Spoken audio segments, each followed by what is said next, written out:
Okay, looks like everything is working.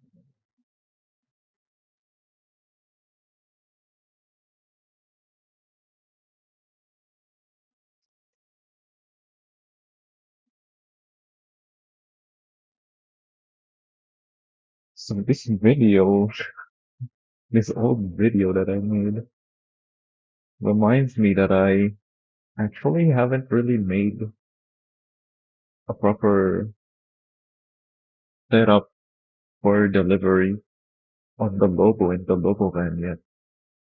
I never got around to it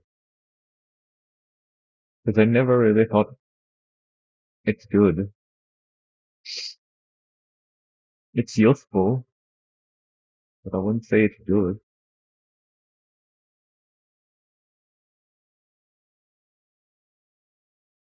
But anyways, today we're not working on that. We're working on actual road trains. Uh, oh yeah, I also figured out why when I open my map while I'm driving, it ends up moving the map up. It didn't used to do that, and that's because, as I showed in my previous live stream at the start of it, I was messing with my with controller controls, and as part of that, I actually changed my keyboard setting. So now my W and S key doesn't just work as the left and right triggers on a controller, it also works as the left stick up and down, just like my A and D works as left and right on the stick. So when I'm driving, pressing W and open the map, if the left stick up is also pressed at the same time as that, that's why my map gets pulled up. But I think I'll keep it. Because I can just, even when I'm driving, as long as I open the map while I'm pressing the throttle, it keeps the throttle. I can let go of the key and it will keep the throttle on. I don't have to keep the throttle pressed for it to keep driving. Oh yeah, I need to open a spreadsheet.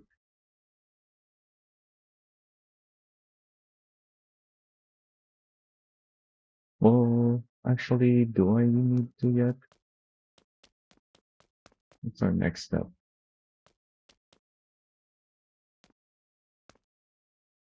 This thing cannot hook onto this. Yeah, it's too long. Not without adjusting the pick wheel that is. So you can probably, I think you can. Actually, let's try that. Well, no, there's no point. Because you shouldn't be having this combination. And yeah, gonna be working on this first today, if I remember correctly. Yeah, I have these things marked here at the start so that I know this is what I need to work on first. Because this is longer than your normal combo. These are both lead trailer. If you have a lead trailer and a rear trailer, it will be short enough that you don't need to mess with the fifth wheel position. And also, I wouldn't even recommend combining the lead and the rear 40 feet trailer. Instead, you should attach the Kotra behind it. In fact, I need that for testing. So let's check the harbor while we're here. But what cargo? Control panel. This is 26.5 tons. I do have other container leads.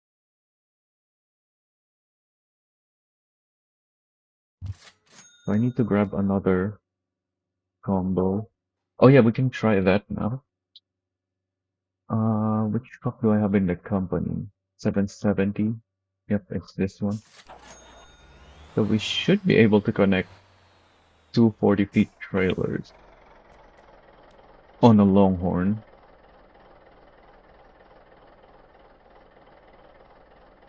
Oh, I have. Oh yeah, those are two lead trailers over there. I need another one though.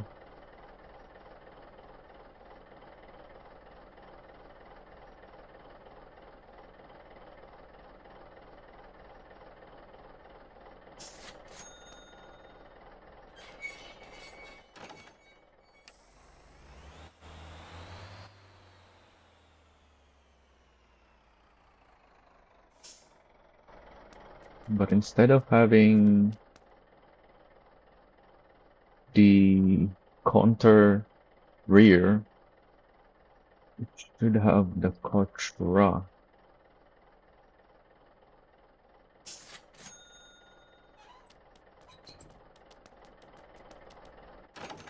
Yeah, this is only 32 meters, even with the Longhorn.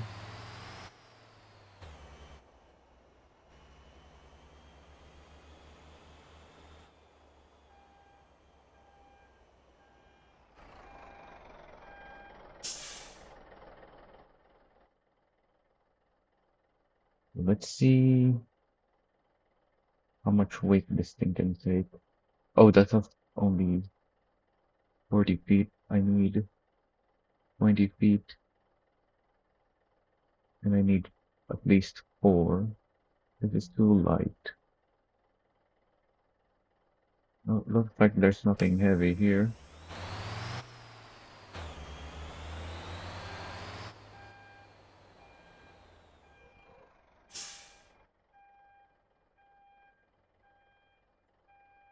That's very light. Well, doesn't look like there's anything right now. Also, um, I did remember to take a counter rear, right? Yeah, there is one counter rear here. And what cargo does this one have? 21 tons only, yeah. And that's why you should use the Kotra instead. The Kotra will let you take heavier stuff. Also, I think I should move this Scampi. That parking lot has a truck in front of it. I guess I can at least move it closer. I place it right next to the parking lot, but I have to keep running here.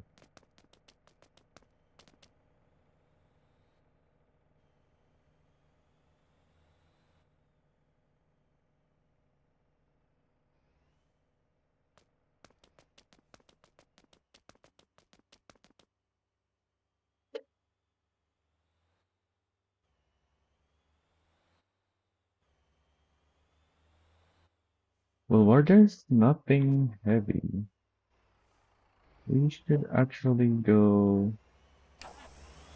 stiffen our springs. Because I already know the springs on these are not stiff enough. Well, at least on the lead trailer, it's not stiff enough. My Kotra is already set up for heavy containers, which will make the issue on the Conter worse if I don't also stiffen the Conter.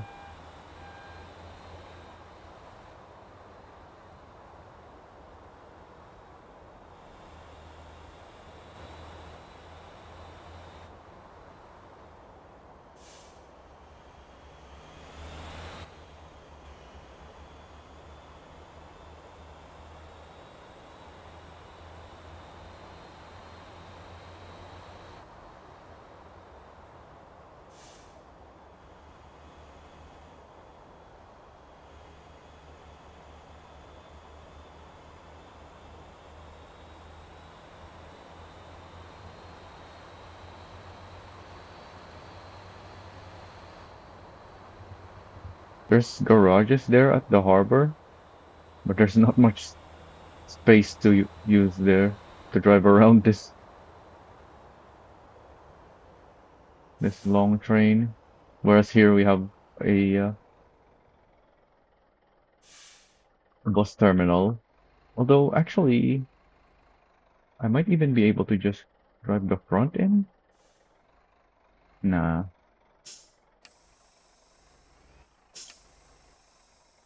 yeah, we can't get to the box.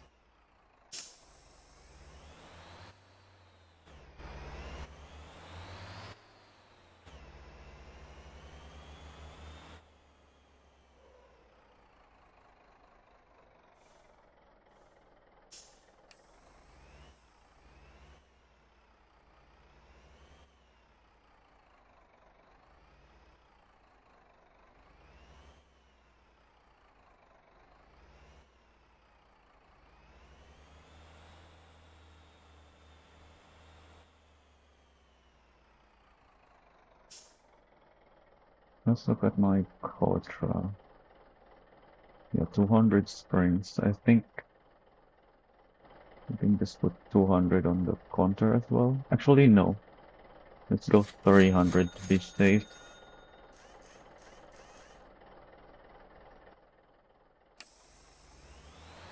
Because the stock 100 seem to really struggle.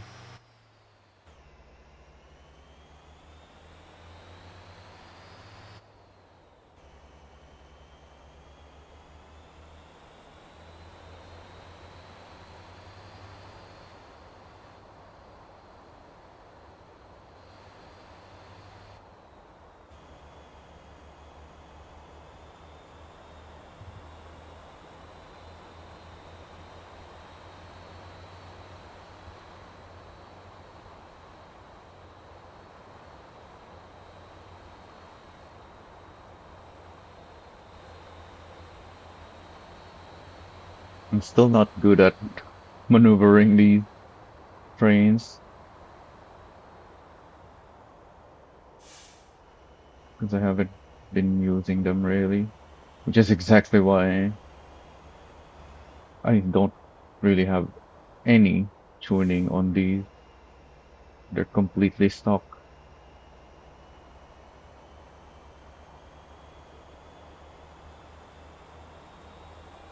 'Cause I haven't really needed them.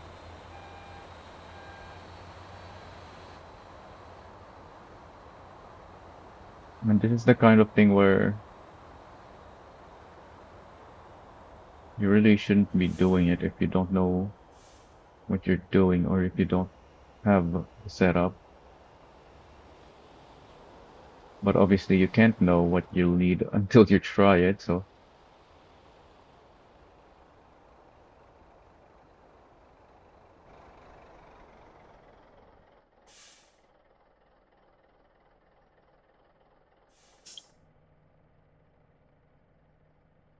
ooh, 27 tons.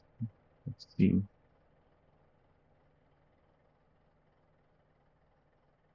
Um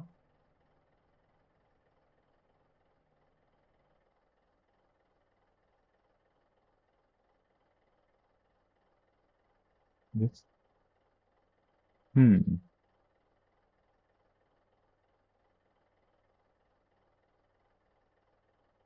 Not sure. I guess I can keep it.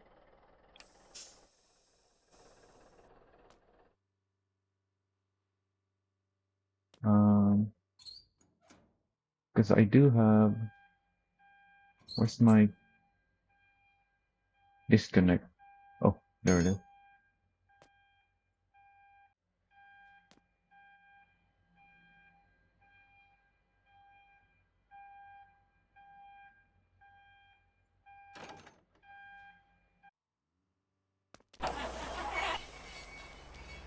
Can have that delivered and then just grab another set if there is anything else to grab.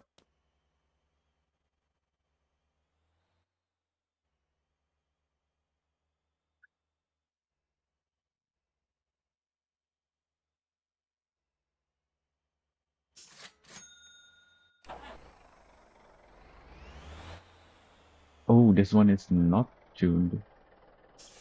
I should not use this. I need something tuned.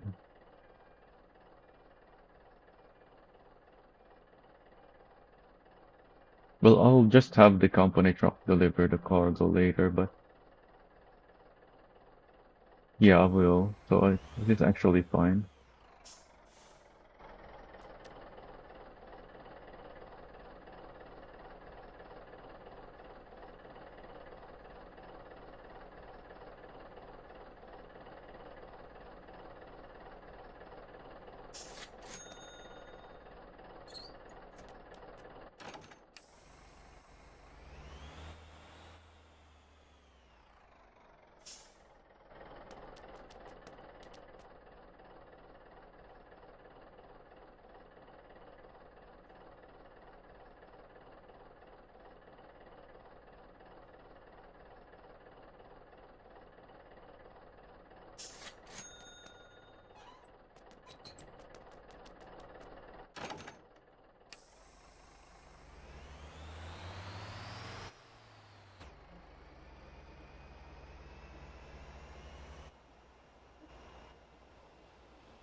Anything else?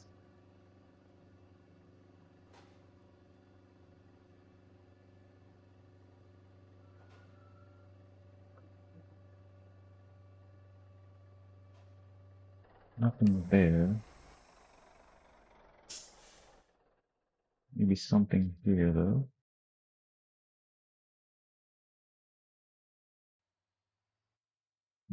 Fun.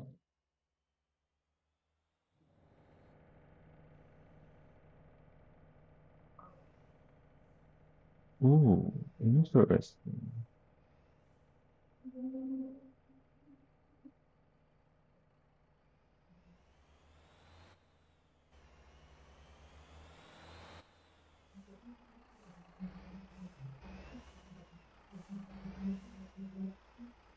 I don't think it's useful. There's only three of these. This might be the one that's useful, but there's not enough. I need four.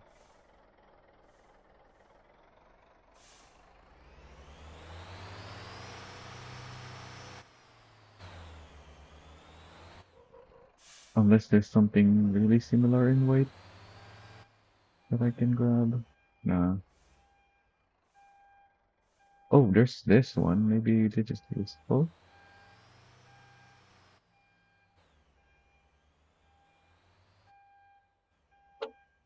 The weight is on the semi.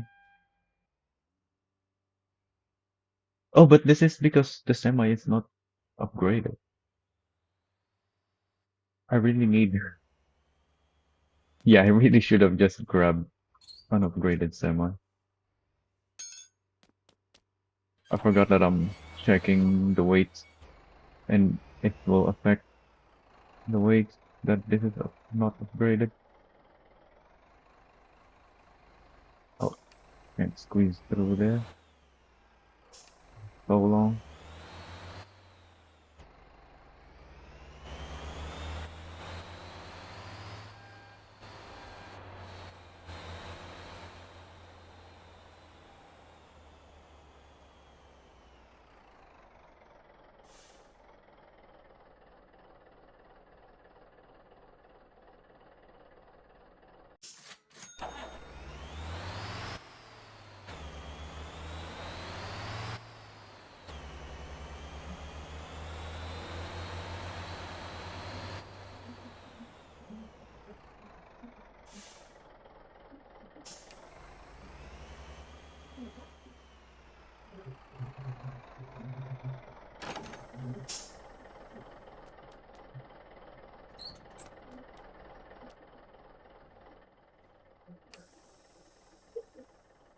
Alright, let's see. Nah. Oh yeah, it's because when I use the menu, it hasn't moved the weight yet.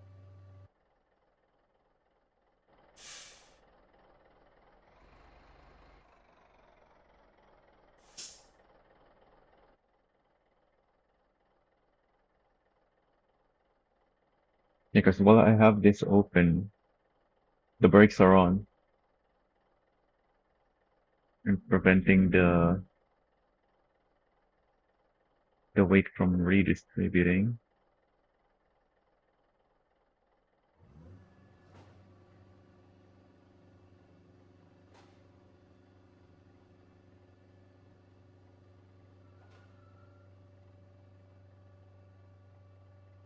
Well, there's no point in keeping the axle weights at 10 tons anyway, though. Because we're definitely gonna be, yeah, we're gonna exceed the 40-ton limit anyway.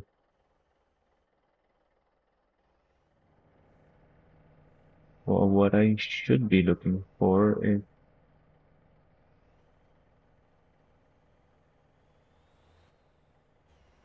maximizing our capacity.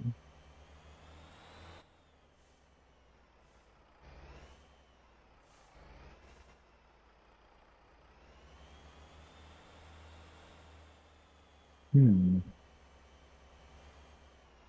nah.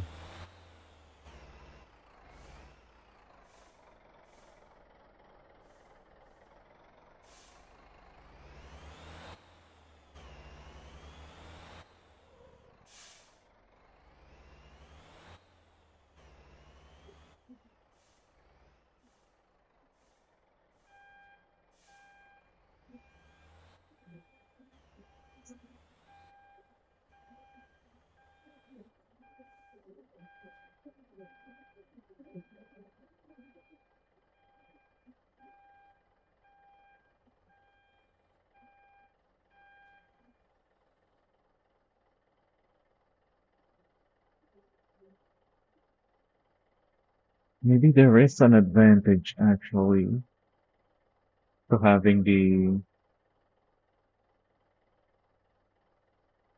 what is it, the contour at the rear instead of the contra.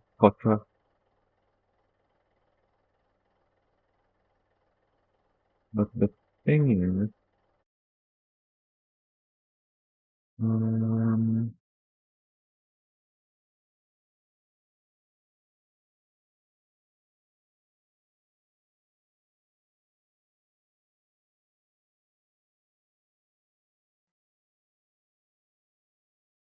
what's the thing? Not here.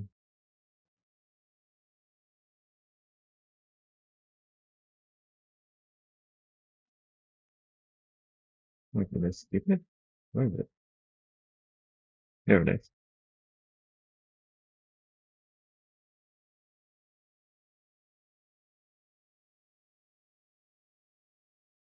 So the normal capacity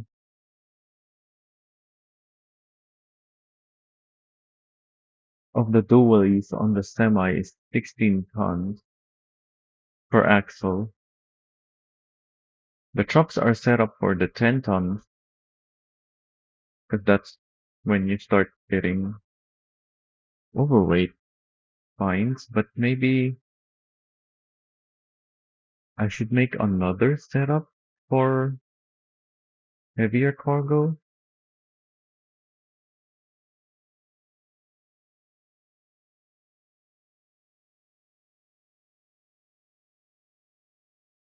No, because with heavier cargo, you still need the wheel, the rearmost axle to have more weight on it than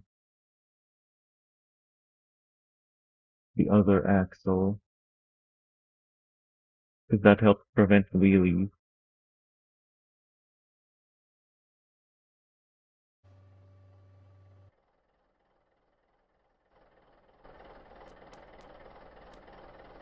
Yeah, because even if you move the fifth wheel forward, it's still gonna be just on top of this somewhere. And when you're going uphill, which is when the wheelie becomes an issue,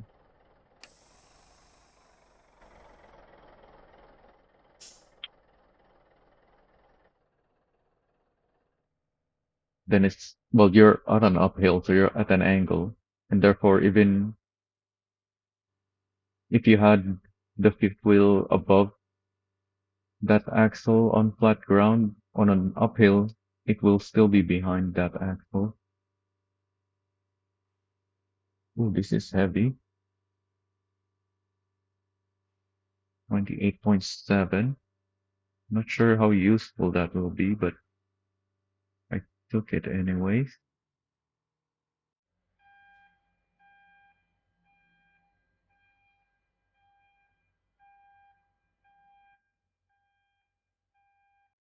In fact, what do it have again?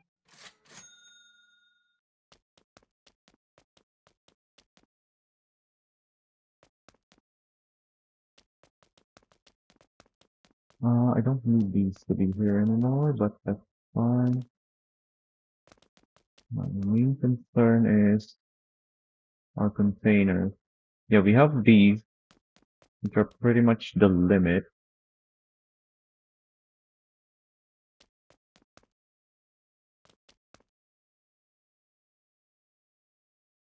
Yeah, I need to find more more of these that are at the limit.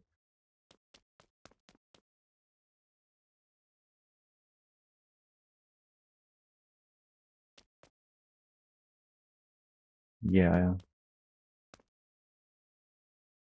it was so unfortunate that I lost one of those. I had to replace with that, which is a little bit lighter.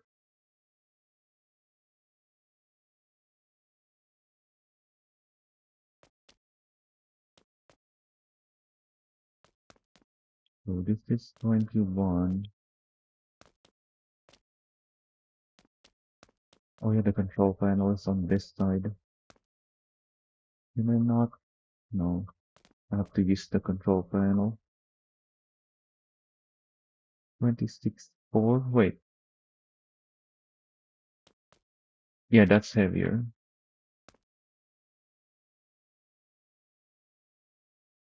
And the 26.4.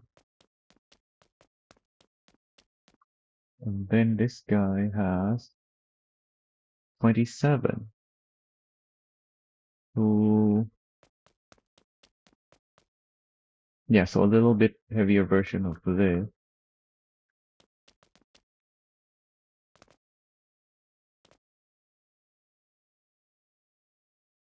This is double leads though. I don't need this. Why do I even have this? I don't remember why I have this. Yeah, it should either be a lead with Conter, well, lead in the rear, they're both Conters, or a lead with a Contra. So this was a mistake. I shouldn't have this. There's no need for this.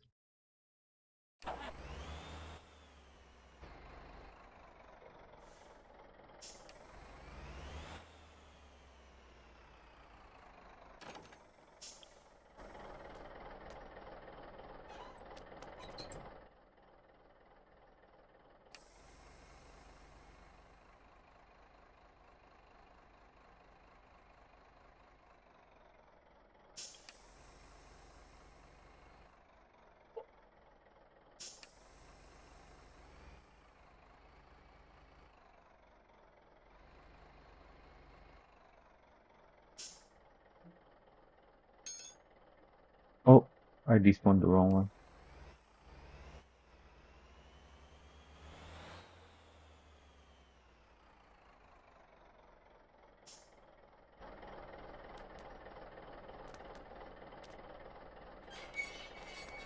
Starting to get used to the fact that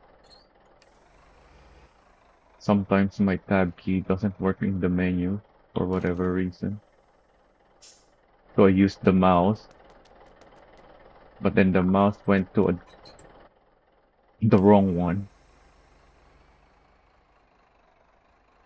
because I didn't know where my mouse was initially. I just moved it towards that side of the screen and then immediately clicked on whatever it was closer to.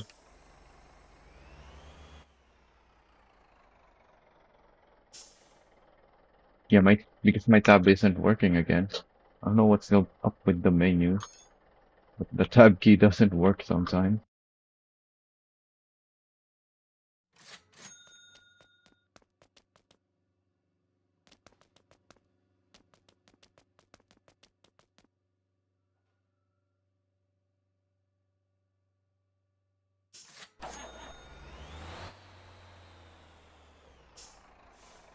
So I have over there the Conter Contra combo. I need a Conter combo.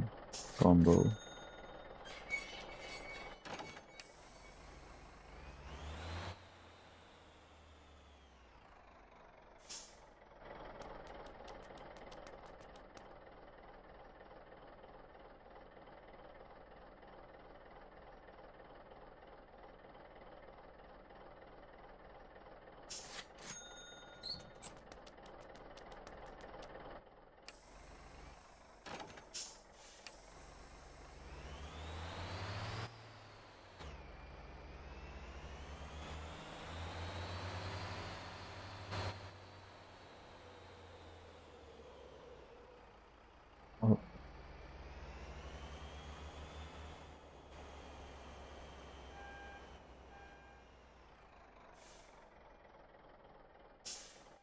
what do I have on this thing right now?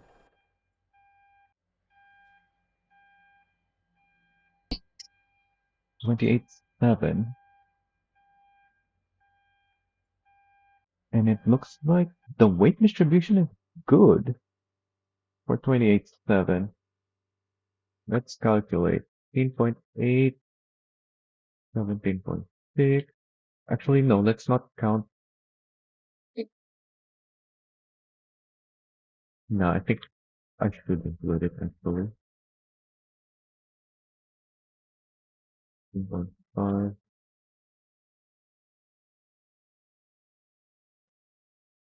That's how many axles? 1, 2, 3, 4, 5, 6, 7, 8. Yeah, it's just under 16 tons per axle.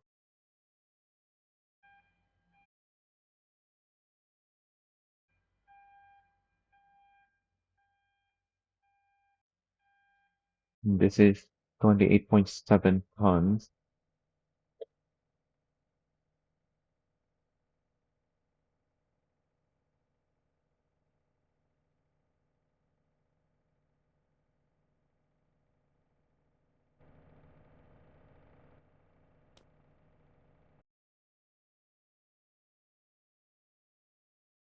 Oh, it's almost there. Nice.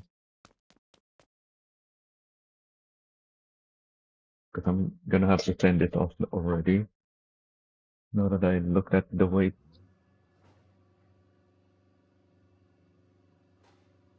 it's heavy.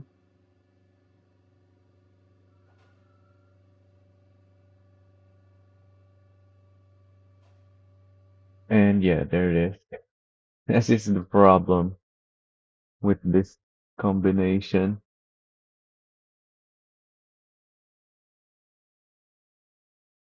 Just putting in so much weight over here. And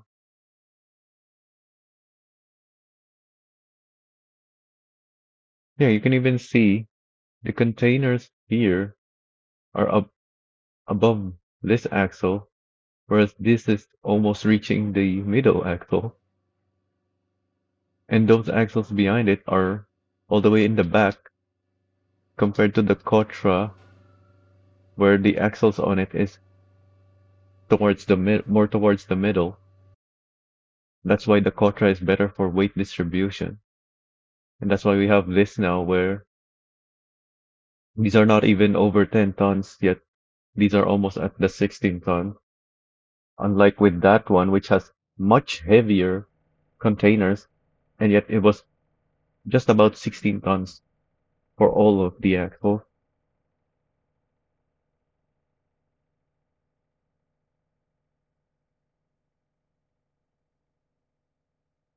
Regardless of that, I want to find the heaviest containers that I can and put it on the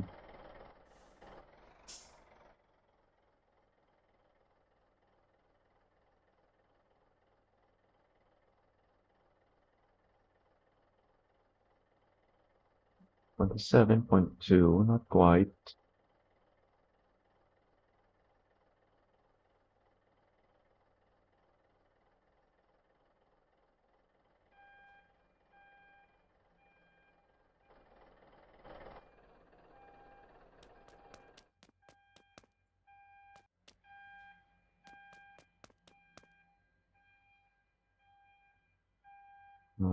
He's there, right?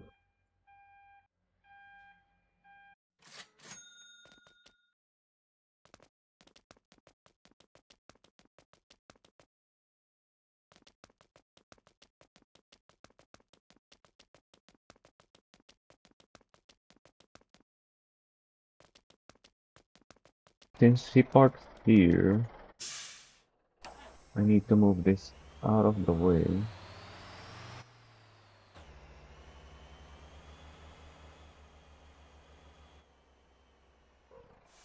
Oh, didn't get this here early enough.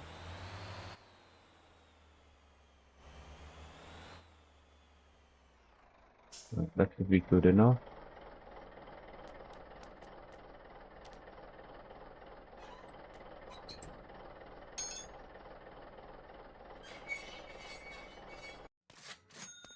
I'm gonna spawn you here.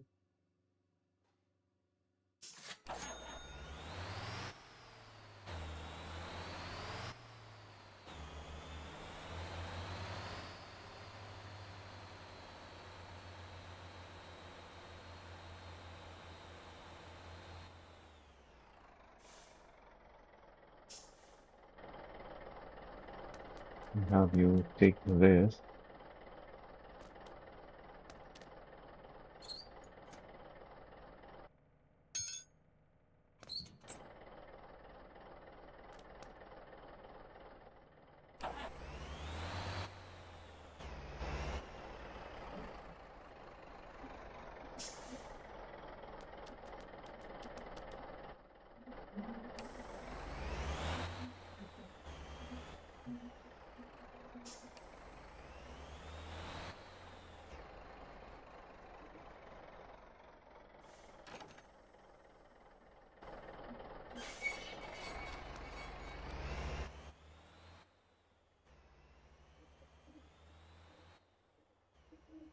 "28 tons."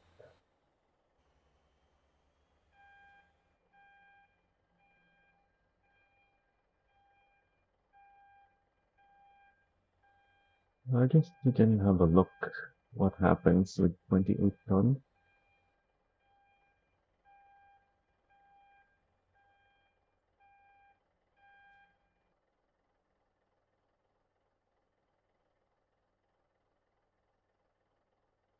I'm really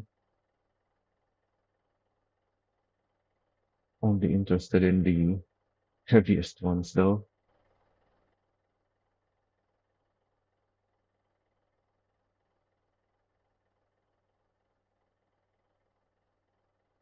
There's only 3 of these.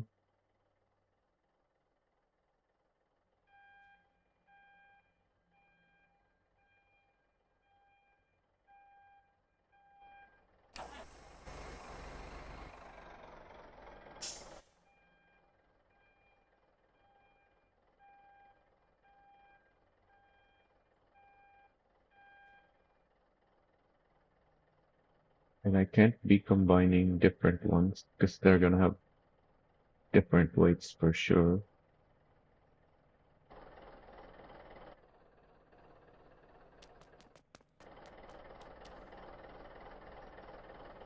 So let's have a look again of what we have.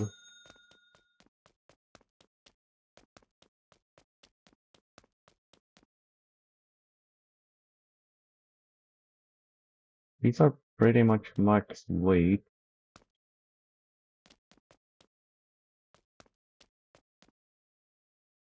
I might need more of these, actually, now that I think about it.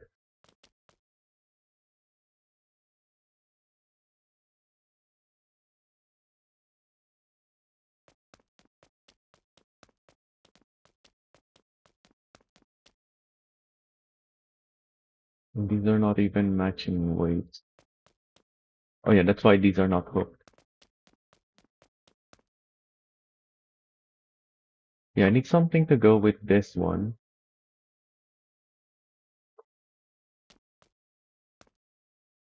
Yeah, I need... Hmm. Yeah, lead 20.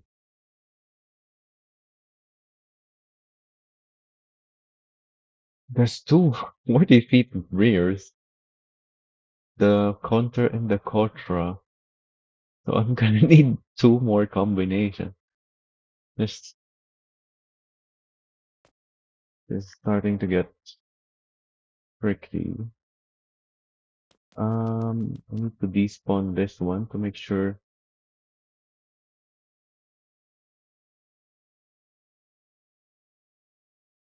I don't respawn the wrong one.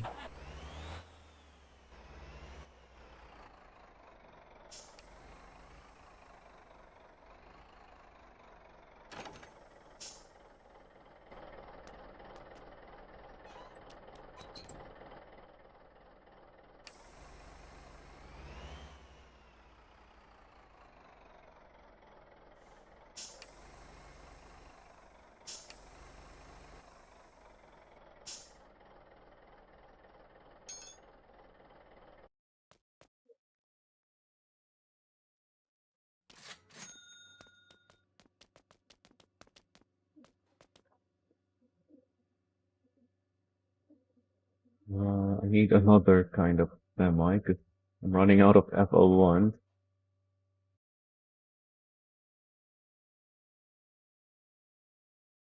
What are my titans doing? I think it's the titan. This one is just parked there.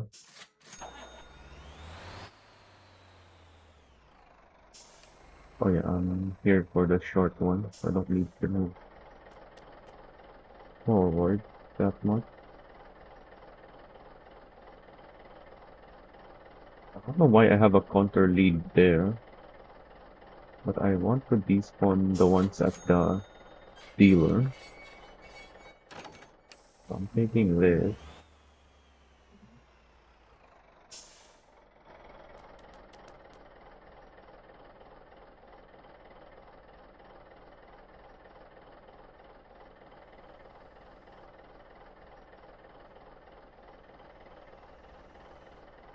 Gonna run out of counter lead 40.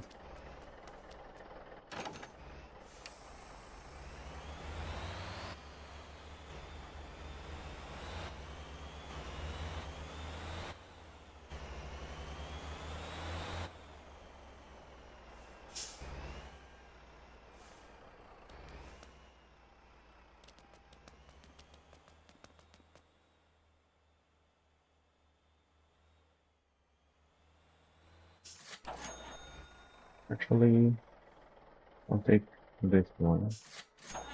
Put some miles on it.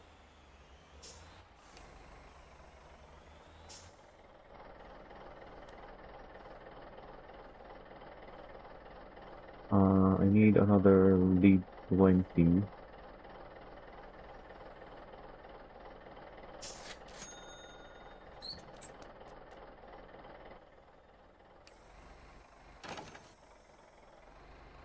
But this one gets a Kotra behind it instead of Oh wait, I put in the lead on this one.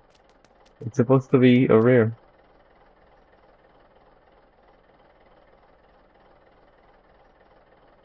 No wonder I was running out of Conter lead. I put in the wrong one. So this guy can have the Conter lead or the rear. What is happening? Huh? Why is this struggling? The heck?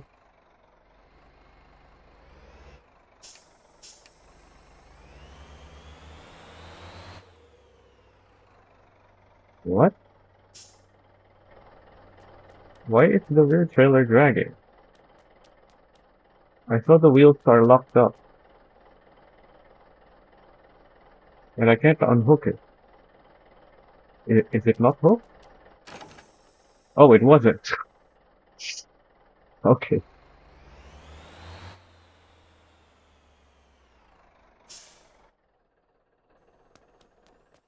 So I need to replace this.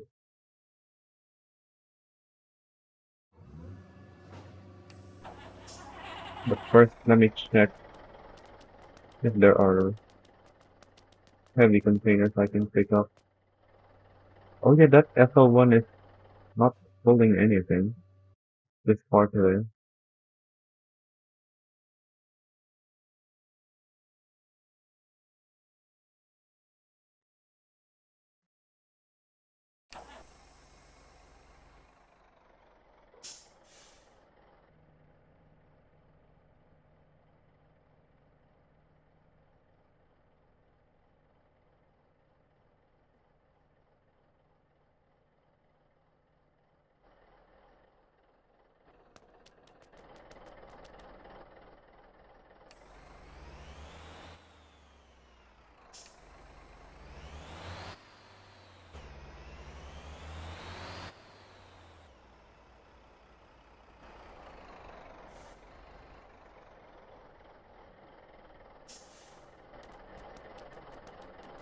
You can drop this.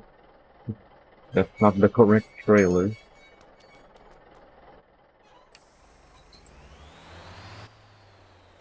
And grab a Cotra.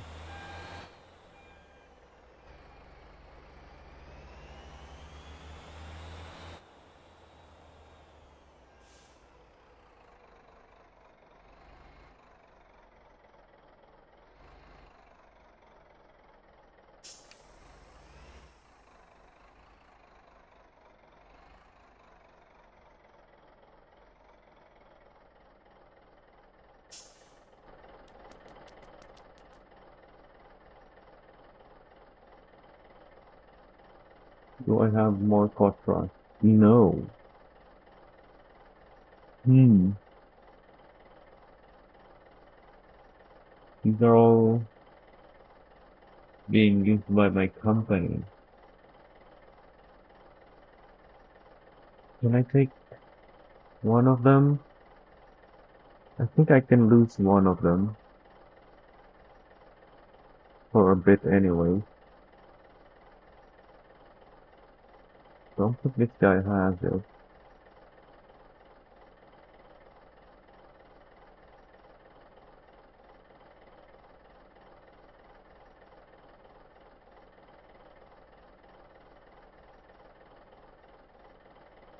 Clean water.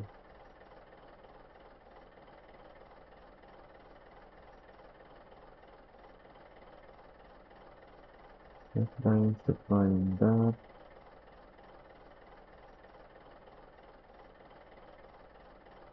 I can take from this guy.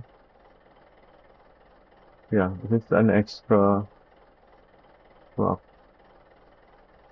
And he's coming by. So I can just disconnect it from him. Perfect.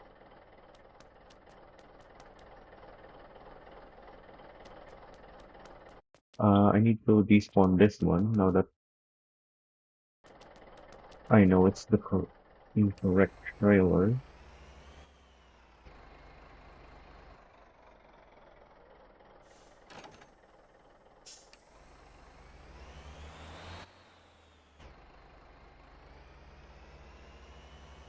Oh, that's too long. Yeah, this is not the rear for 40 feet. This is the lead 40 feet, which is even longer.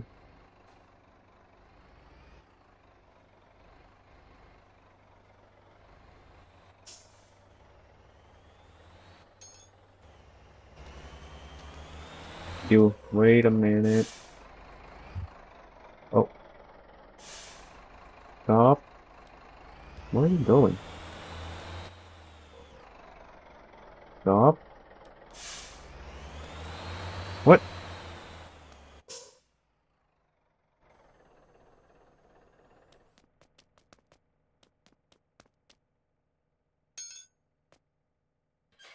I'll take that. You can keep the dolly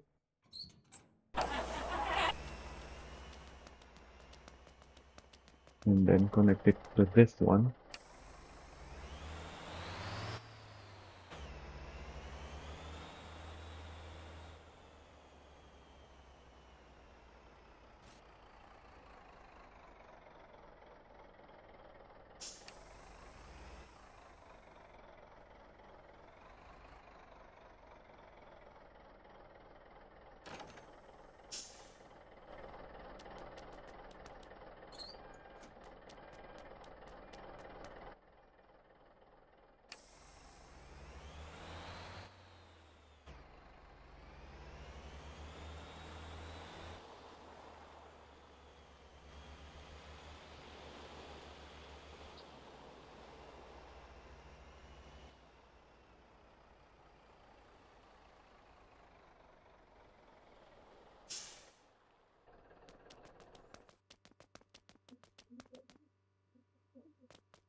Let's see if we have heavy containers now.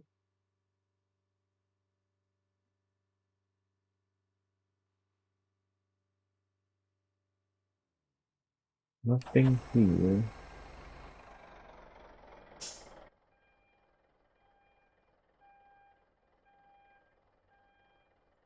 Not quite heavy enough, but very heavy already.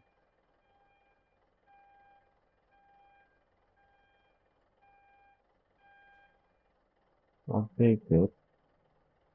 Don't think I'll use it. Yeah, I need something heavier than that.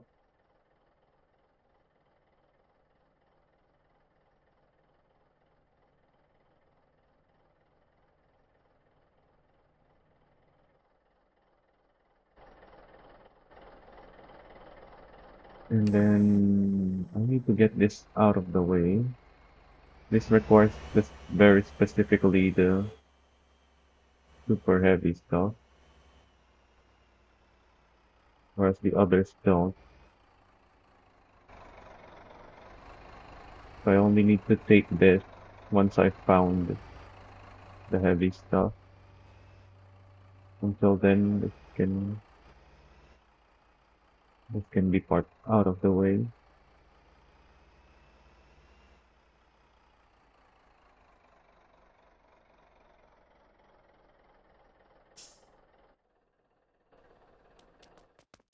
So let's take these two into here and see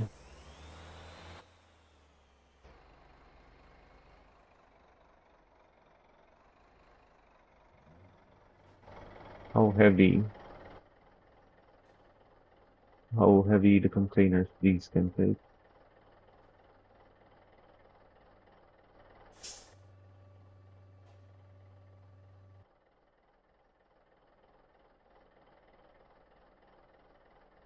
It is quite heavy.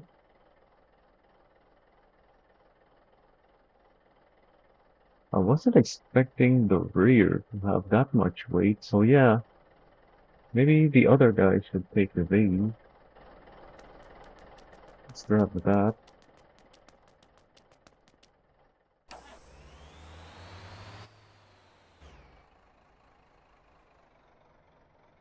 So this is the purpose of the 40 feet rear. Because the 40 feet rear don't go well with the 40 feet lead. You want the Kotra 40 for the 40 feet lead, not the Conter 40 rear. Was this it? I think this is lighter.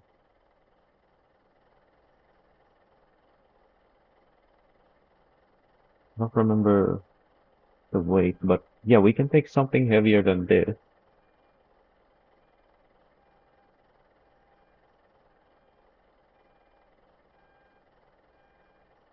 That's way heavier, but let's see.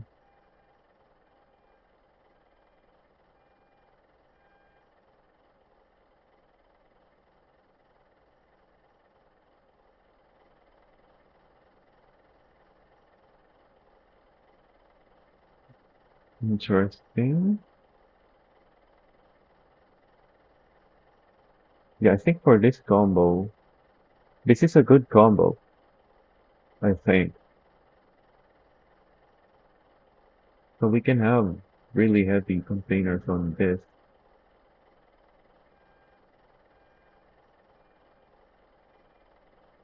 Oh yeah, there's no point in keeping below the 10-ton axles because we're over the 40-ton limit anyway. I keep forgetting that.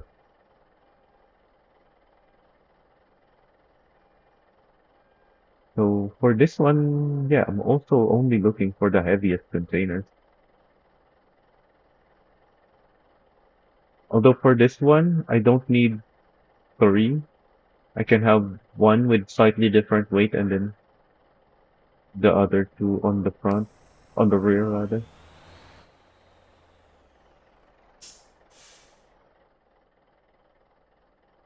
So I should be looking at everything now. If I can pick up one and then plus two. Yeah, like this. Although that's quite a bit off from 30 tons. It's almost 1 ton lighter than I need, which will make quite a bit of difference. 28.3.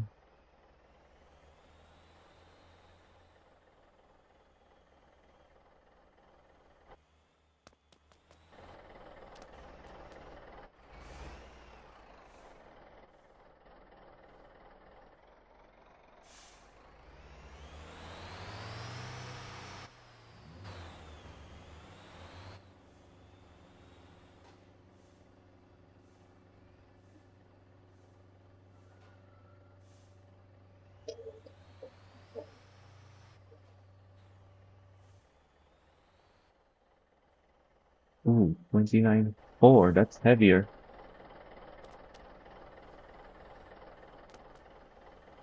Actually,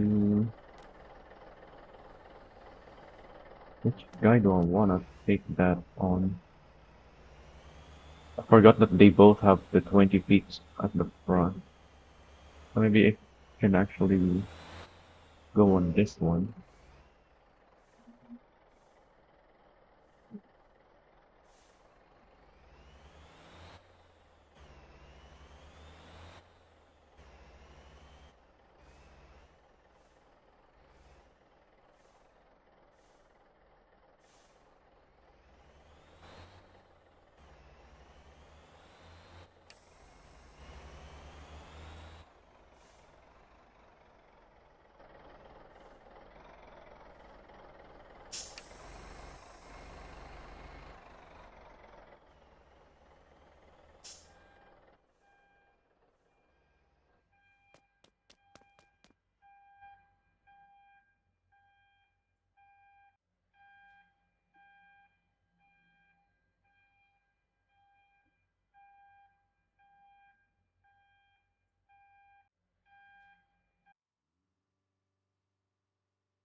Alright, we're gonna be doing this until we find the correct weight.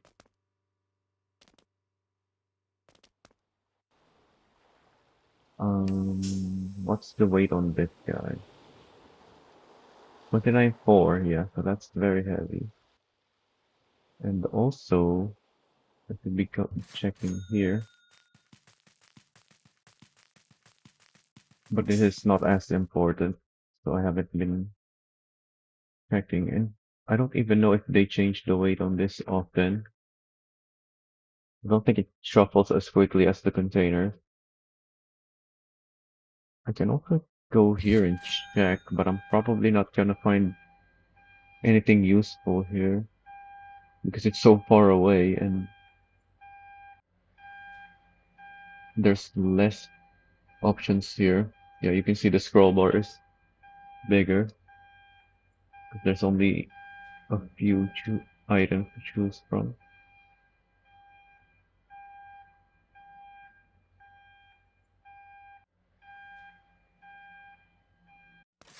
Now that I have everything that I think I need, I should move this closer.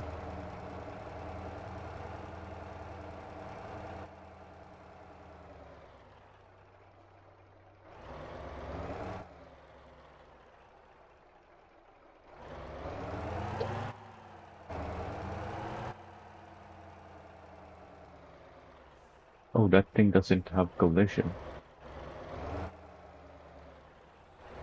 I was expecting to slam into it, but I just went through.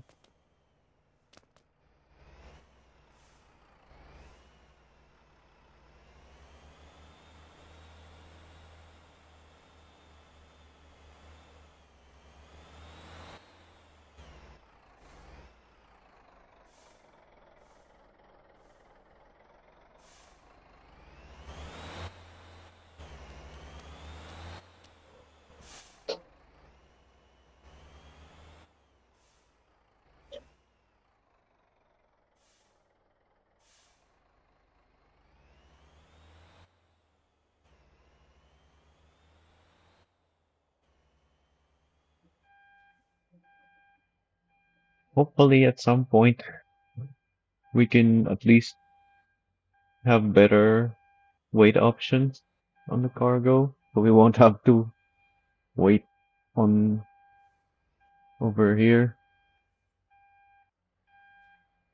In fact, since we're probably just gonna be waiting around here for a while,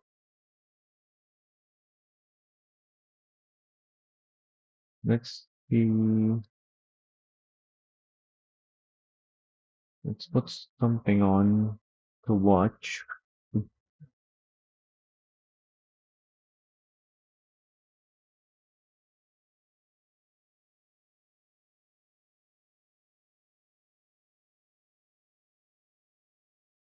What can I put on? I have a lot of things here.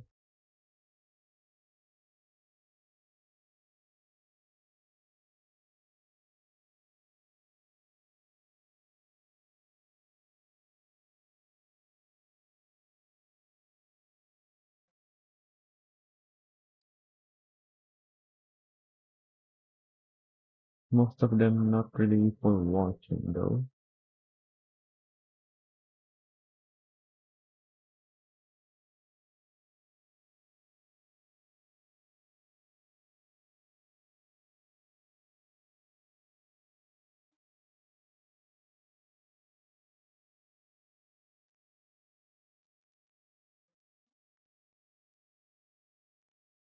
Ooh, what are they baby? Oh, didn't realize I have these here. I don't think I even uploaded those yet, which is probably why I still have them here. And what are these?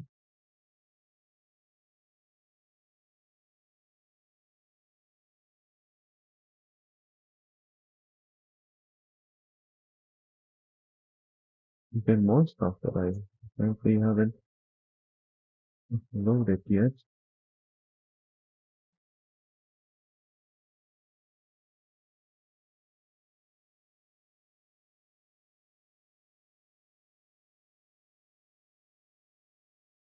It's worth watching.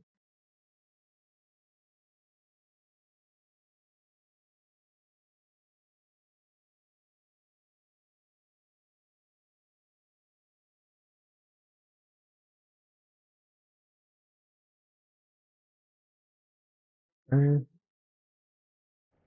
all right, let's see containers.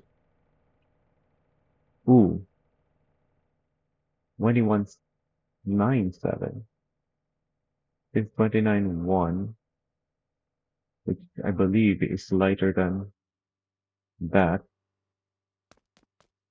Oh, I should keep looking before going check the other one. Another one, 29,879. Maybe I can put that on the other guy.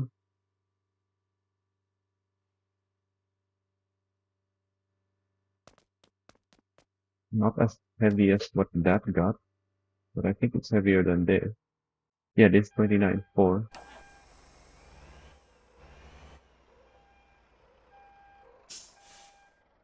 Let's find that.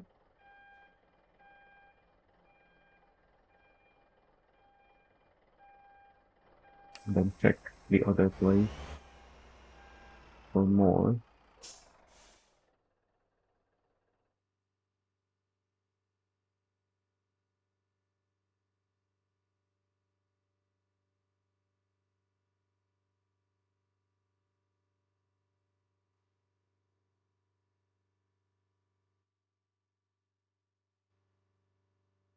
Check the harbor.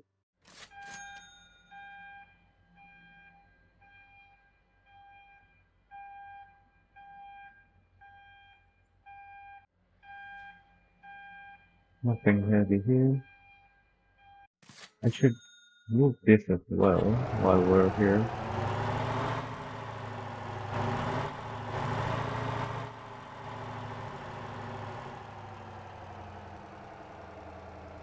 Would have been nice if this parking spot is usable, but for some reason there's only the spawner here. We can load 425, but when you can have 120 units, that's 25 kilograms each. Gonna make a whole lot of difference. In fact, it takes a long time just to load and unload, so I'm actually not gonna load that.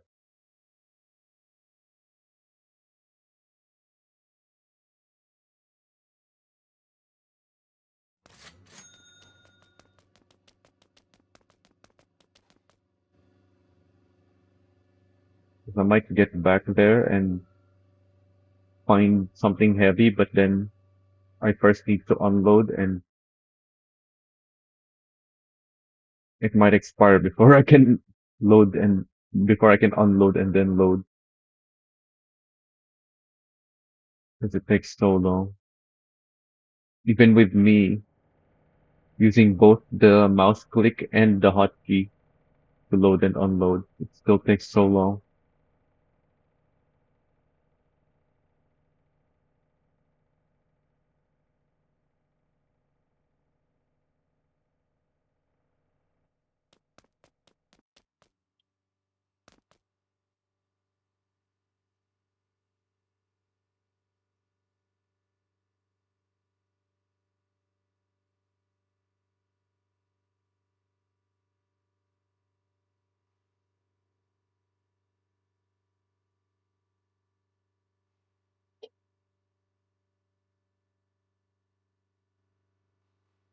Alright, let's keep looking for things that we can watch while we're waiting for the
Oh yeah, I was looking at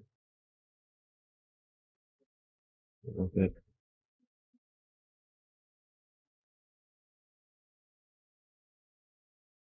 What was I looking at earlier?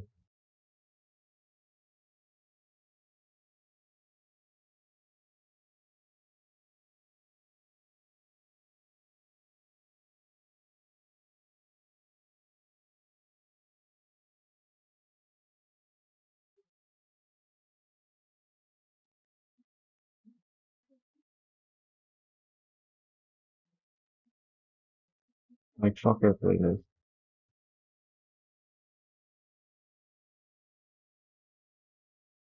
Did I don't think I found anything worth watching though. Oh yeah, I did find the Lobo going through the burger place.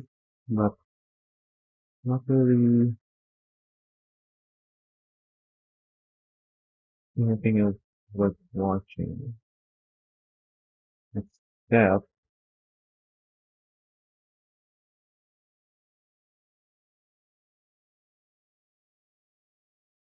let's download this one.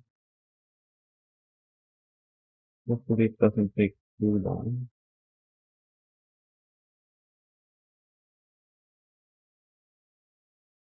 We can watch it properly.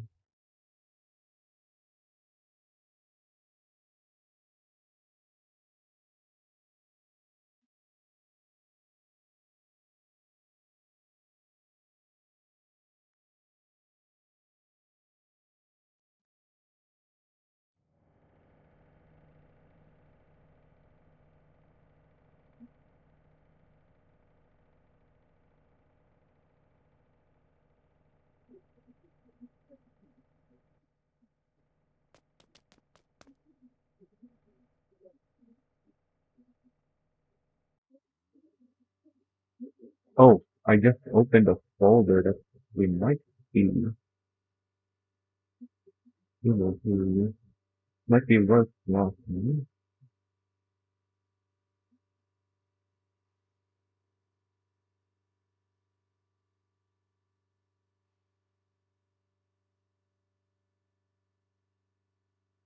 We might be stuck here for a while looking for these containers.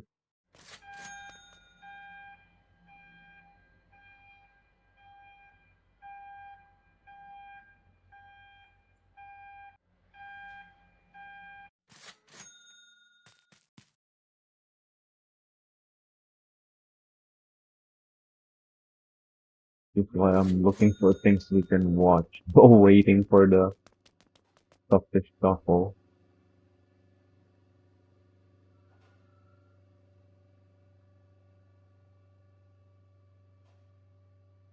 That one's still downloading.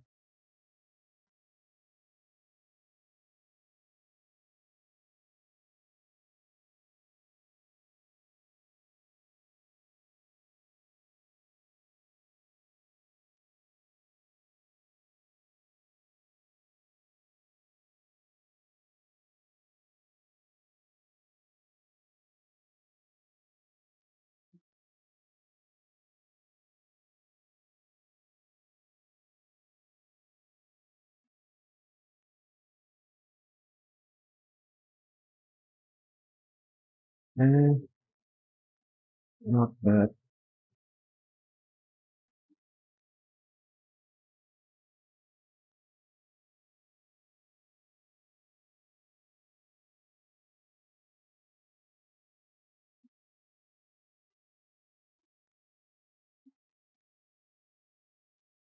Oh, maybe I have something here that I haven't uploaded.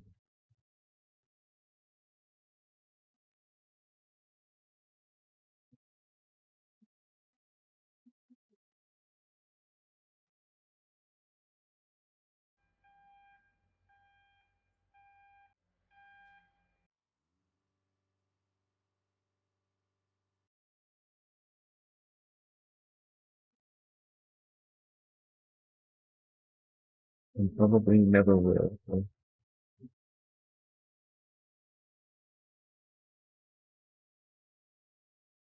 What am I looking at? Ah, yeah, that's not worth nothing.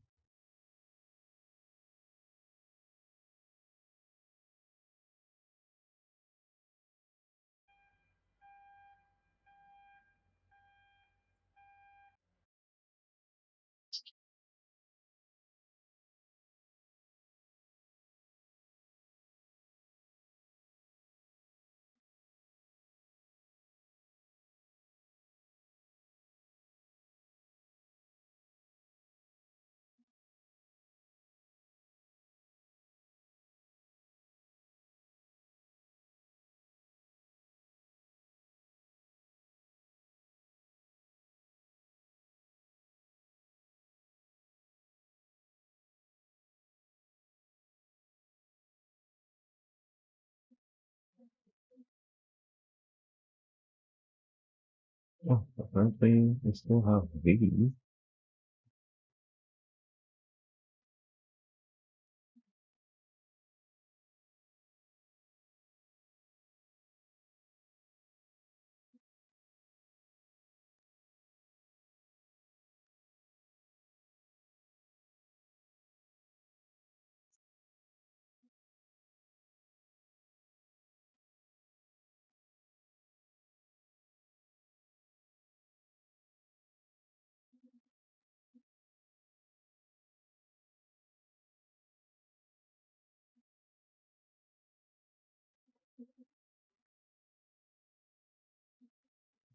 How did I get that one?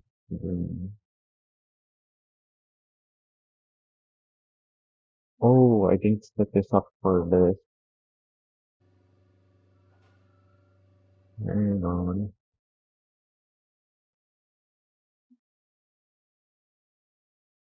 How did I set that up?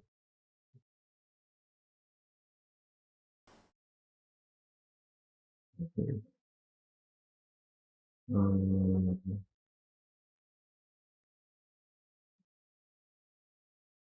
there it is. That one.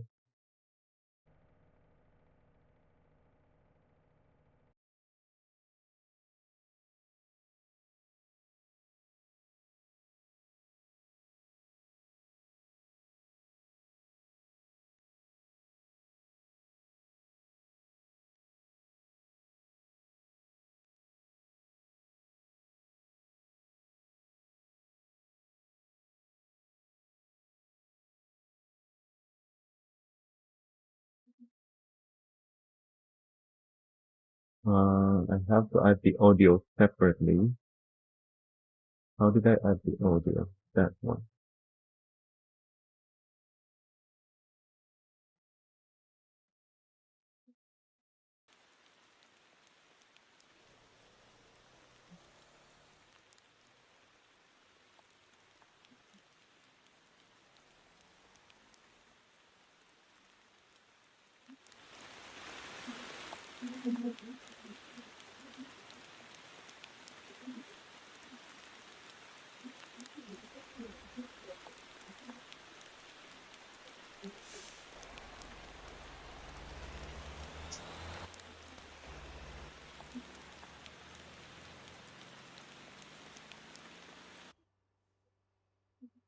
Oh, it's over.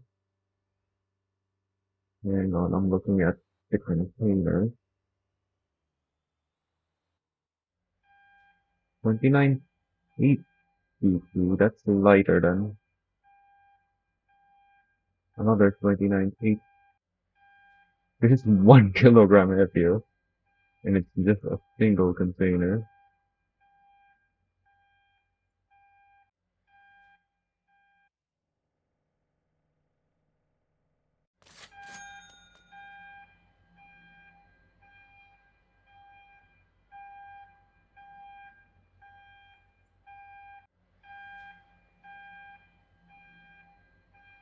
Nothing here.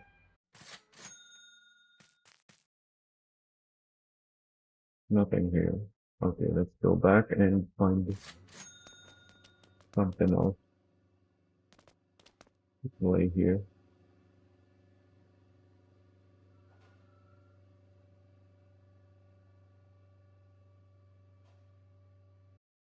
Oh, the download is done. I can put that on. Hang on. Let me just.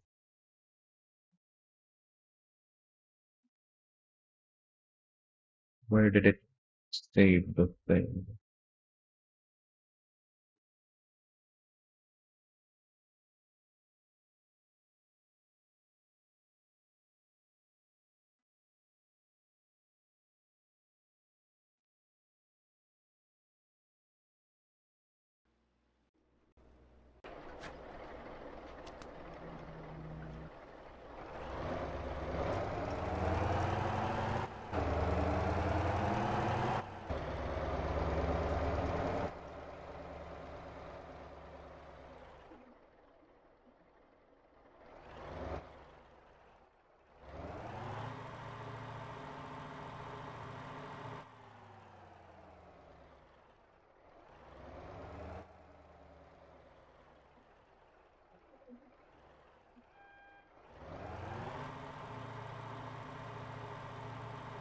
So that recording is from April this year.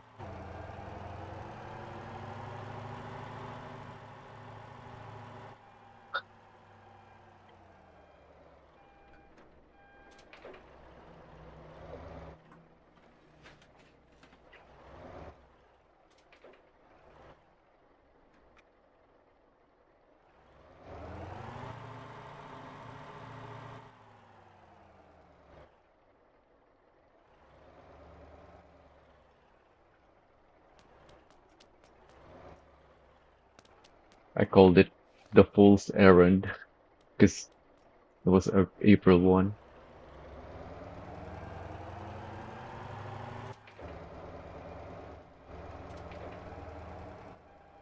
It's uploaded in my channel, but oh, it's the same one earlier.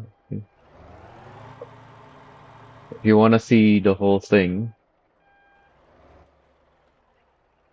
you can find it in my channel called A Fool's Errand. I put on 24 coils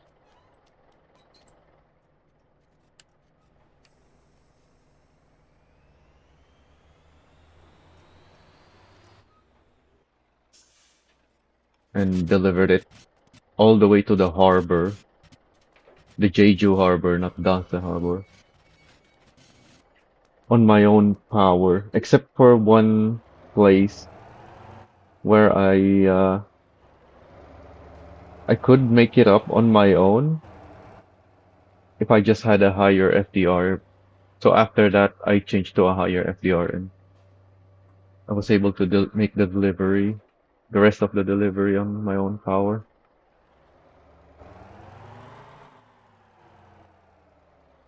I didn't have high enough FDR at the start of this.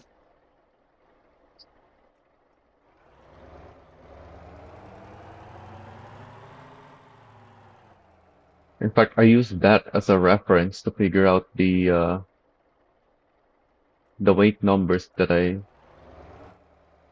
have, the weight, the grip, and the FDR numbers that I'm using right now to make these road crane setup. So that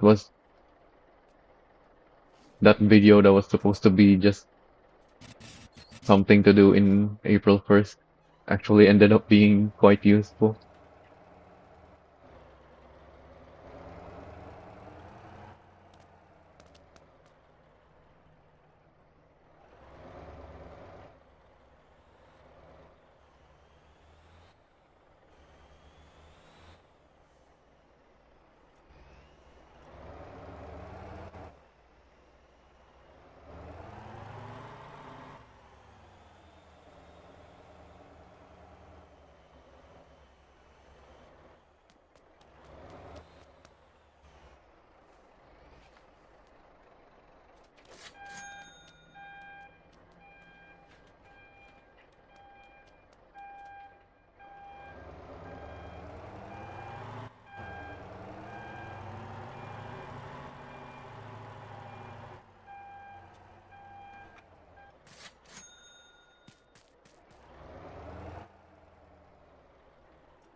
So we can have that playing for a long while.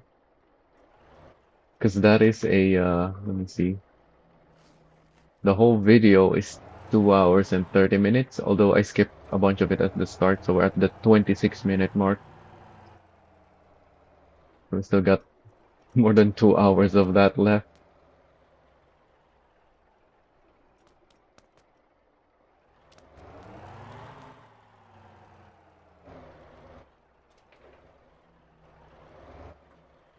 Come on, game. I know the game can give me multiple really heavy containers because we've found a bunch yesterday already. It's just not giving it to me today, unfortunately.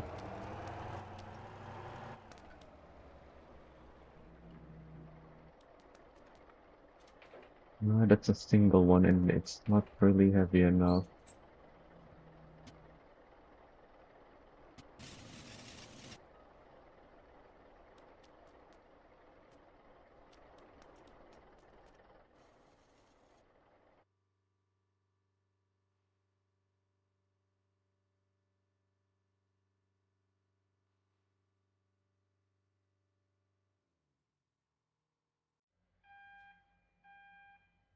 What's happening? Why is...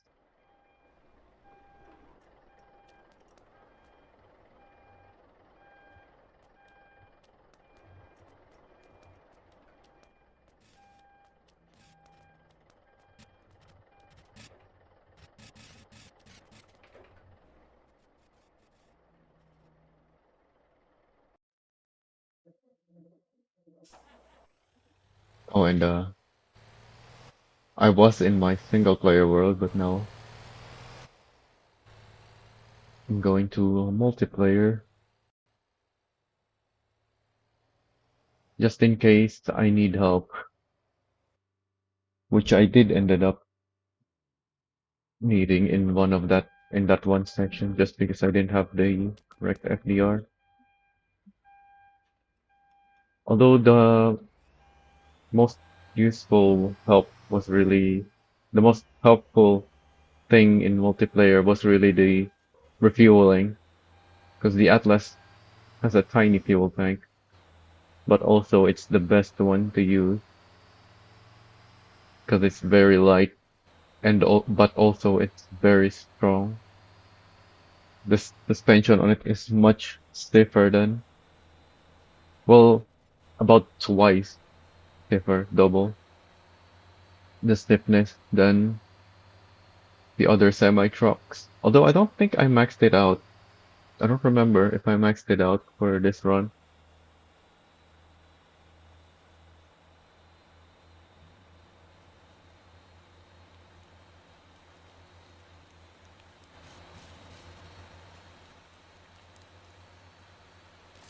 I know the flanker has a maximum stiffness suspension on it.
It's giving me some really heavy ones, but only single ones. I need at least two.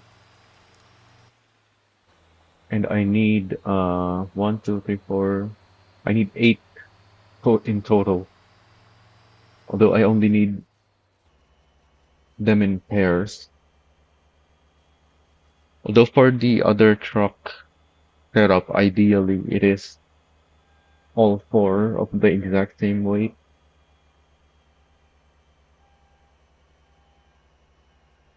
But for these two that I have parked here, I just need a pair of containers that are very heavy.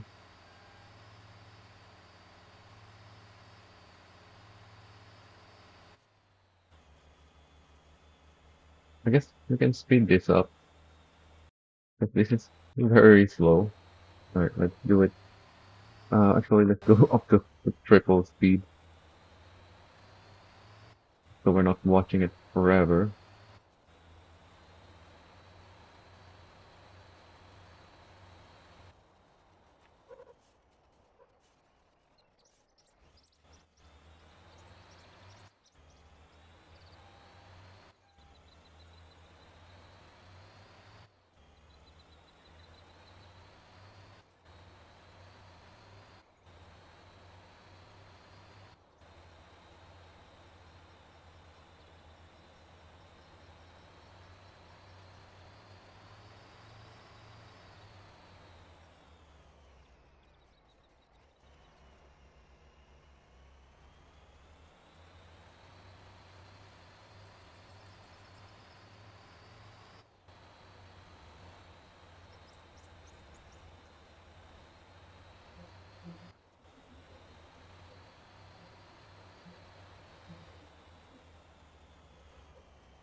going on? Why is it not giving me other deliveries?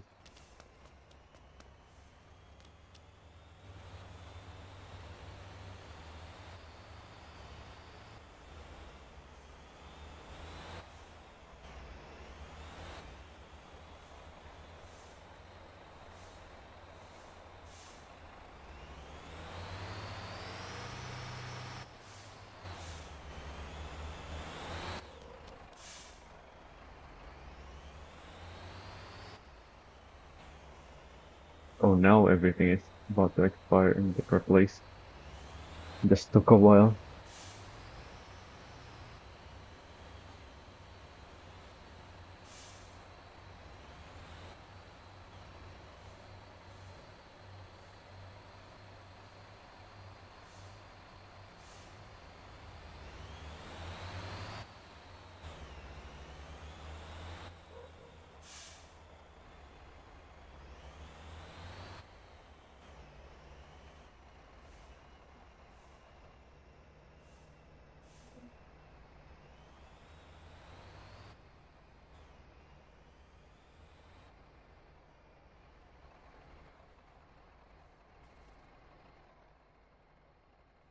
Something else expiring. There's still a bunch about to expire.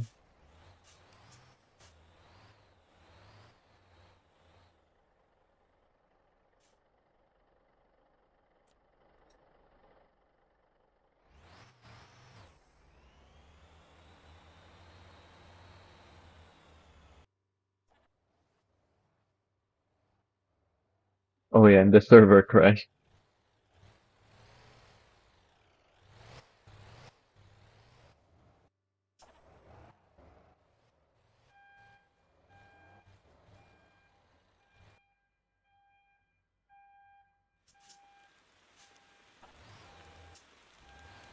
Yeah, you can see now it's in the morning server time because and everybody's joining back in because the server had to be restarted with 8 instead of being at night time. It started back up in the morning.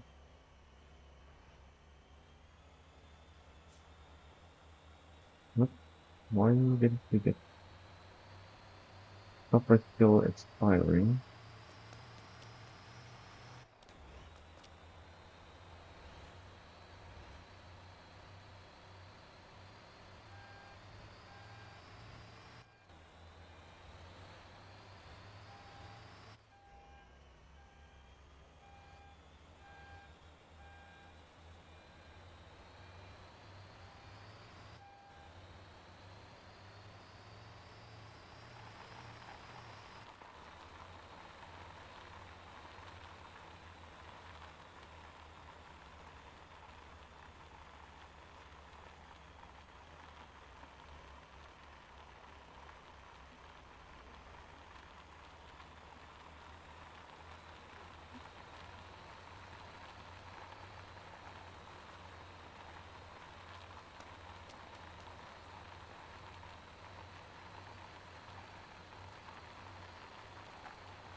So after having to be pulled up that light incline, I decided to change the FDR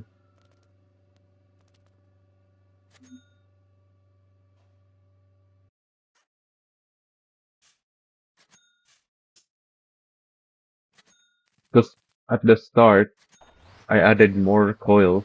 If I didn't added the extra coils at the start, I wouldn't have needed to get a higher FDR. But I decided I can probably make it with more coils, but I forgot that I needed to also increase the FDR.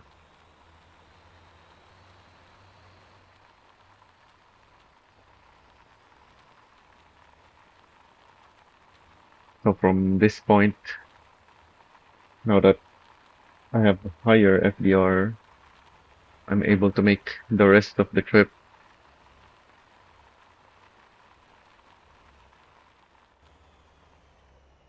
Fuel is running out though,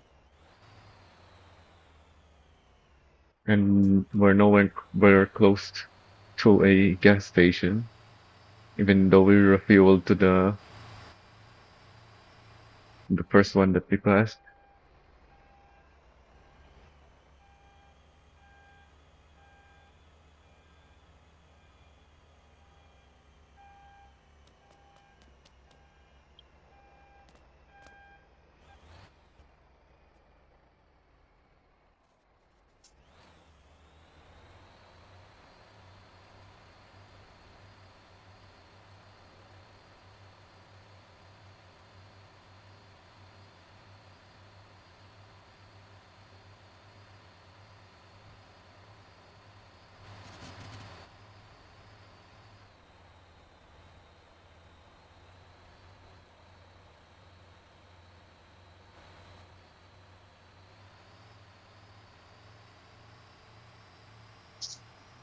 So I'm slowly climbing up this incline at 6 kilometers per hour.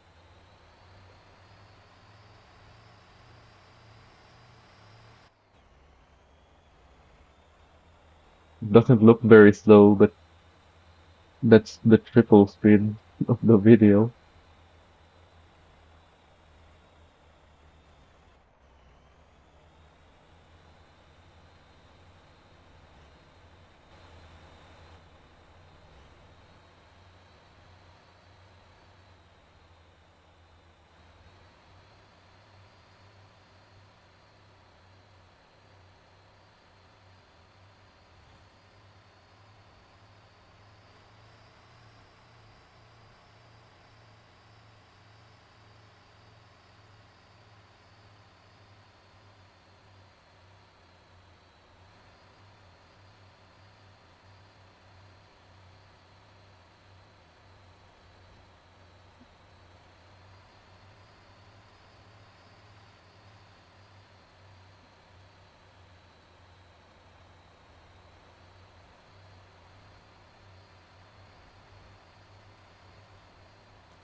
And just when I needed fuel, someone brought fuel for me. Perfect.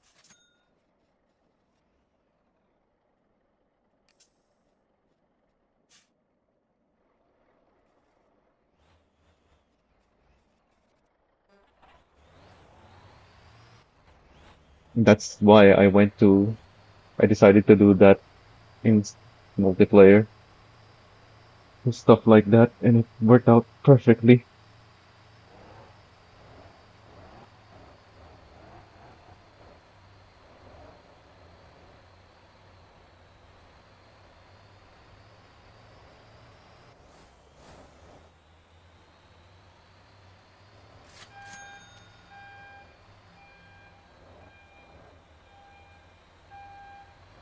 24 and a half, but only 3, not 4. I need 4. And the half a ton is a massive difference. I really want something very close to 30 ton, ideally.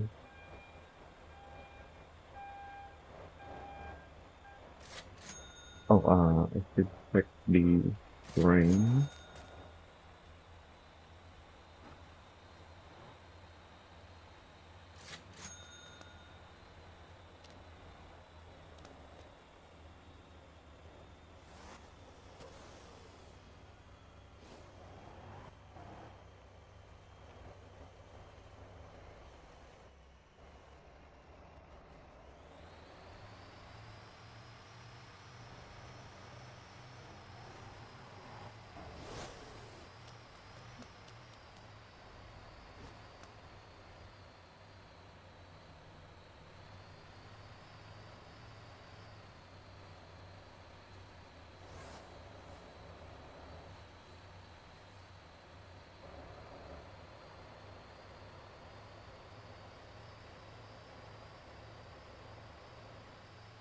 Oh yeah, I wanted to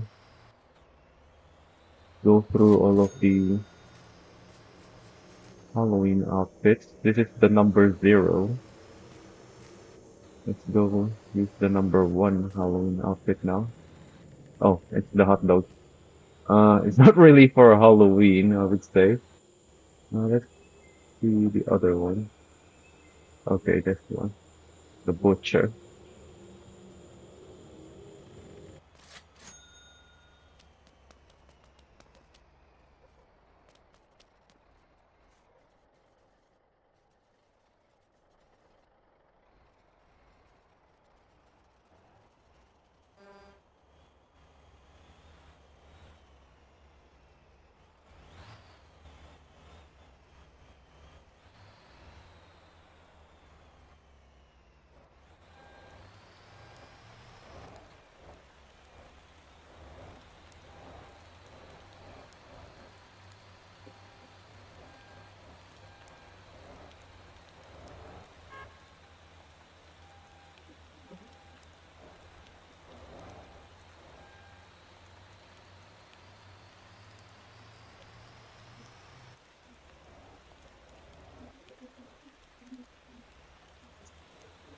Once again, slowly crawling uphill.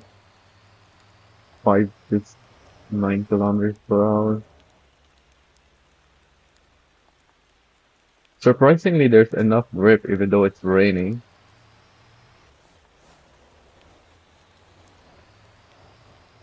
Although I guess it's not very steep here anyway.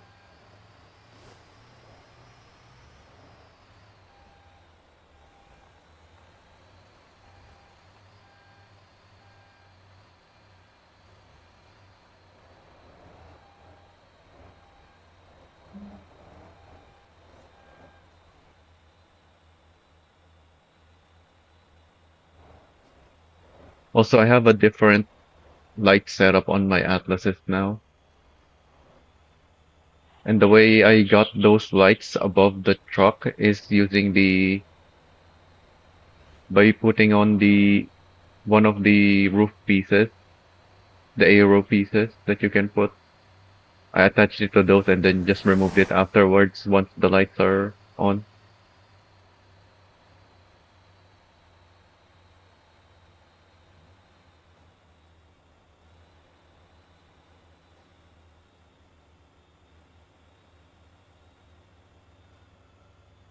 Speaking of, I just remembered what else you can watch that I want to add to my stuff.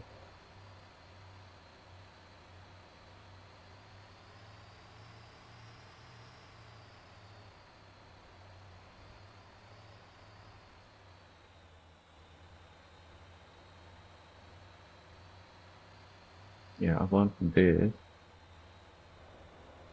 Oh, these are vertical format though, because they're converted to a short. I need the full video and then find the timing. Yeah, that's why I don't have these. Except for this one, which is not even from my stream. It's someone else's, but he's showing my builds in them.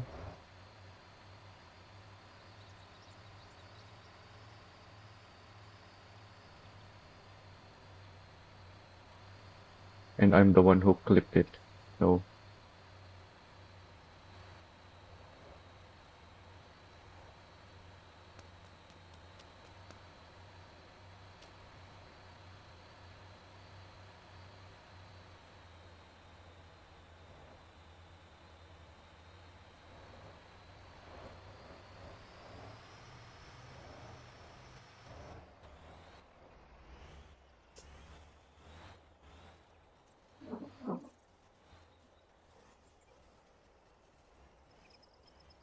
oh yeah, when I clipped it, it got put onto my channel. Does he even have a YouTube channel? Yeah, it does. But because I'm the one who clipped it from Twitch, it was put onto my YouTube channel.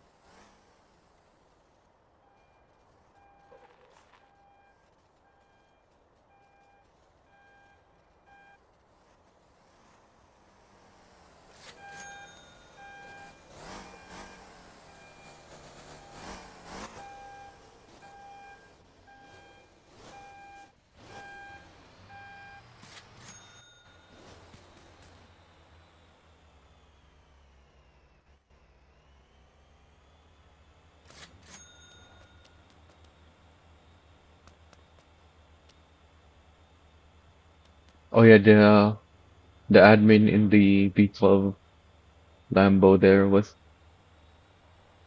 Oh, he hasn't done it yet, but as you can see behind there, traffic is building up because we're so slow.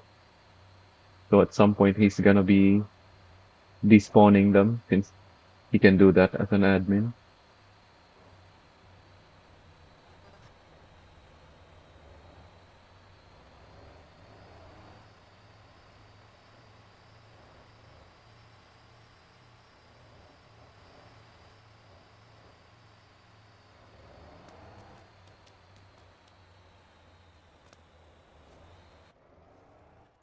Where are these 30-ton containers though? Game just doesn't want to give me multiple heavy containers. It did yesterday. I got a few already, but I need more.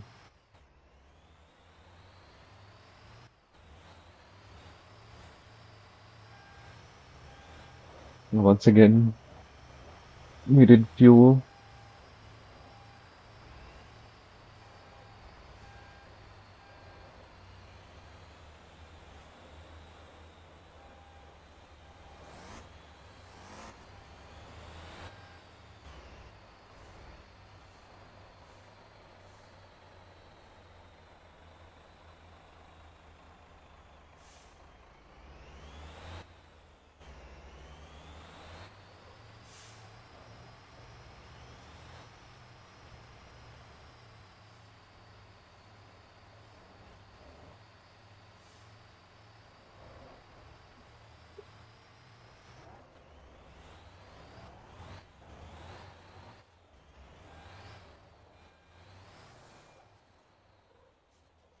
Speaking of the Lambo and admins, I think I have. Where is it? Can add it to the current playlist that we're watching, although that one's not gonna finish for a while because it's very long. Where did I put them? Oh, right here.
We're already here for 2 hours and we still haven't found the containers we need.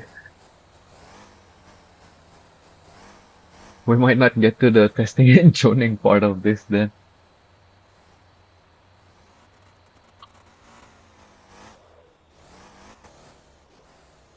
Just gathering containers. Well, not even. Just waiting.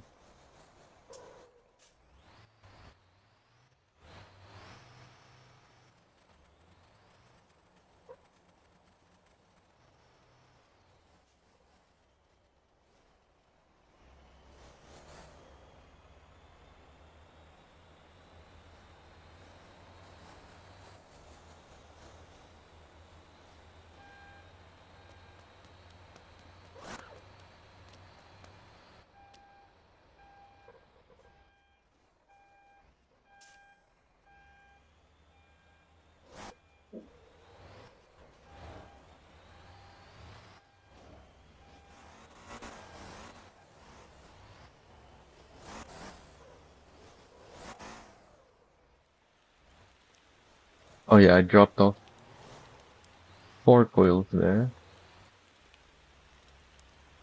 Although the factory only accepts up to 3, I still grabbed 4 just because I want the weight balance. Although I guess I could have put them in the middle.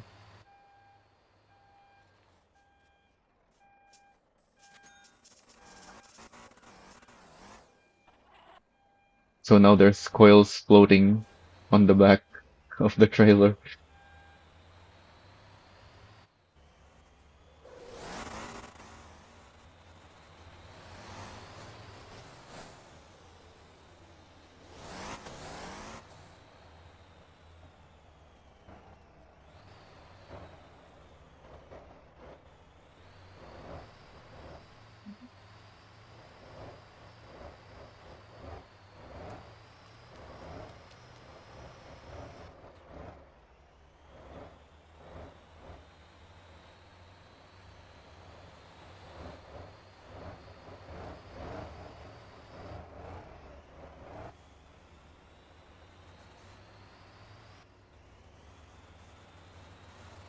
Are we really not gonna get any heavy containers here?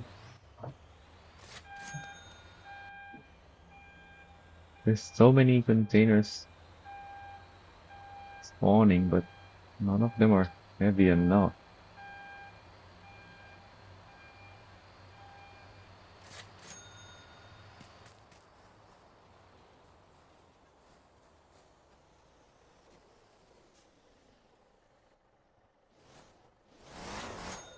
Oh, the brakes are overheated on the trailer.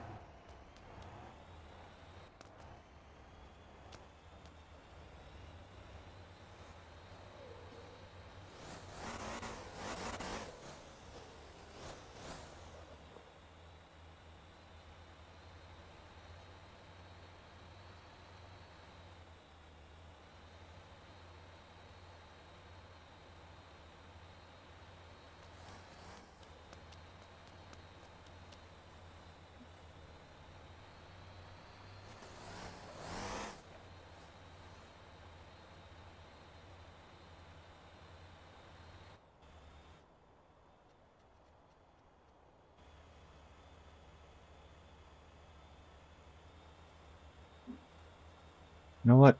I'm gonna walk around for a bit and do some things while we wait here. BRB.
Alright, I'm back. Turns out getting dark quite early today for me because there's a storm. So it was good that I walked around and turned on a bunch of lights because it was getting really dark in the house.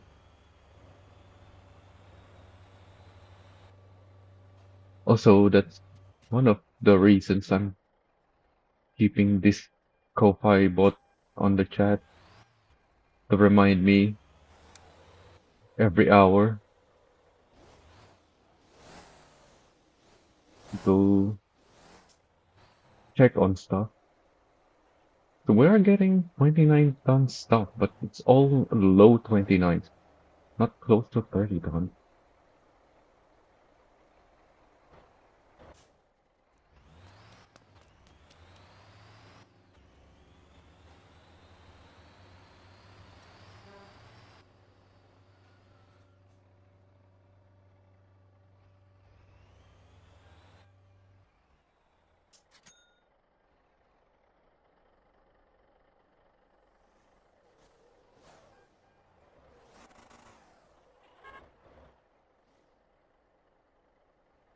Yeah, someone who live streams stuff like this, I don't really have much things to post on Ko-Fi that isn't already in my live streams or posted in my Discord.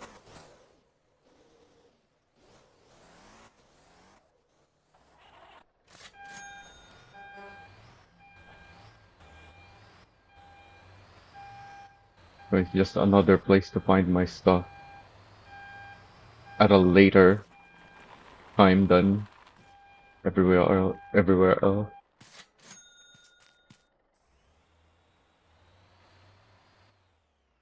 Unless I happen to have stuff that I haven't shown in live streams and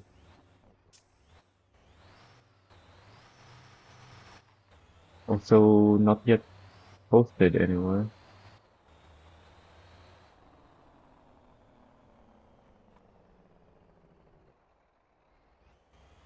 Which there have been a few.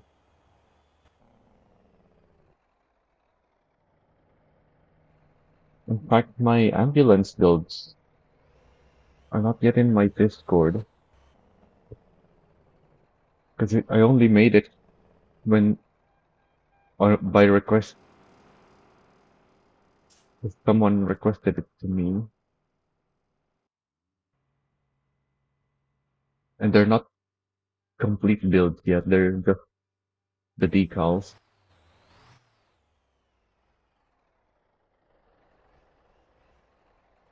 and the lights, I guess. I'm done with the lights and the paint, but they're not set up yet.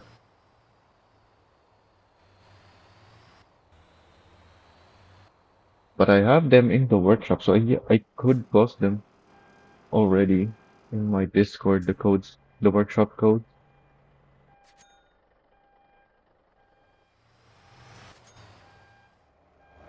I just haven't done so because I really wanted to have them completed at some points. I just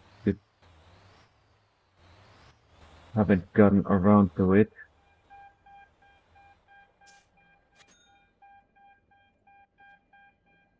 I have stuff like this, and recently the Halloween build.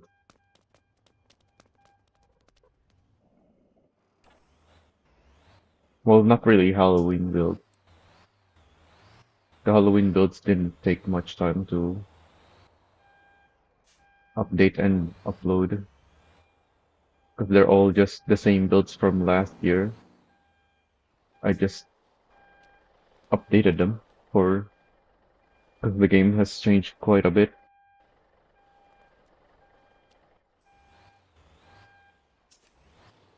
But the Mad Max builds are the ones that I made for this year's Halloween, and I only finished two of them. Oh yeah, the delivery's done. I'm just doing stuff here at the harbor.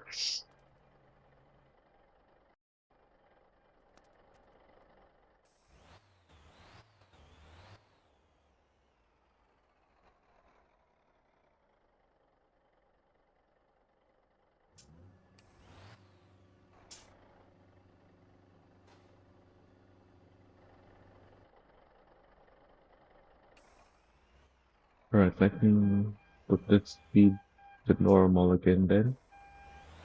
And let's change up to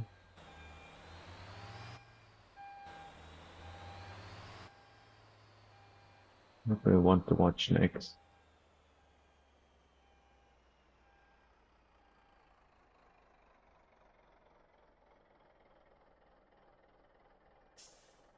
I guess we can watch this.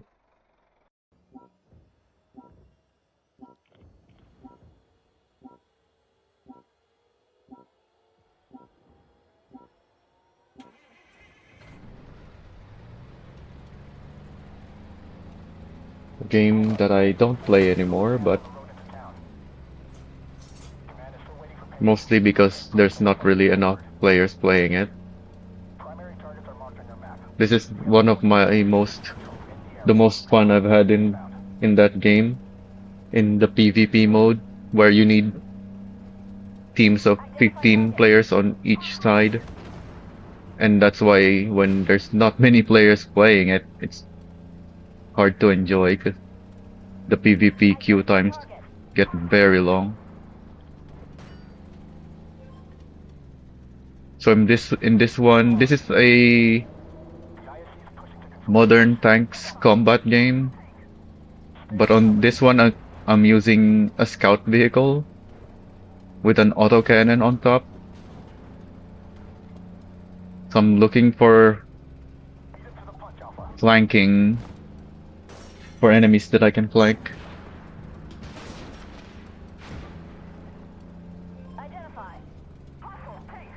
Like this guy. He's currently engaged with the rest of my team, so he can't turn around to face me. So managed to get a lot of shots on his back. Also, this is quite loud, I think.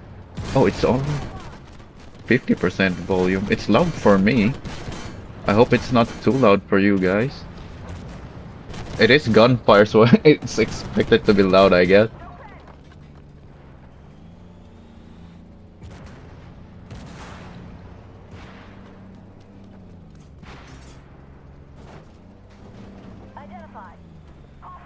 I'm just constantly repositioning myself so that the enemy can't get a shot on me.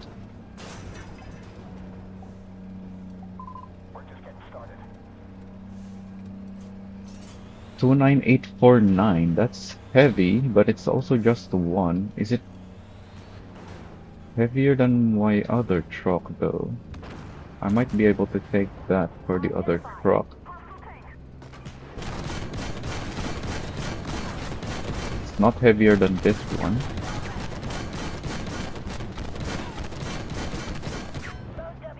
It's not heavier than this, so it's useless.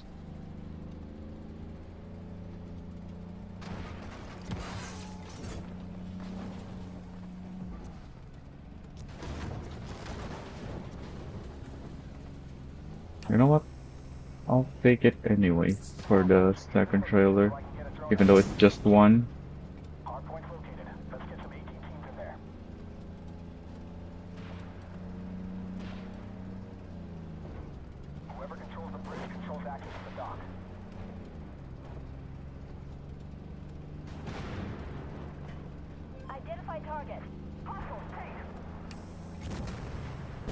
I'm just constantly shuffling between the middle of the map. So I started to check the north at the start. I didn't find anyone to flank there, so I went to the middle, and then went back north and got a couple of people flanked there. And now I'm back here in the middle and towards the north side this time though. Oh yeah, I found this guy. I saw him pop his smoke grenades, so the rest of my team was not aware that he's over there. And then the enemy has this flying drone that's spotting all of us. I definitely need to take those out because it's harder for me to scout around when I'm constantly spotted by those things. Nice work, Alpha. You're holding, but Op 4 is making a move. Coordinates incoming. Identify target. Hostile, take. Oh yeah, and here there are neutral vehicles. As in, they're hostile to everybody. They're not on any team. Except others like them. So I got shot quite a bit there. Not expecting to have so many vehicles there. I thought there was only the enemy vehicles.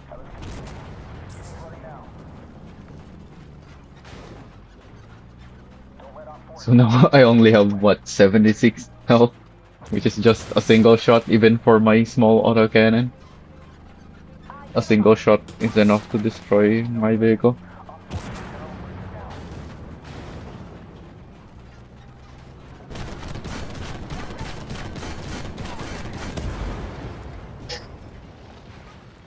And they finally managed to take me down, but I'll be able to respawn in a few seconds.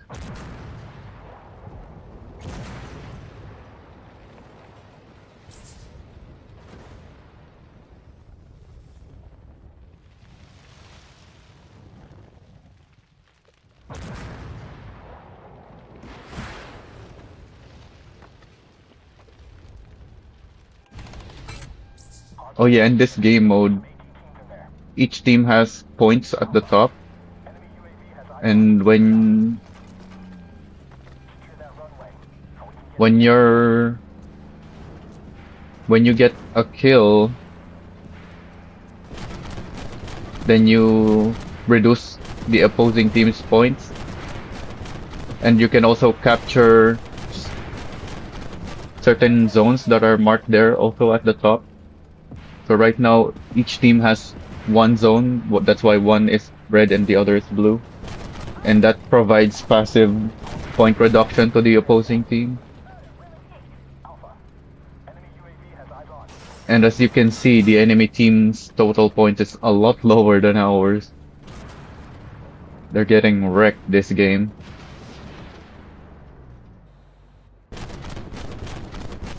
Normally in this game mode, it's hard to get the enemy team's points reduced by a lot, by this much more than your own teams.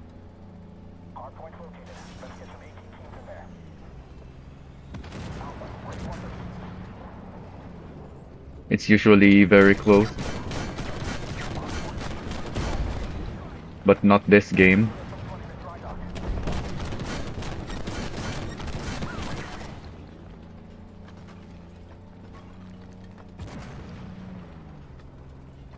Once again, engaging the enemy from behind and then repositioning myself using the speed of this scout vehicle.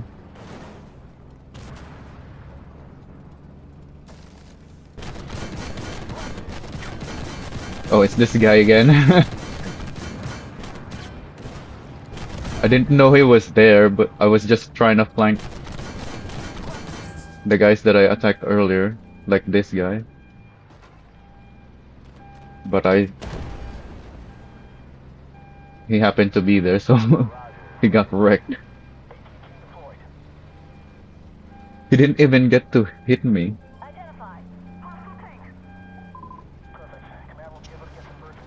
Oh wait, no, I do have some damage. Was that from him?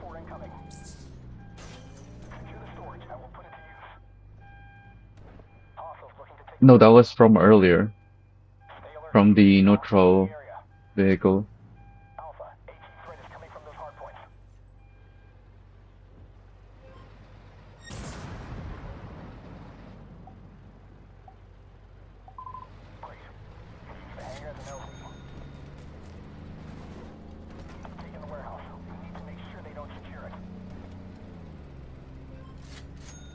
Oh, and we just captured one of the points there. That's why I was just parked within a white circle.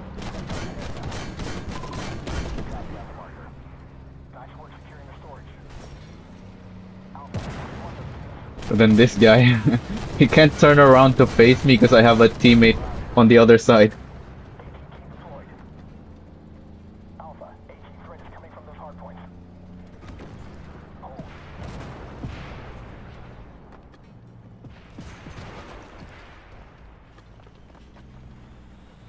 And his vehicle is very slow to turn anyways.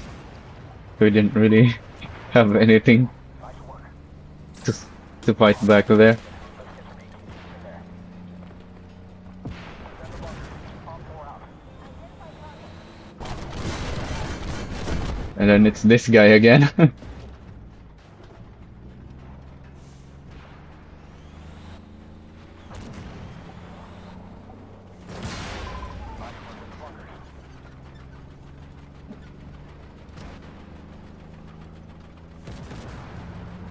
Also, we're on the enemy side of the map, and yet we have that point captured on their side. So that's not helping them reduce our points, and that's why even though we still have half our points, the enemy team is about to lose all of their points. Alpha, take out the chance to get air support here.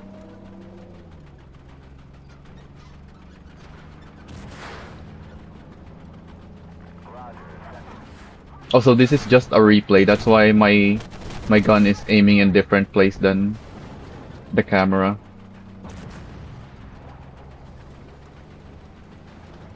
And that's why there's controls in the bottom middle of the screen On 4 incoming. to play, pause, and whatnot.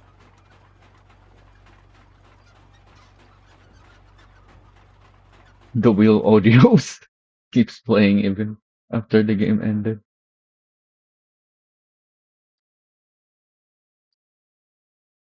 And then this game also has PvE modes. In fact, it's got plenty of them. There's a whole story. Go play this one.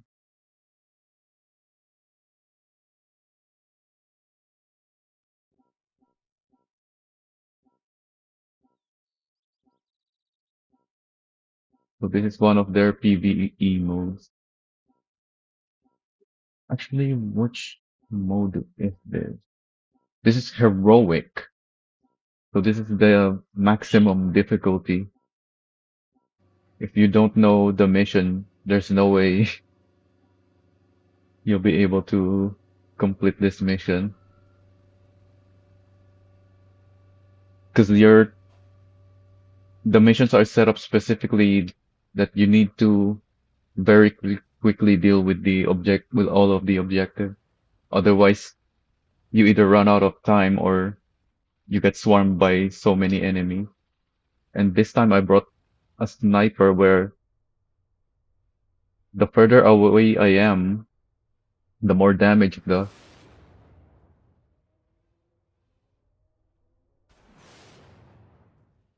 So I'm sitting in the back corner of the map on this part, dealing thousands of damage per shot.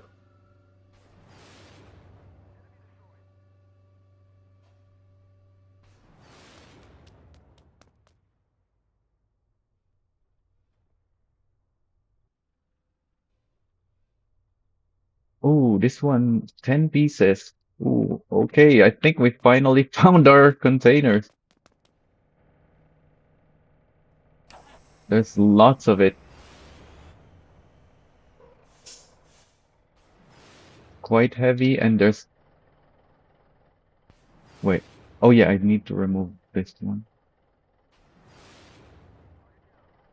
Okay, finally.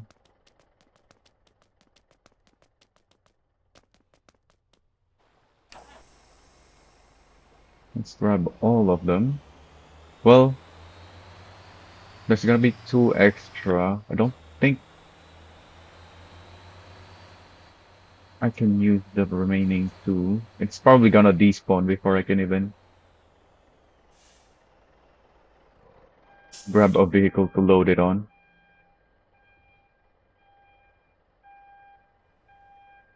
Oh, I think it's gone. I didn't get to grab the rest of it. Dang it.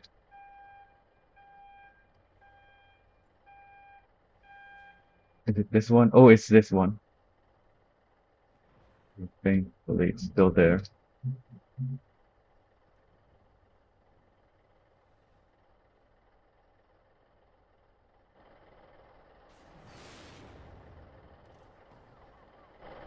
Alright, I want my company driver to take this one because this is extremely heavy, and the company driver doesn't care about the weight anyway.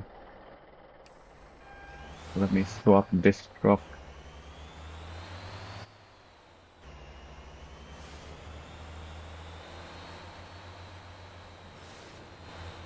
Alright, that will be the last video we're watching for now then.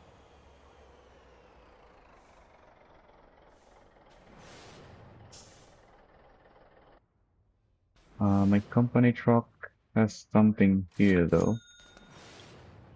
I need to disconnect him from these first.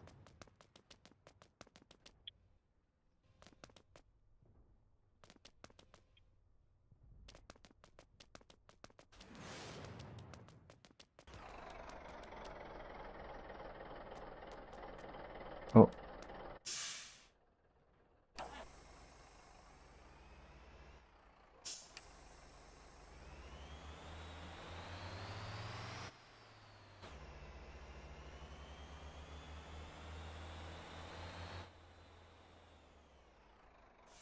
and yeah, there's a very long defense phase here at the start of that mission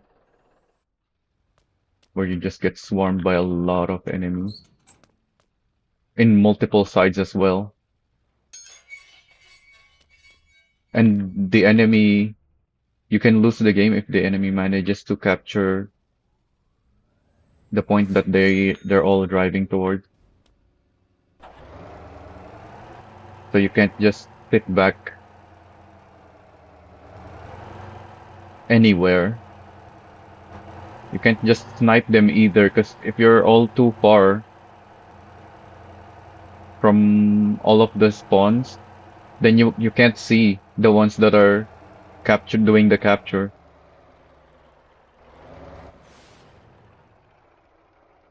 The enemies are specifically placed and attacking areas where players are expected to be at to defend.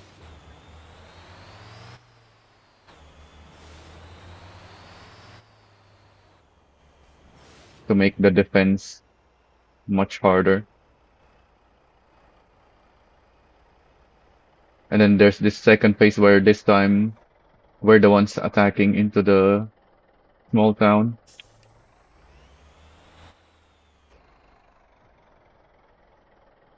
We have to kill four, I think, or is it just three? I think there's only three. Three enemy vehicles that are overpowered. Like they got extreme, extremely buff damage and armor. Oh, I can use the extra containers for these. Is it still there?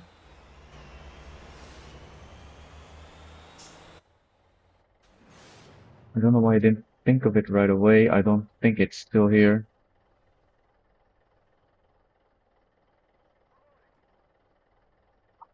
Dang it. It's lighter, but it would make all of the containers of the same weight if I grabbed it. Oh well. Wasn't expecting to get 10 containers, so I didn't think of that right away.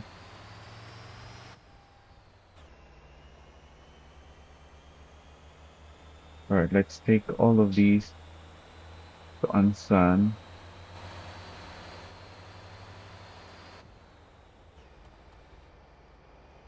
Oh, we got another company vehicle.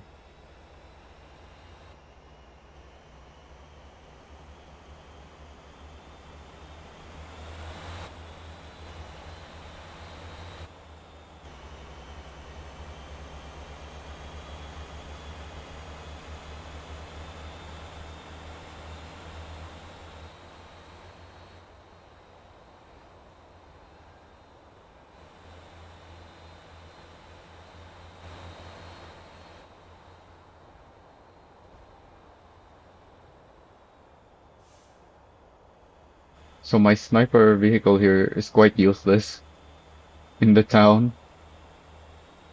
So I just went straight for the back, so I can at least shoot the back of the overpowered enemy targets that we need to kill.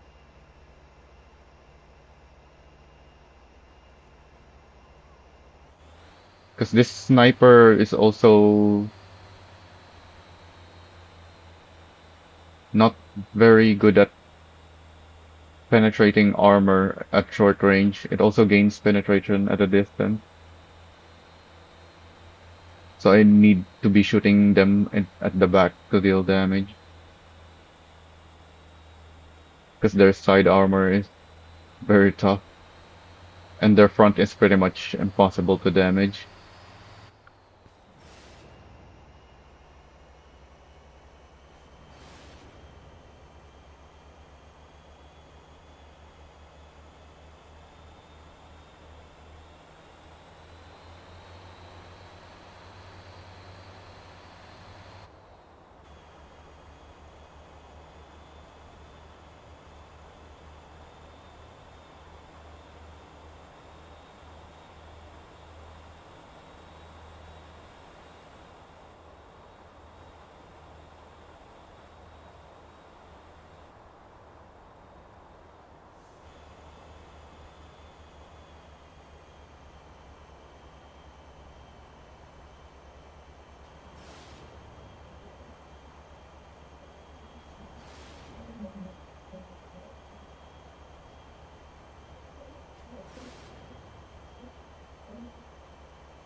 Oh yeah, and they have artillery. I just got hit by artillery there.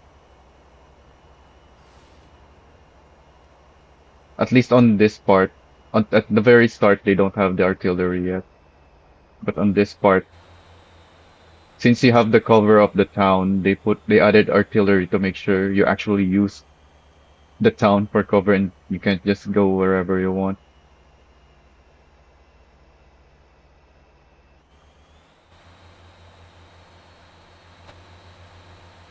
Whereas at the start, it was a very open map, so having enemy artillery would have been too much on top of all the enemy spawns.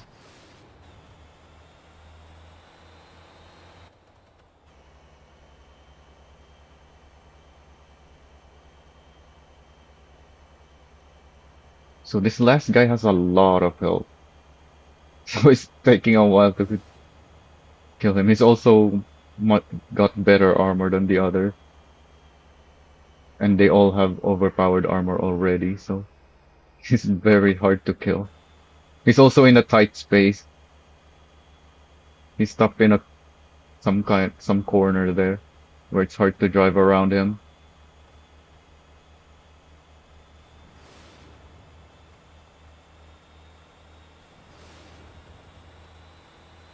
And I don't think my teammate that is engaging it over there knows that we can shoot him from this side. So he's making him turn towards us at some points in there. So it took even longer than if he just didn't make him turn around.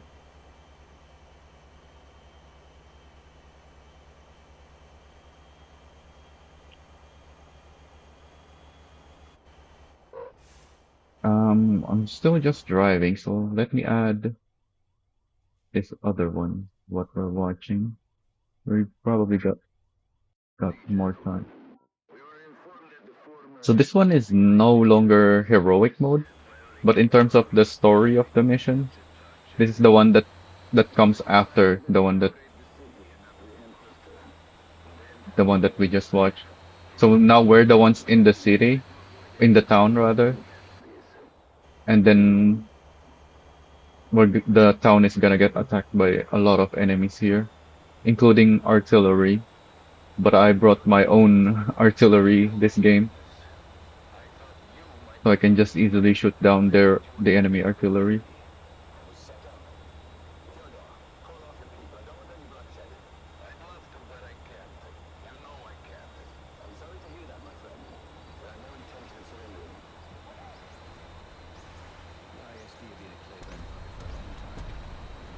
This is a burst fire artillery.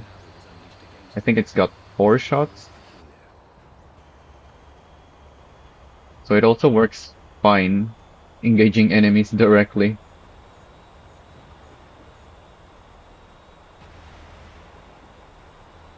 other than the fact that it's got no armor and very low health. So just that single shot from the first enemy took a lot of my health already.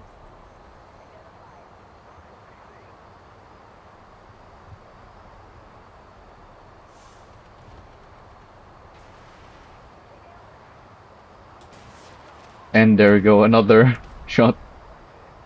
One more shot, it's probably enough to finish me off. I'm losing 1/3 of my health every shot.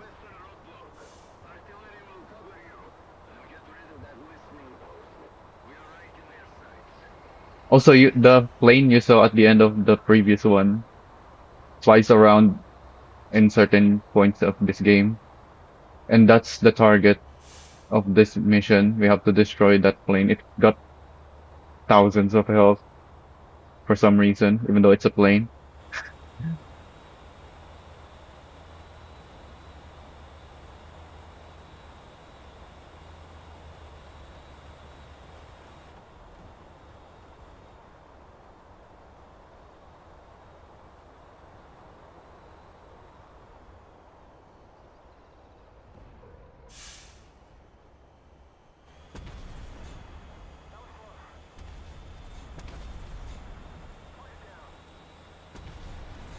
The reason I decided to save this video, even though it's actually quite boring, because I'm just in an artillery shooting with the sky view camera, is because of that plane and what happens towards the end of this.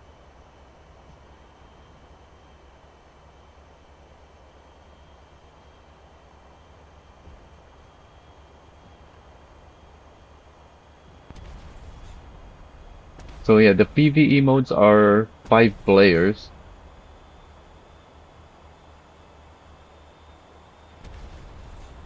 We're all in, I believe, the same clan in this game. Maybe someone isn't. I can't really see it right now because I'm driving and I'm looking at the same small thing. In fact, you guys might see it better.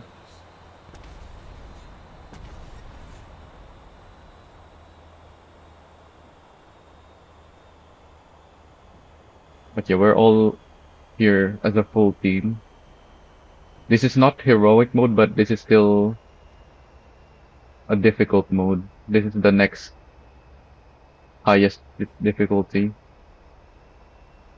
Heroic is called heroic because it's almost impossible to do unless you really know the mission well and you brought the right vehicles for it and the correct strategy. Because the game just throws so many enemies, so much damage and whatnot in heroic mode. Unlike this mode where it's actually just difficult.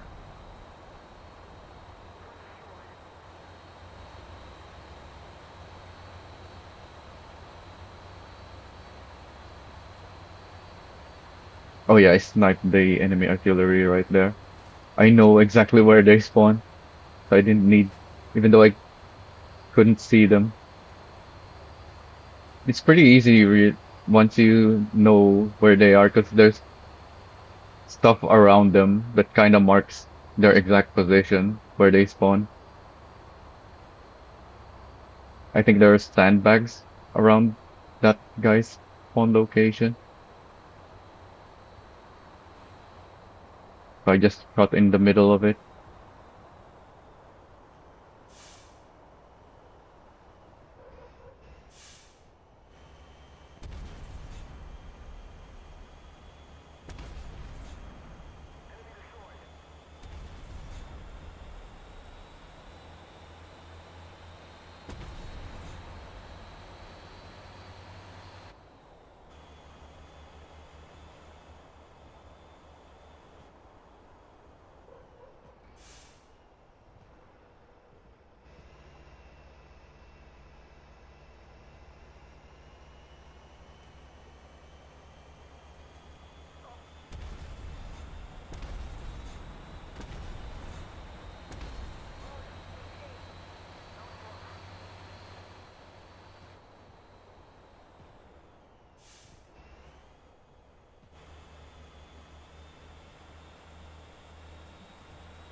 Oh, am I not gonna be able to drive through here?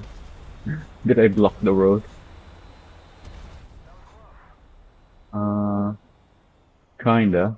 I can probably squeeze through, but it's gonna be a tight fit.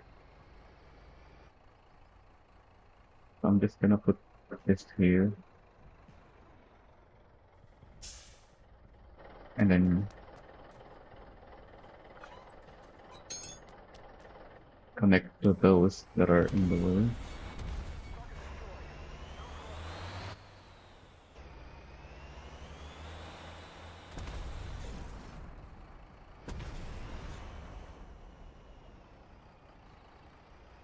I can get through here without the trailer.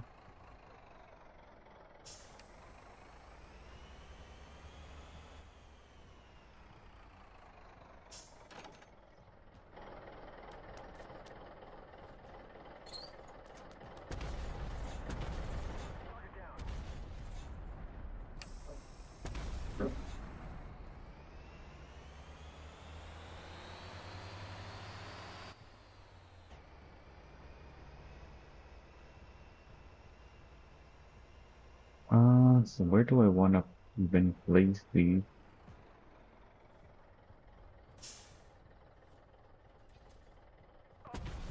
I mean, as long as there's a pathway I can drive through, I guess it's fine. So I can just leave that there.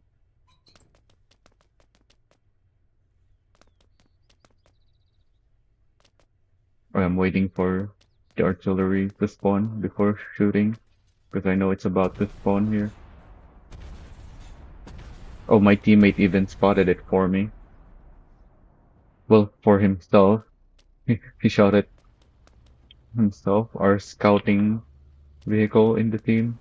We have someone in a scout vehicle, even though we don't really need a scout vehicle here. Because it's all short range and all we're just defending. So I need to get these things out of the way.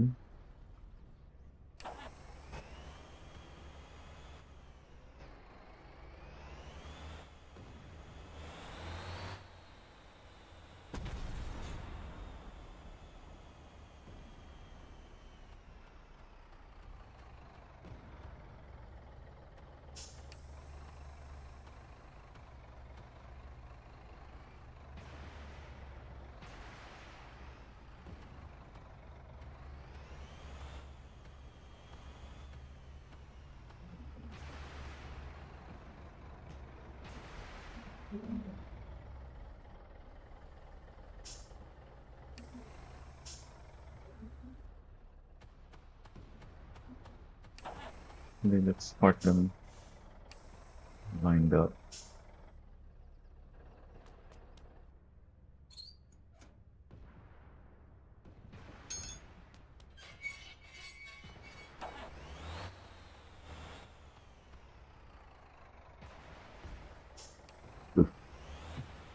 Excuse me.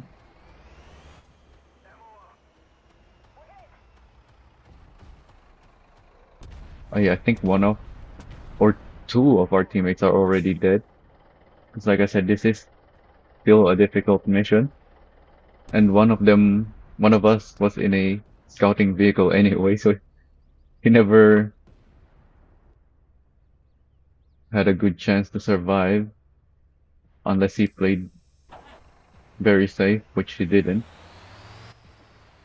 So I only have two teammates remaining here.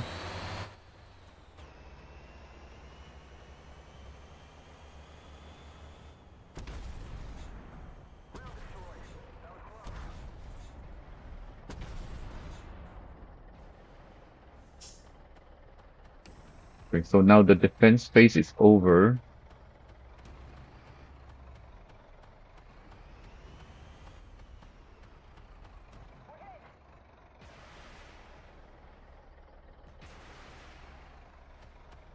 And we need to take down the plane.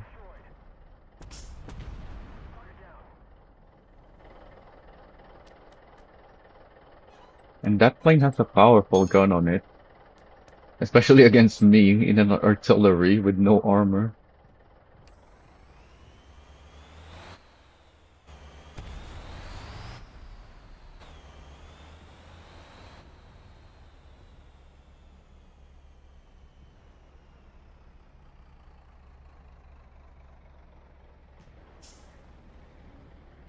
Yeah, there.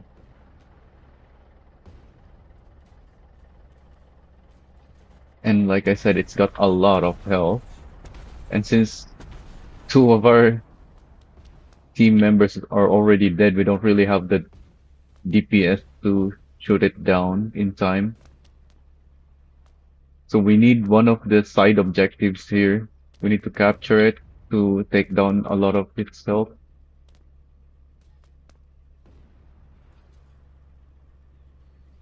Oh, this guy's still on this way.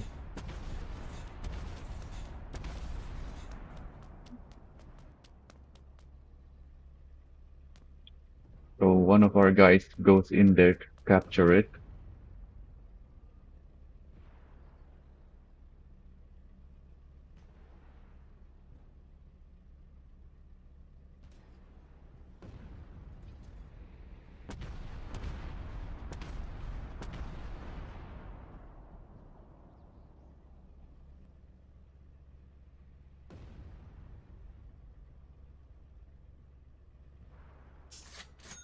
And he's getting shot by the enemies because he's trying to capture.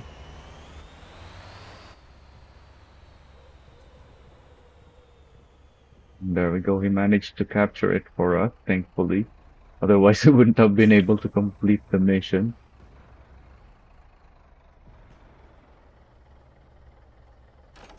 But now he's dead.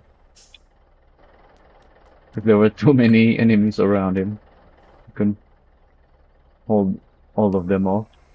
He just kept taking damage in that position.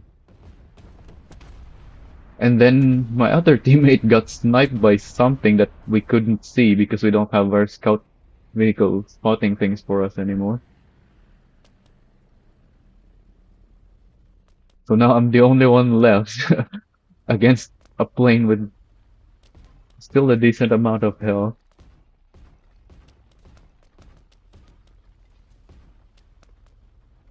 Oh yeah, I want to take a screenshot of this, which is why I added the third truck. Actually, let me replace this one. Oh wait, no. I want to replace the other trucks actually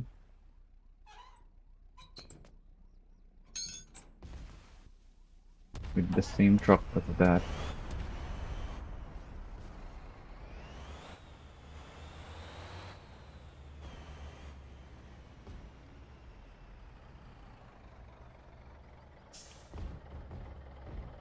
Somehow the plane hasn't killed me yet.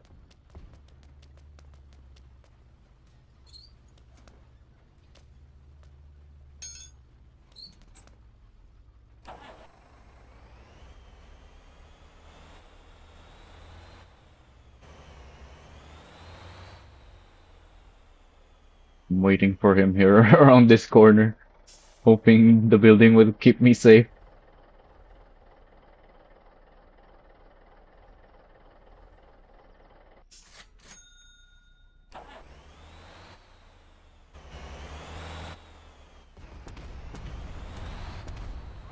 And there we go. I managed to take it down in an artillery.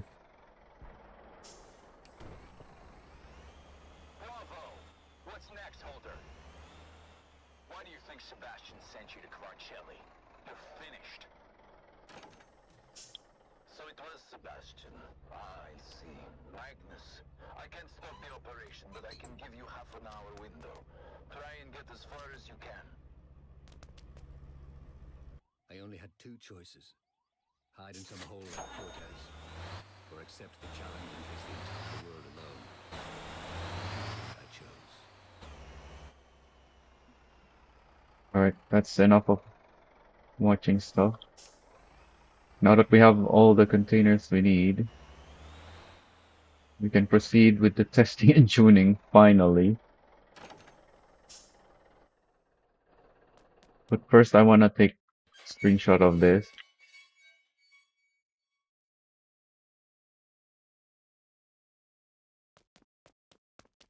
for the thumbnail.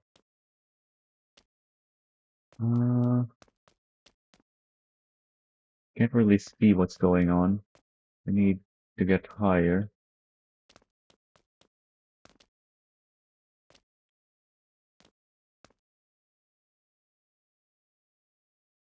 You can use cones to make ladders.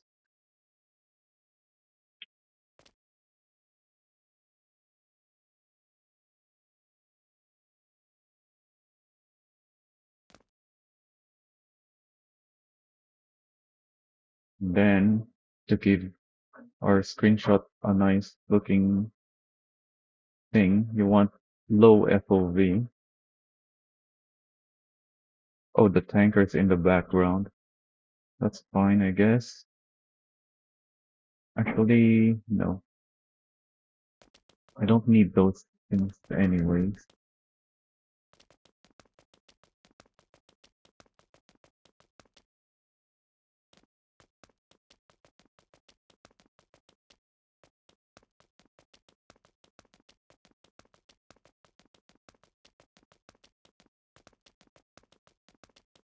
Oh, my company truck is here. I almost forgot. I still have one more set of trailers for him to deliver, so I need to get him back to work.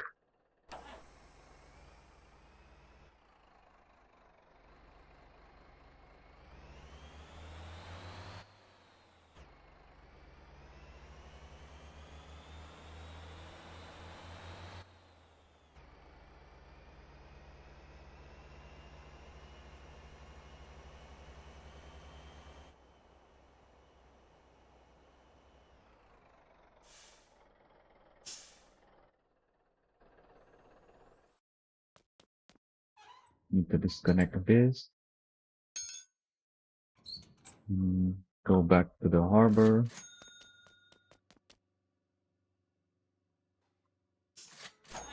Fund the company truck. And attach him to the ones that are here.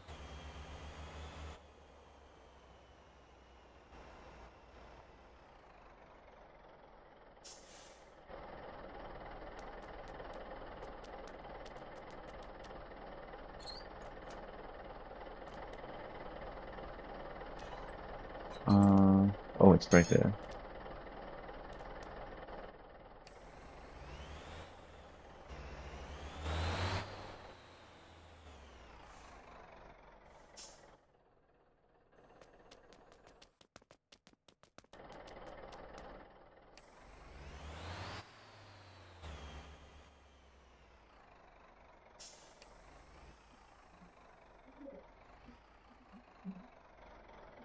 Oh, not that.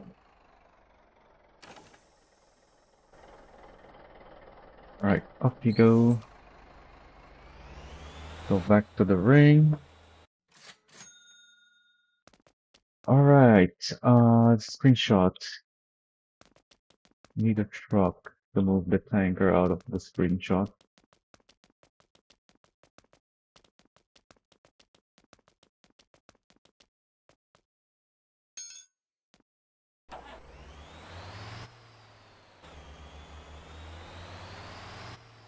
In fact, I think I need to move both of these out of the shot.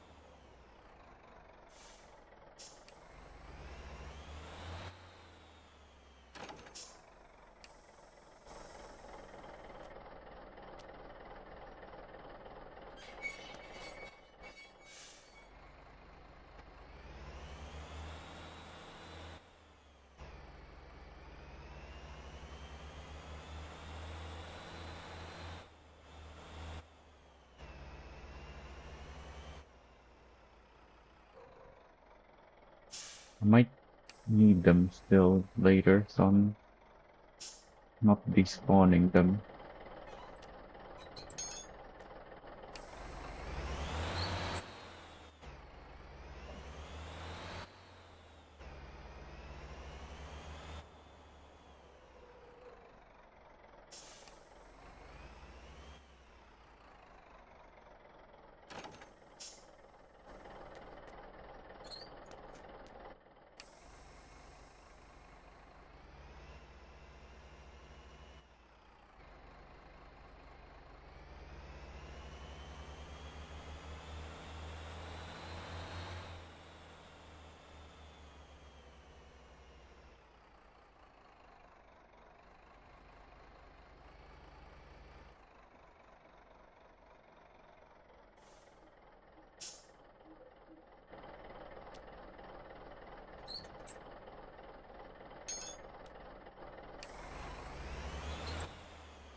All right, there we go.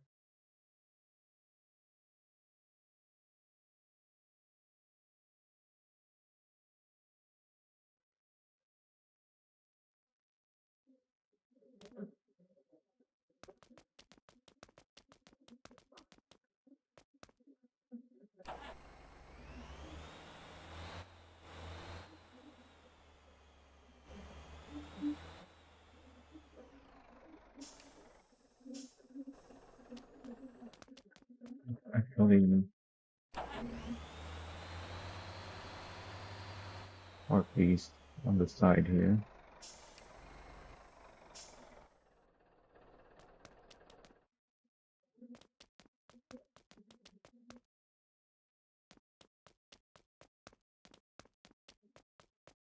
So that these are what I tested on the live stream yesterday.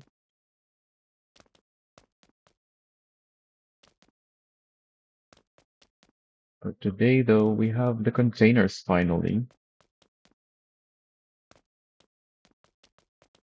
I need to drop 4 containers. They're very heavy. I think I want to use the 6x2 semis. Well, ideally the 6x4. But my 6x4s have different setups on them.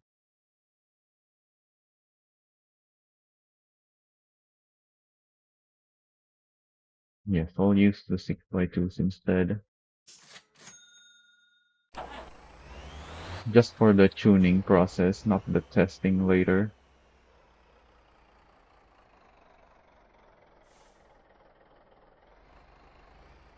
So the first thing I want,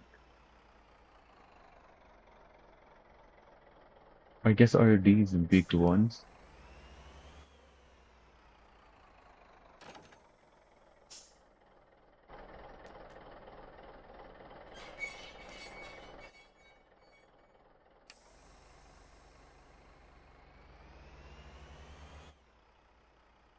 I guess I should move these out of the way because this is a massive trailer. I can't be having to drive around these things.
Oh, not that. The landing gear.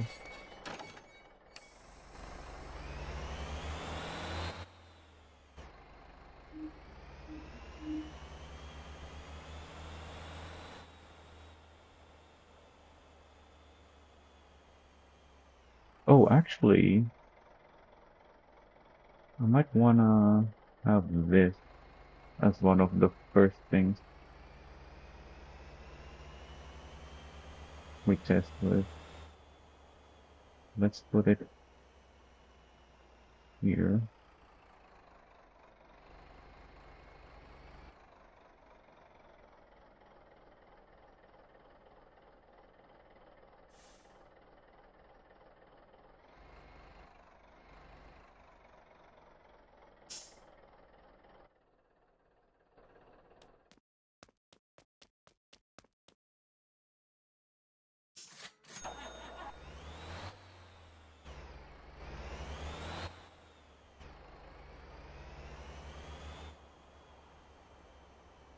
What else? We have space for 4 and some short ones. Actually, yeah, I could have parked that one differently.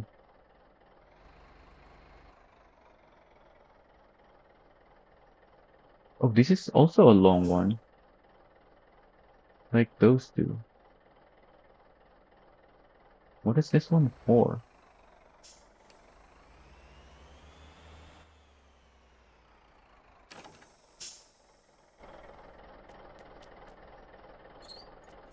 Why do we have 3 that are very long?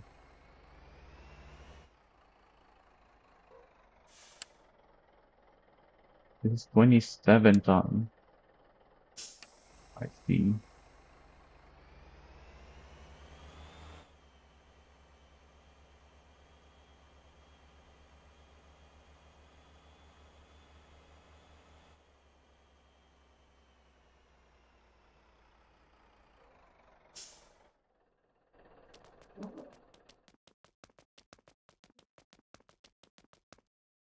This is, yeah, 29.7, 28.7.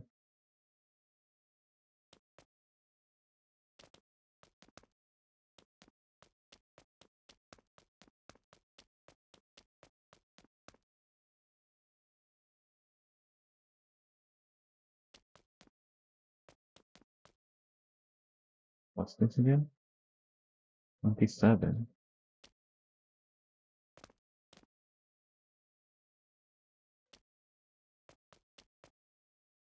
Did I get the weight wrong? This is correct. Let me actually grab that already.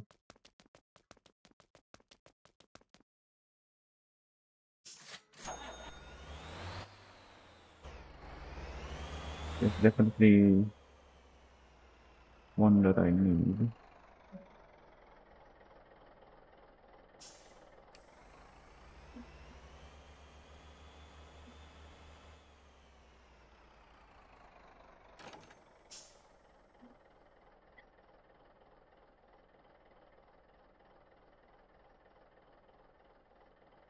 Yeah, this is the same, but one is lighter than the other.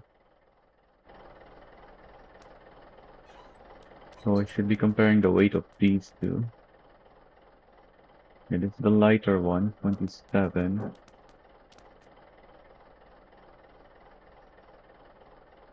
Why do I have 28.7?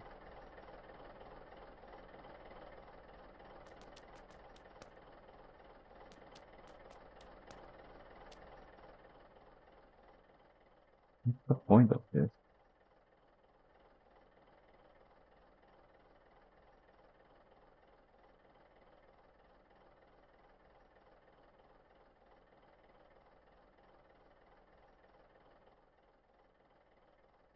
I guess just an extra one? Because I don't know which one. Yeah, it's for comparison. I don't know the correct weight that I need. So I just grabbed two that are close to what I think I need. That's why neither one of them is close to 30 tons. Because I don't expect to need 30 tons on either one.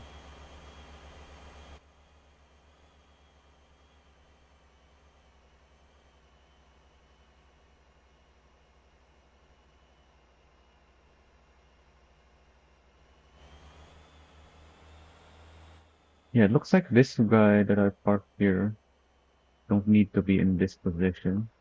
I need to reserve parking spaces like this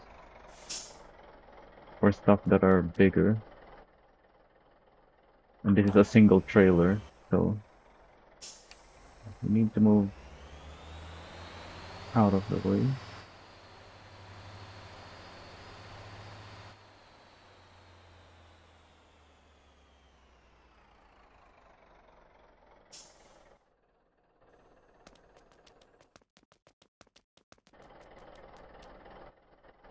We have limited space here.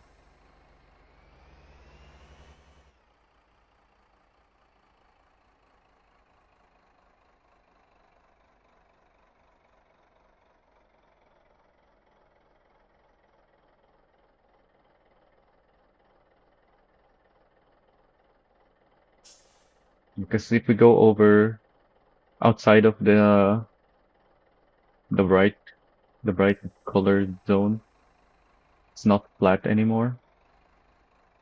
You have to stay within it.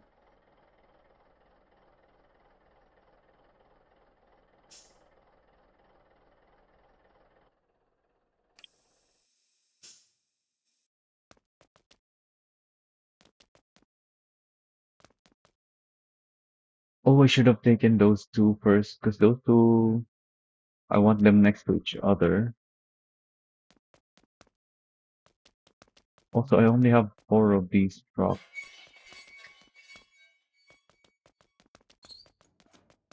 So I actually want a different truck.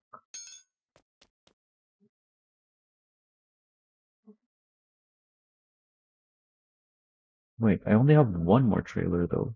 Oh no, I have these two.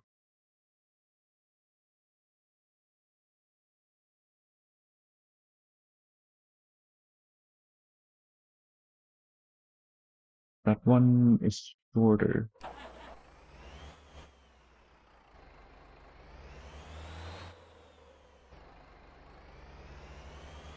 Yeah, good thing. It was a good thing that I kept the that I decided to use the atlases because the atlases are short and we have limited space.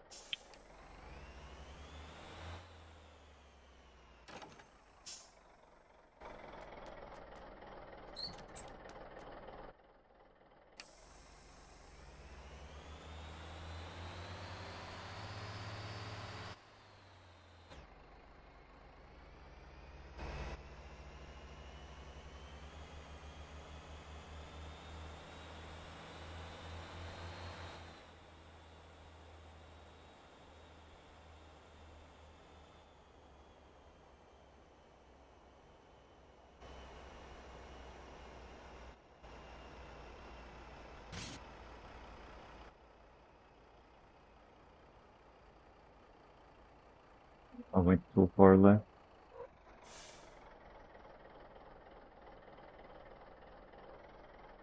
Oh, I hit the hole.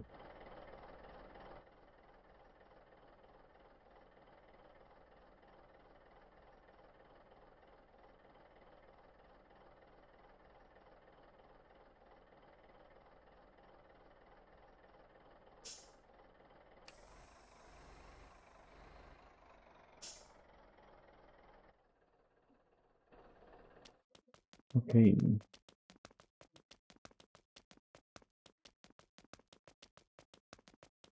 then let's grab those two.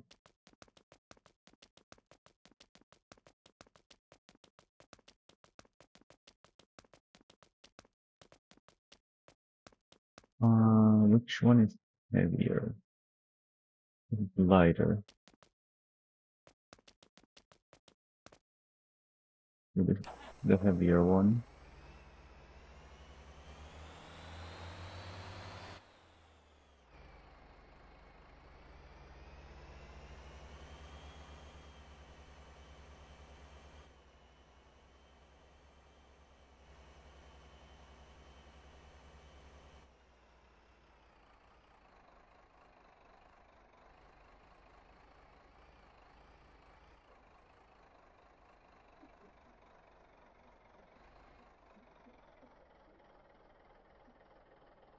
Oh yeah, I should be parking just over here. I should have lined up already.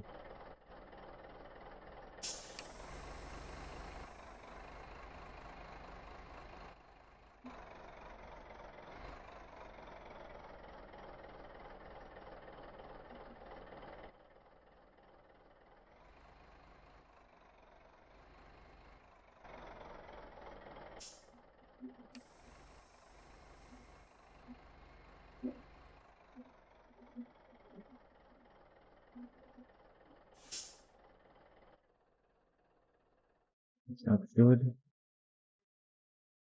I think so. Um, it might mess up with. Well, it looks like it's slipping through, so it doesn't look like it has collision.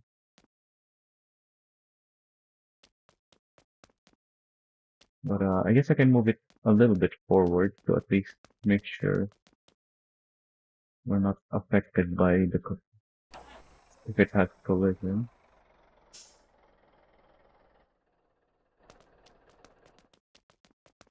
'Cause I know in some places those have collision.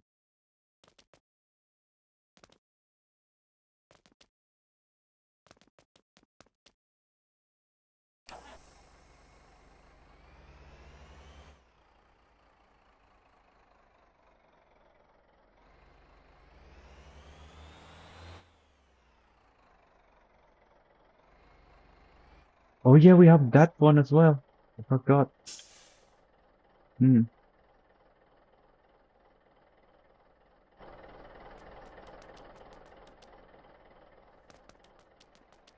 I might wanna part this one where I already parked one.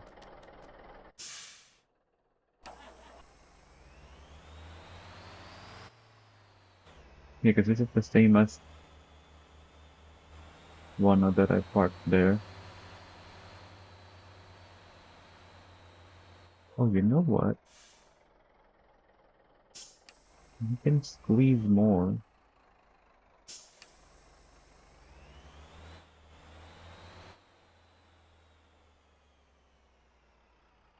Oh, well, I'm not in an Atlas anymore. This doesn't steer. This doesn't have the tight turning that the Atlas does.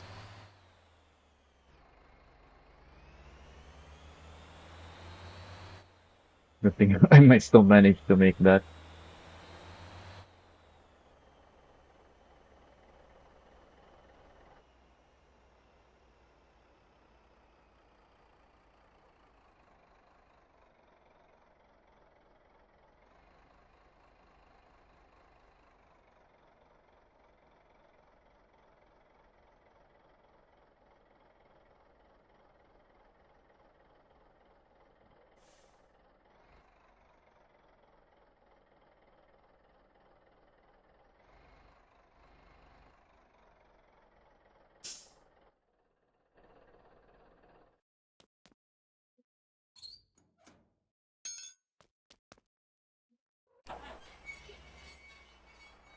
Can respawn you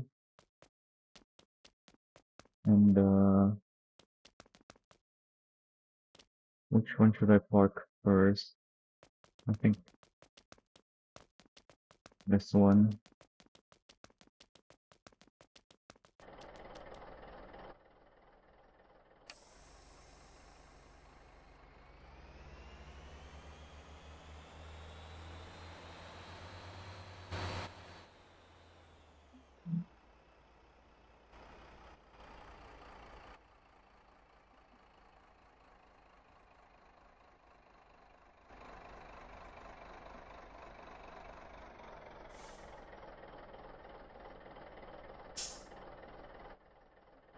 I may have been too close.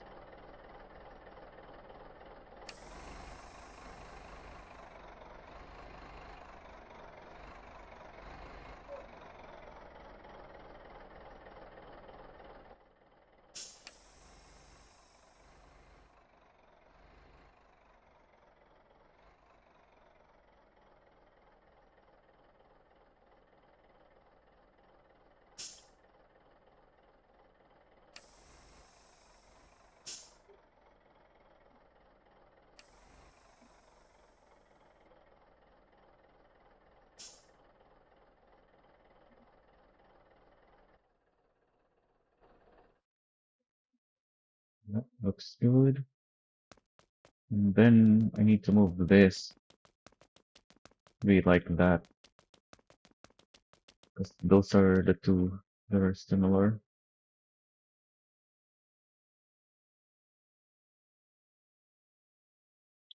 Kind of blocking the two though. Can I even get in and out of these trucks when I have them parked like this?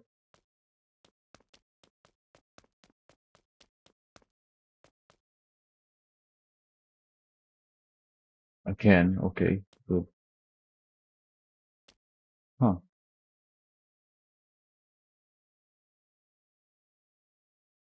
Yeah, the Atlas, because the driver door is close to the front. You can hop in from the front. That's perfect.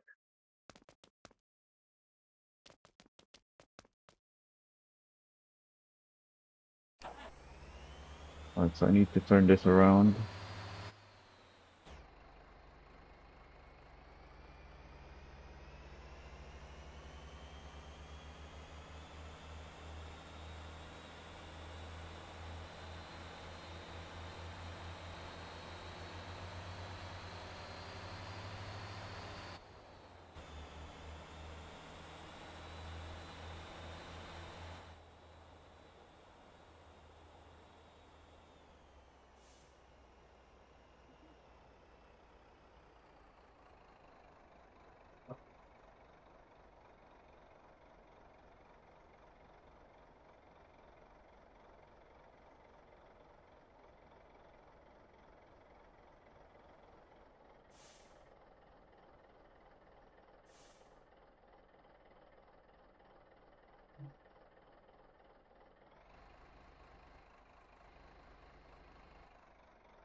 Can't really see.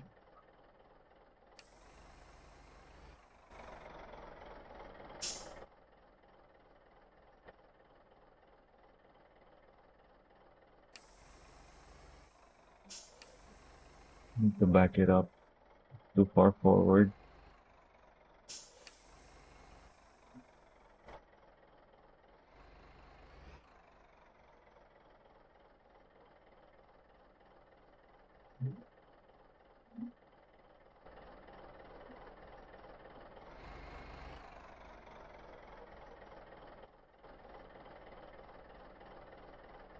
Oh, I went the wrong way.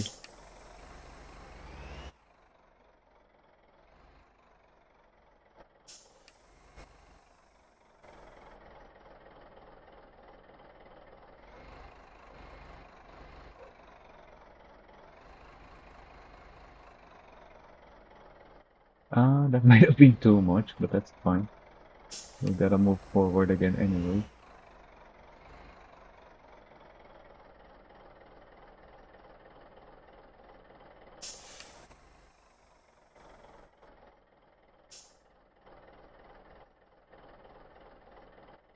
Alright, that looks good.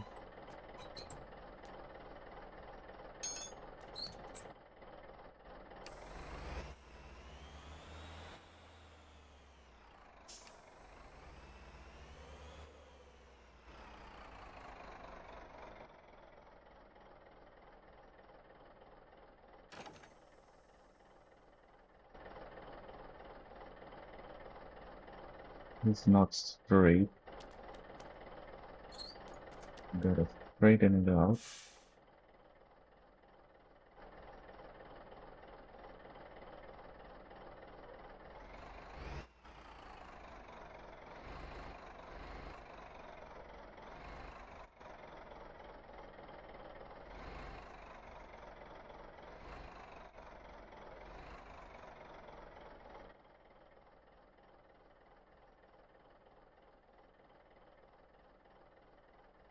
And that looks pretty straight.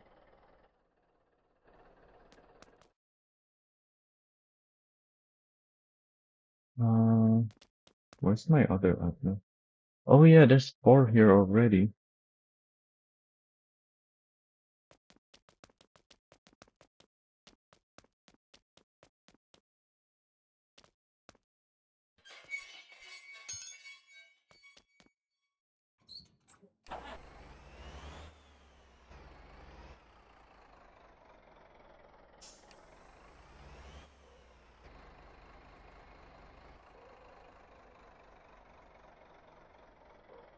Oh,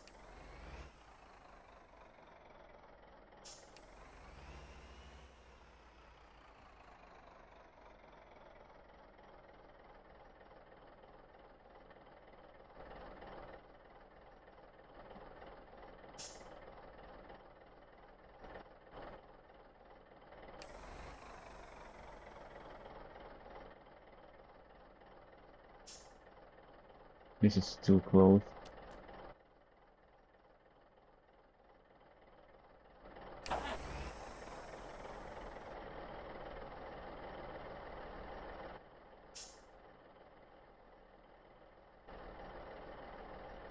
No, it's this one that is in the wrong angle.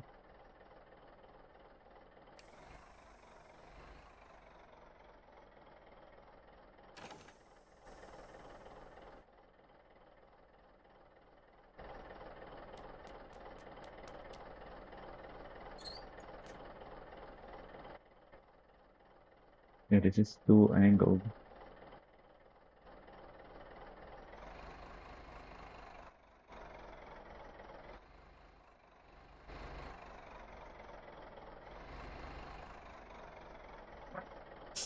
But then I went the wrong way. That makes it worse, not better.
Okay,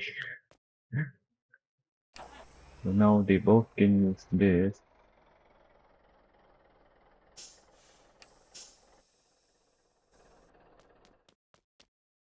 I can even walk through, maybe. Yep, nice. I need trucks for those. I already blocked the spawners.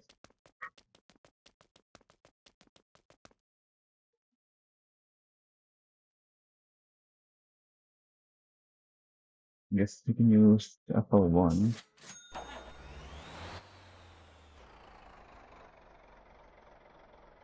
Probably, probably should use atlases.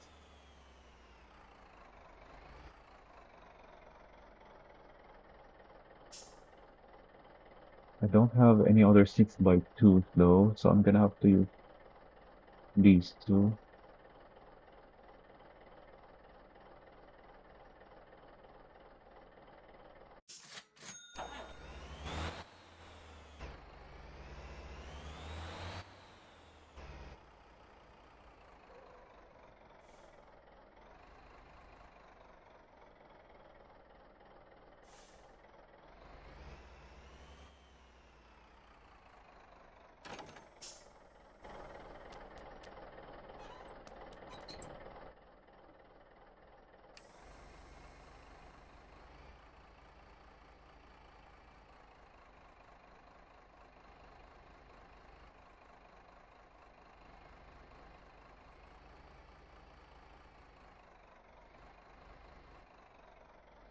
Perfect turning radius.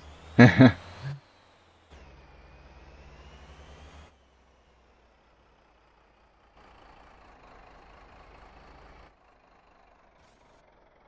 is why I like the atlas.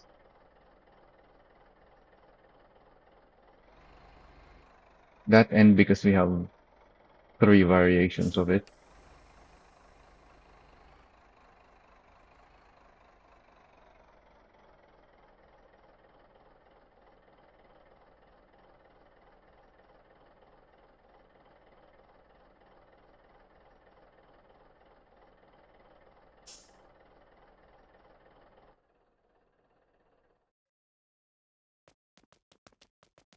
I need the one that is here.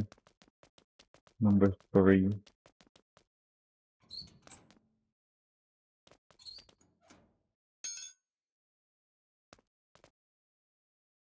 Oh, wrong one. No, not this one.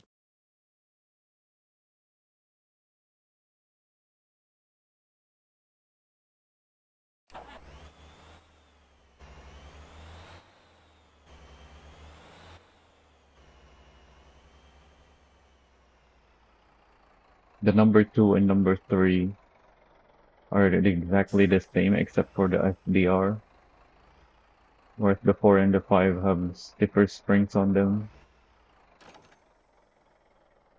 because they're meant for even heavier loads than 2 or 3.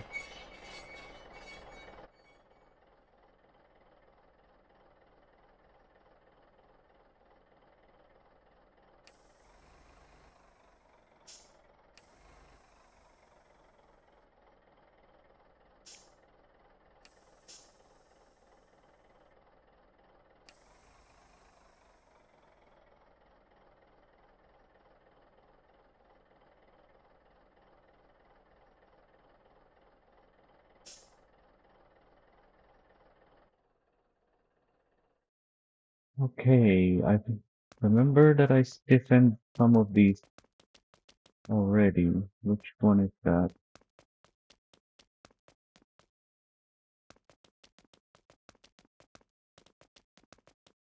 This one.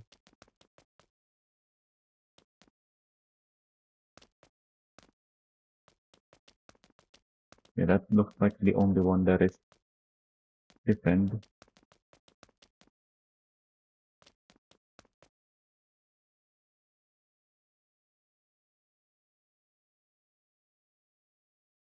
So I gave it 300%, yeah. And it does look like 200% is also a good option. Let's go back to our massive spreadsheet.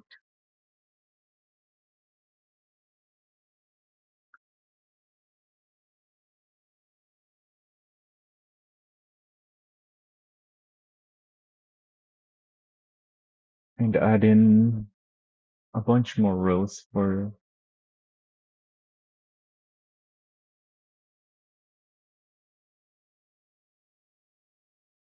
whatever other combos that we have.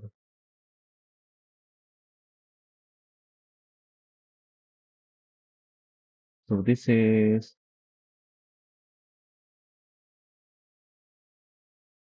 Conter with Kotra. Same with this, Conter and Kotra. These two are called both Conters, are all Conters rather. Actually, no, that's a Kotra.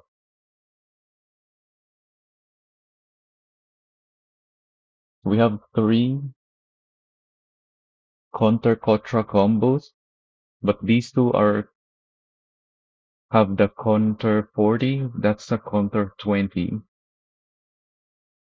And this is also a Conter 20 with a Conter rear. So that one is the one that is Conter, both Conter 40s, lead and rear. So it's actually on the opposite side. Would have been nice to have it closer, but we can't really squeeze it here. Or it's tough to squeeze it over here. I barely got to fit these 2040 combos.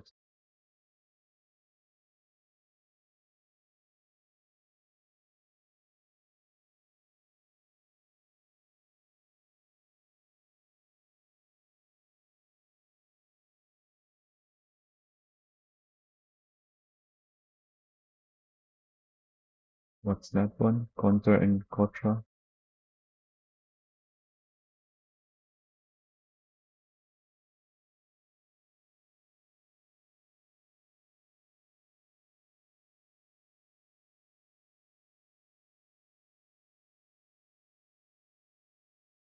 And that one is just a single Conter 40.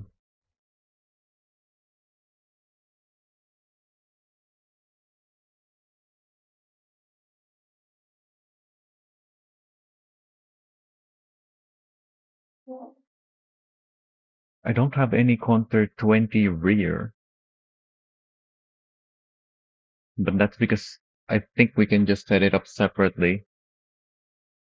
These are the ones that matter, I would say, how we set them up.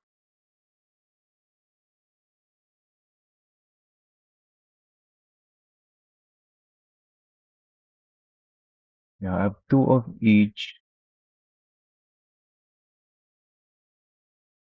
Yeah, two Conter 40 leads, two Conter 40 rear, two Contra 40 rear, and two Conter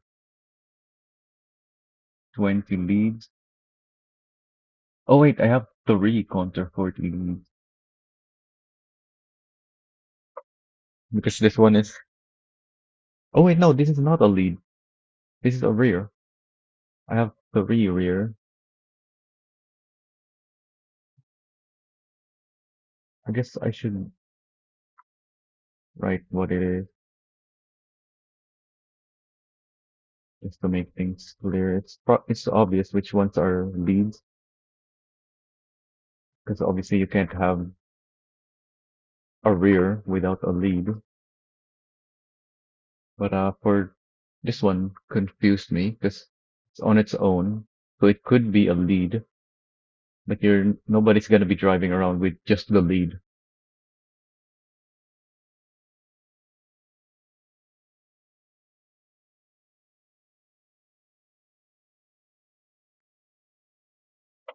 So the flabbers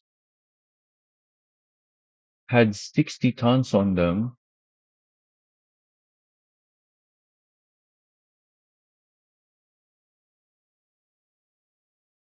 Um, I don't really need to see these.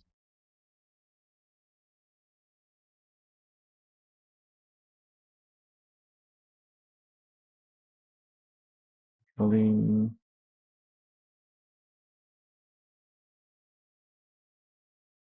yeah, let's keep just these ones.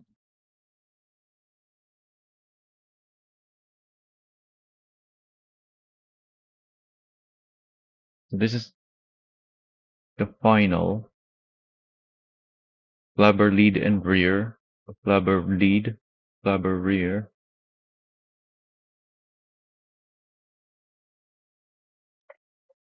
all fully loaded with planks.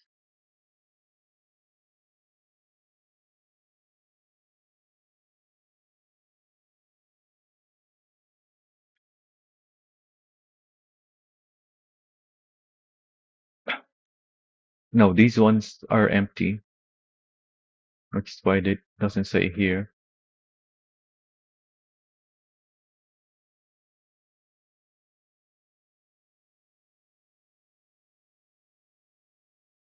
Which should, which I should probably check actually.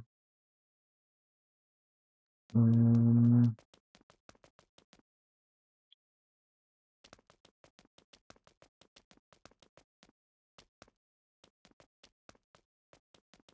it's kind of hard to get to it, and these are not the right truck. I just put them on for the screenshot.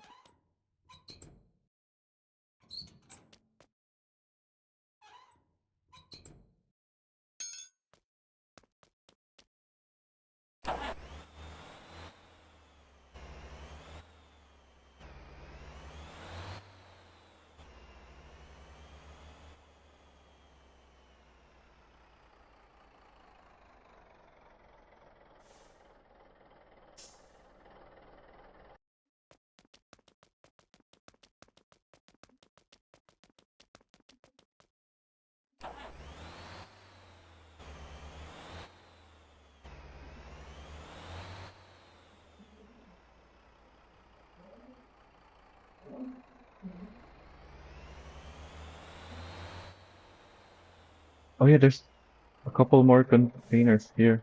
The short combo.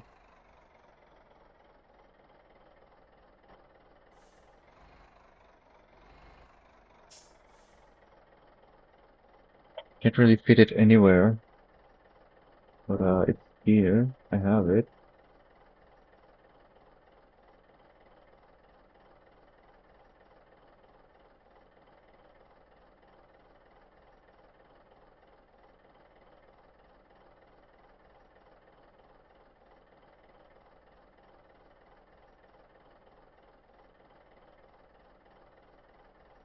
Oh yeah, I have the Titan here and there. Let's despawn these.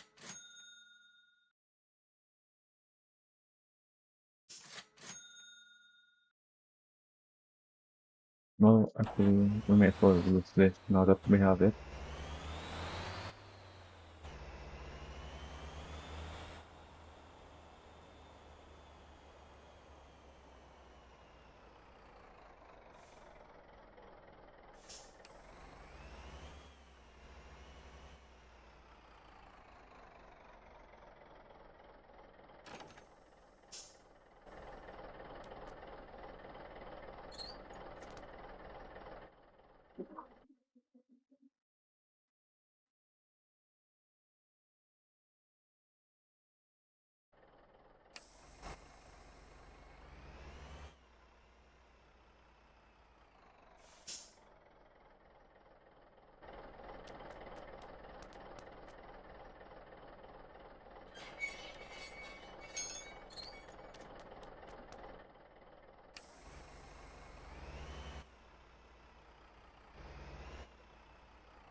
Wait, I have this right here.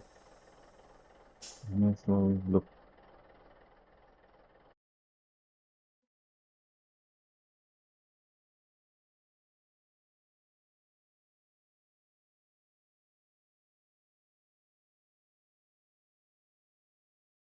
Why is the middle axle of the semi more loaded than the rear?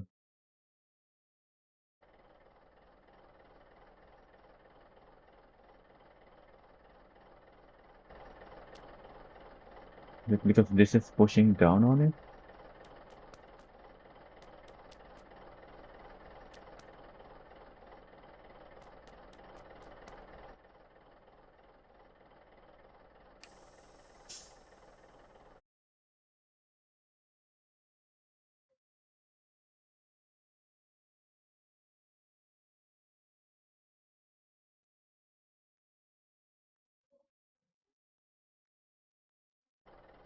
Oh,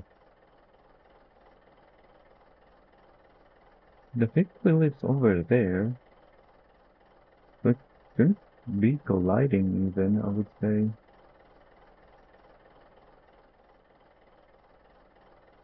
Hmm,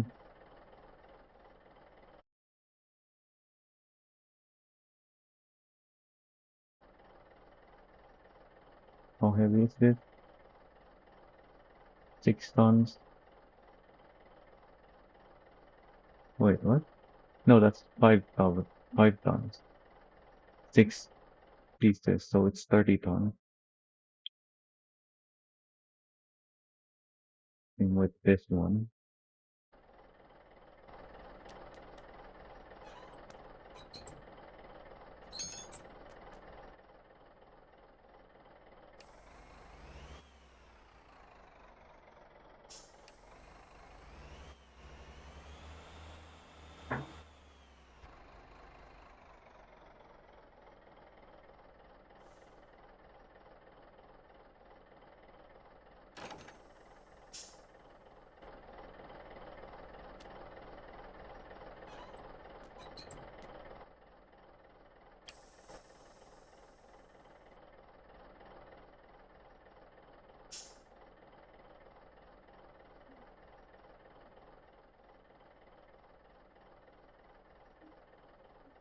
yeah, it's pushing down on the middle axle of the trail of the semi.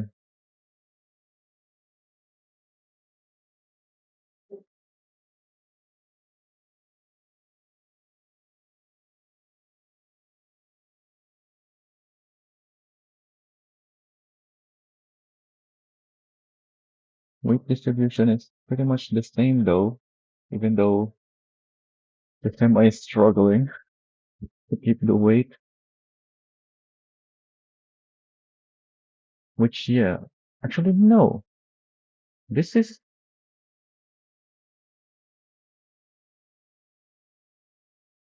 it's more loaded in the back, which means the semi is supporting more of the weight than the lead.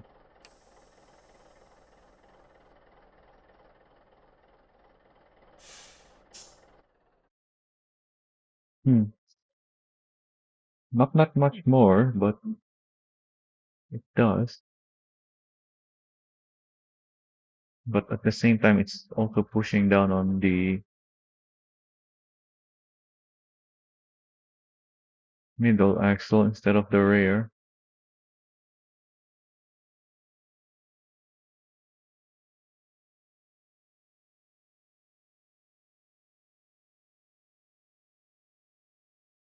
Yeah, my setups are made so that the middle axle supports more weight from no weight, but then once you reach the 10 tons on that middle axle, you also reach 10 tons on the rear axle. And then from then on, the more weight you add, the more it goes to the rear. Yeah, so this is higher than that, but this is higher than this because it's below 10 tons. Same here. And this is the Titan that I have. Yeah, it's heavier. The heavier it is, the more, the further, the more weight you add from 10 tons, the more the rear is loaded. But the less you have, the less the rear is loaded compared to the middle axle, which means there's some kind of collision happening here between the trailer and the truck that's causing the weight to push onto the middle axle instead of the rear. Like this should be 10 and 10 because that's when you add them, it's 20. This is more than 20 tons, so there should be more weight here than this one. And yet that's where the weight is. It's not because my suspension is too soft either, because we can see it didn't change between when I had it on the flabber, which looked like it was perfectly capable of supporting it. In fact, we have a triple setup here, and the flabber is supporting it just fine on both the first lead and the second lead.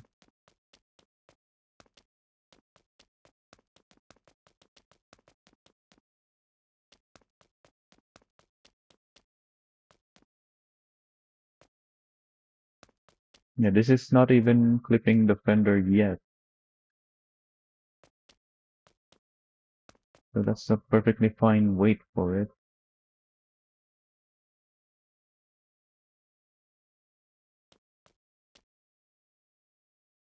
It's just pushing down on the wrong axle. But anyway, just wanted to check this versus this. Though I'm looking at this right now.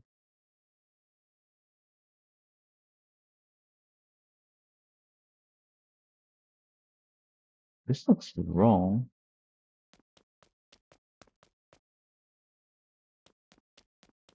Is it? Did I made a mistake?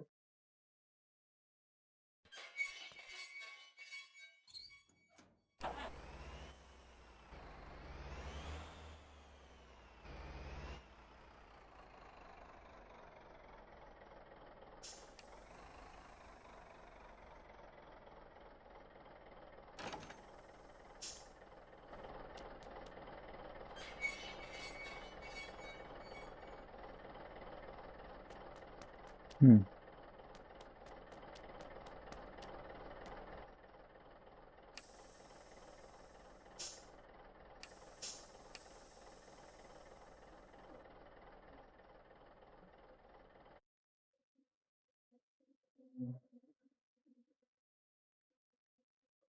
Interesting.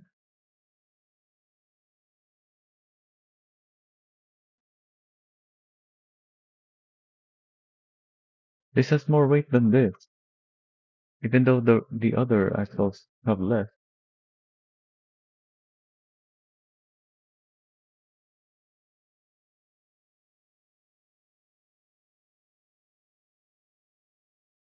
And without a load, this is not even supposed to be carrying any weight. So why is it that when I reduce the load, it lowered the load on these axles, but this one got more?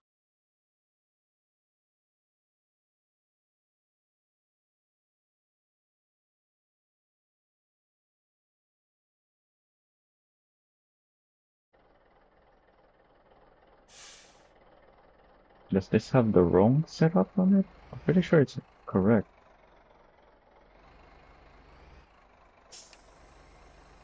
I double triple checked the setup yesterday.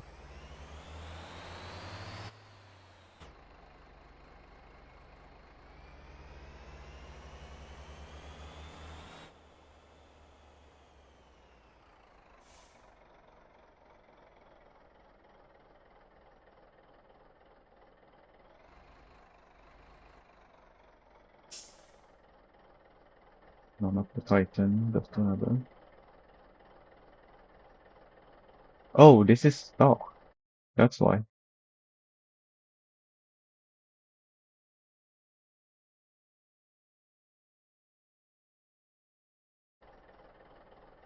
Yeah, because I was only tuning this one, not these.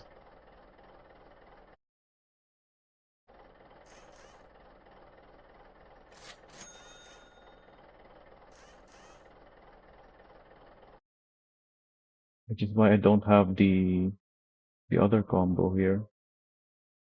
Yeah, this one.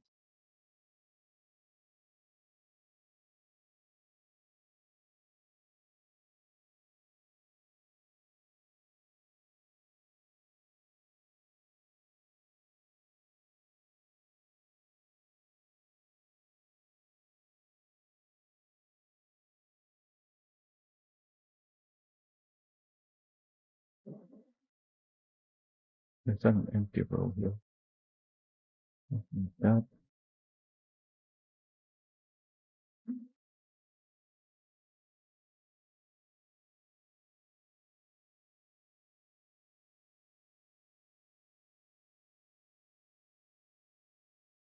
So this is wrong then.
So by the time this axle exceeds 10 tons, and probably these as well, you're already more than 40 tons gross vehicle weight. So these are all fine.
Yeah, looks about the same.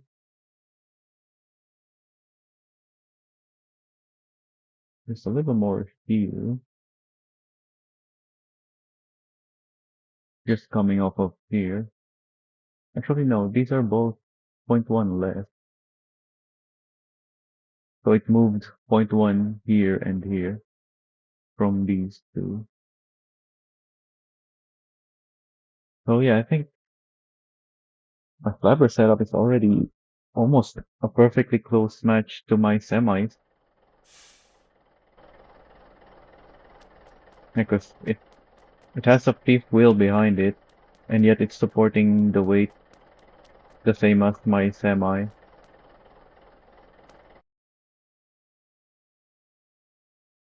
for these to be risk lows.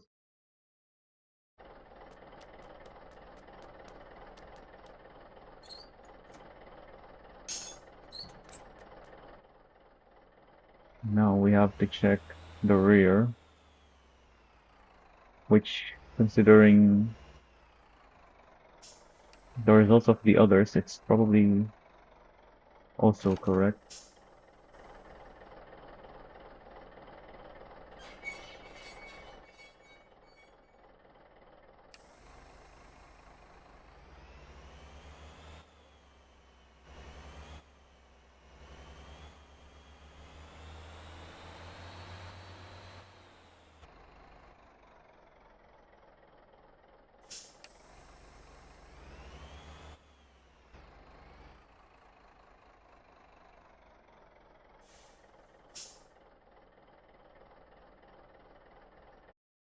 What's our rear setup?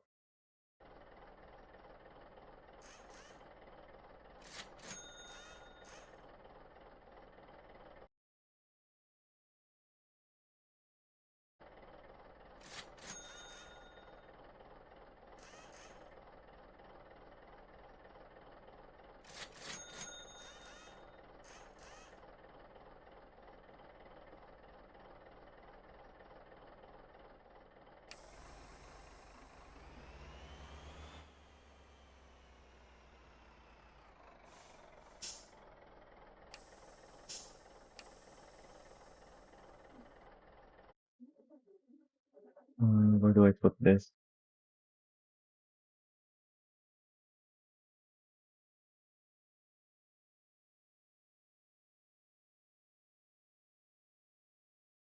Wait, I already have the numbers. This changed a little bit. Yeah, I just moved the weight there. I don't know when I got this, but yeah, that's correct.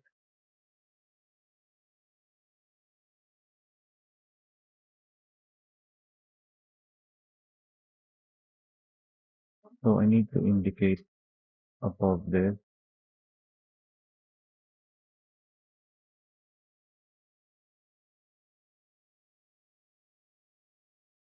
that this is with a Titan. Actually, is it? I think I may have used the Longhorn for some of these,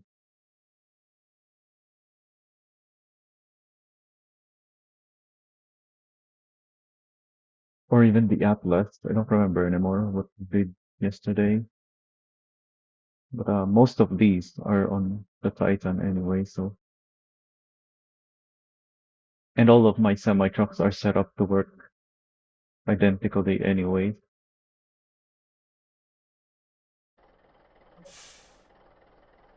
so it shouldn't really matter. It only matters for when I have the weight of the semi indicated like I do there.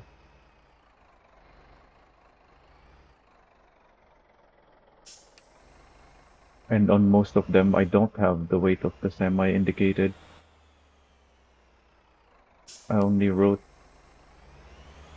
the weight of the trailer.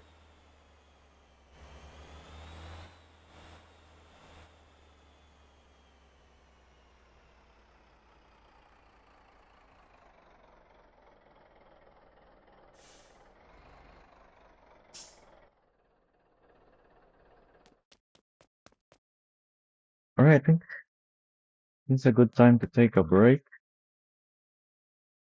We haven't started with the contours yet, but we have them all set up now. And we double checked our flabbers from yesterday. Yeah, I need a break. Oh yeah, there's our hourly reminder. I've been here 4 hours. No wonder I'm feeling a little hungry now. So yeah, we'll take a break. I'll put on something to watch while we take a break.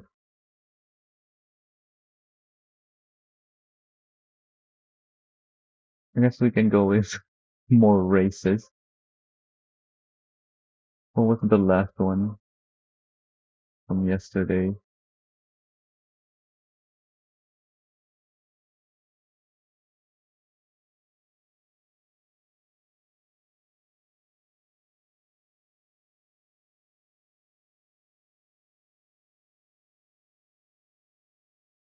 So I got lots of these. I don't want to repeat the same stuff. Oh, on the wrong.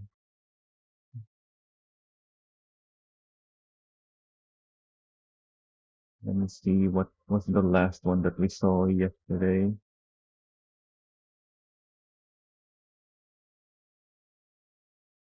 That one, okay.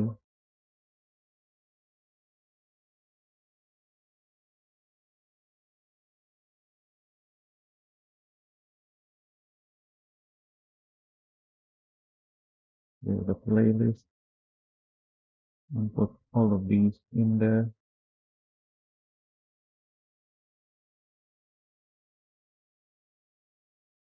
And play them. Oh, they're not visible yet, I know.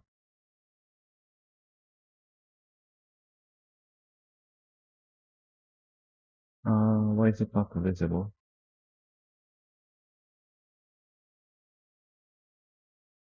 Well, we're taking a break, so we should use this anyway.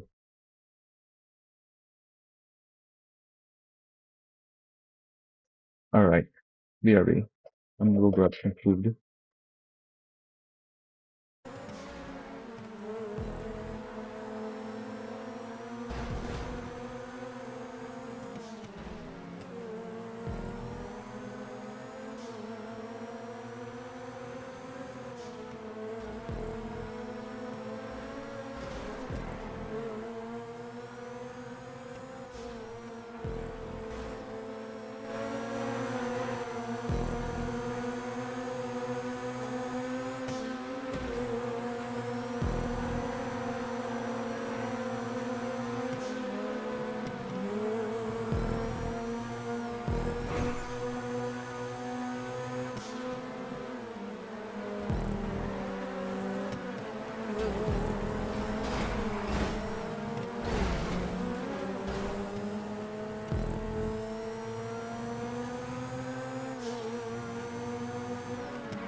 Alright, we can go back after this one.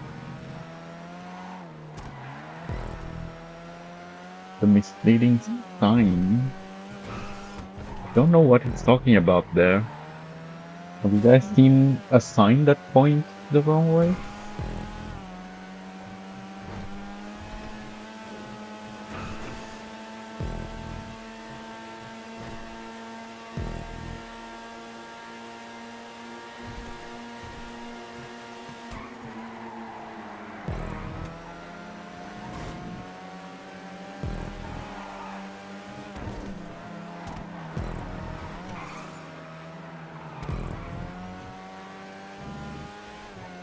Almost got taken out by that guy again.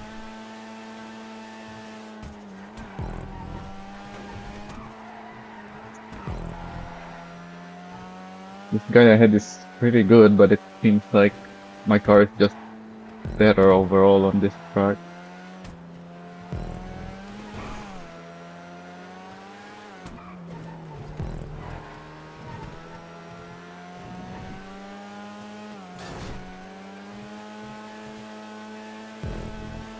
Pretty fast on this section though.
Yeah, his car is faster in some areas, but overall it's slower.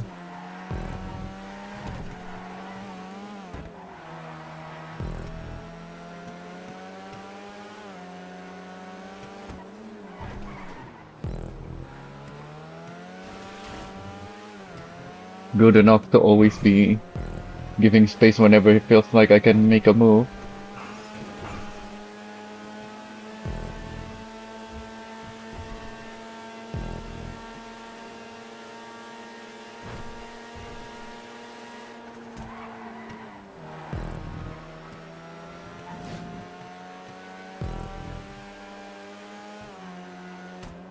Very different cars that we have here.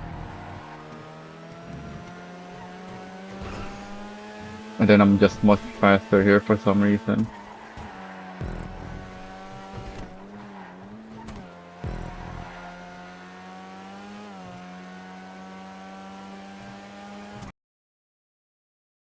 Oh, that's it, I guess. Alright, let's go back to the testing and tuning now.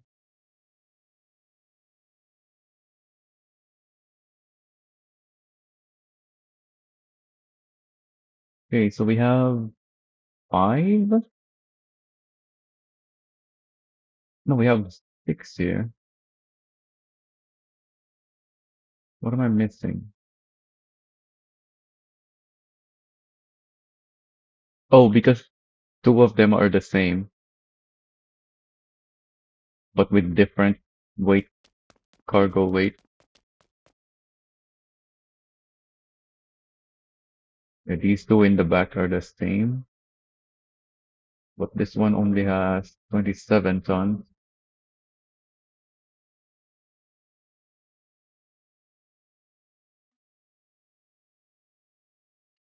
Just 54 tons in total, but 2 times 27 tons. Well, I don't have to say container because Conter and Cotra can only have containers anyway.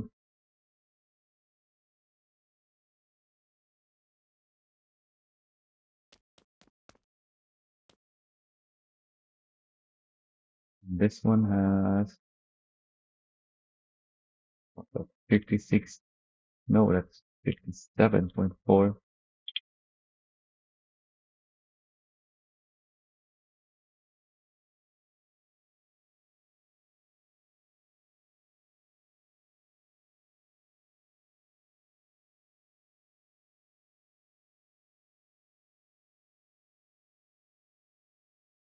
This one that I'm next to, yeah, I was supposed to check this because this one seems to be holding up well. And let's compare it to our labbers. Yeah, so I think we need about the same stiffness as the flabbers. Although the flabbers have, no, they both have 3 and 2 axles. Actually, no, this one is 3 axles as well, the rear. Whereas the flabber rear only has 2.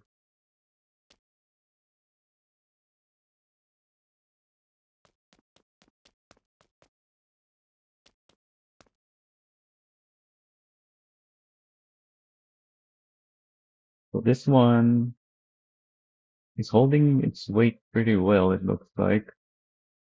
So maybe we can mix in. Actually, no, it looks like 200 is also holding the weight pretty well. 150 looks like it's gonna be too soft. Yeah, especially because this is only 54 tons. Actually, I think we should check on the others first.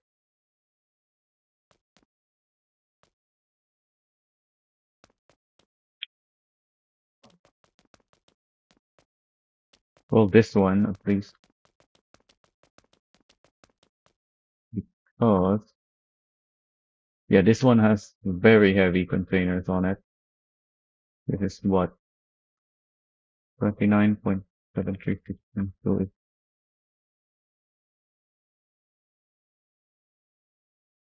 59.5.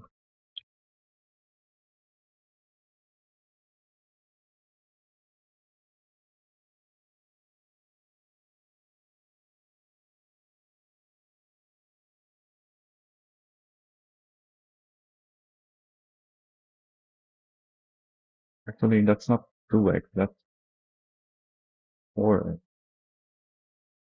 In fact, they're all 4x, isn't it?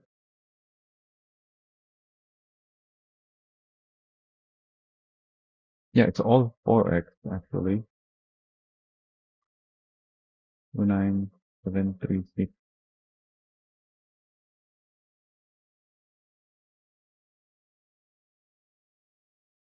118.9.9.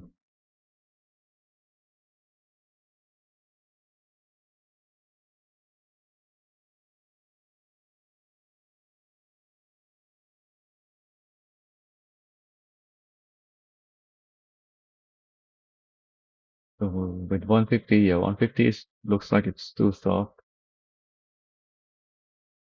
200 looks like it's just barely, it's sticking out there, but that's only because the shape of the wheel doesn't match the fender. So yeah, I think we also need a mix of 200 and 300 for this trailer. Let's put on 200 for now.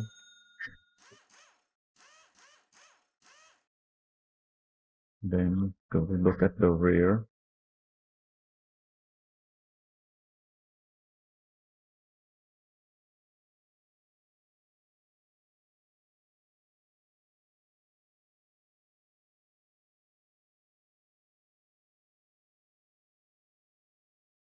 What we have on the rear of the flabber is also 200 and 300,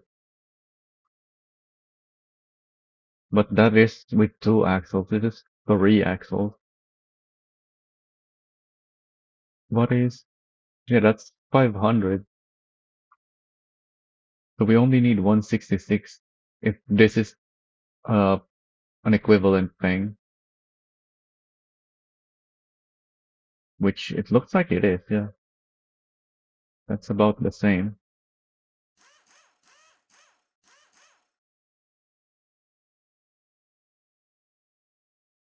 Then let's check our weight distribution.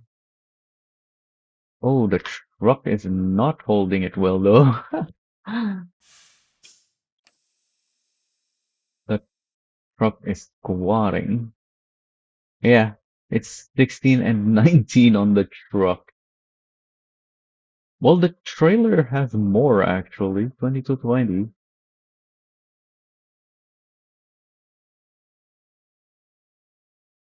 But yeah, I think for this, we need stiffer springs on our truck.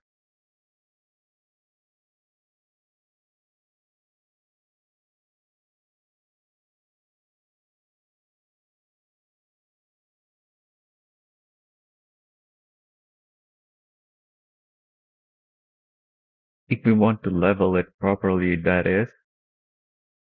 But obviously, you want your trucks to be compatible with everything else. And my current truck setup is compatible with everything else. It's just, this is an extreme case. This is the first time we're having more than 16 tons. Actually, no, not even this. This is the trailer. This is two lead trailers. So this one is only 12 and 11 for a total of 23.9.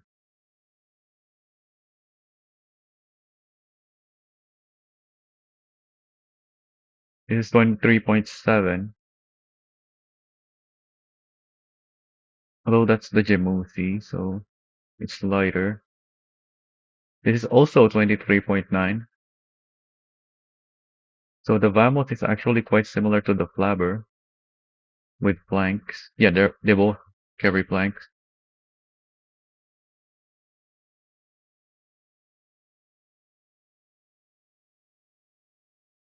Then the Titan is heavier, so it's 24.8. But yeah, it's around that weight. But the container is much more than that. How do I want to record this? We have 3 axles in the back again, unlike the Flabber. So I think I actually want to move everything to the left.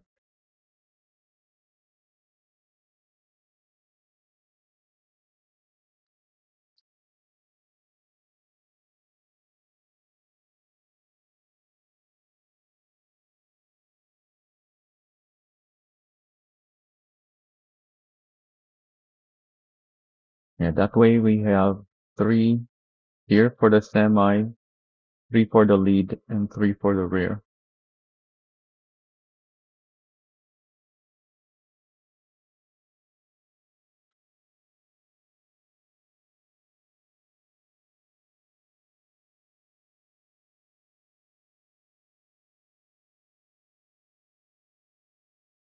Besides the fact that not changing the semi keeps it compatible with the other trailers,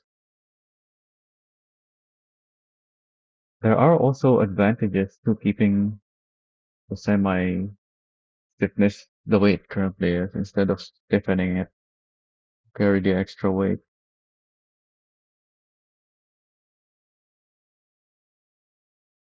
And one of them might help prevent the wheelies that we were getting when going up very steep hills.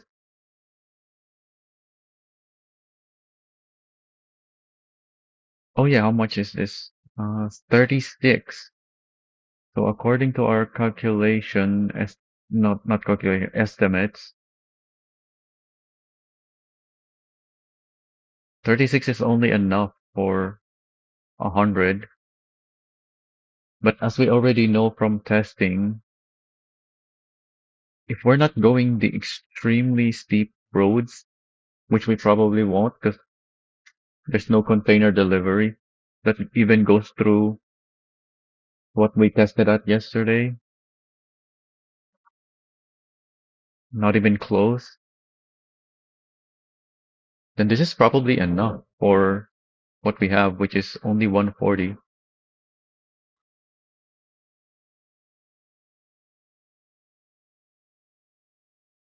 We also know that 3.55 is good enough for 120 or so, however much that was. So I think 4 FDR might be enough for this much weight, but we'll be testing that after we have the suspension set up. I'm just checking to make sure. Yeah, because if we stiffen the semi, we're gonna lose grip. Because that lifts up the semi, leveling the container, and therefore moving some of the weight off the semi and into the trailer axle. Probably not very much though, because this wheel is directly beneath that, the end of it, whereas our semi is slightly behind it. So yeah, leveling the container, well, it will probably move some weight, won't move very much. So if you did stiffen your truck to handle this much weight, you're not really losing much grip, I would think.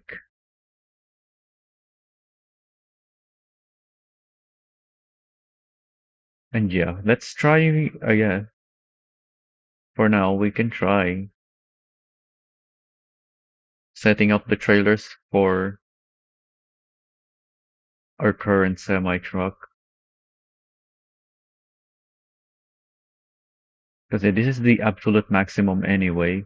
In fact, let's have a look at the other. That's why I have the other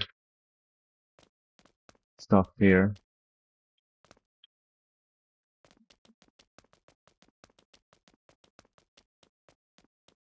Yeah, this one looks not too bad. Obviously, it's also loaded with very heavy stuff. Not as heavy as that one, but still very heavy. But yeah, it doesn't look very bad compared to this one. Actually, this one doesn't look much worse either. Now that I'm looking at it again.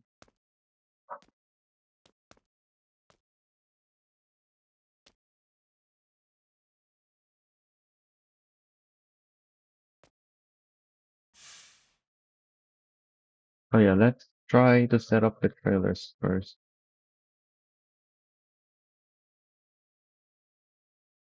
for this semi.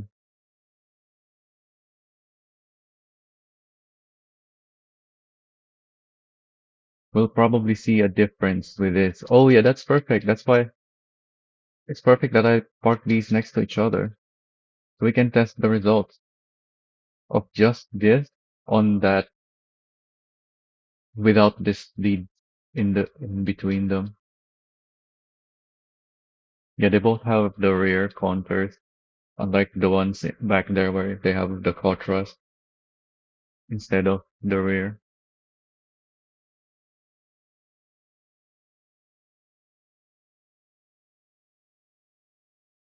So I'm thinking this is gonna handle, well, it looks like it is handling the weight better, at least at the moment, which would mean that if we apply the same setup, to this. Wait, why does that look like it's not carrying much weight? Hmm. Is this not very heavy? Oh, it's 21. Hmm.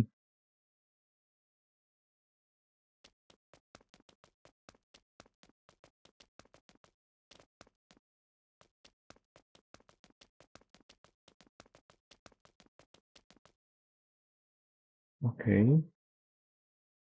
So this is different. Oh, it's for the weight stuff. Yeah. See.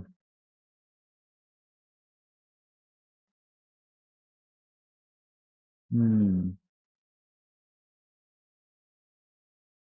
I would like to have a 30 ton on this one as well. So let's move this out of the way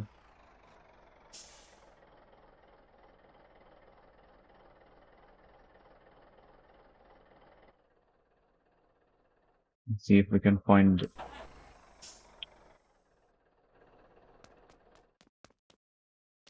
I'm probably gonna need this truck, but let's go to the harbor and hunt for more heavy containers. Where's my Longhorn?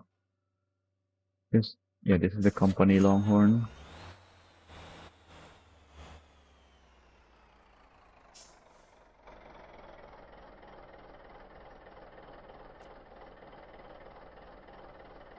So I want Conter rear,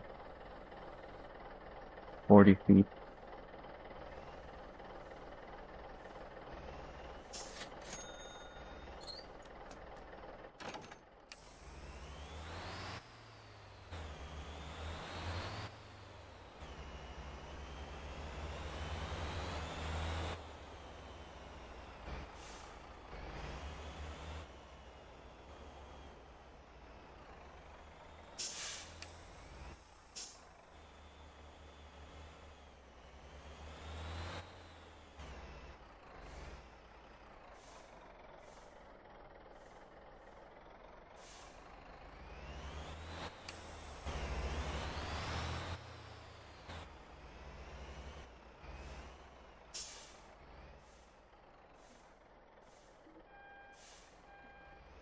.28 tons, but it's just one. I need to. This is 29, which is over half a ton lighter than what I want. In fact, it's nearly a ton. I want as close to 30 tons as I can find. This is also just a single container.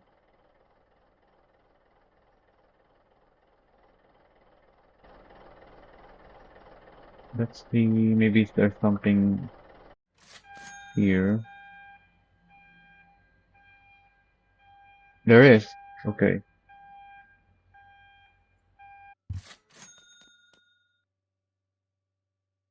Hopefully it doesn't despawn before I can get there.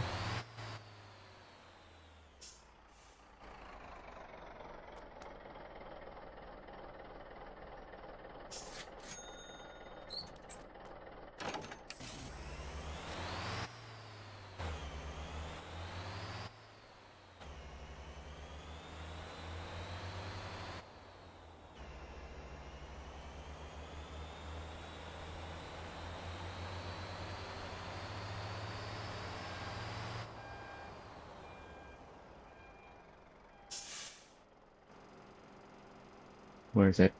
There it is. Is there anything heavier? Doesn't look like it. Alright, take it to Ansan for me.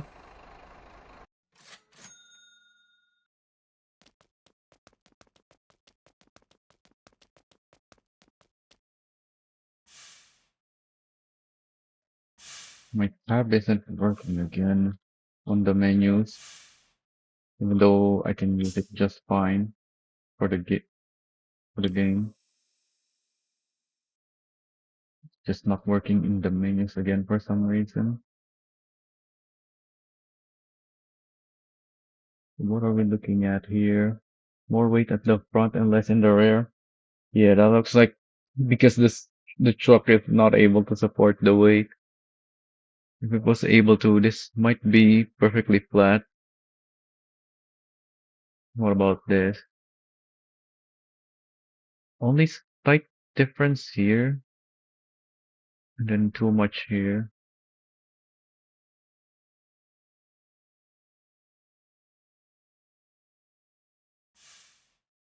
Oh, put on the handbrake. I wanna see.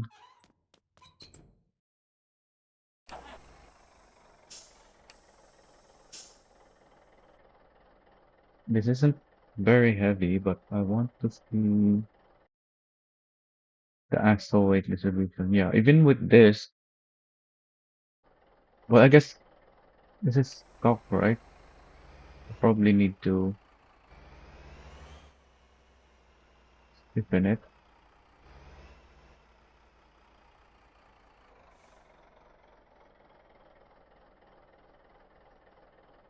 What? How are we not able to use the thing? We're touching it. There we go.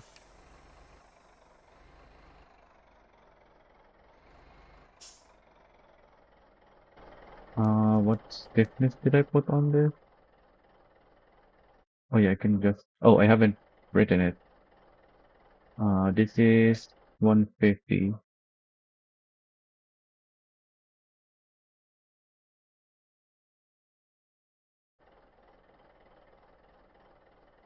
Whereas the lead is 200s. Yep.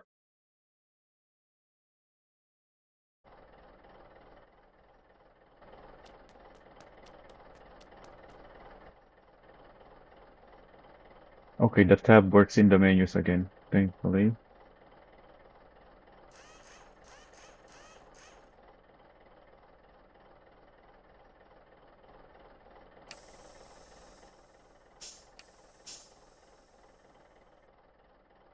Yeah, it's still more weight at the front. In fact, that's even more. That's a huge difference. It's 1 ton one and then another 1 ton. Whereas here it's point 0.3, point 0.3, point 0.3. So what that tells me is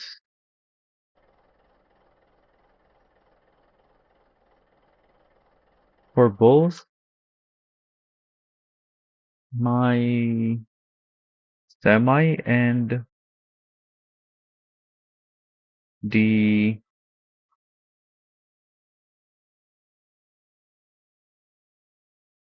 other Conter, the lead, the Conter rear is either too high or too stiff.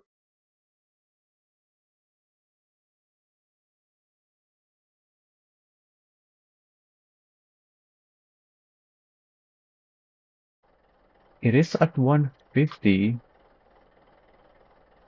so we can go down to 120. That's not gonna change much, it's only 30% difference. It's still too heavy at the front though.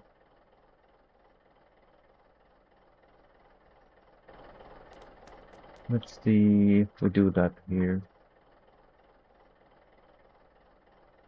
Because this one has heavier container.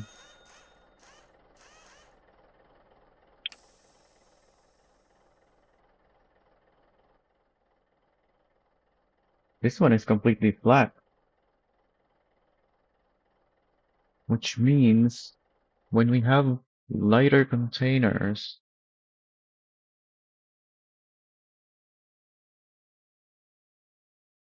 it's able to better support the weight.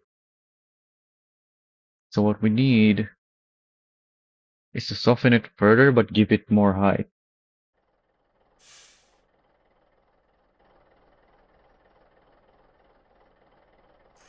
to compensate for the softness.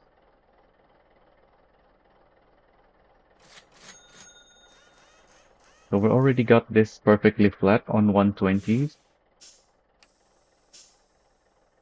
So we should be able to get it very flat.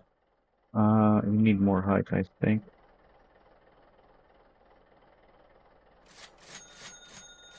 This should be enough.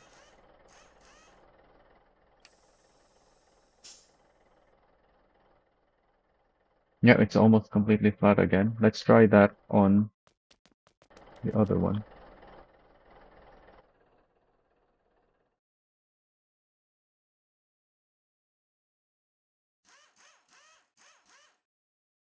Oh, I didn't uninstall. There we go. Plus 3.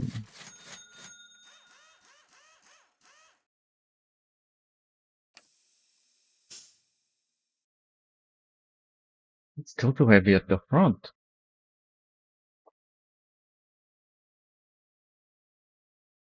Oh, because I did it backwards.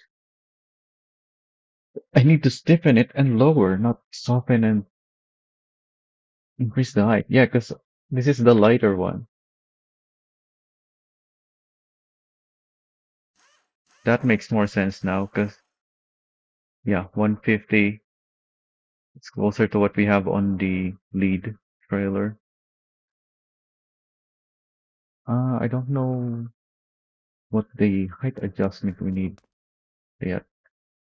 We need to go back to this one, because this one we know we can get it perfectly flat if we just give it the right tuning.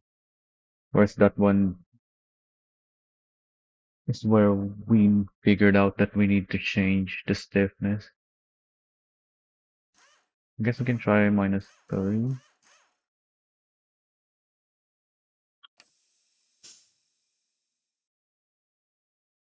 Oh, there we go. Yeah, that works.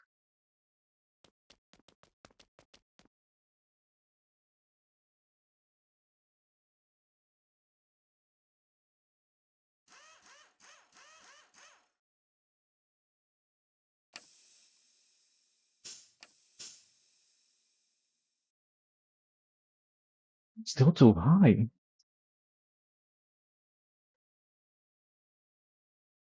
We need to go back to this one.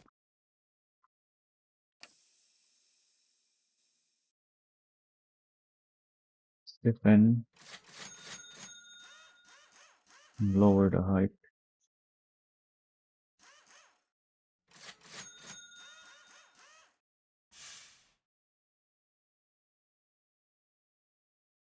Mm, not low enough.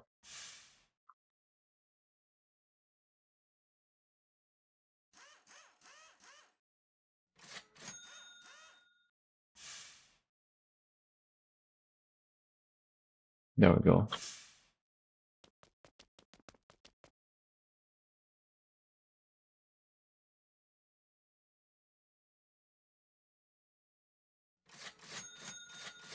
Oh, I went and bought one too many, but that's fine. I'll probably put it on something later on.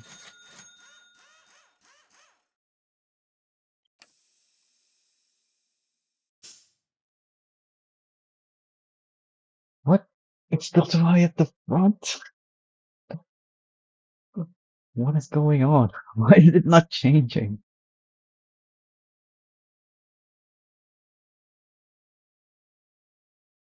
In fact, we're back to about the same. We're lowering the height.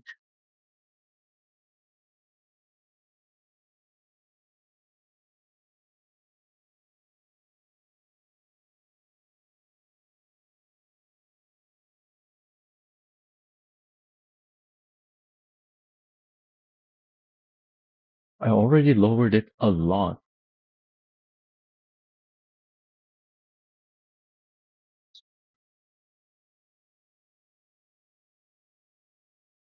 So I guess the issue really is the semi. It's the semi that needs to go up instead of the trailer going down.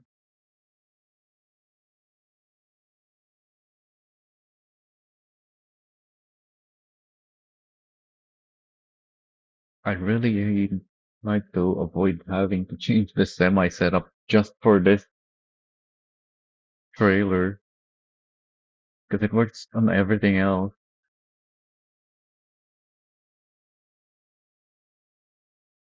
That's the problem.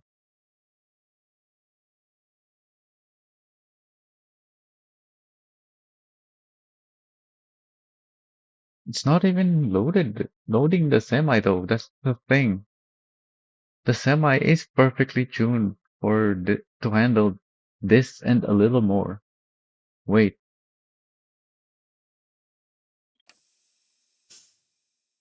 I don't understand why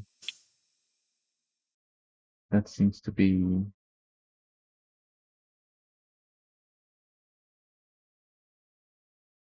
It is looking like it is too high. Yeah, it's slightly angled downwards to the semi.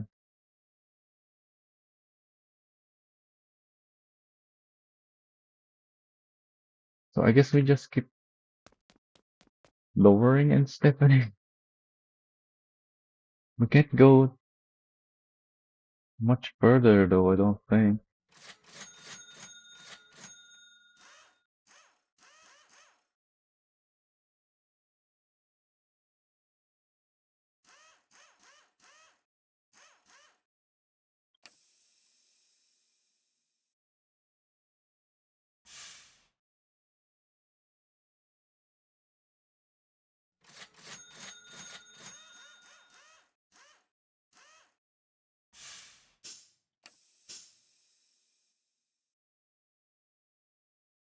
Not low enough.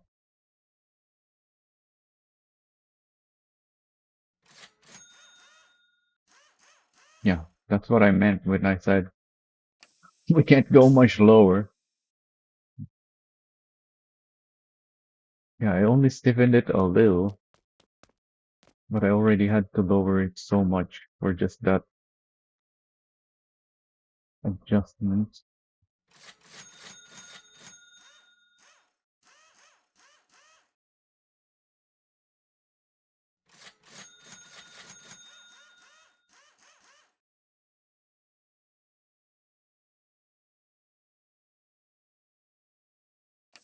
Still looks like it's too high compared to the semi. And yeah, we still have the same. Ah,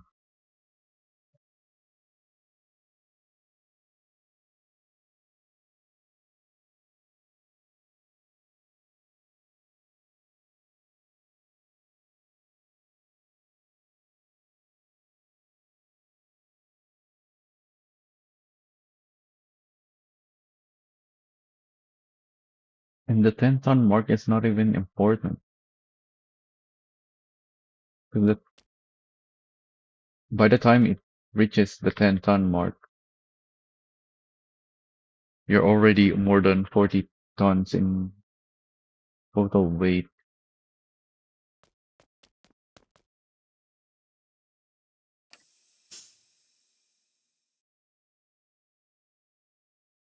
And this one doesn't even come close to 16 tons, which is the higher limit. And this is with very heavy containers.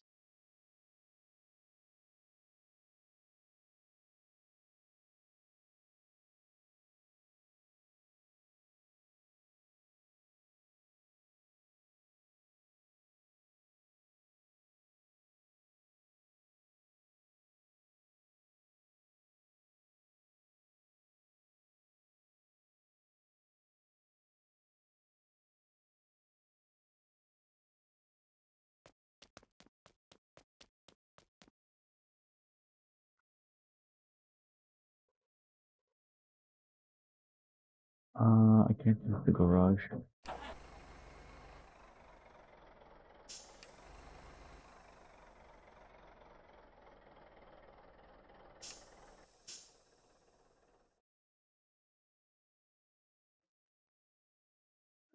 What a puzzle.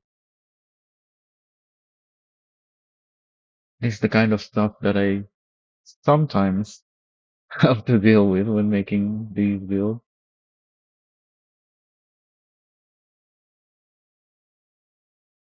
In most cases, these adjustments that I'm doing solve the weight issues. But on this one, something new again. Hmm. Well, how do we how do we go about solving this?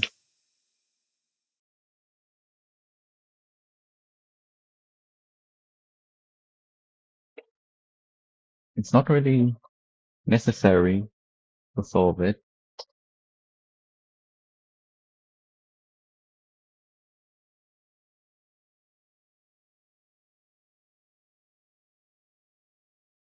But it would be nice to solve it, even if it's not in a way that anyone would expect.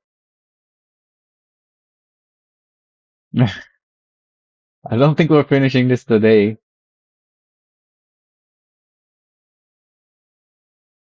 We haven't even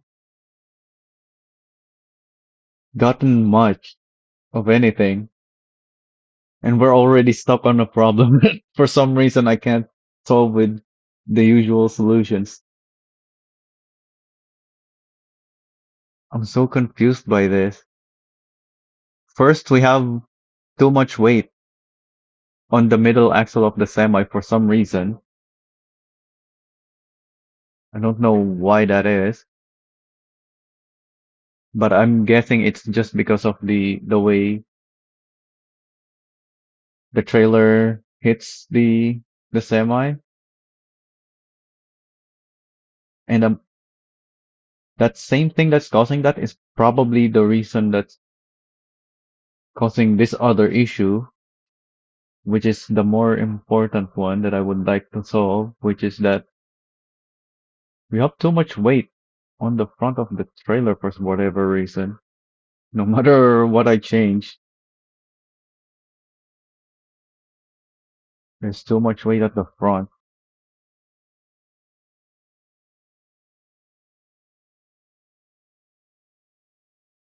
It's perfectly balanced on this one, so I don't know why I can't balance that one. Yeah, this one attached to the lead trailer is balanced. So I'm using this as a reference when making adjustments to the other one.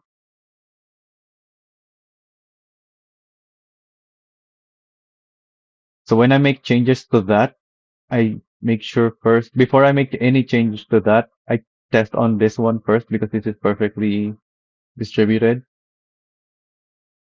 But no matter what I change in the stiffness and the height, it doesn't change anything on the other one for some reason.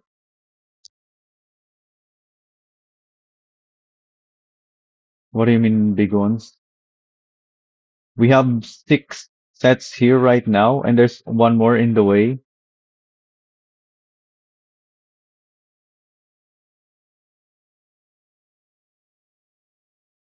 And we haven't even gotten anywhere with just these two.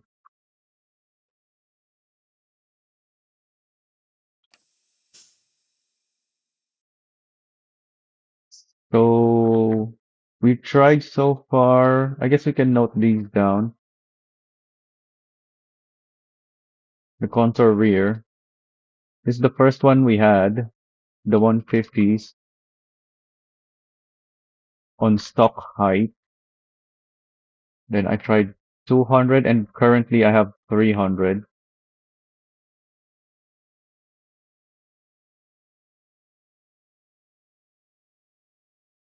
This is minus 10.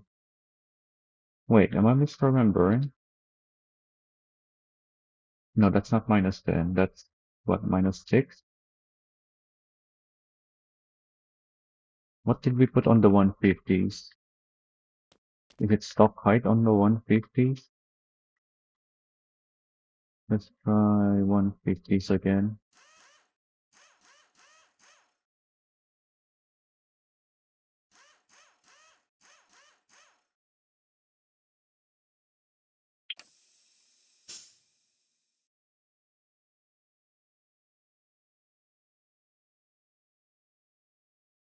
That's not flat.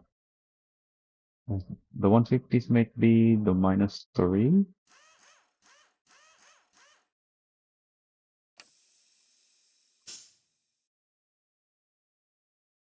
Yeah, it is.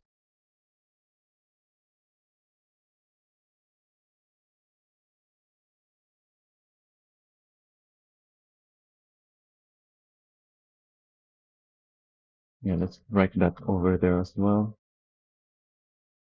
We haven't messed with the height of this one, right? Yeah, we haven't. Oh, that's what we can adjust.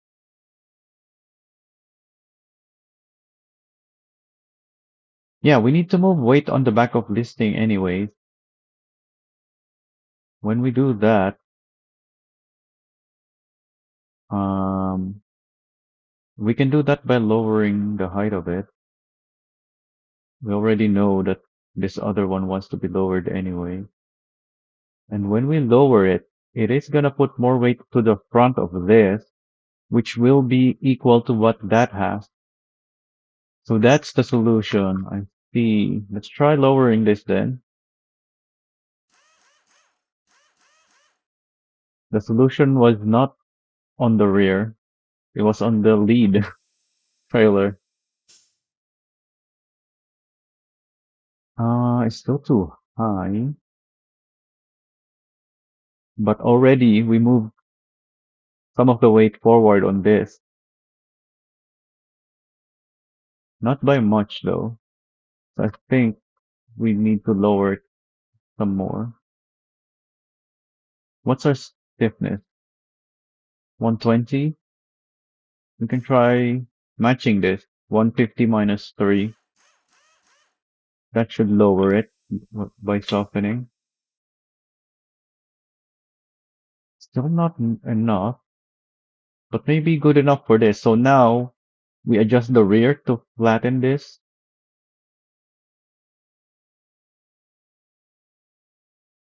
by lowering it some more, maybe.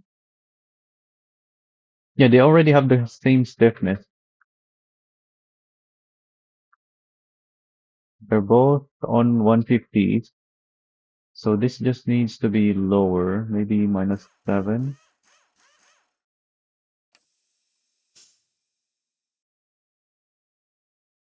Not low enough. Huh. Okay. Guess we're going minimum height then.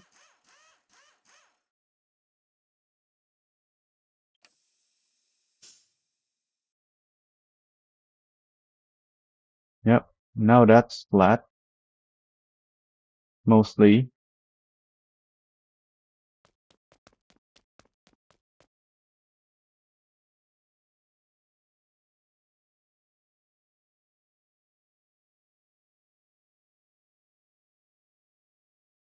If you want the weight to go to the back, because these are rear wheels, all of these are rear wheels. When you lower the back, then the weight from the front moves to the back when you lower all of them. Oh, this is already -10. We just need to put back the 150.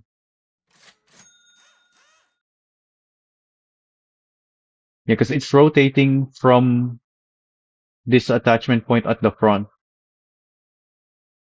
You have to remember that. This height, we're not changing this. We're only changing the back.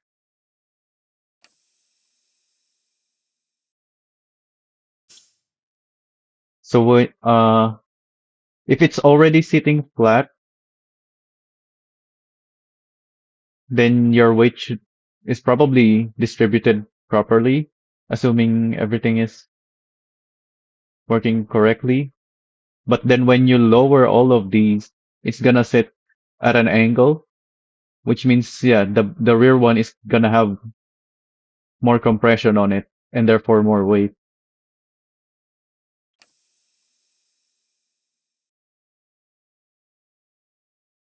Yeah, we're closer now. We just need to soften it. some more. We need to go back to this guy.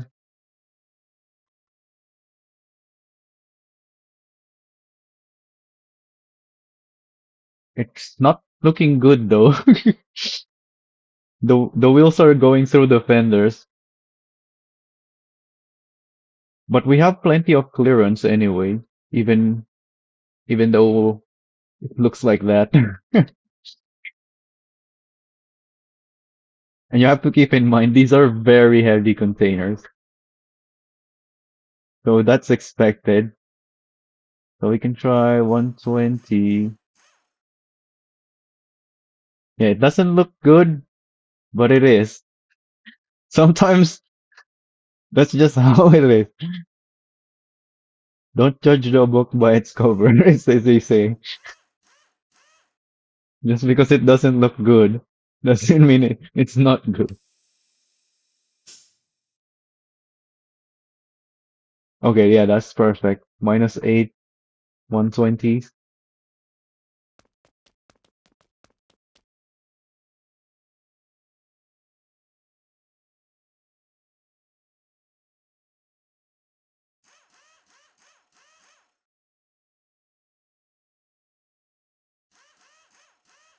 I'm guessing the real solution though is to stiffen the semi. But we'll see once we give this a try. Yeah, but the thing is the semi setup is already perfect. It works on every other trailer.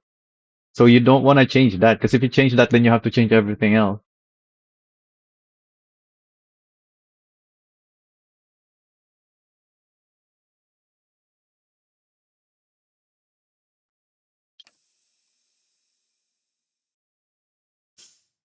So we have to match the semi. That's the one constant. Yeah, this looks good. Maybe a little more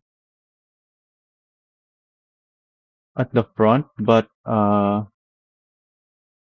where's our truck? It's still on its way. This is what I need to compare with. A third comparison point. Because right now we're just comparing two builds. We don't have the full picture with just two. We don't have a pattern. We need three to make a pattern to confirm whether what we've made here is correct or not.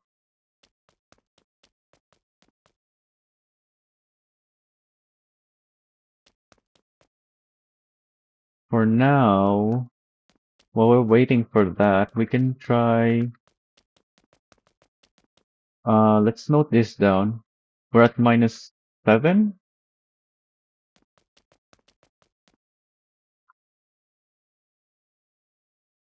What was it again? 128. Same with this one. 128. Yep.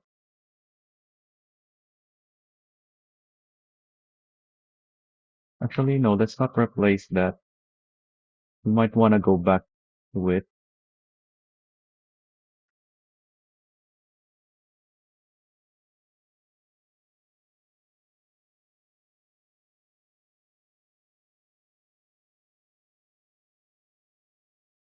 But I want to update the top one.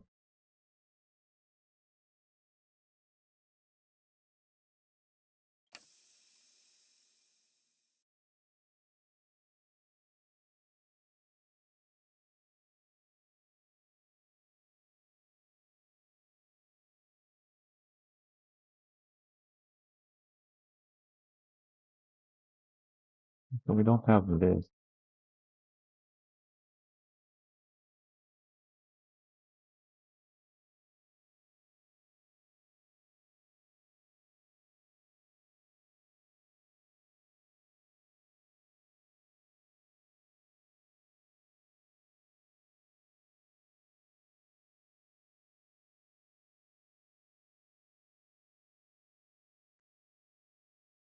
Like we're setting up for the entire range of container weight, all the way from the minimum, which is I think 3 tons.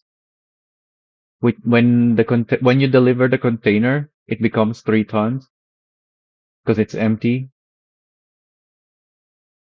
All the way up to the maximum of 30 tons, which is about what we have.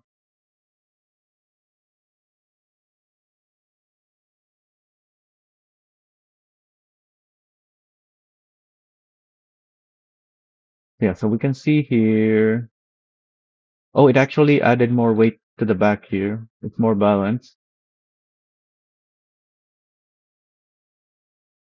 Although that's because we updated this. Yeah, this is 150 minus 3.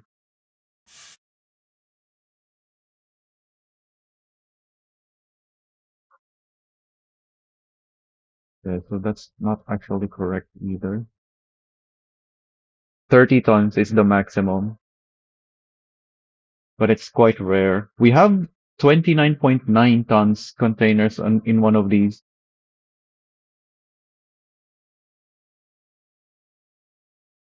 I think this green one is no, actually, I don't know. We have 29.9 ton containers here somewhere. In fact, it's 29.99, I think.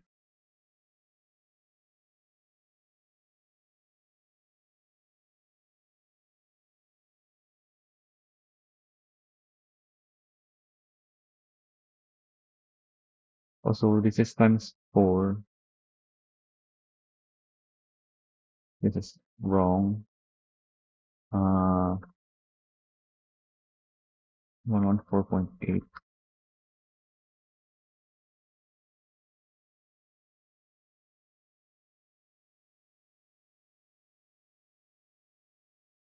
Yeah, it took hours earlier of me going between the two harbors and the. We still haven't found 450 kilogram grain from the sunflower farm.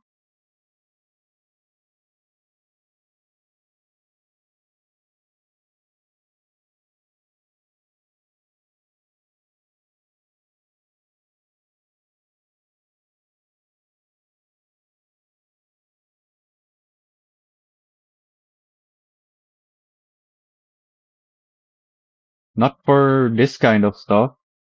Like, I'm sure people have made stuff for Motortown, but nobody does what I'm doing. Nobody else is doing this kind of thing, so they haven't made the menu to do stuff like this. It's for more for like save editing and whatnot.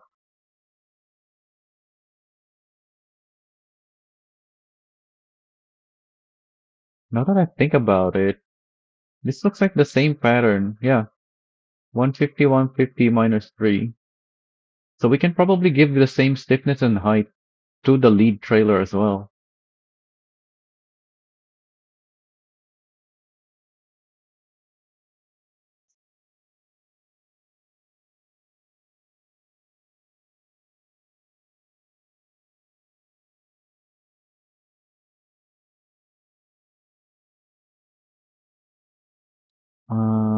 So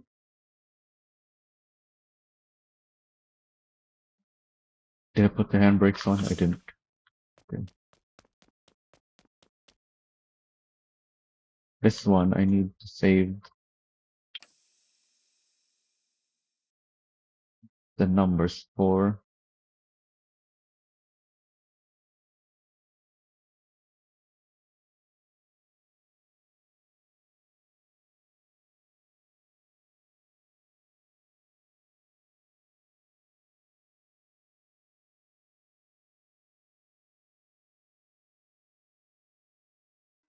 Oh, we can move to the next.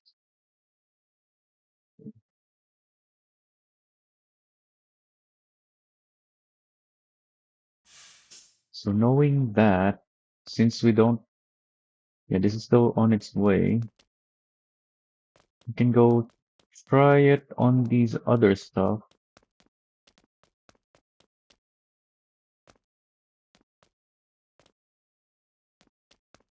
Don't have.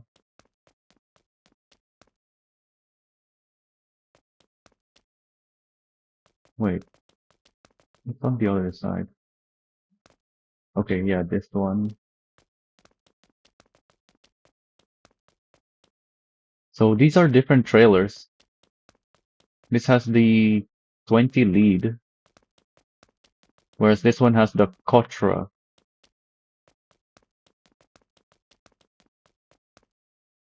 And so does this one. It's also a Kotra.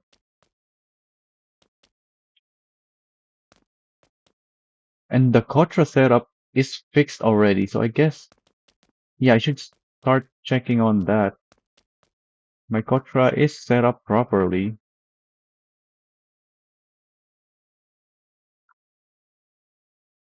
So when I put, yeah, that's the semi and the Kotra is already correct. I'm not changing those. So let's try putting on the new setup that we found here. 150 minus 3.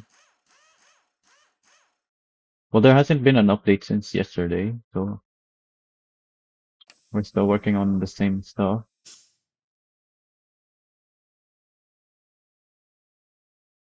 So we can check on, what is this? This one, Kotra 16.6, 17.5.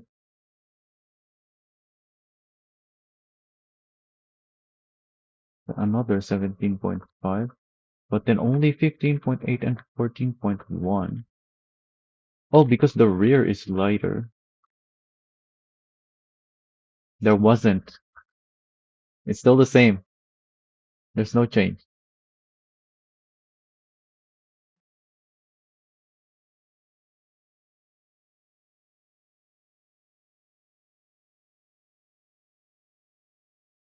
You're updating to 7.16? Maybe it's being released right now. There hasn't been an announcement.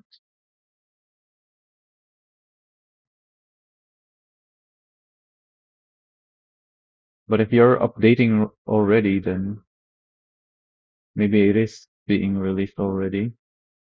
But this actually looks good, I would say. Yeah, it matches the semi-truck axle weight at the front of it, and then quite similarly the axle weight on the back.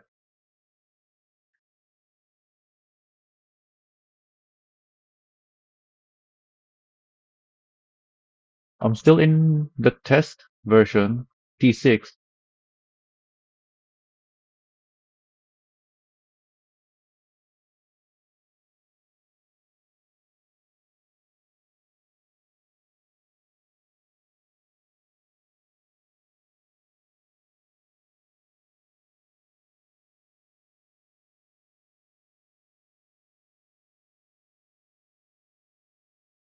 If they're releasing it, then there's probably no changes from this T6 version. There's usually not.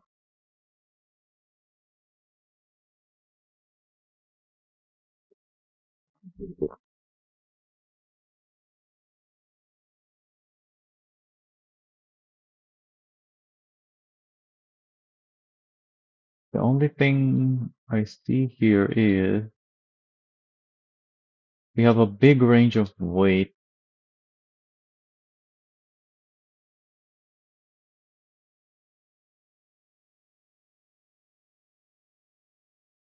but nothing we can do about it really.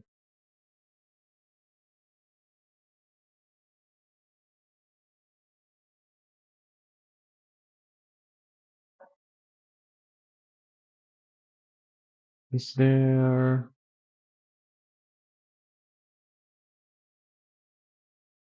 Oh yeah, it's this one. So compared to this, yeah, this one is even worse than this.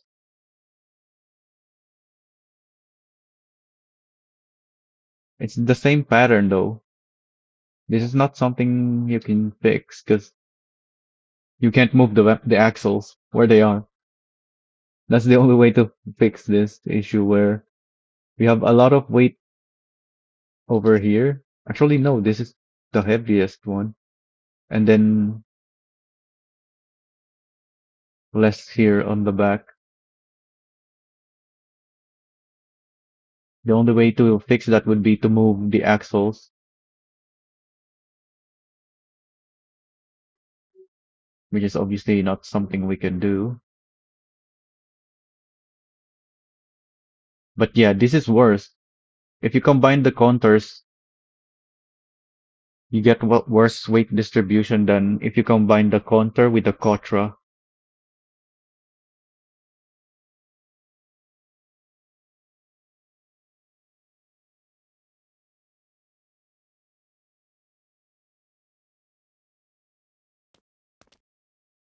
Let's look at this other one though. We have another comparison point. This is the exact same thing as this one, except the containers are heavier, which is why it's a different color.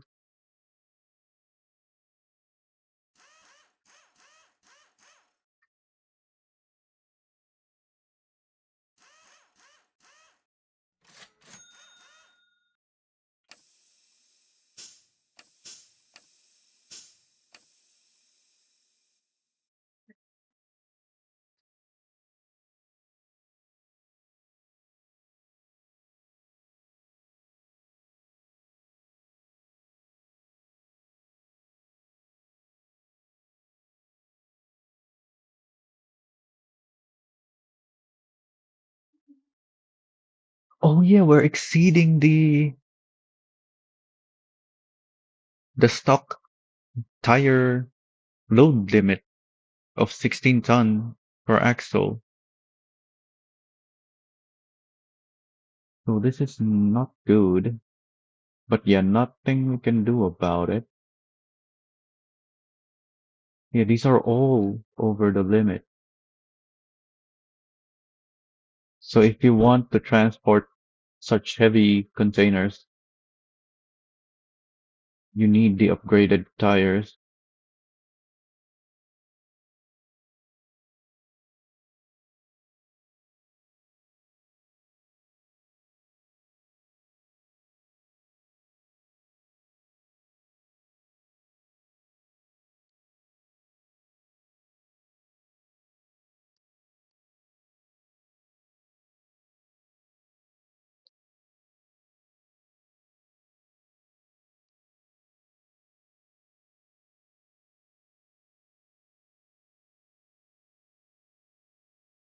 Do you know where to find the new costumes? I showed it in my Halloween update live stream. After all the Man Max builds, so towards the end of it, really, of a long live stream.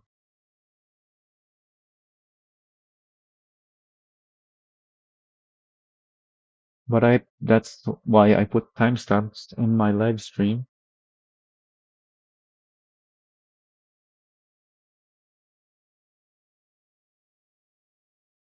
So yeah, this is just a heavier version for comparison. That's the same thing. And I have something even heavier on its way. Wait, no, it's not a Quattro.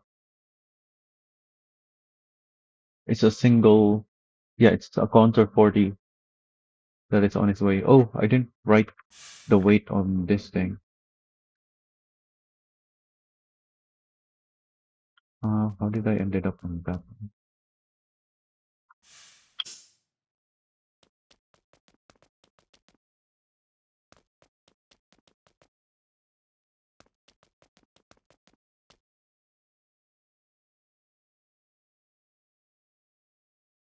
This is 21.1 tons times 2. Yeah, times 2. So 42.2 tons, 1.1.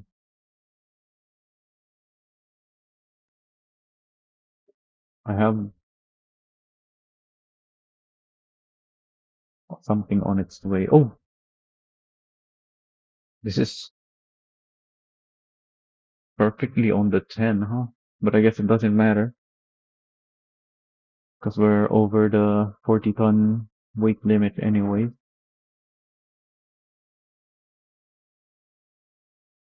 And the weight is not distributed anyway,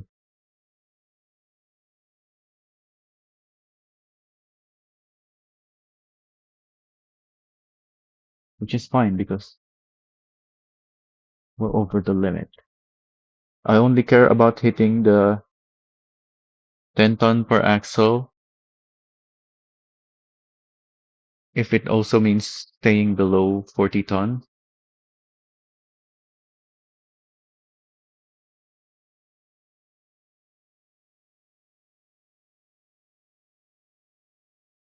Otherwise, I go for stuff like this.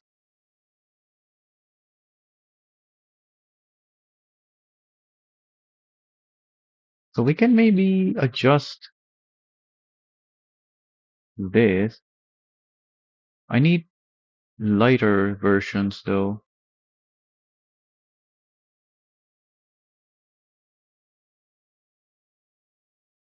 Yeah, it's always loaded in the back. I only have these though for the Conter 40s.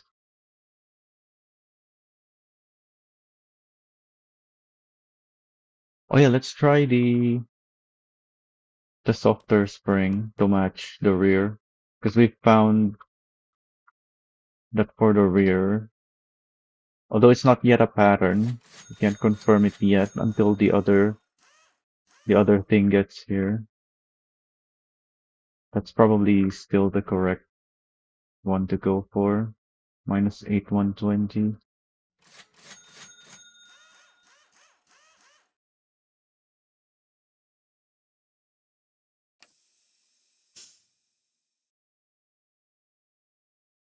Yeah, that looks pretty much the same.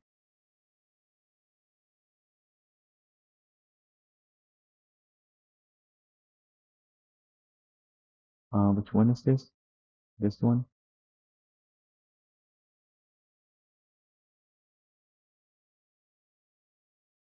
The 120 everything and -8 everything.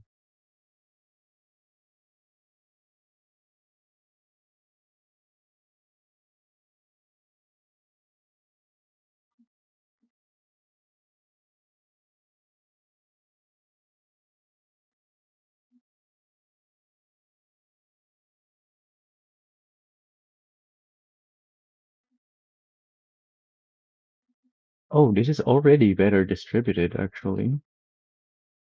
Interesting.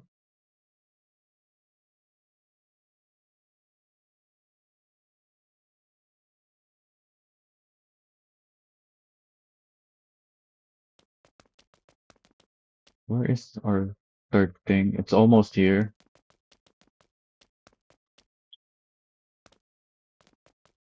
That will be the confirmation we need.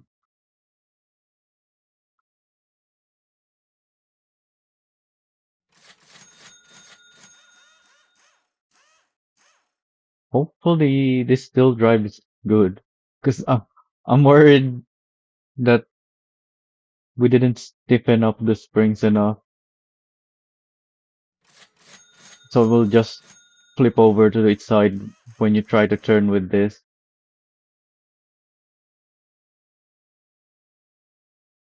But maybe the fact that it's lower down the ground, because we're clipping through the fenders, will keep the center mass low enough that it's actually more resistant to flipping over. Kind of like with my Tanko setup, where it's -10 and then soft springs.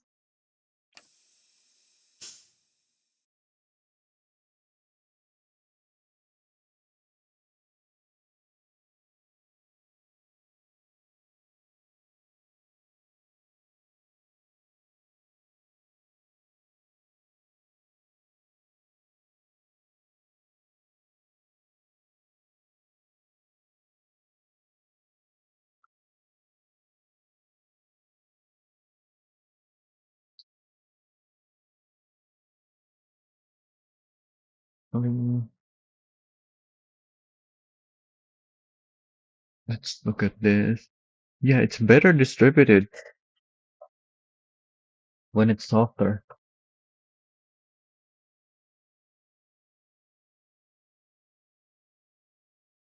Wait a minute. It's stiffer and higher.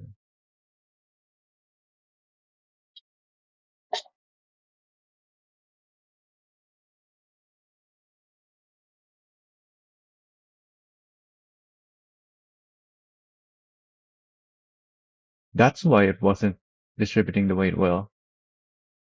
Yeah, because not only is it higher, it's also stiffer, which means it's supporting the weight better and therefore it's taller.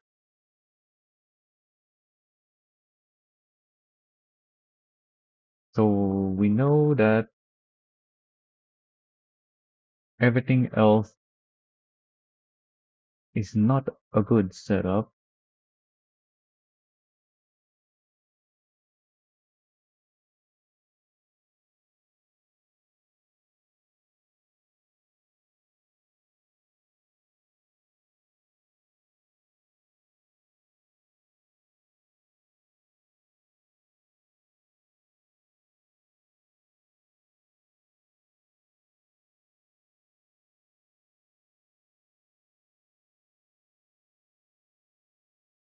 Oh, I didn't even write the stats here. The the setup. I think it's the same. Doesn't really matter because we're not using it.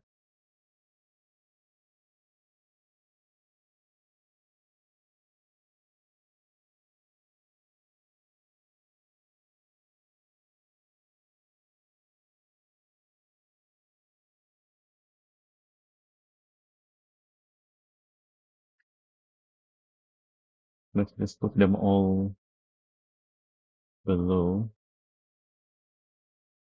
and hide them.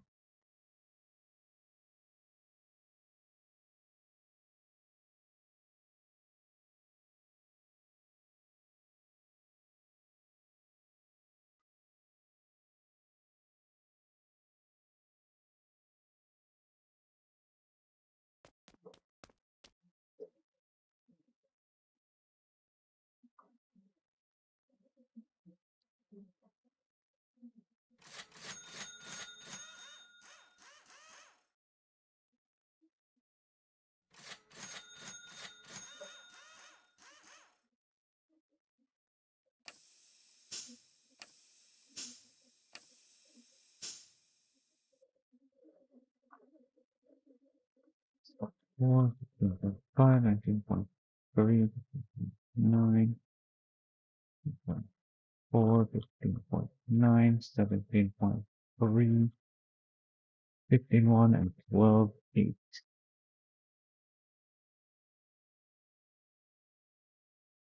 We can still improve the weight distribution. We should move more weight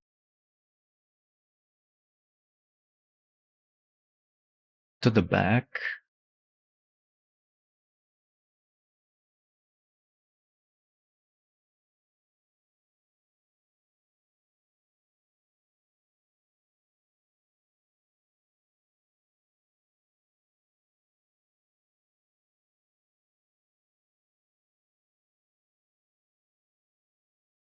Yeah, I think we're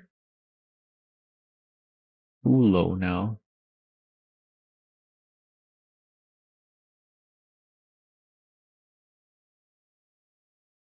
At least on the lead one. The rear is definitely correct now, but the lead, I think, didn't need to be this low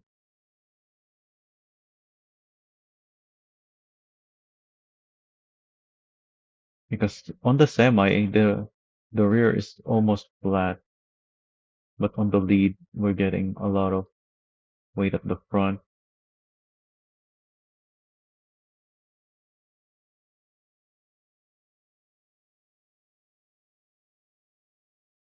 But first, let's see. I think yeah, it's almost here. Let's confirm whether our rear trailer is even correct or not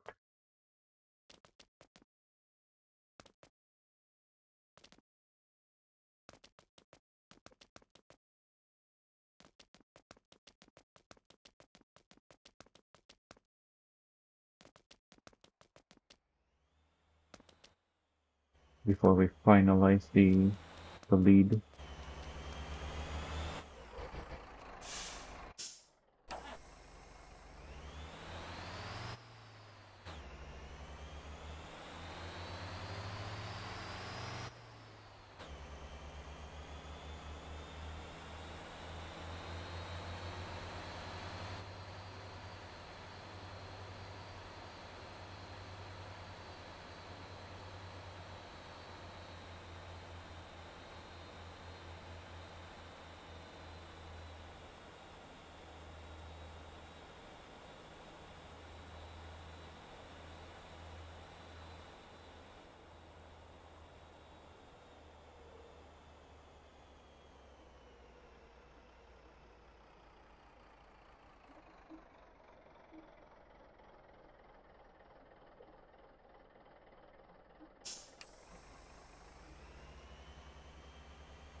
So this is heavier, which makes sense why it's having more weight in the back.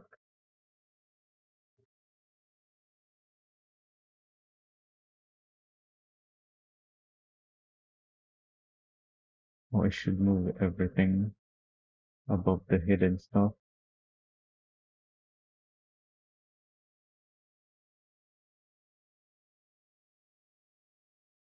So this is 59.7 tons.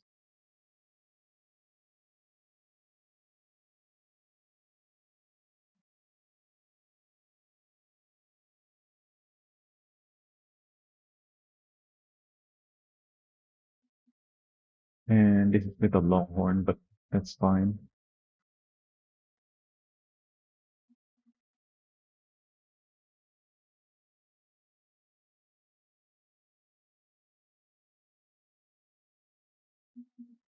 Let's just mark this one, because it's just for comparison anyway. Or for confirmation rather.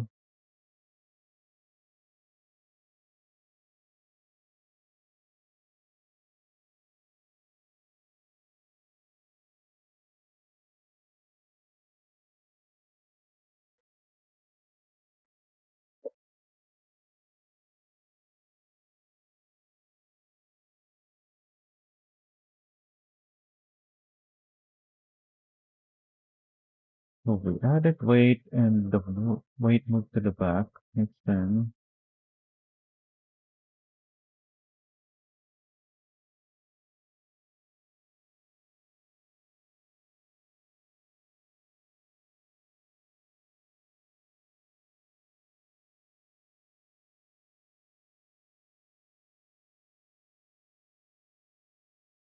Oh yeah, let's indicate that this is with +6 light too.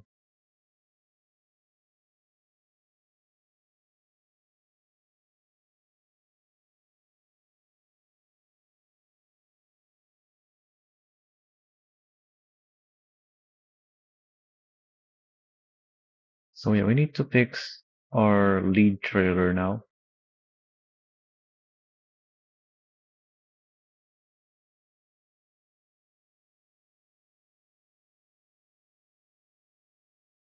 Yeah, I'm fine with this weight distribution. In fact, I was expecting more compared to this, because that's a lot more weight. Why is it a lot more weight? Oh, because it's a lot heavier. 8 tons more, almost 9 tons more per container.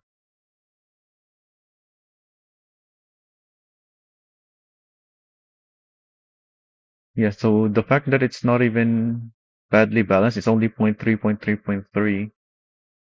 I'm really happy with that compared to this, because this is the one that's close to 10 tons each. So if you somehow have a semi truck that's lightweight enough to not exceed the 40 tons limit, and the trailer, I guess, semi and trailer combo, that is less than 10 tons. Well, no, the weight of the cargo is not 28.9, it's 42. So yeah, you're gonna be over the 40-ton limit.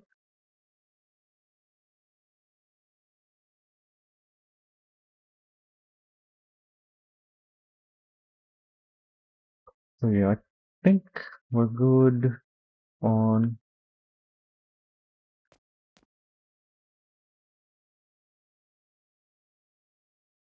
the rear now. So we know we definitely need to fix the lead trailer because we lowered it too much.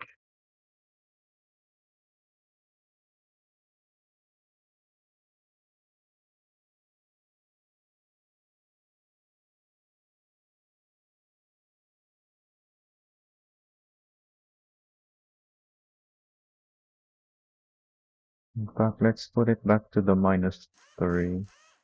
Yeah, because it was stiffer when it had -3. In fact, it might need to be 0. Put it back to the default height. It would make a lot of sense if this worked.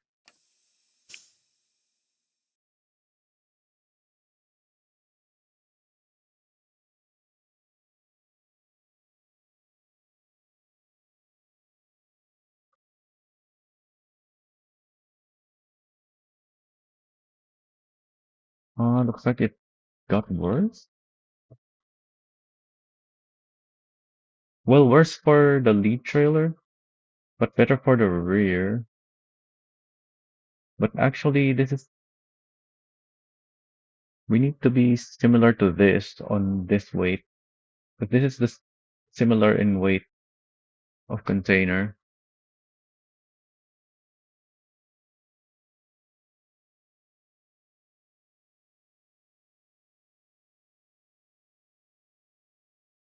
And we can get that by raising up the lead trailer some more.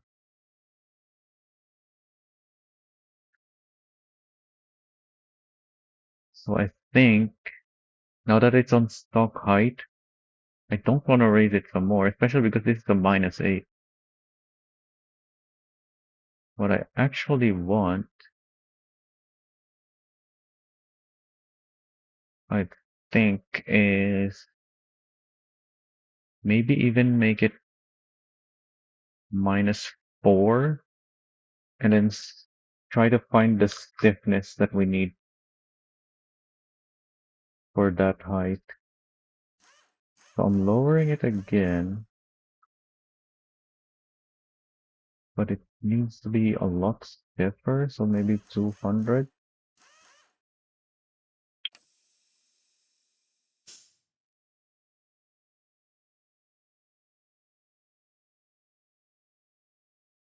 So this is 000.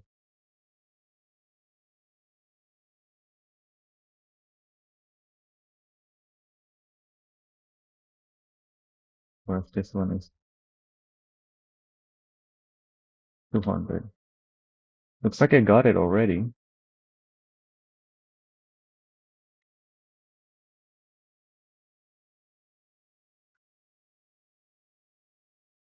Yeah, we have the 12.6, 12.9, and 13.2. on the rear. So that matches this. We just need to fix this now.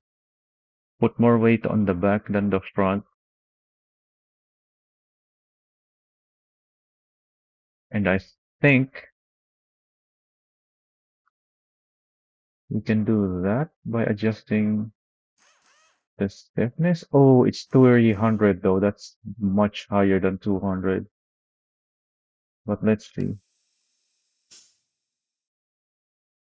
Yeah, that's not gonna work. That's too much.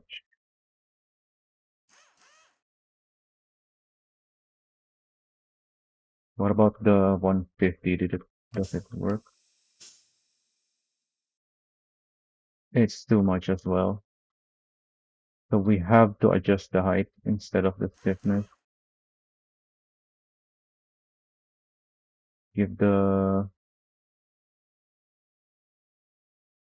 rear more height and then the front less height.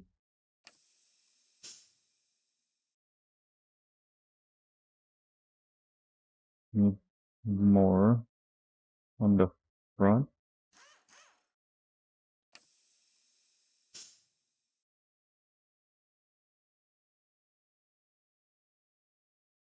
and on the rear.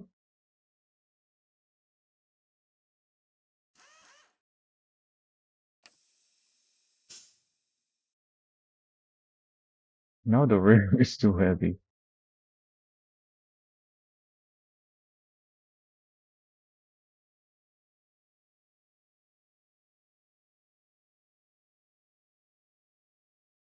But it matches the semi.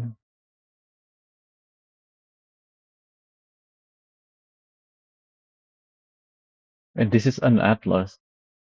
So the Atlas is light. If it was a different semi, there'd be more weight here. And that is the back axle anyway. So it's only normal because we have such a heavy container. It's only normal that we have more weight there.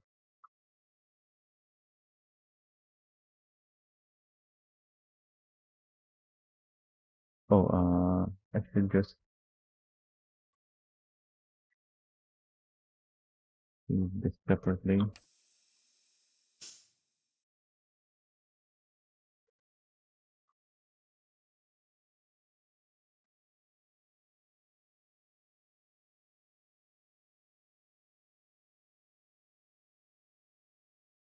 Alright, I think we got our setup for Conter 40s, lead and rear.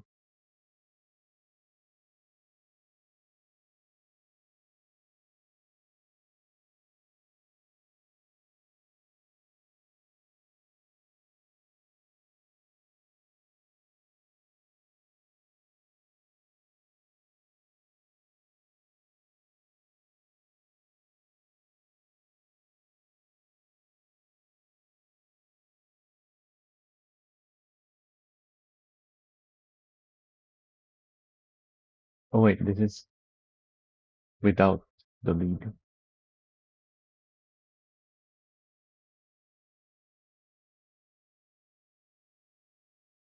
In fact, let's move it down. I don't get confused anymore. Although we're done.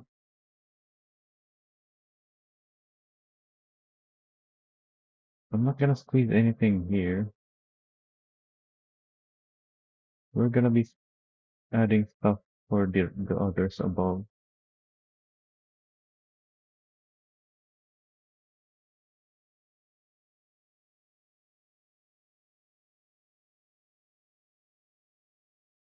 Let's swap you two, because these are the contrasts at the top.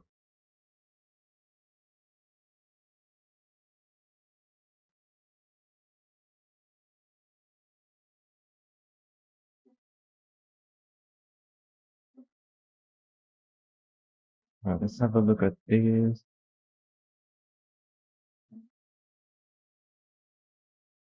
So, you need the upgraded tires for this much weight. So the lead trailer needs the upgraded tire. But that is Conter on Conter. It probably still does with the Kotra with this heavy container. But with the Kotra, you can have heavier containers before you need the KM2s compared to if you pair the Conters together.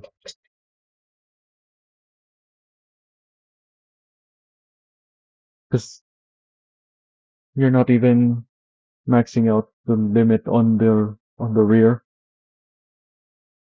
It's putting a lot of weight on the lead trailer.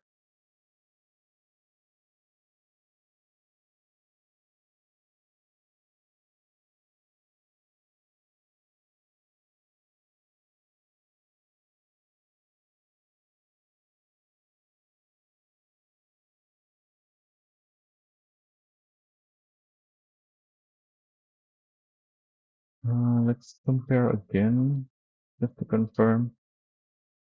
What if I make this -3?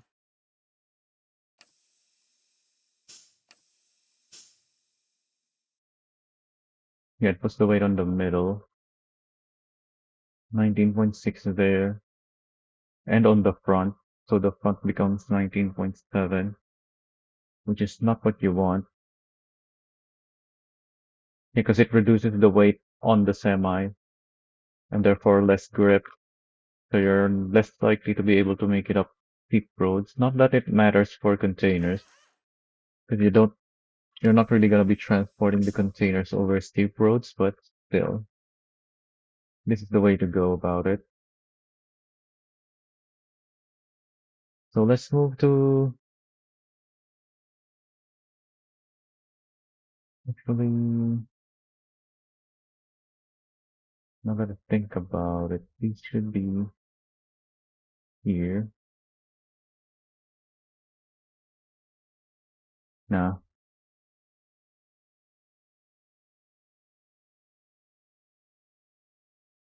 yeah, it will always be impossible to pair this stuff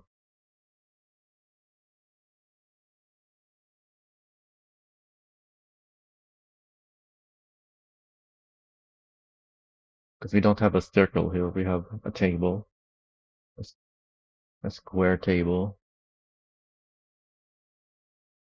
so we can just connect everything with each other.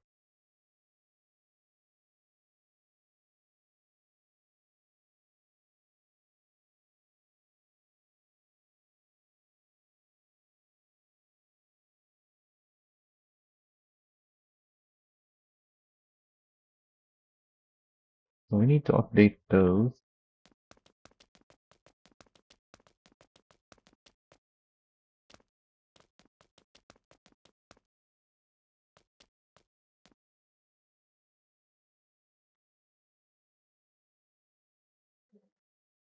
This is with the wrong setup.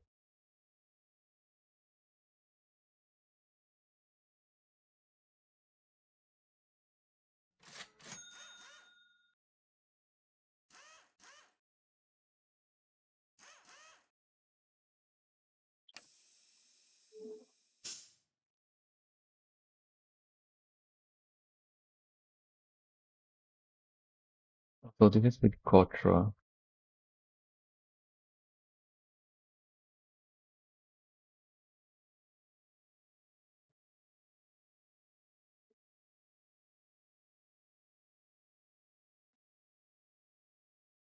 Oh yeah, the Conter rear has 3 axles, right?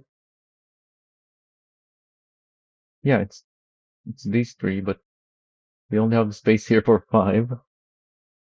But that's fine. It's all the same anyway. But that means I should have it here because this is purely for the Conter.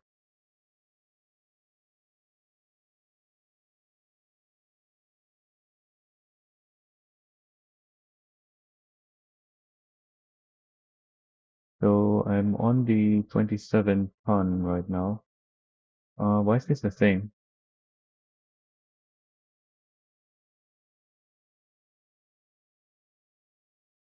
This one is heavier.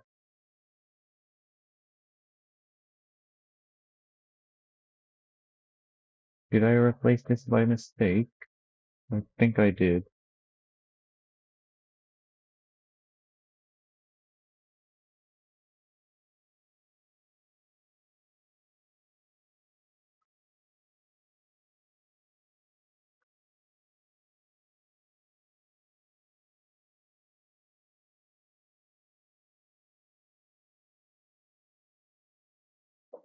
Yeah, that improves the weight distribution on the Quattro. Although it's close to exceeding the limit here. The Quattro cannot have more than 16 tons because it doesn't have dualies. So my Quattros are all upgraded on the tire to handle 16 tons. You can't upgrade it any further than that.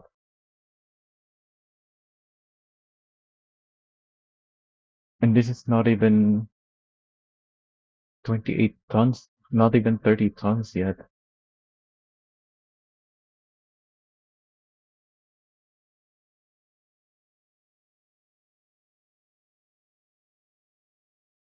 What that tells me is we need to raise up the Conter.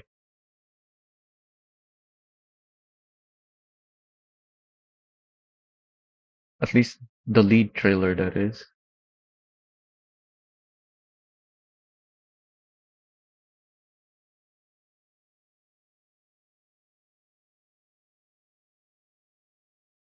Which makes sense because we are lowering it quite a bit. And it is on soft springs.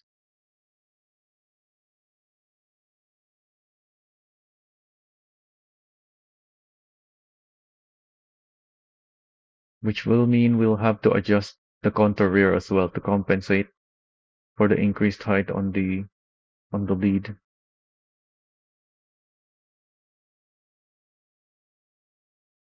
Although, if we do that,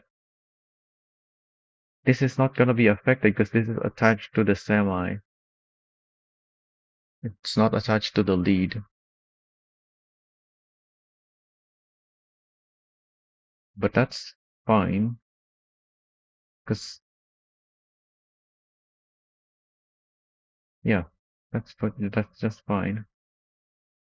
In fact, that may be a fix to this issue with the semi if we adjust the contour. Actually, no, I don't think it will. But maybe mitigate it at least.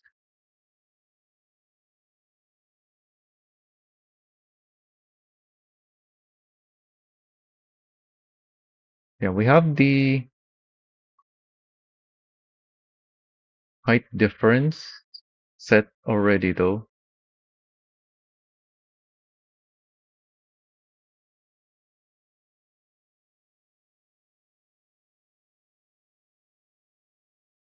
This is why I parked all of these so we can keep going back to them because yeah, the more combinations we try, the more compatibility issues we'll find and have to solve.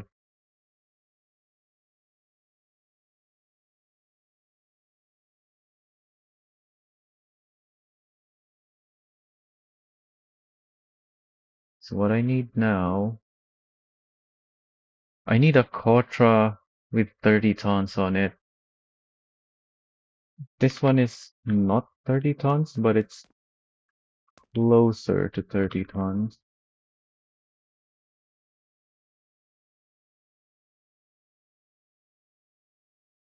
Yeah, 28. It's still not really that close.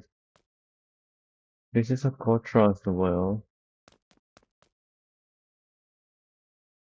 We might have to swap stuff around. 29.7 yet. Well, I can use this. I'm gonna have to move the trucks. I already parked them so that they can all use the garage, but we're gonna need to move them. Dang it. So I can swap. Um,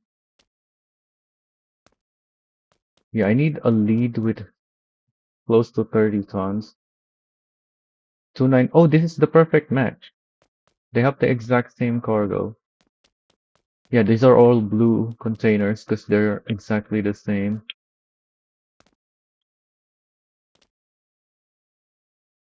How do I want to go about this?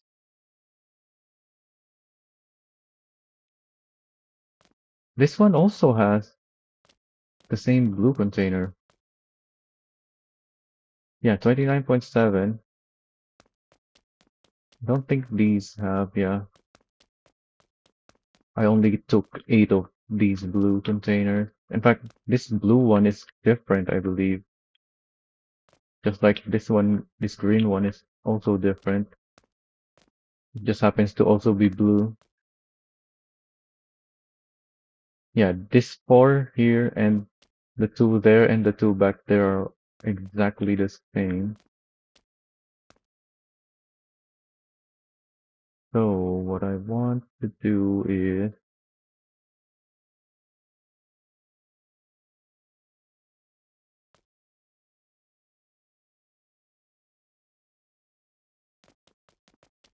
I guess we don't need everything anymore because we're getting close to the setup anyway. Although, should I really remove this? Yeah, I don't have any other choices. I have to replace this one with a Conter behind it.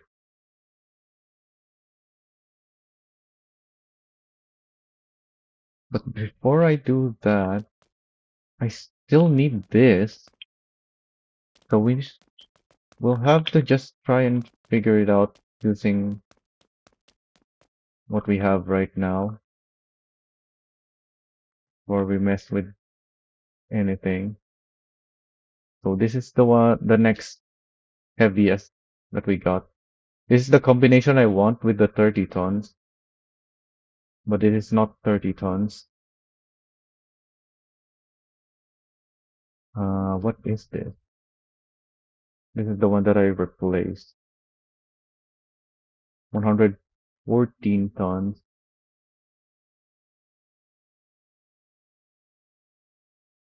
because it has 4x 2871 kilograms.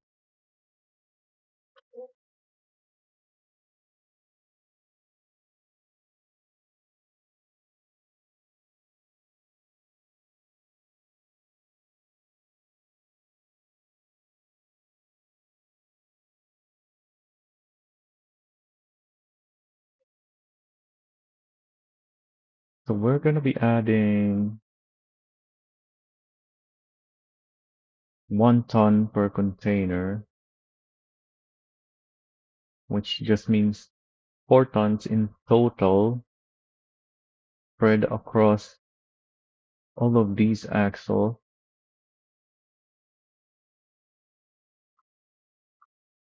It's only gonna add 0.66,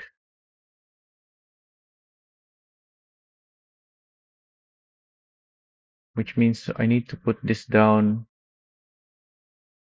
by 0.7 at least below 16 tons. So it needs to go down all the way down to 15.3, which is a huge difference.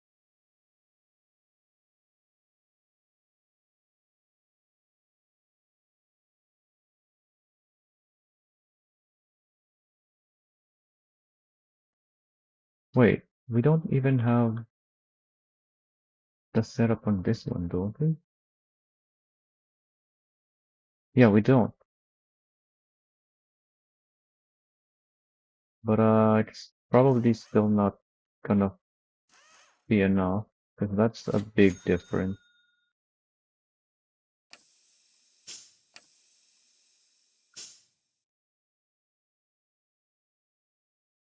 Yeah, it's only 16.5. Need to go a lot higher.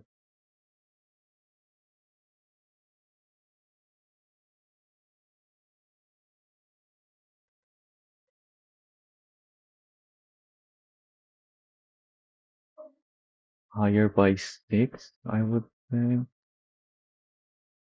So we're actually gonna go +2 +4.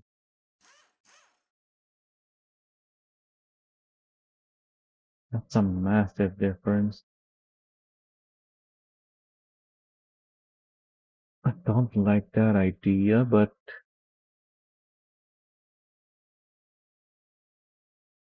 yeah, because we matched it with the semi.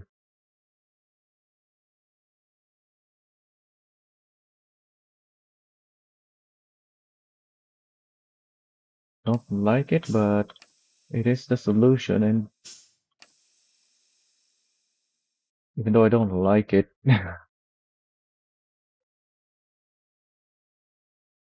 oh, this is not even enough. Even though I don't like it, that's gotta be,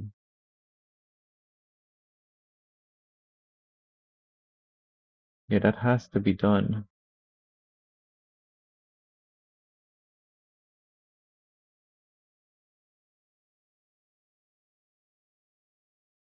I think part of the problem is we went too soft. The lead trailer needs to be stiffer, I think.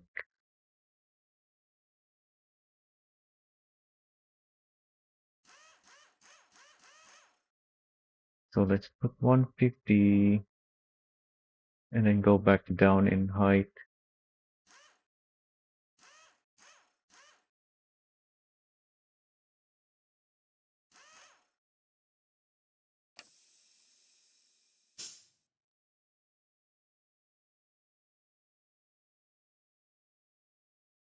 Yeah, there we go.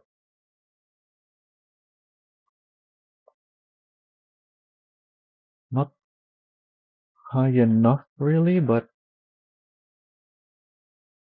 it's close.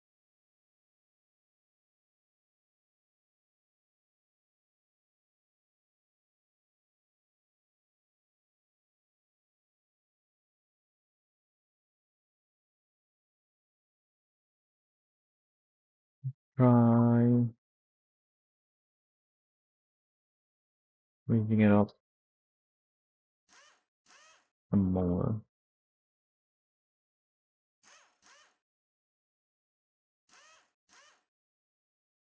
Don't like this height level, but let's see what happens first. Yeah, now the Kotra is perfectly balanced. Let's look at our Kotra data. Oh, this is also with 59.7, my old container from my previous testing. This one, I mean, yeah, because we know it's gonna add zero point 0.6 tons per axle if we have this heavy container. So yeah, that's actually very close. Let me write that down,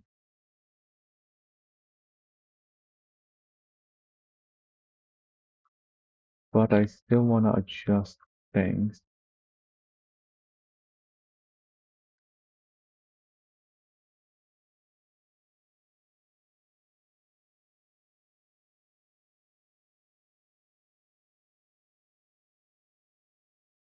without affecting the Kotra behind. So this is 150.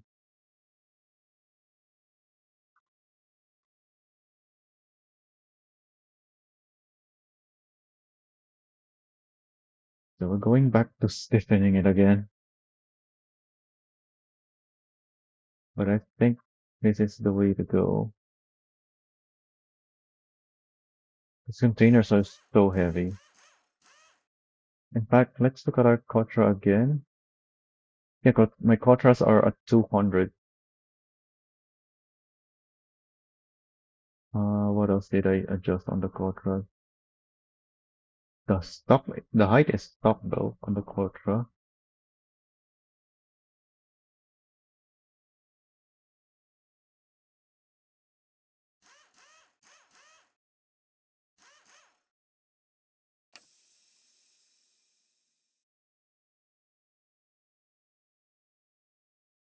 This is too high now.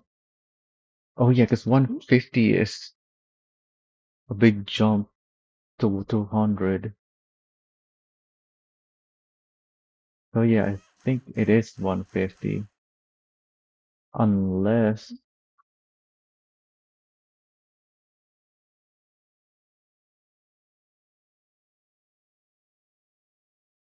I stiffen the rear. Just the rear.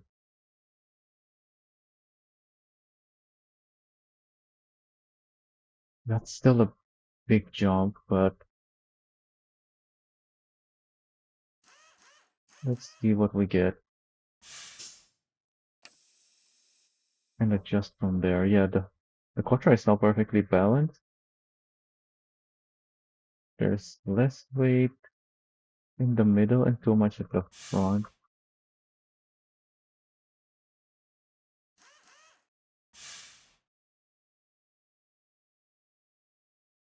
No, it's too much in the rear.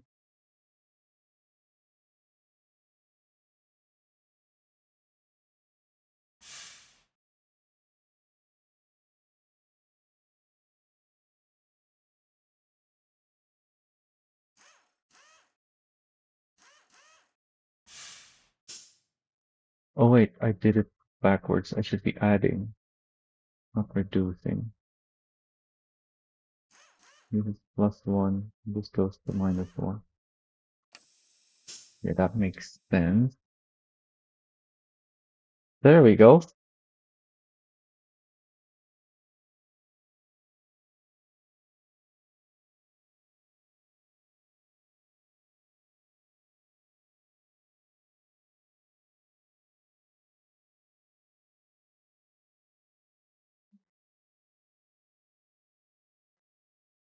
What was it?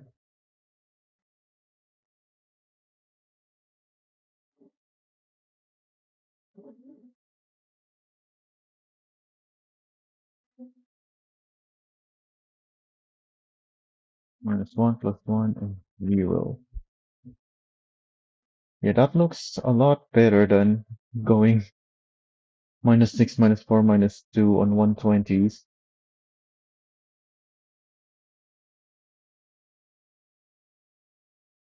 So this is our new lead setup. We need to adjust the rear again. And that's why I did not want to move the trailers around just yet. We need to test with these once again,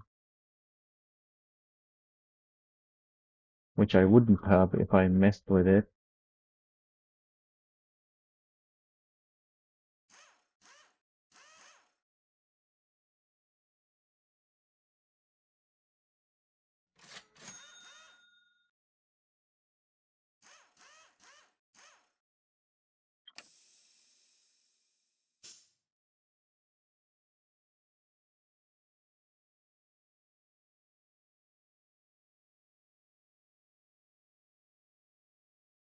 That doesn't look bad actually.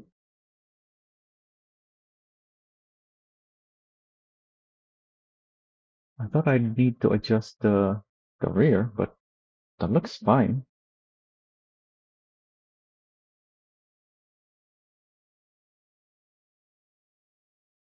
So this is what? The double counter.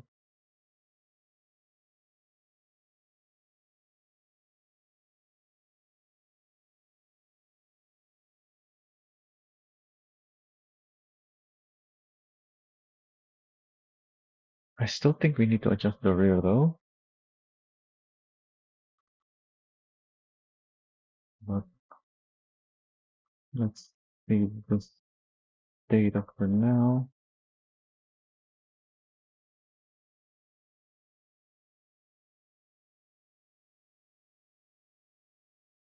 So I really should have.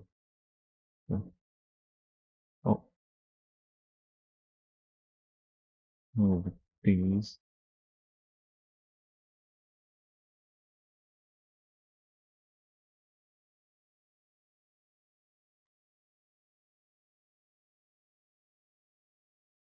So I'm actually gonna mark these as yellow now.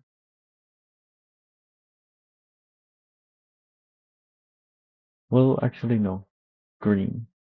Because we still need to adjust the rear contour.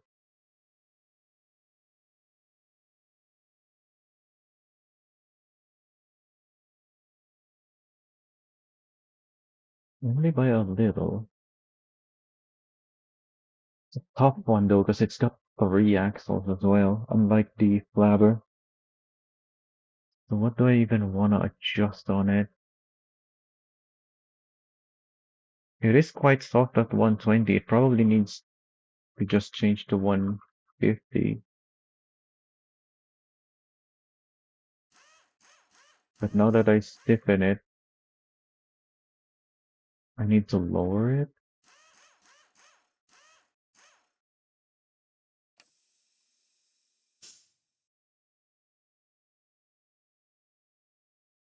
Maybe not. Maybe just the -9.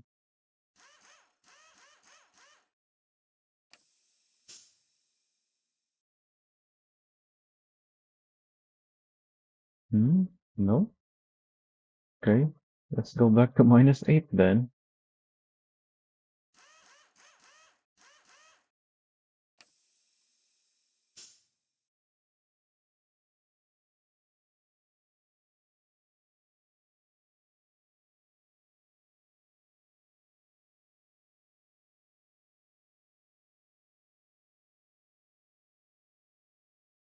Oh wait. This is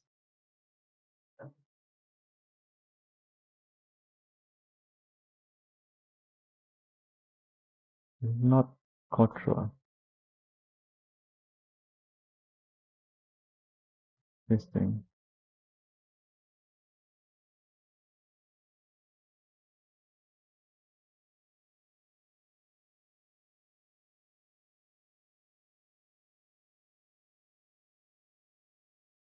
Actually, that's also 120. This new one is 150.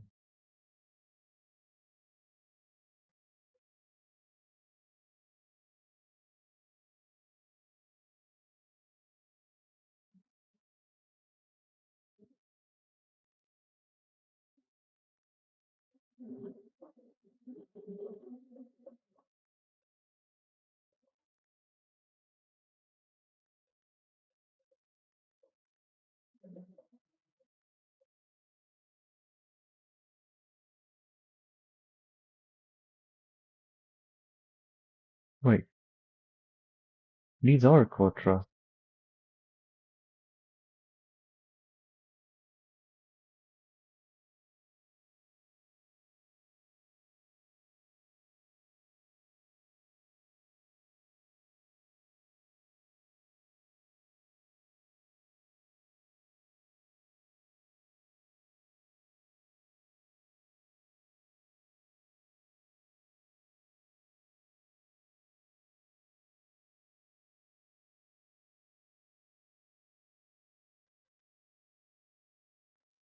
So this is 0.2, 0.2, 0.3, and then one over a ton heavier.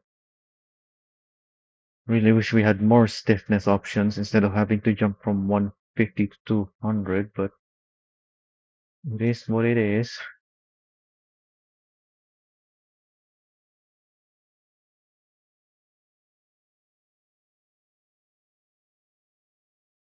What happens if I change this one to 150?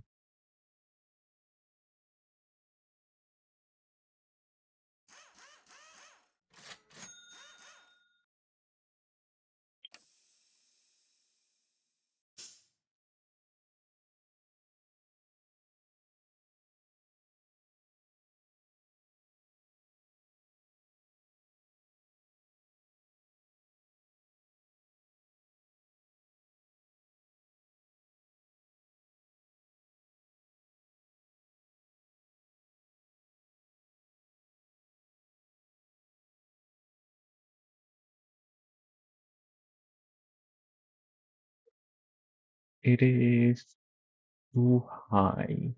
So yeah, I think I should have went -9.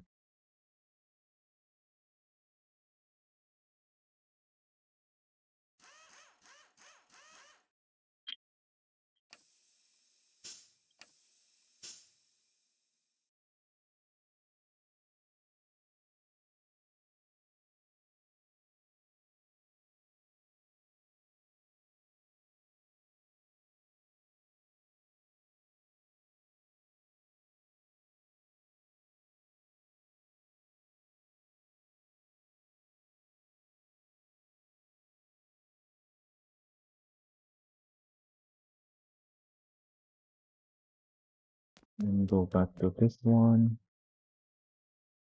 and put it on -9.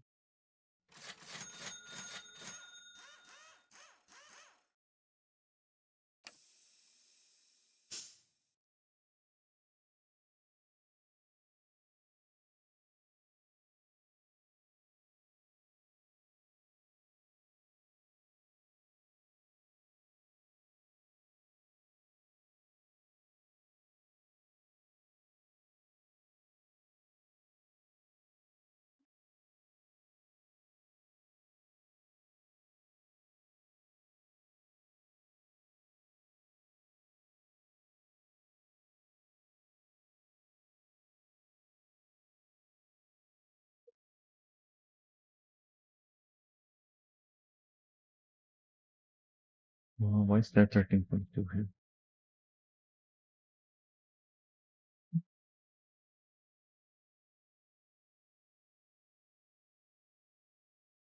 Okay.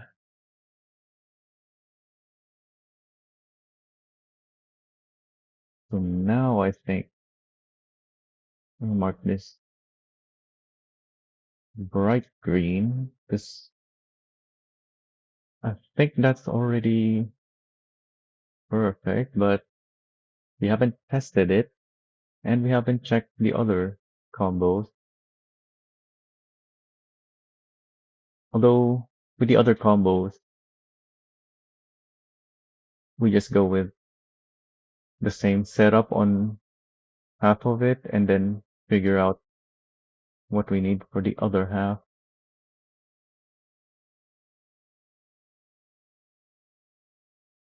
This is -9 as well.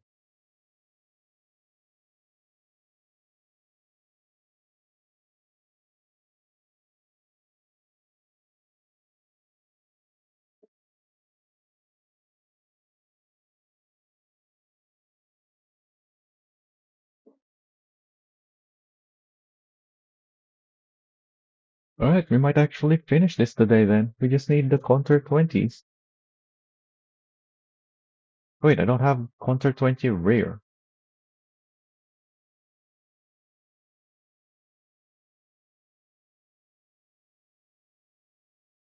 Do I really not have a single Conter 20 rare? I don't.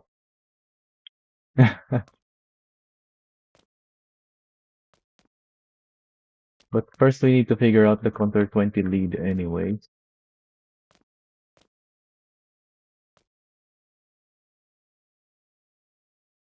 which is this combo and the one next to it.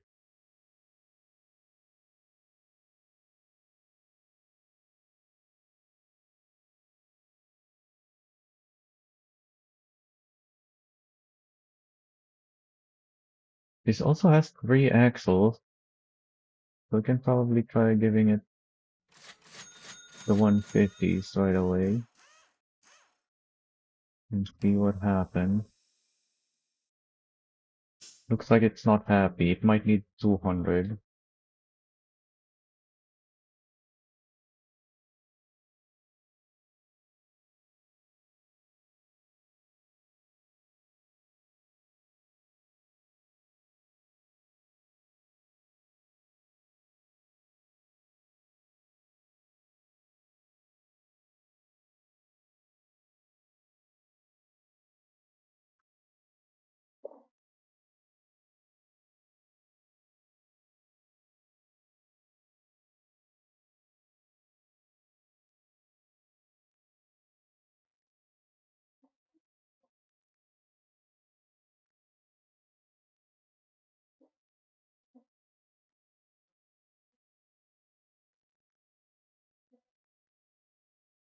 Hang on.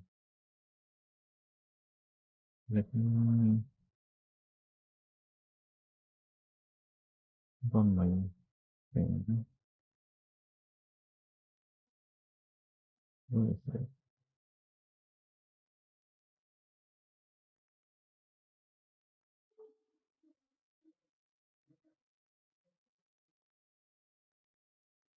Right, I could use that. Mm,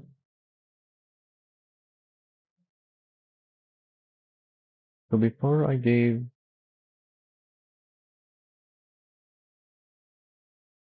where's my, do I not have 150s? Here it is. 150s. Oh, but there's different height. Oh, that's not useful. Alright. Don't have anything useful to compare then. But that's fine. So clearly, it's not stiff enough. Even the Kotra is unbalanced.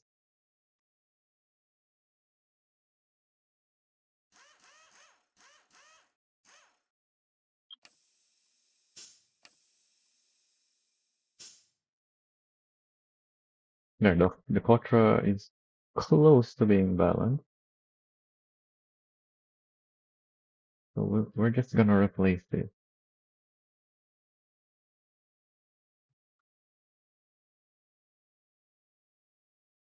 That's not useful anyways.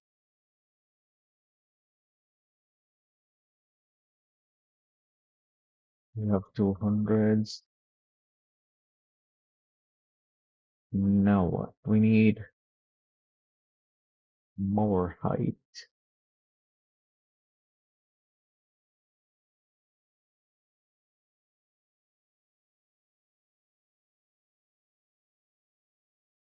Let's see what happens if I stiffen it some more. 200. Oh, the next is 300 though. But let's see anyway. That's an even bigger jump than the 150 to 200. Yeah, that's too much.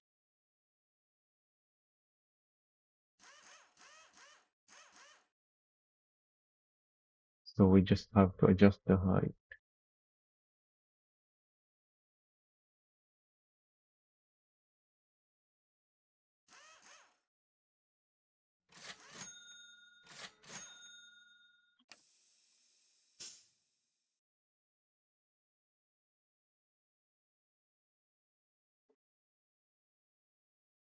Too much on the back.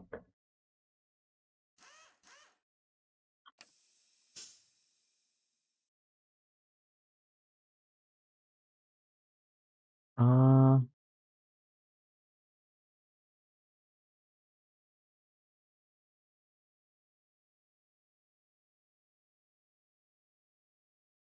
we need more height overall. That's gonna be +2, +1, and 0.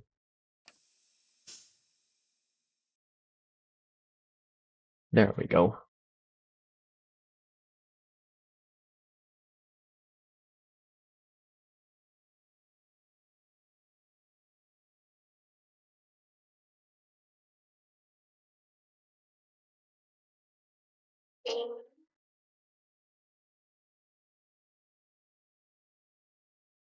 Still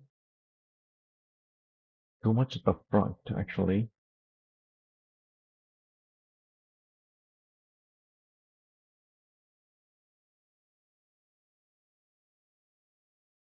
Oh wait, that's 2 and 0 here.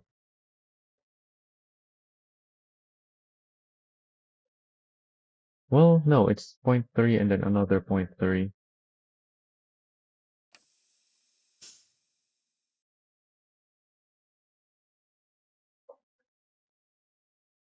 But it really should be backwards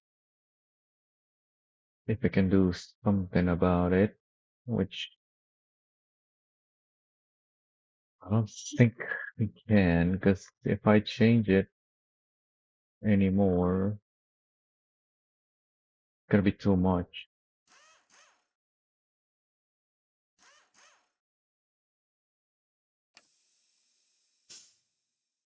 It's gonna be worse than point 0.3. Yeah, it's 0.6.6. So yeah, I think that is just gonna have to be how it is.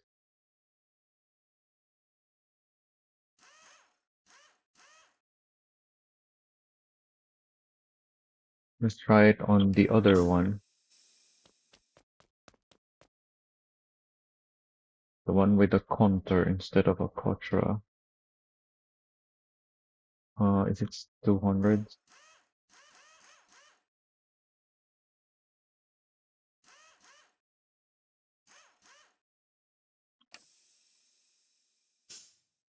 Is this rear Conter correct? It's not. What's our Conter setup? -8? No, -9, 150.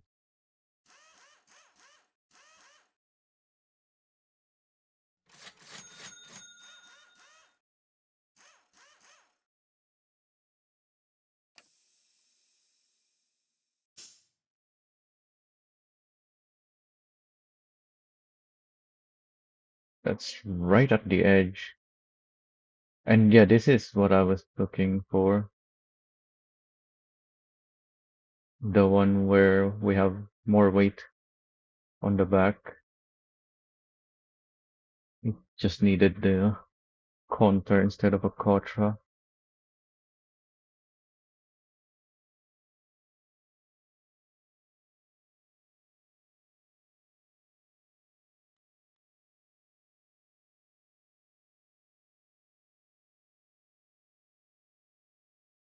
Oh, on the wrong thing.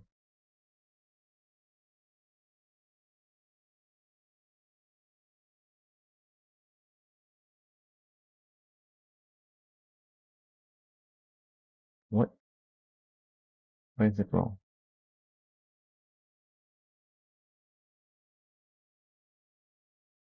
Hmm. Oh, I didn't put in the 9.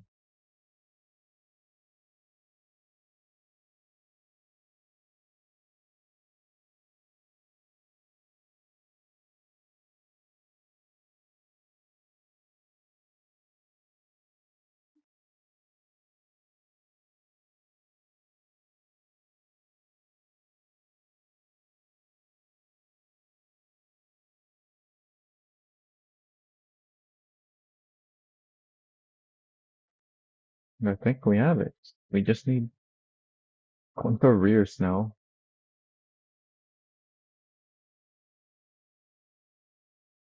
The 20 Conter rear, which apparently I didn't take any of. Because there's not really much use for it.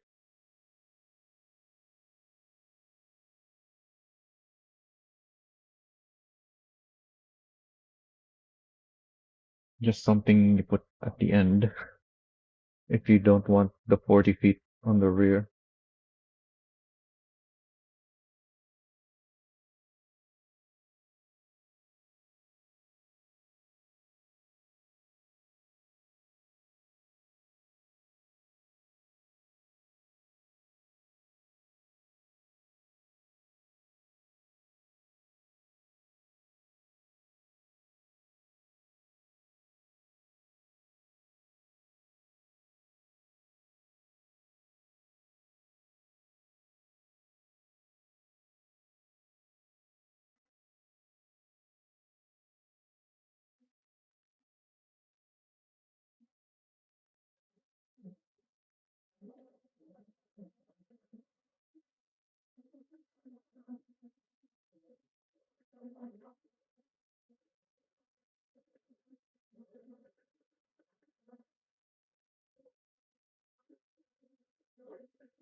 But we haven't really done any testing yet, so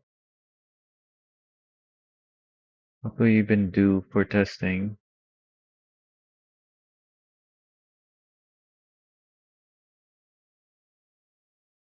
We have so many combos here we can take to the testing area.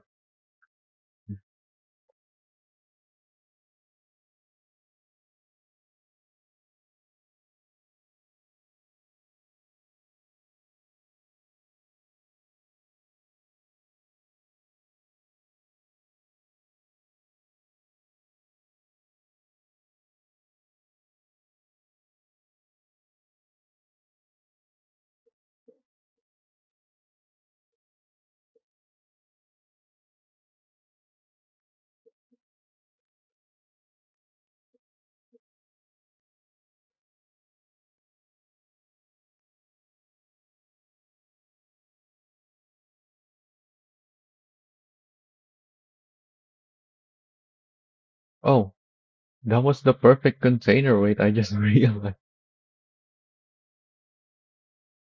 Oh, but no, this is with the wrong setup. Conter and Contra.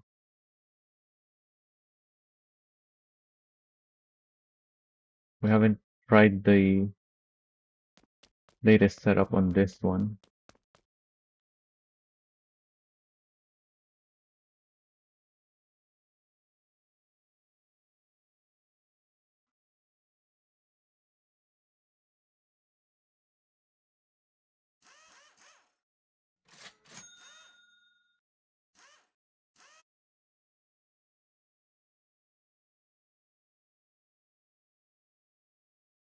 Wait, what's our latest setup? Oh, it's 150, 200.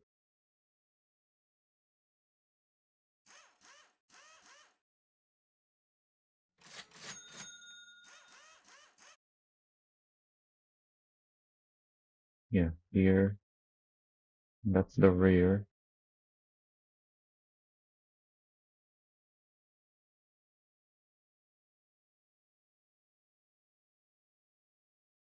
This is the 20. Actually, let's not mark that. We only need one of them marked.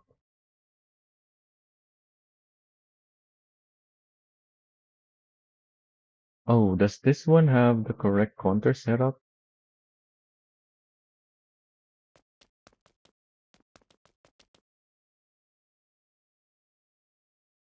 Counter rear? What's our counter rear? 150s minus 9. It does. Okay.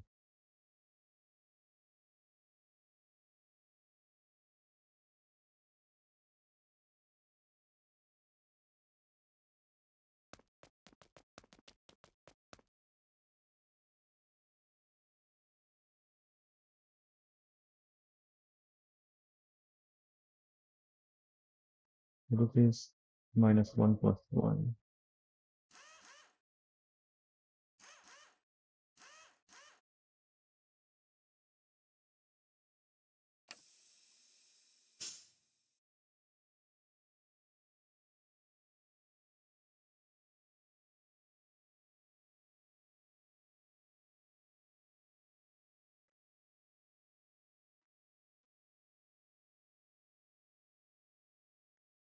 Yeah, this is better.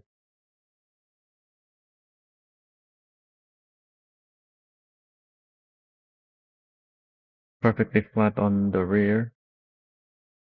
Very nice distribution on the lead.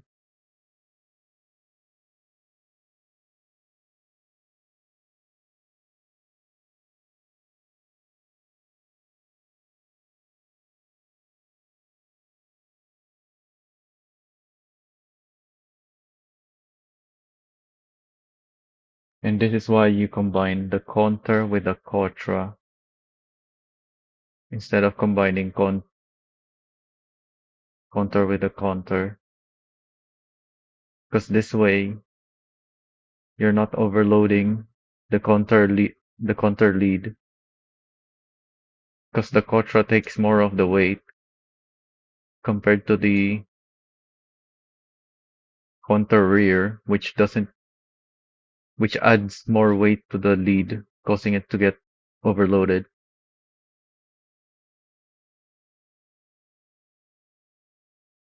Although this is with the lighter, container.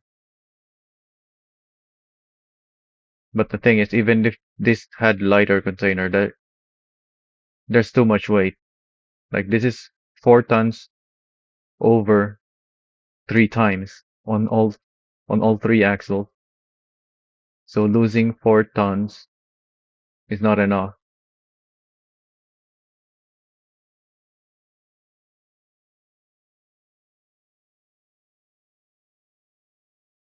In fact, we have here the example of a Conter with a Cotra as well that is heavier. And yeah, of course it still overloads. But you can still see that the Conter is already carrying more of the weight, even with a lighter container than if you have a Conter on the rear.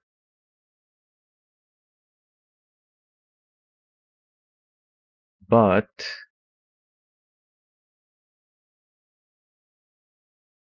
when you have a Conter 20 lead,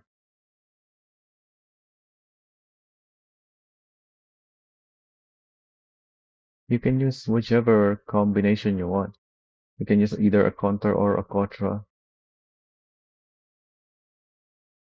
With a Conter though, you have more weight on the lead, whereas with the Contra, you have more weight on the rear and more weight on the semi somehow. This is probably just very tiny rounding difference. Although this one is a point 0.2 difference, but still, it could just be the way my trucks were positioned and whatnot.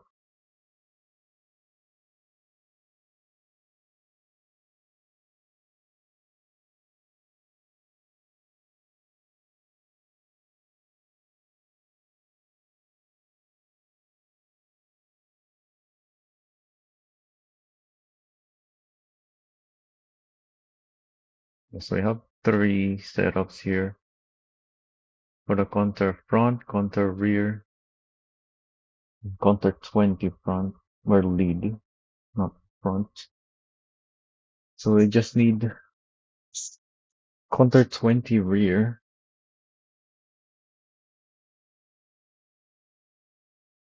I have the data for this guy. I have the data for that. That is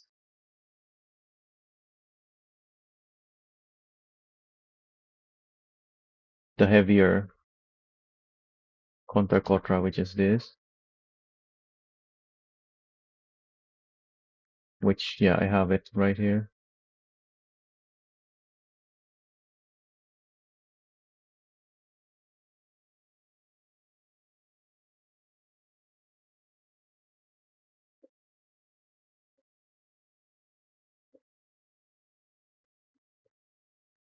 Wait, did I put 200? Oh, I'm in it already. Did I put 200 on the back? Yeah, I did.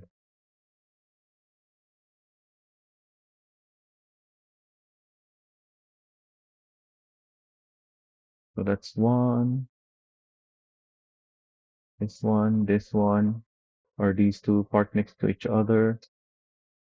And then the two with the 20 leads. And then those two, the one with just the rear 40, and the one with double Conter, this one. Wait, what's this then? Oh, because it's not this one. That's a different setup.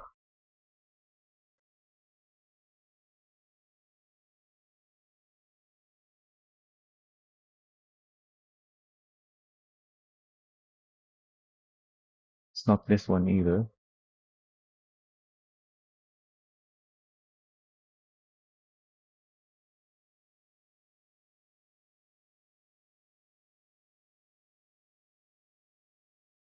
This is just the one thing I couldn't really do much about because the trailer is so short, yet it has 3 axles on it.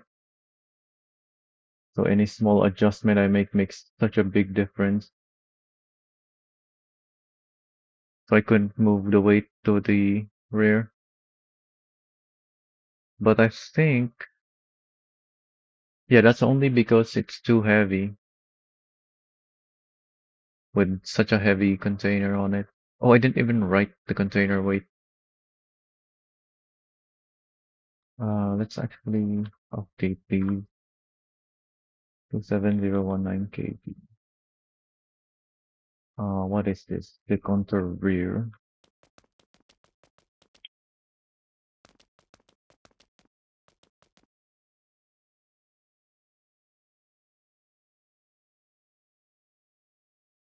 2112 kg. On the 220 leads, I don't have the weight of the containers off because it's the same containers as the others. Yeah, the 29969. Well, actually, no. I don't have this written anywhere. Oh, it's a 29736. That is the same. Yeah, it has a different container in front of it. Which one is the one I'm in? The Conter. Yep, this one. 89.4 tons because it has 29736 kg plus 29969 kg.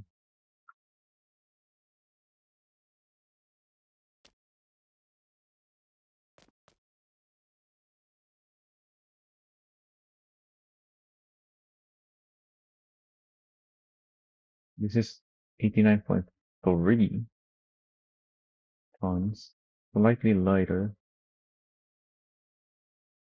but it has the same two containers that are 29736 kg, but the container on the lead is lighter. That's why 786, 78 kg rather, not 786.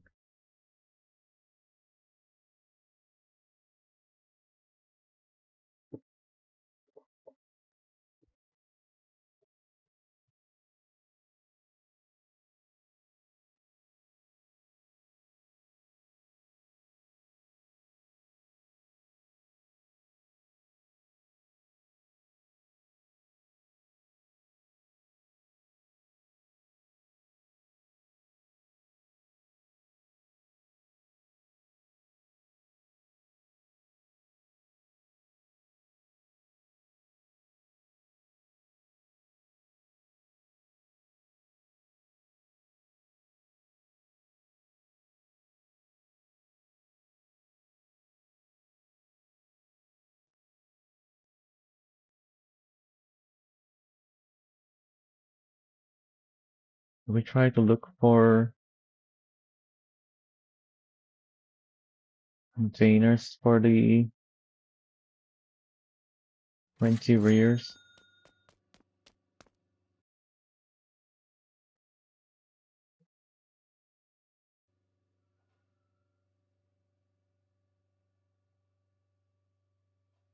You can only take one rears at a time, unlike the leads where you can have two or even three.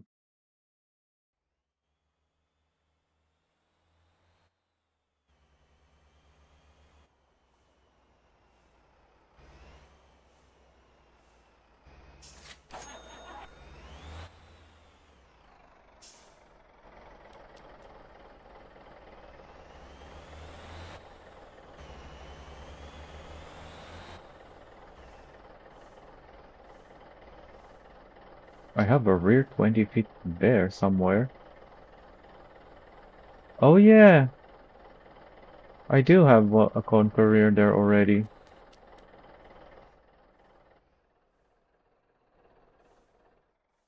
It's just part of the side here.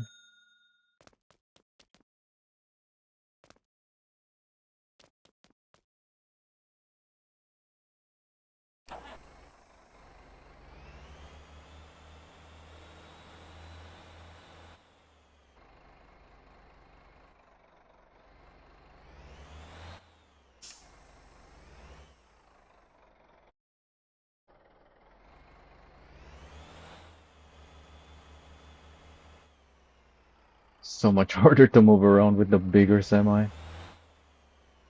Does not have a good turning.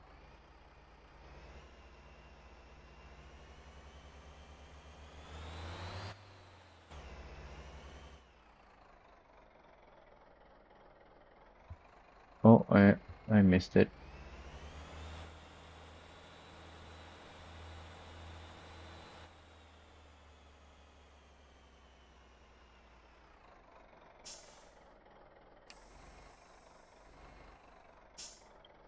Well, not really harder, just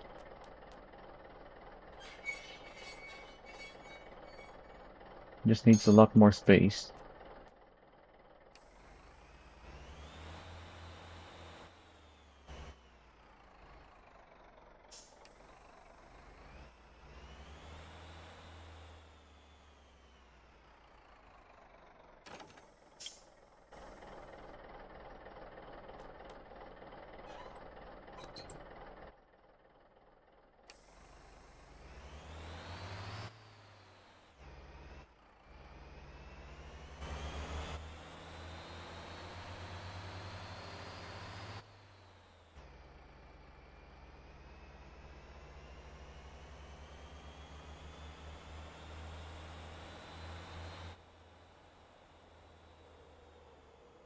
Oh, yeah, I have a bigger semi, I forgot.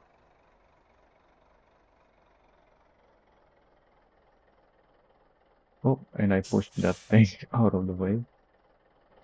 I have a setup for the lead already, which is 200 spring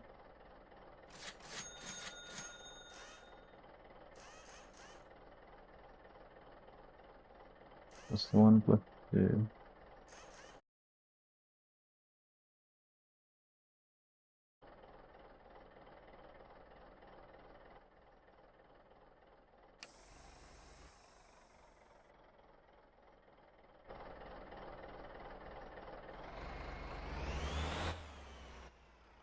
Oh, it really wants to go there now.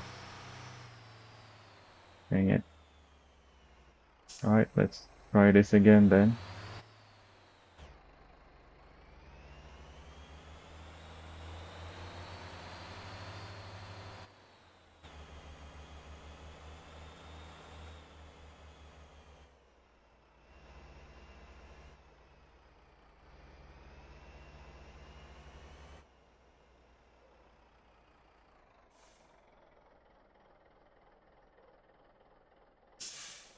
Still didn't get it right. That's fine. Oh, uh, so we know that the leads are 150 and the long ones are 150. What about the rear? Yeah, the rear is also 150. The lead needed one stiffer spring.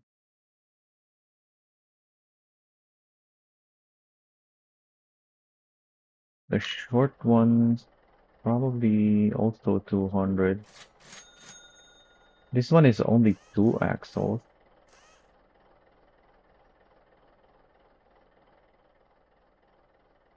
Now, how do I straighten this?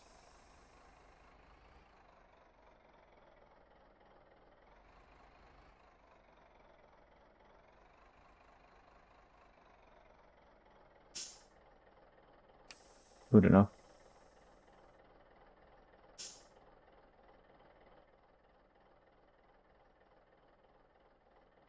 What the heck is going on there?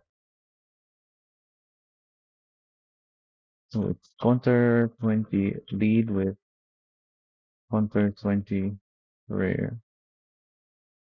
And we have 60 tons of 22990. This is the 299990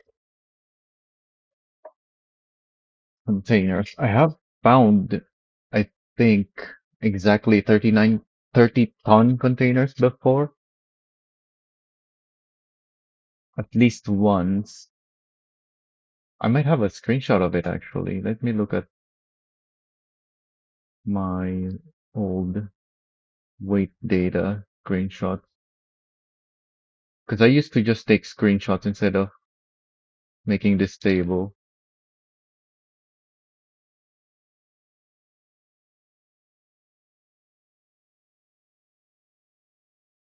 Where do I even have it? There it is. Weight data. Kotra. Although I'm seeing containers here already. 26922. Any other containers?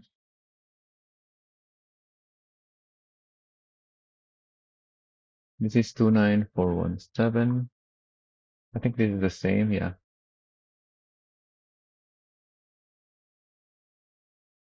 Don't may not actually have the screenshot of it. All the same containers, 25173. Oh, this is 28679, 27815. Yeah, I don't think I have a screenshot of it actually, but I'm pretty sure I've found one before. It's only 24, 25. Oh, there's more here. A lot more.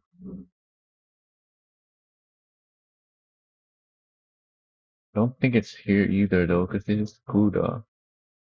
I remember having it on a Kotra. Anyways, it doesn't really matter.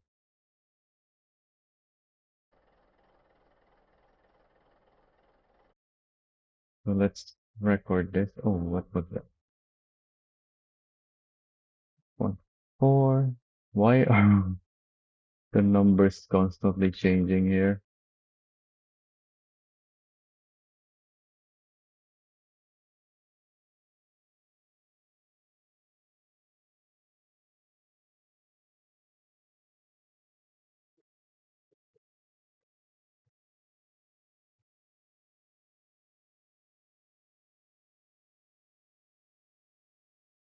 Too much weight in the back.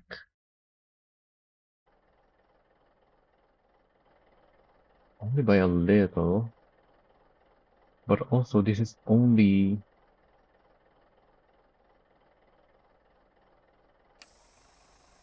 what was I saying? Forgot what I was about to say.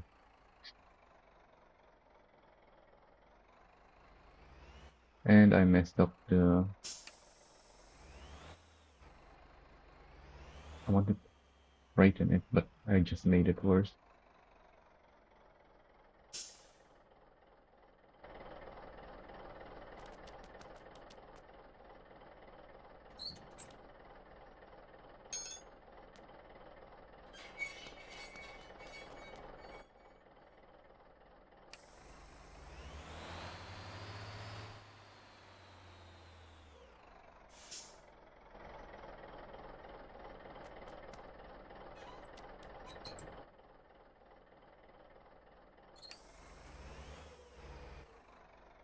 Oh, I didn't unhook it yet.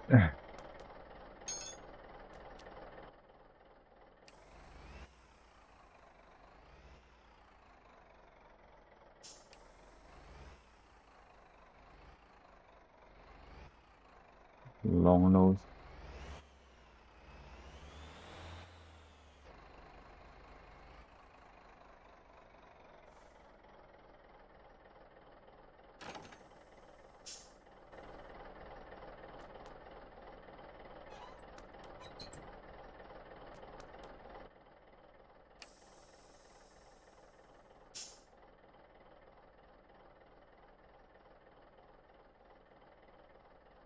Now there's even more weight in the back, but only a tiny bit.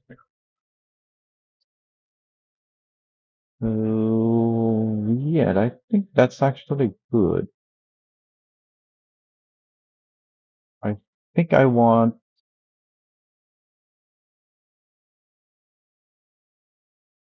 yeah, in this case, we can actually avoid overloading. So let's go to the harbor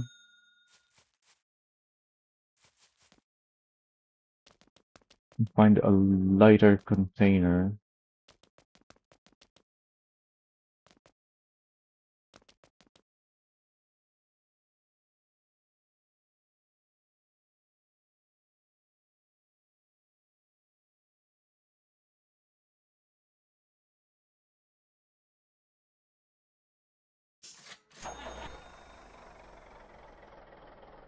Tab isn't working in the menus again.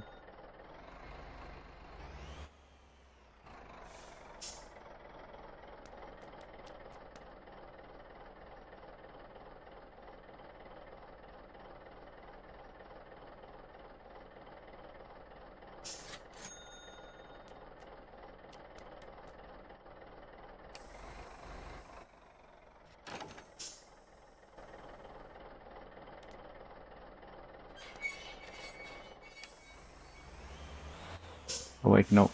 We need to set this up first. The 200 spring. And I think that's it.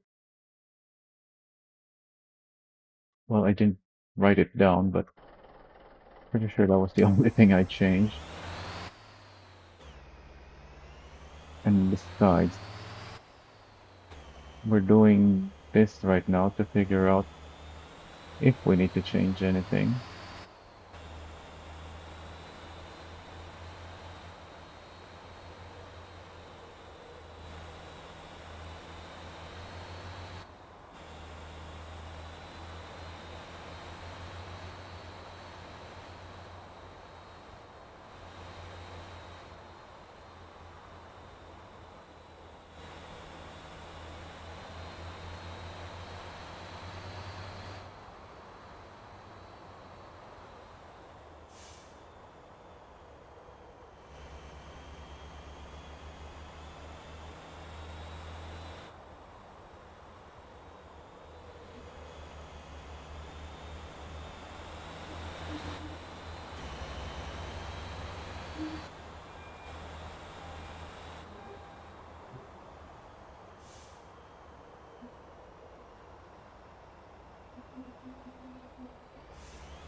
So we just need like a little more than 25 tons.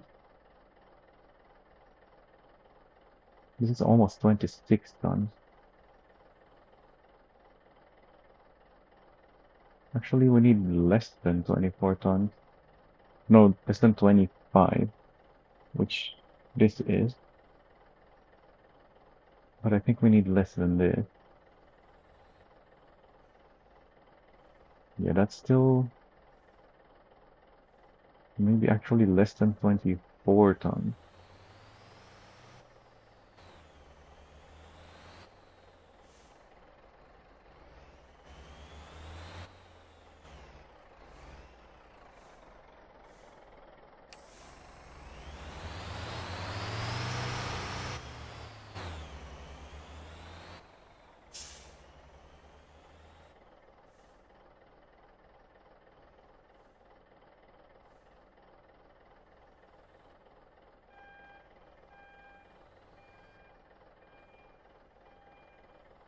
There isn't any here. Maybe a casa?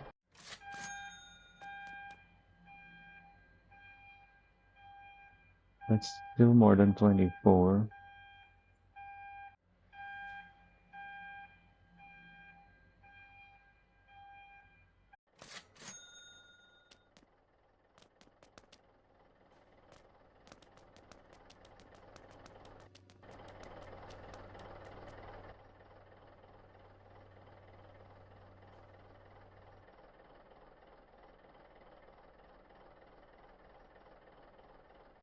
Although actually, No, because this is such a short trailer. I have the Contra and Contra L. Yeah, it's the Contra 20 is pretty much the same as this, I think.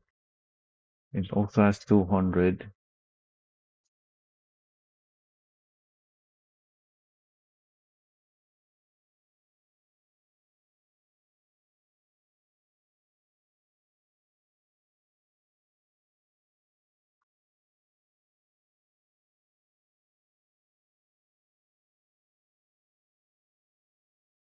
It's the sweet spot with an SRT. Well, actually, no, the SRT is also exceeding the 10 tons, but the container is perfectly at 10 tons.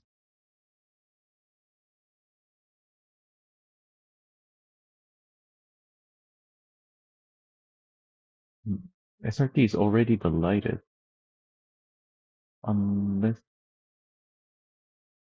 yeah, plus 4 by 2. Just barely, 10.1.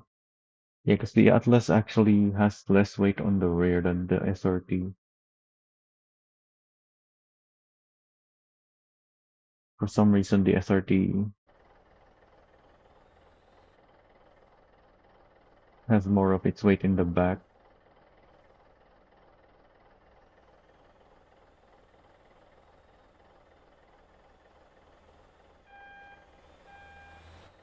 Here we go, 23 and a half.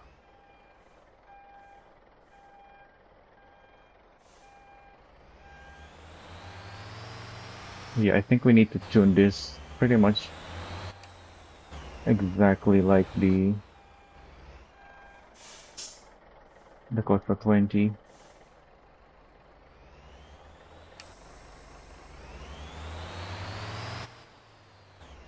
In fact, let me swap the truck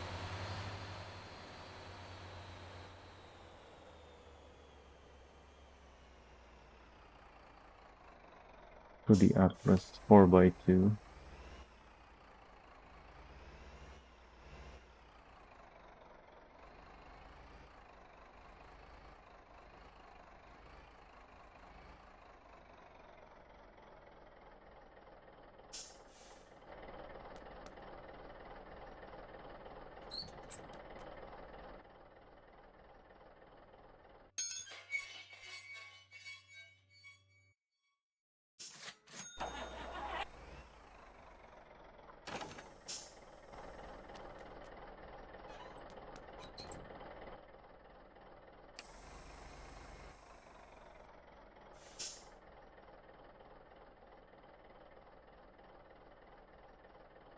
Huh,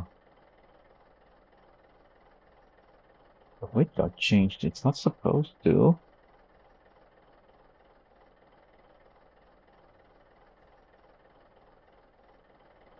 but I think that's also why my Quattro is lowered. So maybe once I do the same thing on this one, it'll be fine.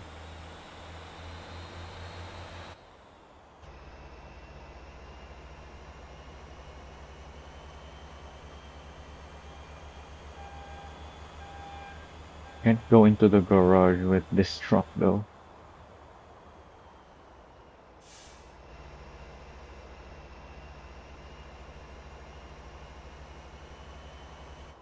I guess we don't have heavy cargo.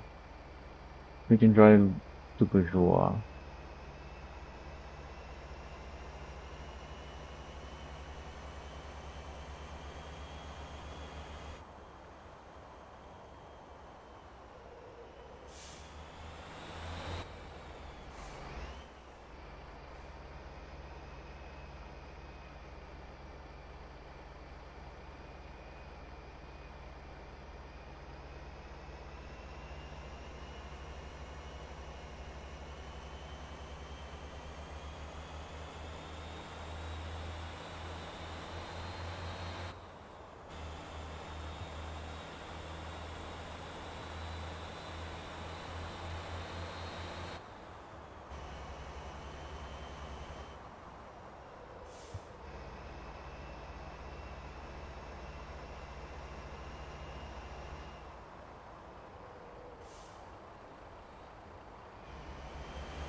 Oh,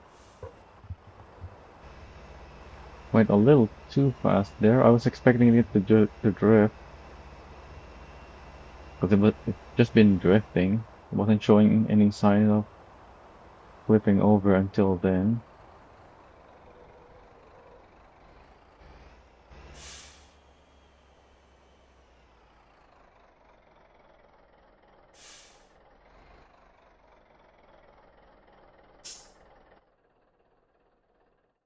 The tab is still not working in the menus.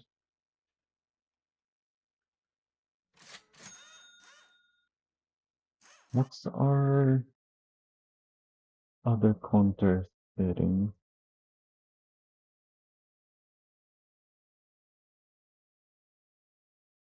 Well, -1 +1, so this is pretty much a flat. Oh, our counter rear is even -9. So maybe I also need to reduce the height on this by even more. The 20 is actually on the positive side.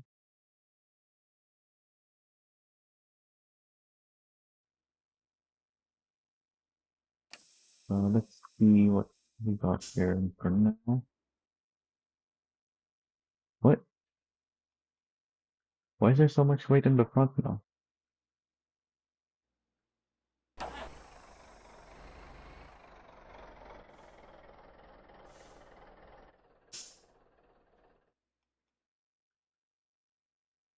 Okay, there we go.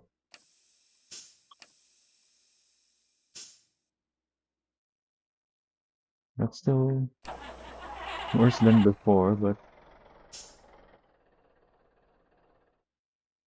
hmm. Oh yeah, that does make it worse.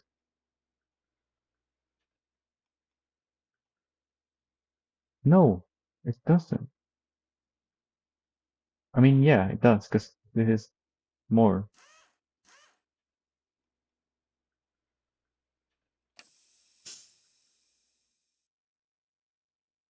Yeah, there we go.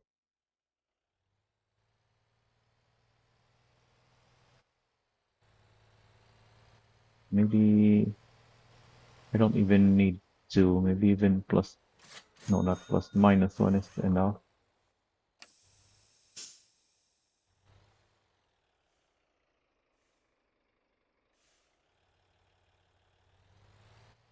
Wait,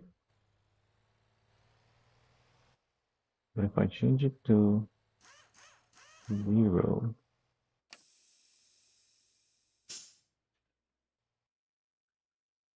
it's so much weight at the front. Oh yeah, it's gotta be -1.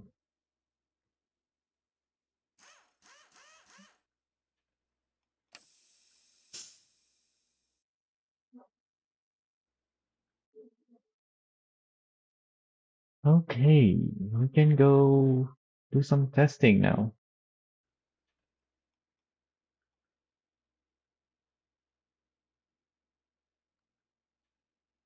Which one do we want to test? Which is the heaviest?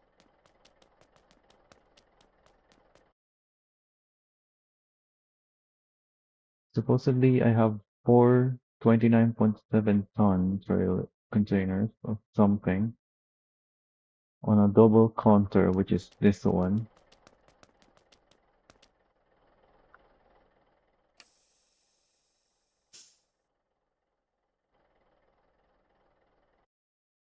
Yeah, that's this one.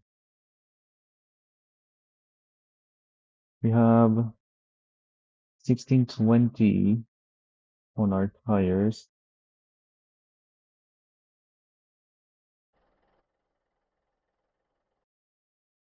Oh yeah, I pushed this thing out of the way. I can't use the garage because it got pushed out of the way. I need to push it back.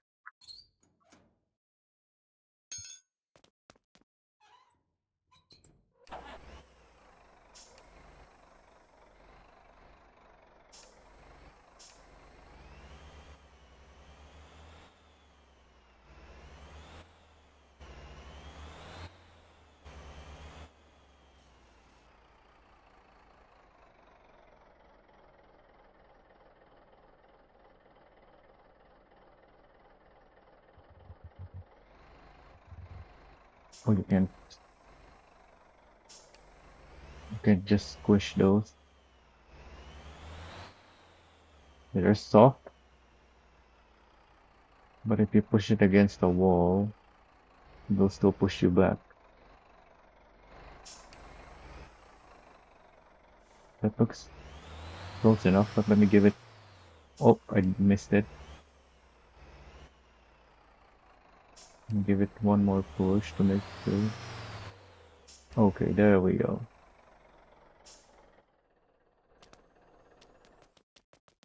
Think I can use the garage again. There we go. What did I even want the garage for? The tires. We need him to on all of the tires.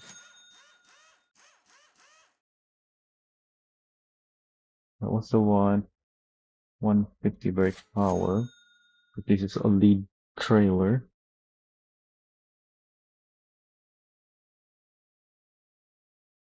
What else? Is there even anything else we can change? Probably want maximum roll bars. Actually, the the 20 rear felt stable.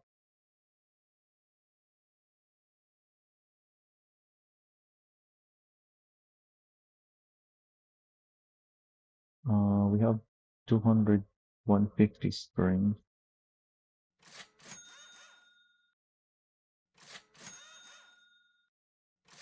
We can go like that on the dampers.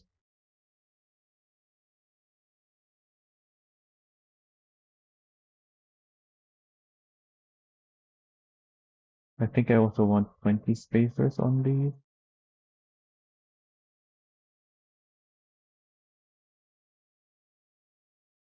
Yeah, push it right in line with the fenders with 20 spacers.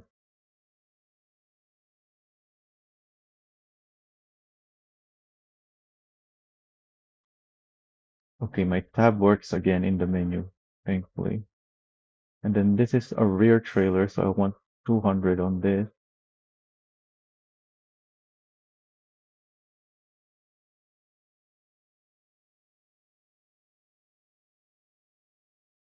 That's the thing with roll bars. And with the fact that we have percentage adjustment, you can't really tell until you do your testing. You can never be so sure in this game. I have 150 damp springs on this. We can do the same with the dampers. In fact, I should actually do 400 on this one because the rear on this one is stiffer.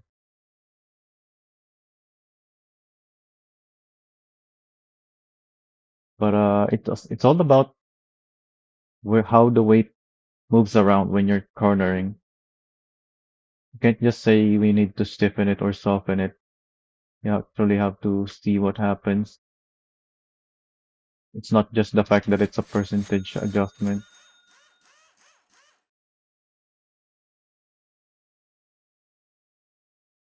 Although that's obviously also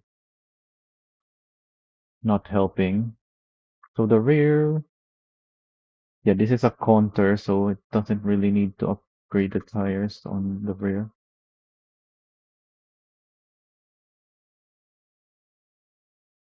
What's that? Oh, the bumper options.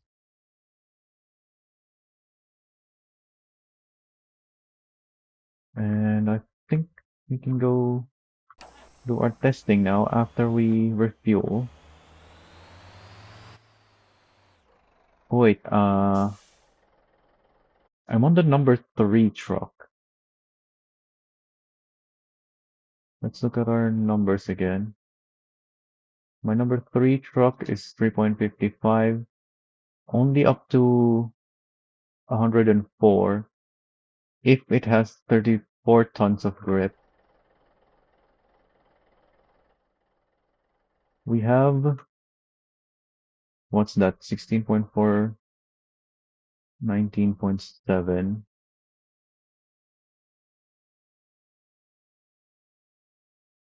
Why is that why is that different from here? Probably because I moved around. We only have 36.8 tons on our drive axle, which is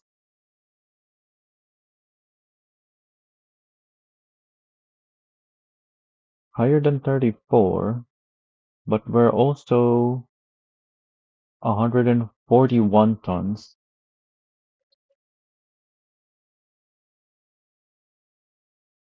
So I think I'll keep the 3.55 and see what happens.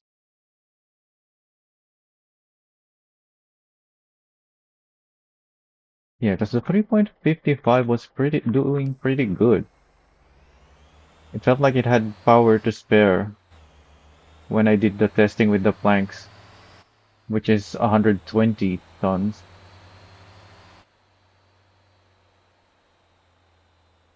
Oh, I wanted to take a screenshot of the stuff. Let's go back before I leave.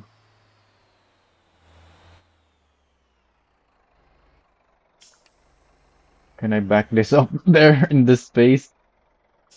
This is a long trailer. Can I even back this in there? Doesn't look like I'm in the right angle now.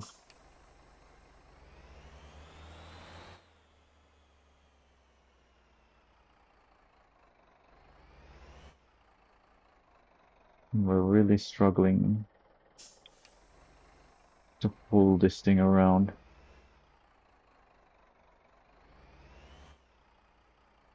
Okay, I think I'm gonna have to just drive around. I'm at a terrible angle now. I ruined it. And I can't drive around this because I'm too long. I have to drive this side.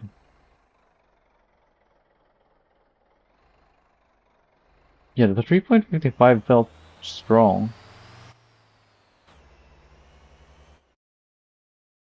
And we don't have more than, well, we only have a little more than 34 tons anyway.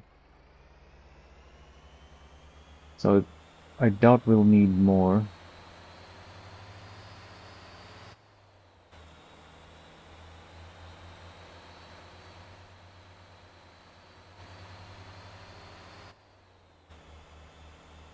I have to drive around the whole thing because there's so many things in the way that I need to avoid.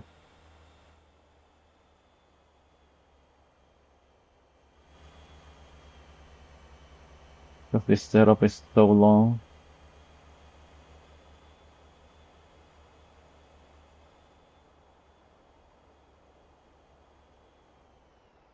I really wish we have a proper truck depot slash garage so that I don't have to be here at the racetrack. Yeah, I've turned Ansan Ring into a truck depot of some kind.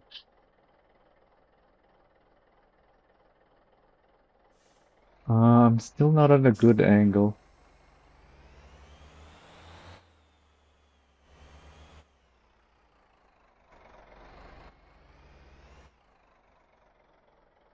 Okay, I think as long as I can actually steer, which is an issue when reversing,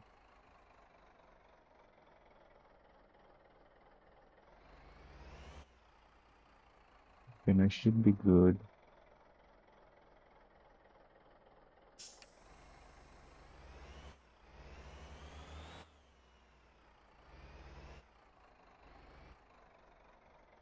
Yeah, it's really struggling to move this much weight.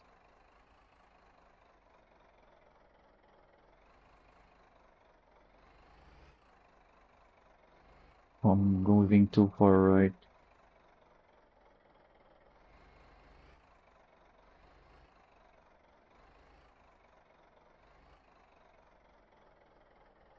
Although it's actually This is actually less than the last time I worked on trailers.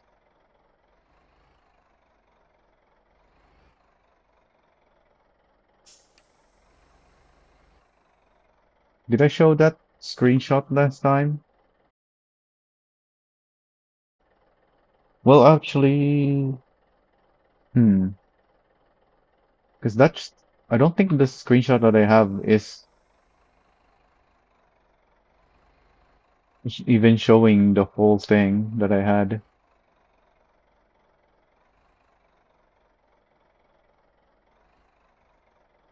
No, not the Mad Max screenshot, the Ansan Ring screenshot where I had a lot of trucks, trailers, and dollies.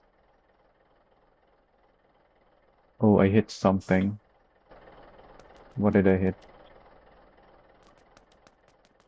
Oh, I'm too close to this one. Well, this one is not in position anyway. Let's do what we did before and push it.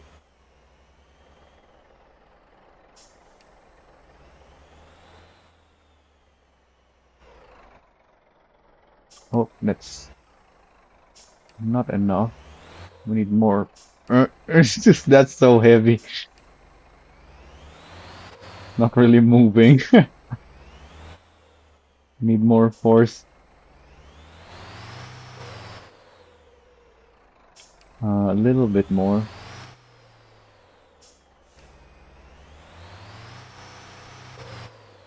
All right, I think that's good enough.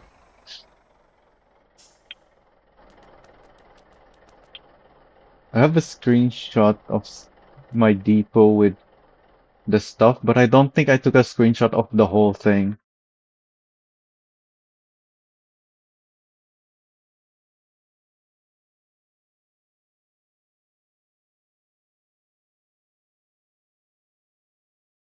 Oh, what was that? Yeah, this is not all of it. Here's one screenshot.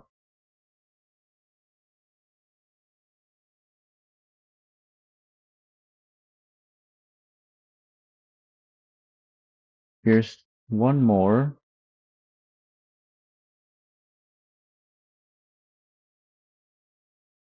You can even see some trucks down here. And here's where you can see even more.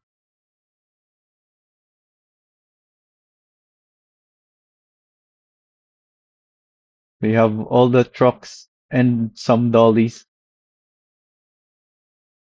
back there, and then some trailers, and then a bunch of trailers off the side, and then the trucks, and another trailer. It's just a mess.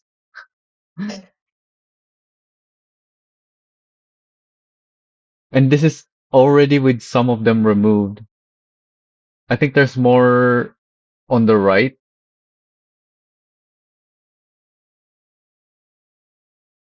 that I didn't take a screenshot of, and yet I even if I did take a screenshot of all the stuff on the right, it's still not all of it because I already removed a bunch when I started taking those screenshots.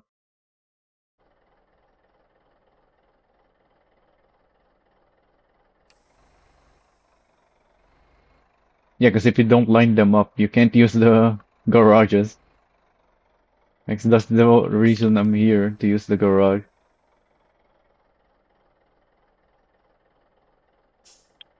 I had to have them lined up so that they can all use the garages.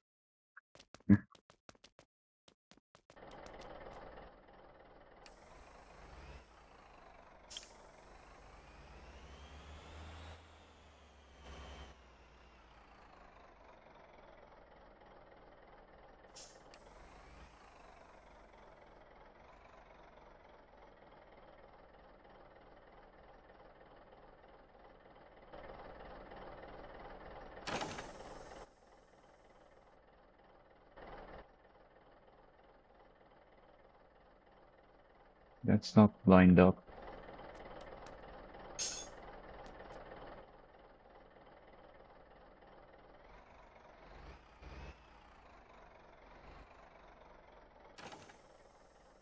I should have fixed the steering. Dang it, I just got pulled back.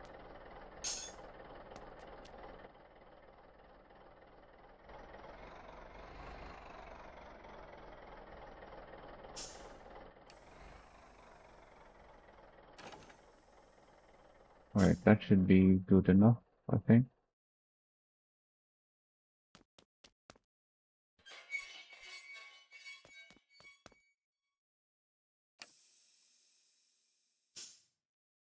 The thing is, we do have the Gujo garage. That's a big garage for trucks, and the Ara garage. But they're not really made for you to like pull in with a trailer. Because the backside is blocked on both of them. It's not completely open.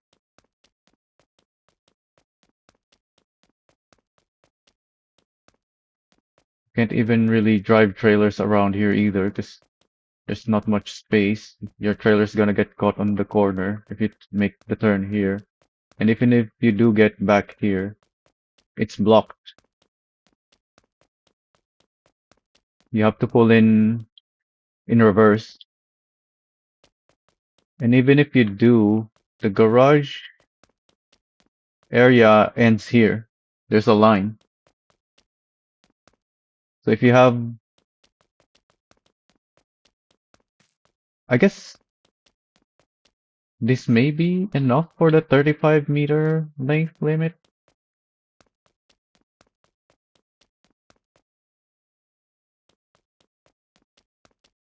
But yeah, the flat surface ends here on this line.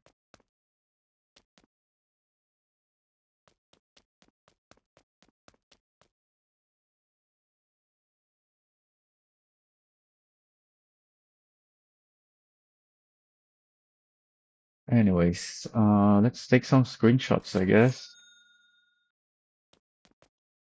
Where do we even want to take the screenshot from? And this truck is still here from that. Let's see if we can find this truck on the screenshot. Where's that screenshot?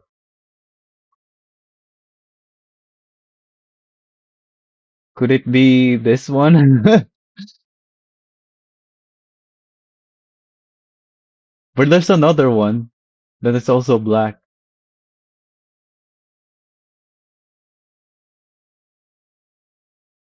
I'm keeping it because this one is very specific on its weight, and yeah, it's got two steel coils manually loaded inside.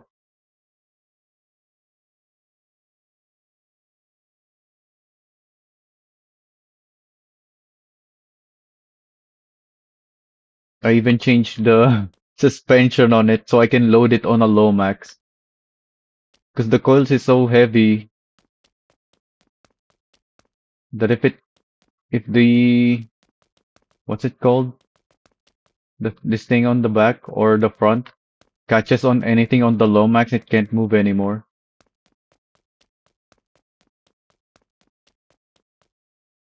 Oh yeah, I can show the coil inside, I guess. There's the two coils.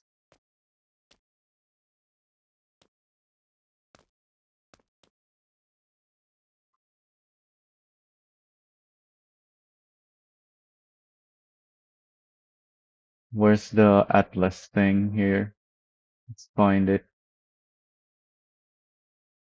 Atlas van beam. Here it is, the coils. It's exactly with the correct setup, which is not what I have here. With the correct setup, you can have it be just over the tire weight limit,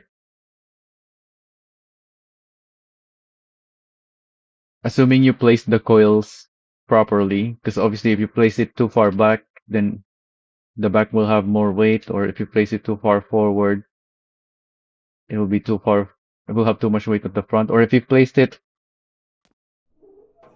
on the sides like this, then it will be imbalanced.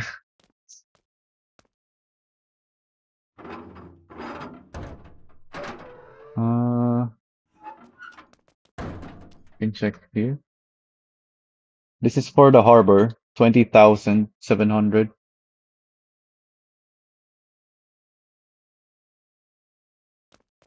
I had to use winches to move these coils in the right position.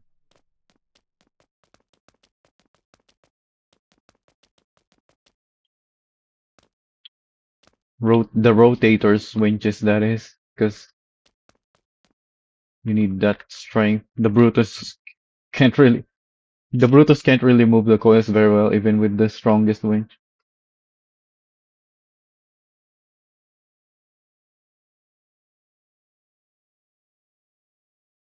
I've done a coil delivery in the close test using a Fox, which is one of the lightest vehicles in the game. It's all-wheel drive though, and I put the V12 on it.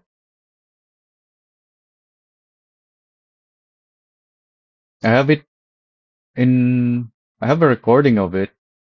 Yeah, the Jeep. I is it? I think it's somewhere in my. Oh, did I put it in trucker playlist? Where would I even put it? It's probably not here then.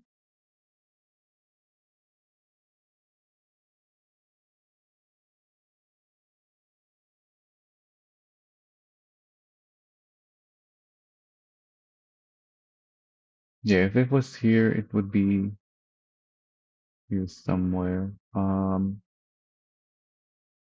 Coil. Let's search for coil. Yeah, there it is. Oh, it's set to private because this is closed testing. I guess I can unlist it now because the update's out anyway.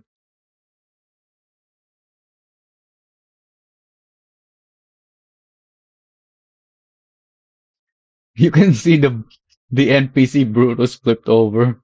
What happened there? I guess we can see. I don't remember that.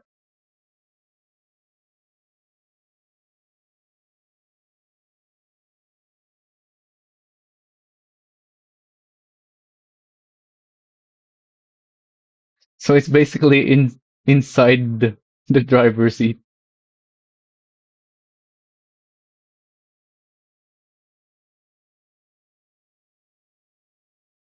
What you saw there was me going in first person view. Oh yeah, you can see the map used to be darker. The map is much brighter now. Now I don't think I changed the springs, but it's bottoming out. Not the body. The springs is bottoming out. So the car can't really scrape the ground even without upgraded springs. Also, the traction control is confused. That's why the tires were smoking. That's why I put it in drift mode. If I drive it in sport mode, it's gonna burn the brakes. What am I doing? Why am I back here? It's very easy to flip over. Oh, I guess I didn't have a campy. Alright. Yeah, my character's head is inside the coil. The brakes are already burning. No, wait, no, that's the tires, because it's overloaded. Why am I stopped here? I guess I went AFK because I'm just messing around in the test server anyway. And yeah, it says there close test number 2.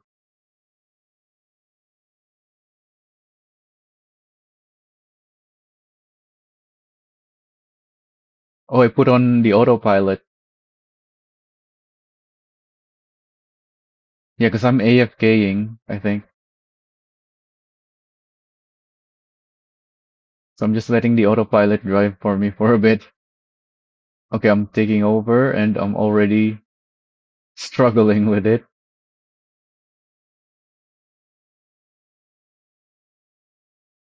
I have this exact build in the workshop. This is my racing fox. I even have a video with this fox on Ansan, I think.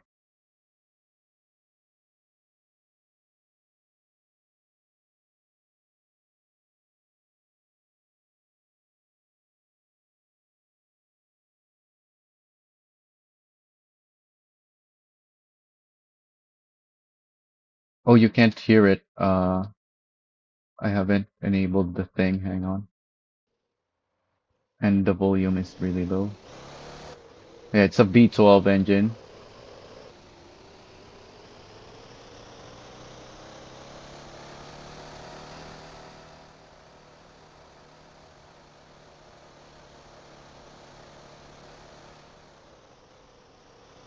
I didn't change anything on this build for this thing, for this delivery. I just went with it.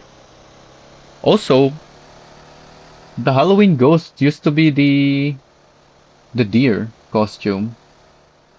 I don't know why we have the the Christmas ghost right now. Maybe the dev is not planning on making a separate update for Christmas. So 7.16 is gonna be our Christmas update. Well, no, it can't be because we have the Halloween stuff at the moment. Oh, it's not a traffic car, it's a recovery vehicle. That's why it's flipped over.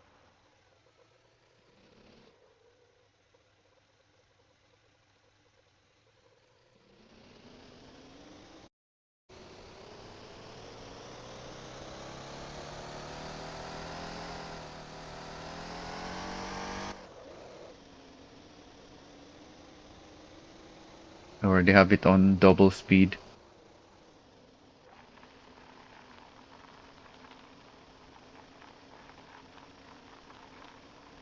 Oh, the one I used on the video is before I changed the color of the paint. But this is the exact same car.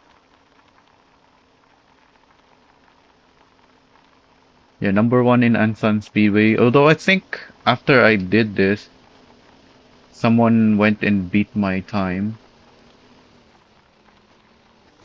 before the weekly challenge ended.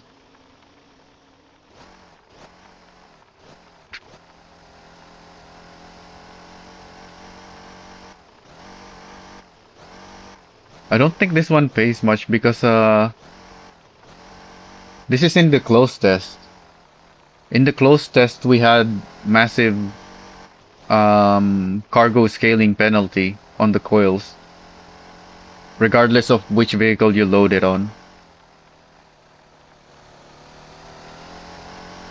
Oh yeah, there's the inside of the coil in first person.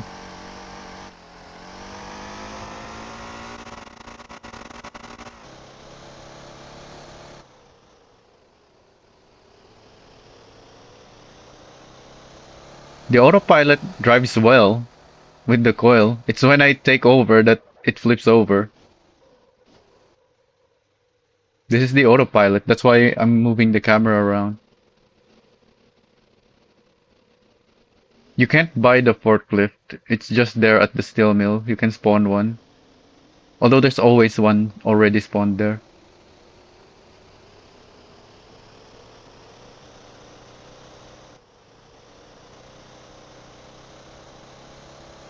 Yeah, I don't know what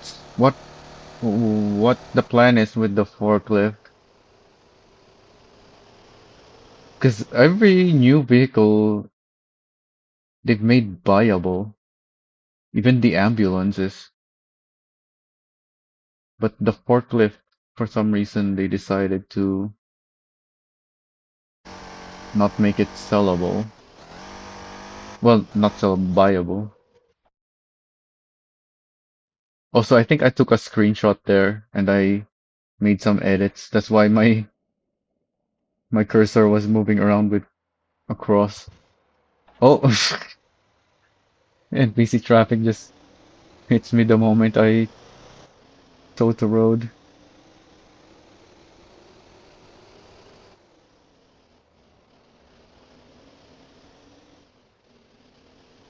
They're on Trello, but I don't think they're happening soon. We have the drone,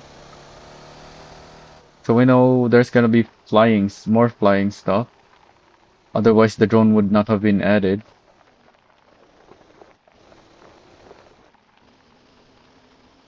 And we have aero mechanics already for planes. We don't have any water physics yet, though. So yeah, the boats and ships are probably a long way away. And there's no railroads for trains.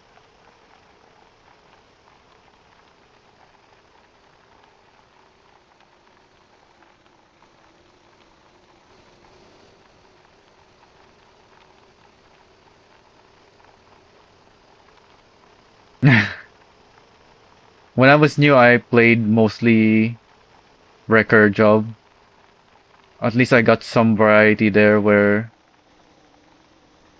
you can do towing, it can be recovery, or just a simple delivery, like trucking. Except with the delivery, you can even have them loaded on the Lomax or the although we didn't have the Lomax back then, we only had the rollback. And the recoveries are also quite different usually.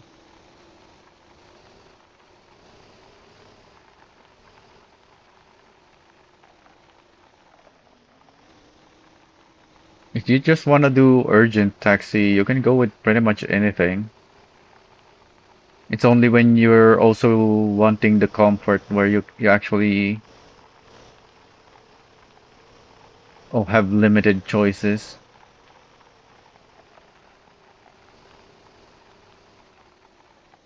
Oh, I put on the hazards, and my hazards are my roll cage lights are assigned to the hazards.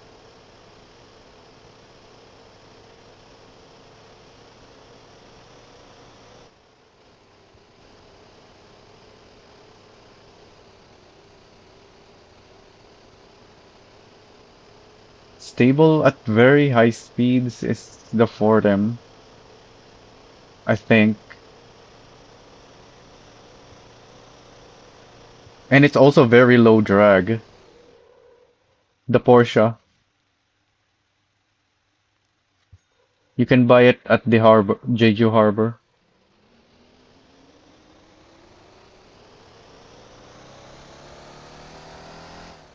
Fortem.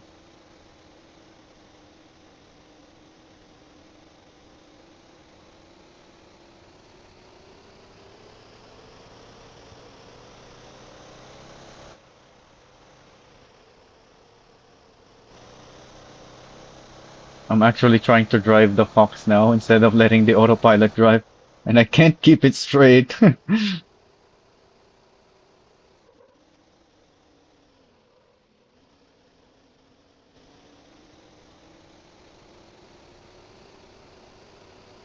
Now that the sun is up, I turned on the hazards again.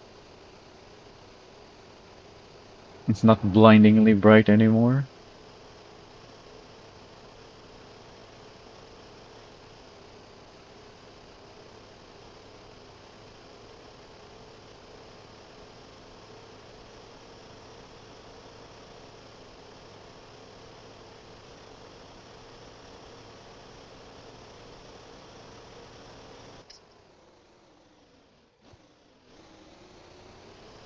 I have three different builds for the Fortem, at least three. There's probably more. One of them for Ansan. I think the other is for Ole, I'm not sure. And I have another one that is mostly stock. Where's my mouse? Hang on. Let me look at my master list of boredom. So I have 5 codes. One of them I don't have any info on. Yeah, one for Ansan, another for Ole.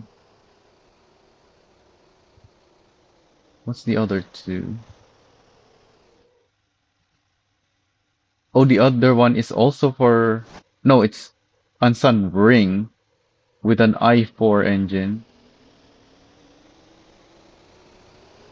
So it's a low power one. And the other one is just my old build. For comfort and urgent,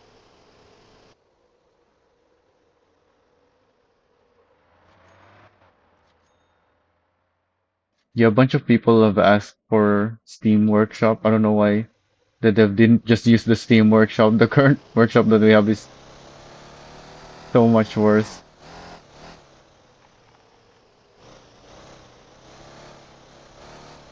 Probably would have been easier for the dev to use the Steam Workshop, but for whatever reason he decided not to.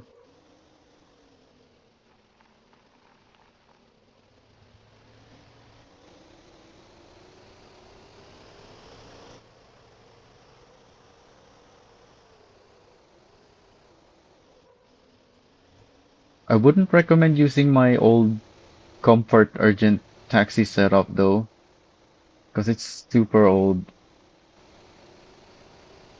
It's probably not good, even though it's specifically set up for taxi.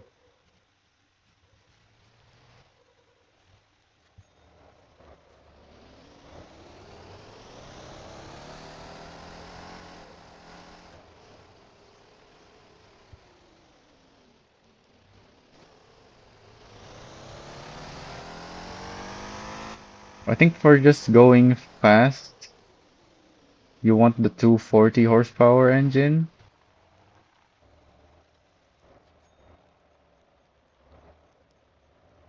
or maybe actually no, I think 320 is worth it.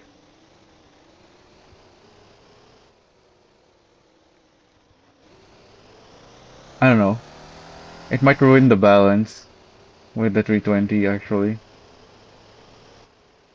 But it has so much downforce with when you add the spoiler that as long as you're actually going fast, it's still very stable, even with all the weight in the back, even with the V12.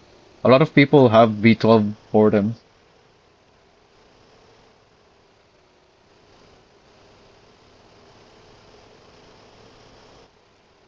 although they probably drive with a lot of assists in sport mode instead of without the assists.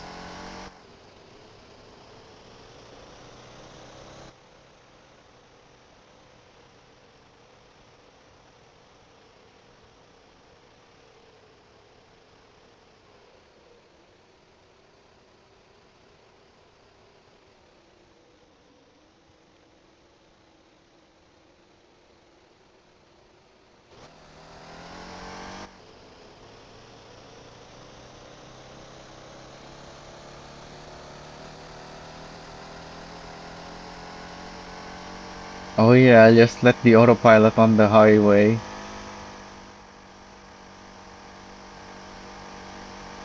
Also, this video was private. What else have I privated?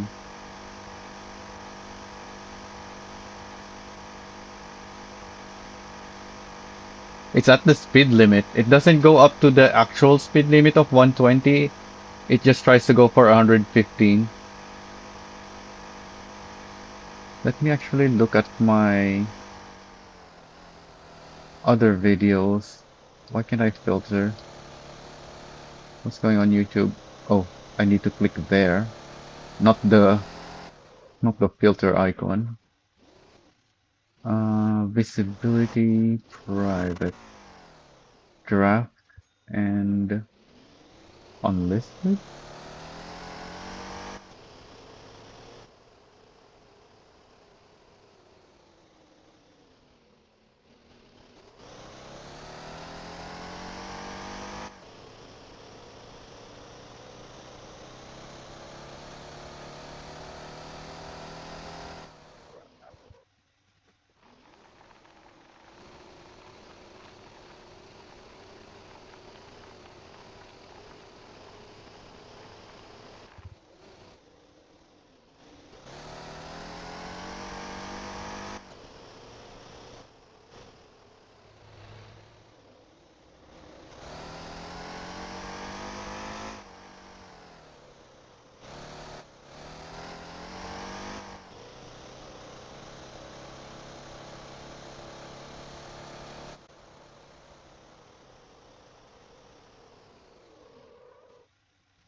have so many unlisted videos.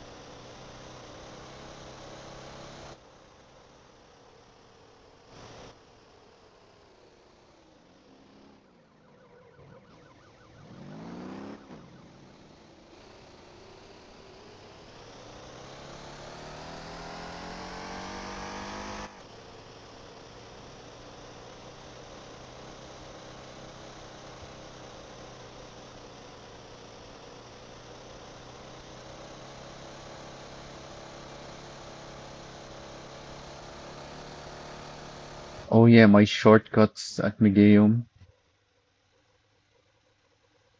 I uploaded them, but I kept them unlisted. I think they're in a playlist though, so you guys can still find it in my channel somewhere. Probably in the trucking playlist or the archive. Yeah, I think these ones are on the archive playlist.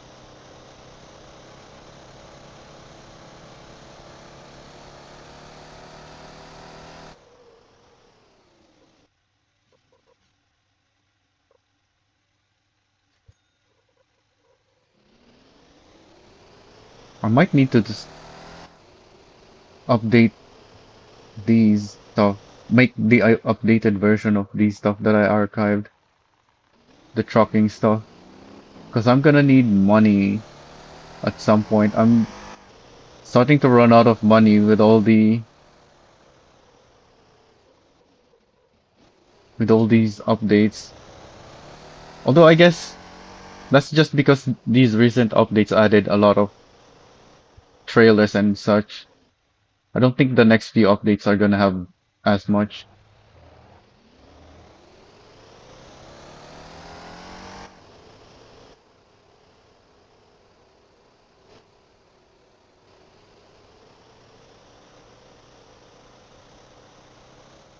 No, not the old shortcuts. The old shortcuts are videos are public.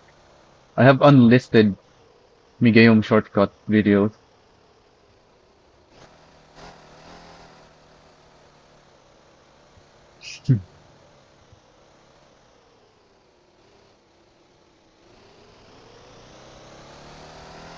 Well, once I'm done with the trailers, I can start doing trucking again. Yeah, I was up. I don't think I ever had 63, but maybe. I definitely had more than 50 mil at one point though. Also, I saw this gap, but apparently there's another log in the way, so I couldn't go through.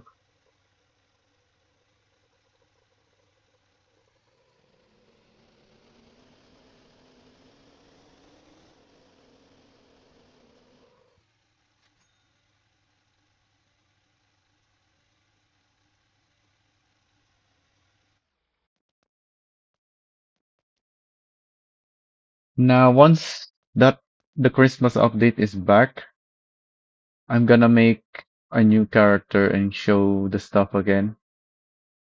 I'm not gonna be doing that with my current character. Oh, this is not in a playlist. Yeah, because it was private. So I had to remove it from the playlist.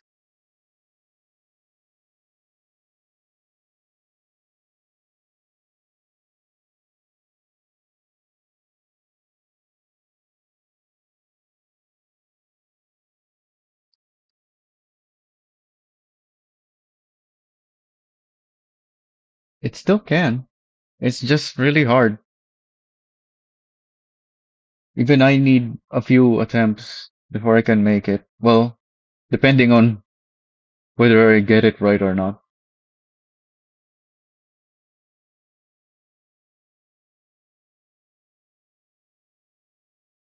Okay, that's all of the motor dome stuff. Here's the build. Well, it doesn't have the code here anywhere actually for the Fox. This this is the exact same car and build that I use on that delivery, but I just changed the color after doing this.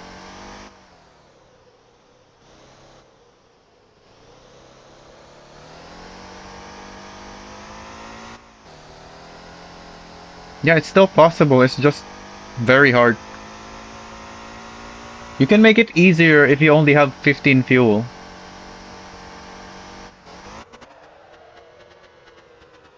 The contract is for 15 fuel anyway.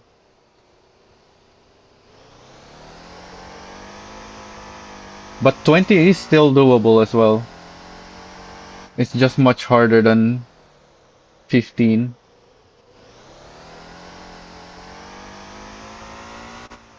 In fact, I think I have a tanker up there right now. Because I might have tested it recently to make sure that nothing changed.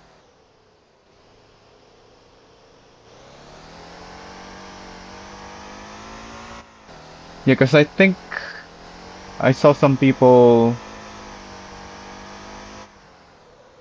talking about it like a month ago.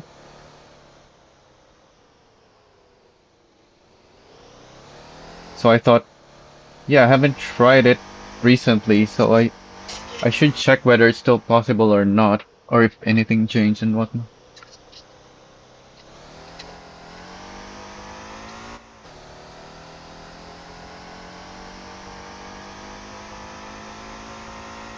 Yeah, same tune.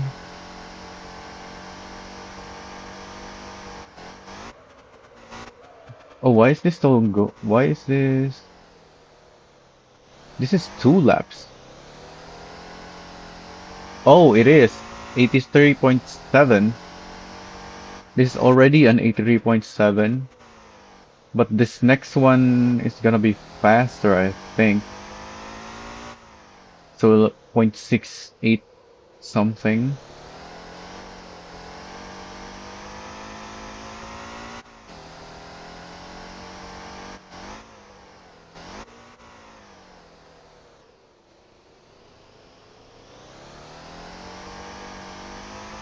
But yeah, there's obviously room for improvement with this. That's why someone else was able to beat me after this. I just couldn't be bothered to try more. Like you can clearly see, I'm taking not ideal corners.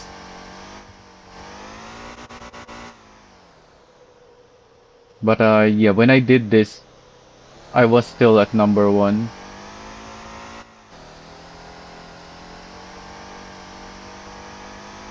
so I couldn't be bothered to try some more. Oh yeah, there it is, 681. That's why the thumbnail shows that I'm in number one, but someone else beat me afterwards.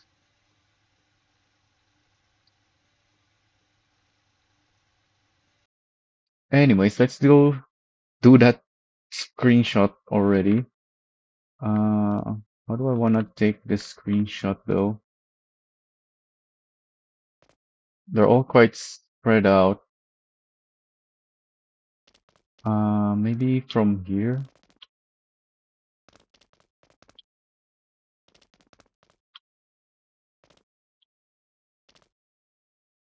Actually, we can go outside over there.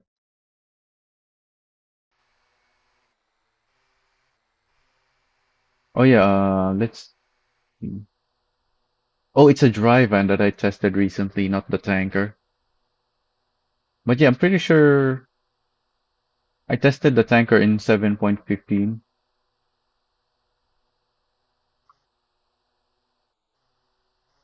Why can't I control the drone anymore? There we go.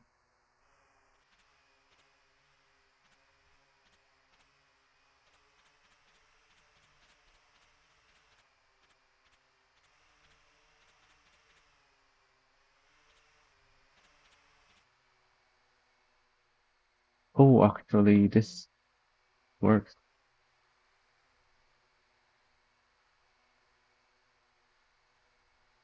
Hopefully.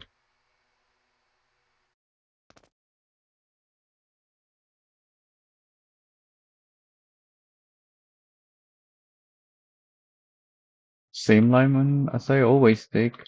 Uh-oh, am I stuck?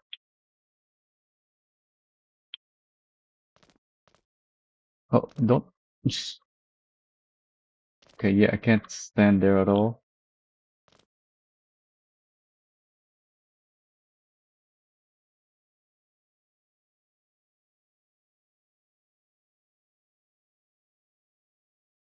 What is that? I guess we're taking a screenshot, so I may as well increase the thing. Oh, it's a tanker. It didn't look like a tanker at all. I need to go. Uh-oh.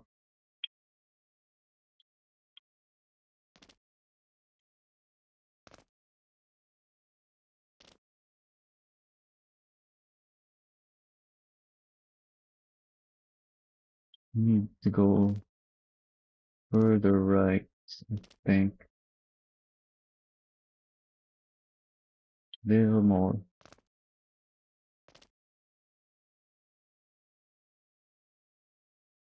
Okay, there we go.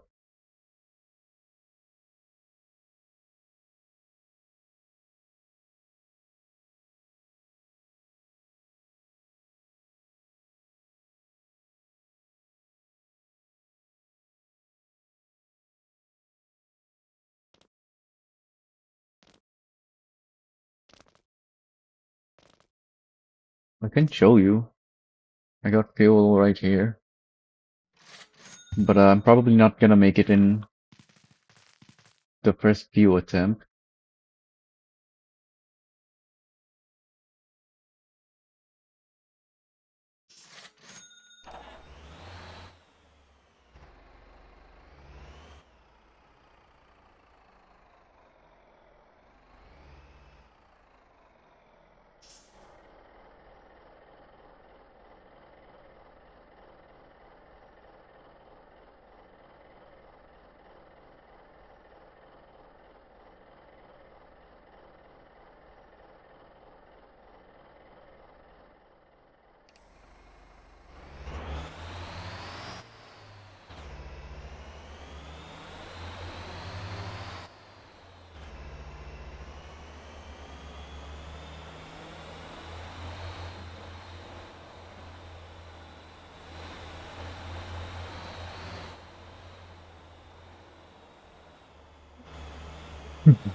I have another Nintendo decal that I haven't finished yet.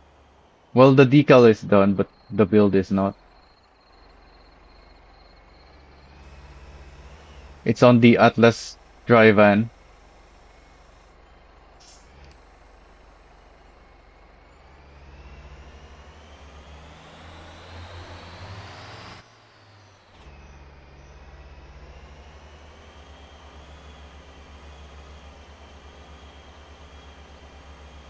I showed it recently in one of my,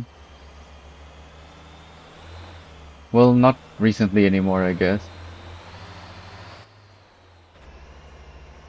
When did I show it? On the Halloween, I used it to deliver the pallets for to build the Raven. Well, I didn't use it. I just spawned it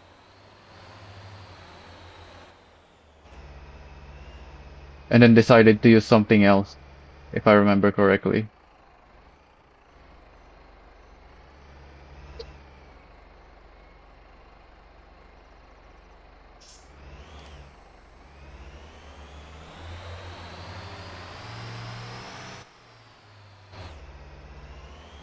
I'll finish it for Christmas. I started working on it a while ago. Well, I worked on it for a little bit and then never finished it because it was out of season anyway. Just a random thing that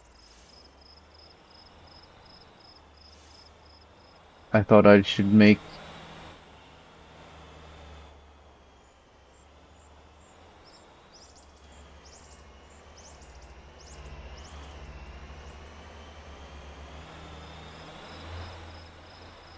Before the the light attachments update. That's why it has some weird headlights on it. I could do the headlights so much better now with the update.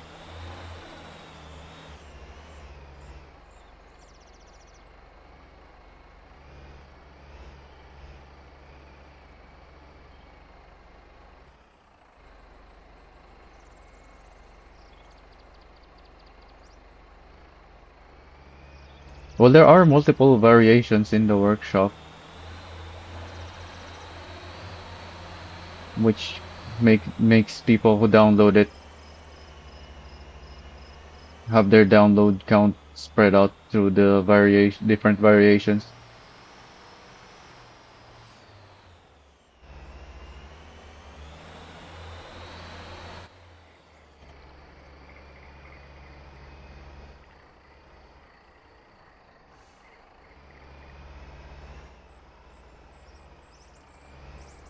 Because I have the road setup for the Atlas tanker, I have off-road setup, and then you also have the different color variations.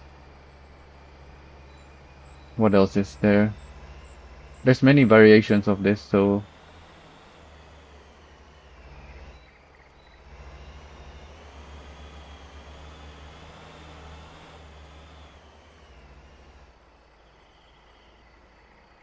and people don't really deliver fuel with Atlas, not in the off-road anyway. They use the Jimusi and the Brutus instead. Oh, what's going on? My FPS is so low. Oh, I need to return my view distance.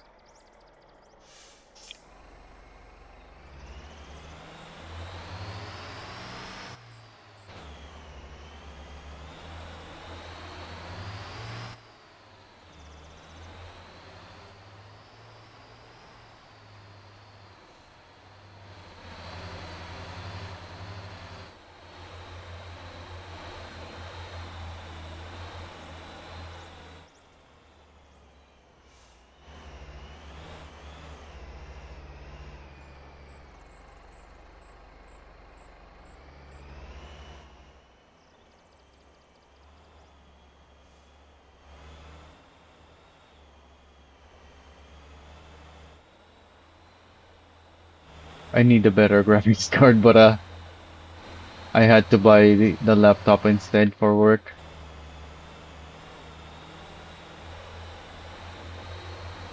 All the money that I saved up for the GPU upgrade went to the laptop instead.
Sometimes I can make it here just going for it. It's really... Oh, well, I'm not gonna make it now. It's really hard now.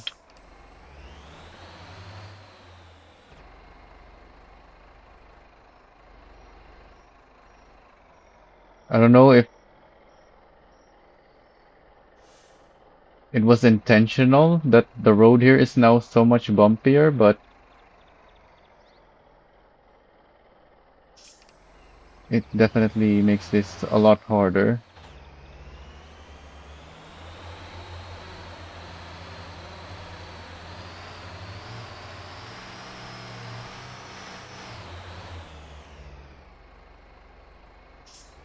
I don't think I made it. Yeah. You need to hit like you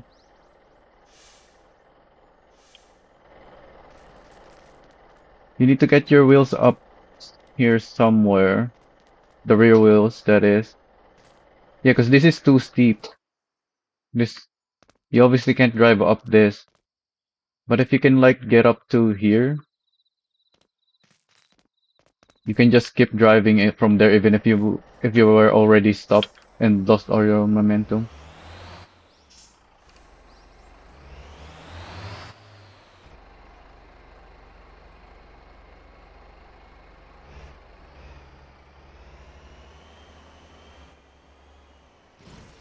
Oh,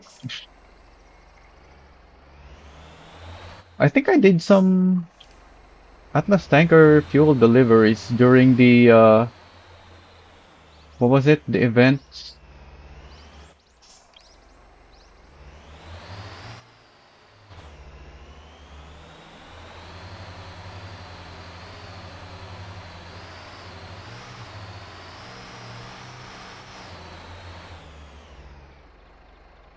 I think I got it.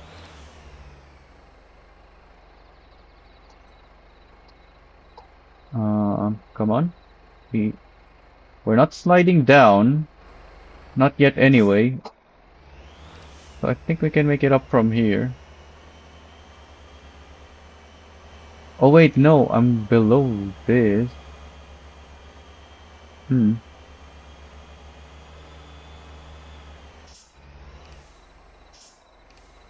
Yeah, I didn't make it.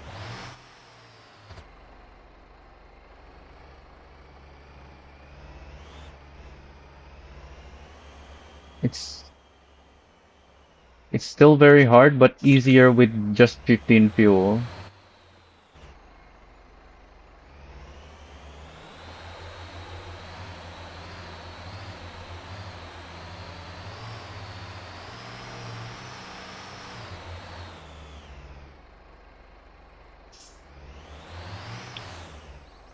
Yeah, I just barely didn't make it again.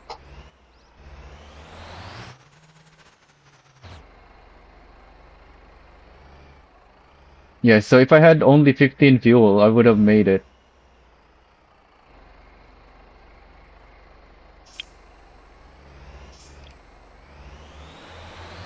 You don't even need the run up here. It's really just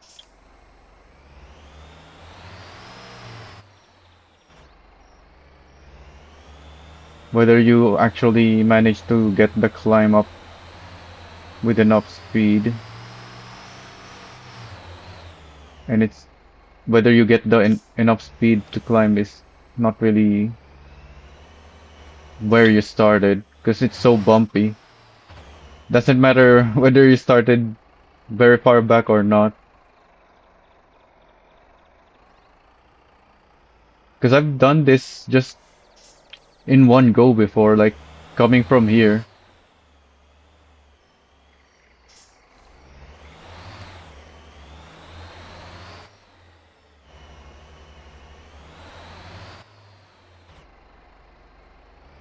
Yeah, the contract is only for 15 fuel,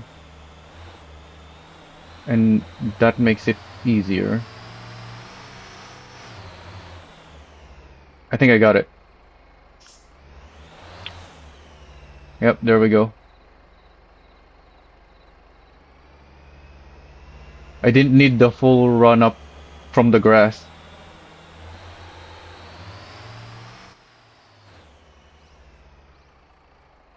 And yeah, an Atlas box, no, a dry van can also make it up, but it's also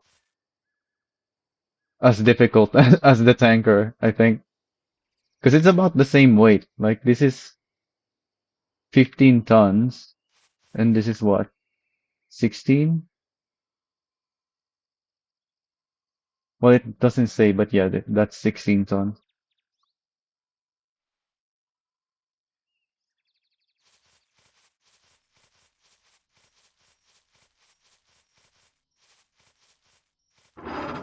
There's the three planks. But the thing is, you have the CUDA drive van anyways, if you want planks. It's so much easier with the CUDA. You can just drive up with no need for a run up, I think. Or the Mighty. Yeah, it's all about whether you get lucky going through this bumpy section on whether you can maintain your speed or not to make it up to here over this line. So actually you no, because you're on this side. You should be on the right side. So you don't drive up this steep section. As long as you make it over this. So if you stop below this line, then you won't be able to continue. But if you manage to get over it, then you'll probably continue. Yeah, the Mighty and the Kuda just drives up. No need for a run up. What was the other thing that the drive van, I can show you. I guess I should spawn it at the Tosan truck because I need to customize the lights on it still. And this is where you can buy all of the lights. Why do I have it there? Oh, I used it to despawn some cheese.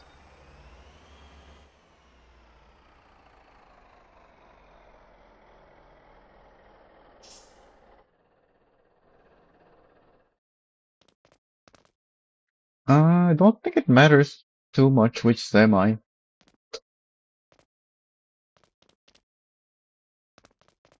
This one is not 910 though. This is 910 2 because it saves me the decal slot. It's just the number 2. I need to replace this because we didn't have this light when I made this. So I used those instead.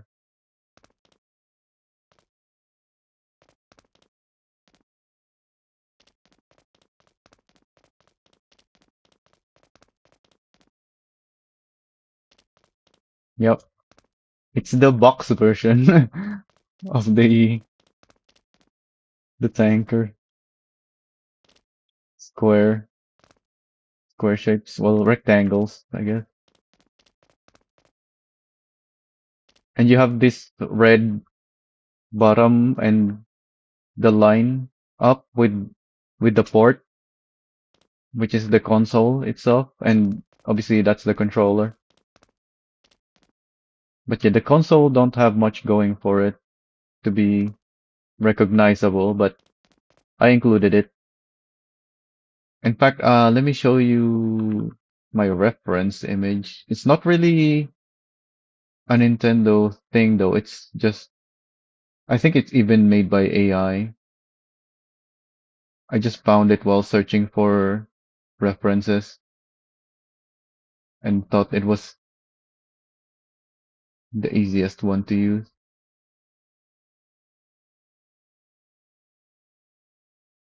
as a reference. Where is it? Here it is. Well, no, it's not this one. Yeah, this is AI, I think, because there's no controller like this. Where is? Oh, it's this one right next to it. Yeah, there's the stripe with some ports on it. Although I made the bottom half red instead of gray, because my truck is already gray. And there are red colors anyways around the truck. So I think it looks better this way.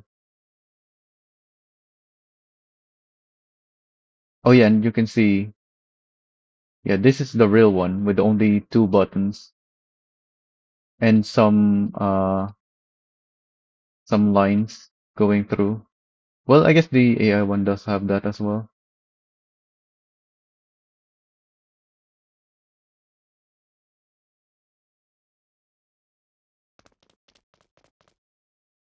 Didn't put anything on the back.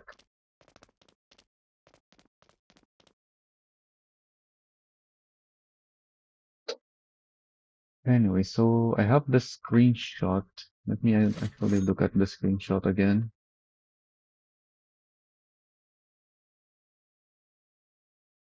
So I took this one earlier. The lighting on this one is terrible because the sun was coming down or coming up. So let's go back there and take another screenshot.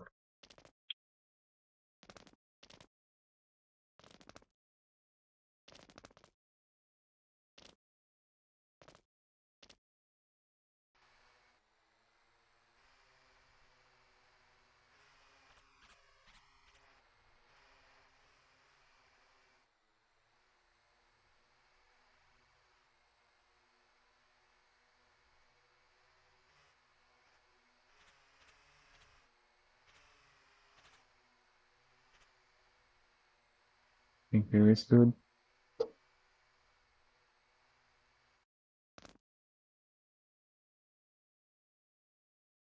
Yeah, the lighting here way better now.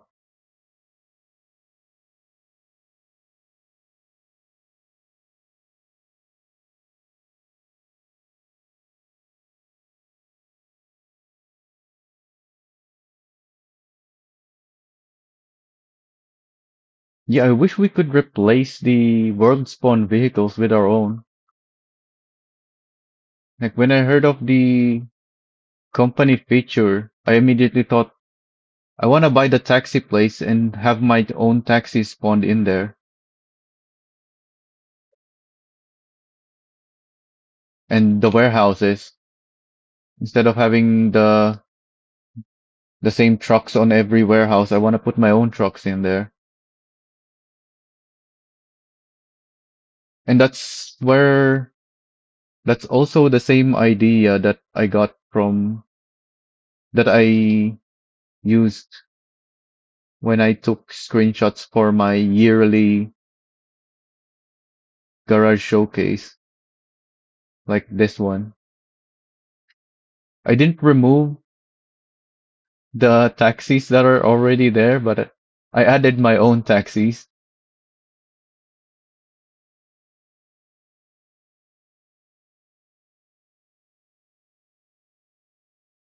And then the police station.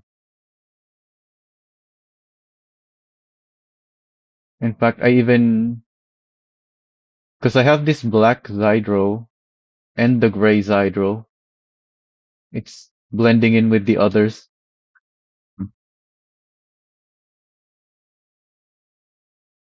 Yeah, that's why this one has the arrow pieces on it. That's not the police Zydro, that's my Zydro. This is the police one. Although it still has the old lights on them. Well, all of them. But yeah, this year I'll be making another set like this. The screenshots that I took. This took hours for me to set up all of the shots, trying to figure out which vehicle goes where. It took so much longer than I thought.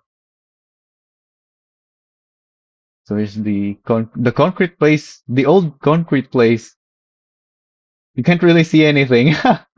My trucks covered the concrete place. But we have the new concrete place for this shot now. I have so many mixers here that you can't really see anything. It's all covered by the trucks.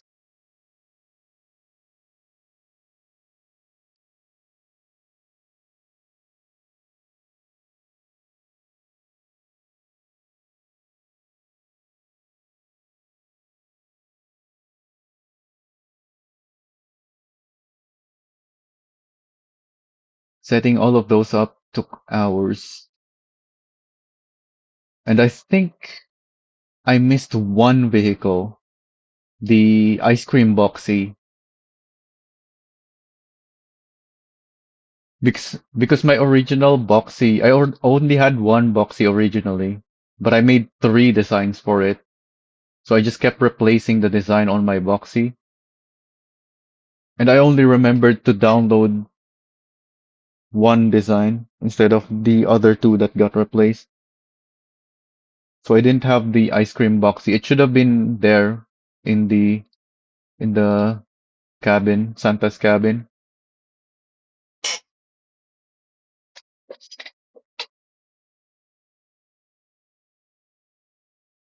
This is from last year though. And this contains stuff that they probably don't want, like all of this.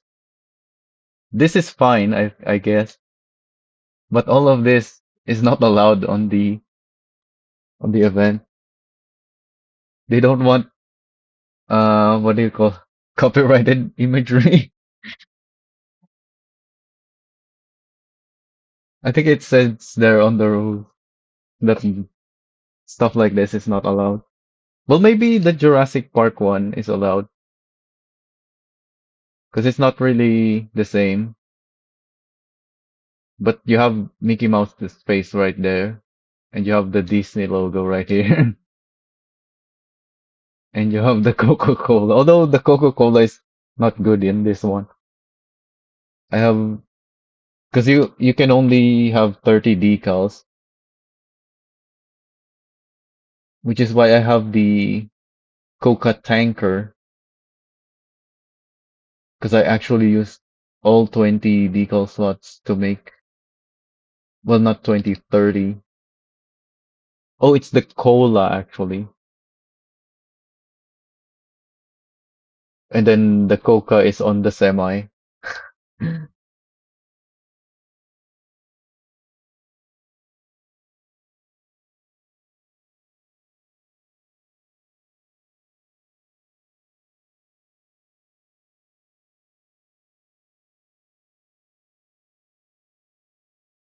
Yeah, I think the rules say no.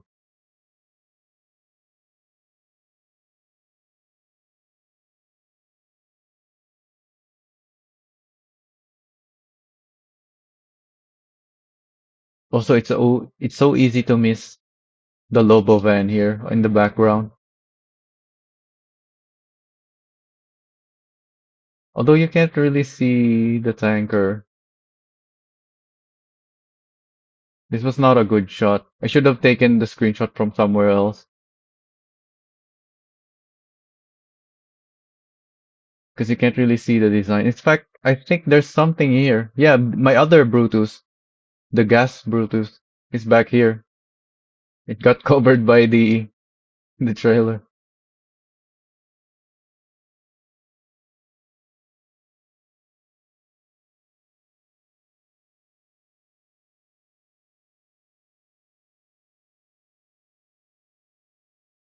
Anyways, now that I have the screenshot, we can proceed finally with the testing.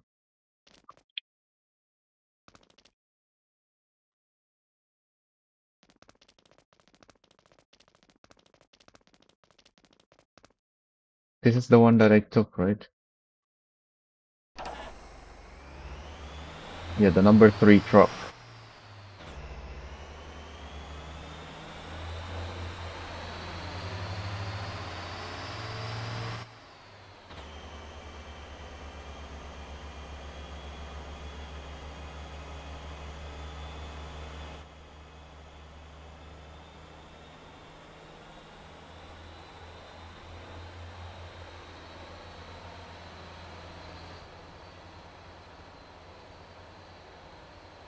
I have one more Tanko 40 design that I haven't uploaded yet.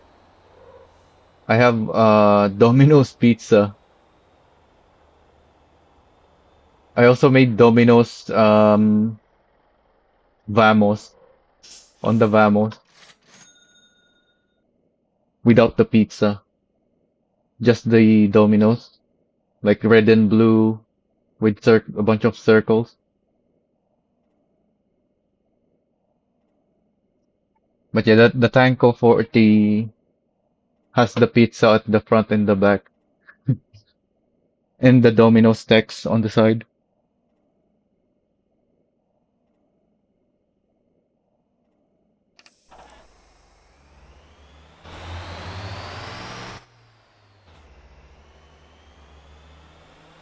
Nice.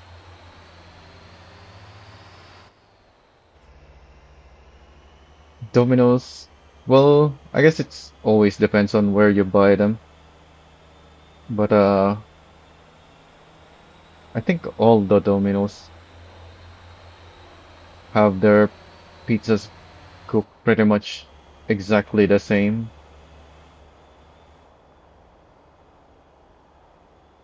Is it also dry? No, not dry. Because with most pizzas, it's oily, but with Domino's, it's not oily at all, which is great. Do you also have the same Domino's pizza there?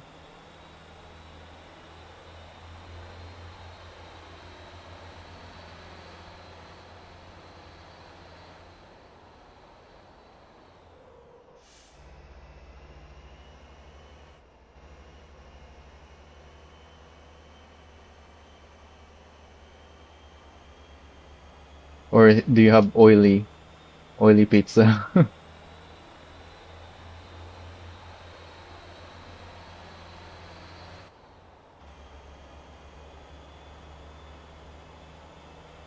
Because I've tried multiple Domino's branches. Yeah, all of them, I think. That's part of the way they make their pizzas. There's barely any oil.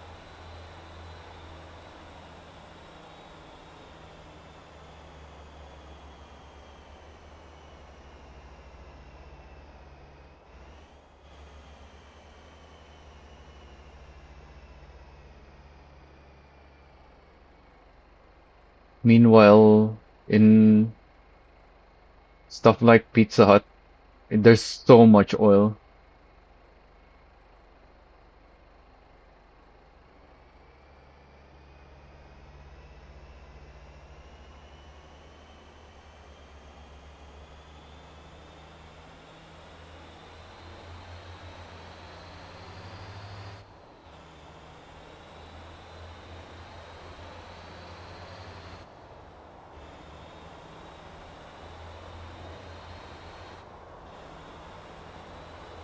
I'm so used to driving the lower FDR trucks.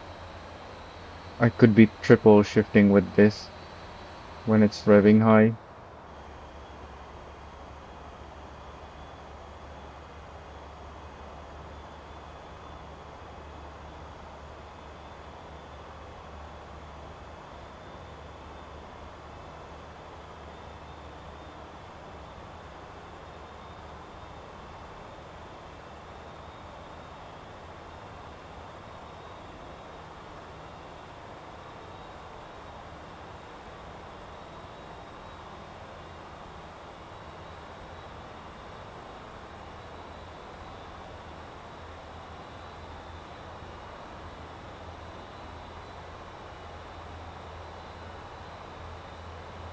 Now that's my racing setup, not trucking. That doesn't work with trucking, especially not with this much load.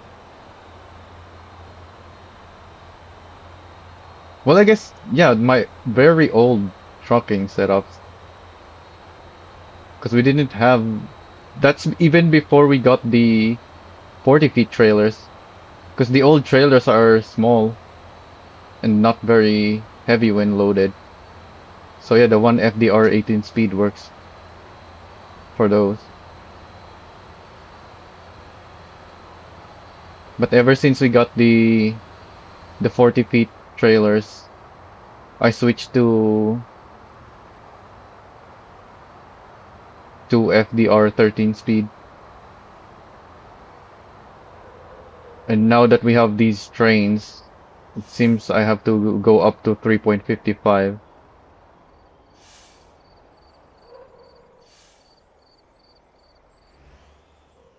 4 is pretty high already. I think 3.55 is enough because you don't have enough grip. That's the main limiting factor. It's not the power, it's the grip.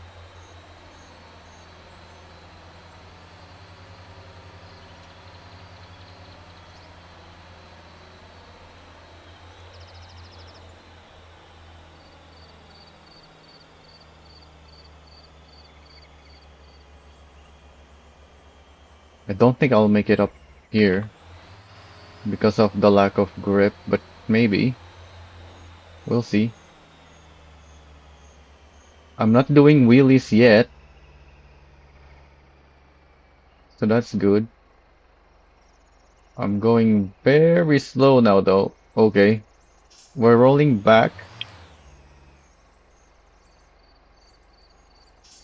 I have the grip, but not the power. Huh. So I might need to go for the 3.7 then. Although this is not really a realistic example. Like, there's no point in taking this heavy load up this road. Nobody's doing deliveries like this. I think I just barely don't have enough power. Yeah, because I'm not rolling back quickly. I'm rolling back very slowly.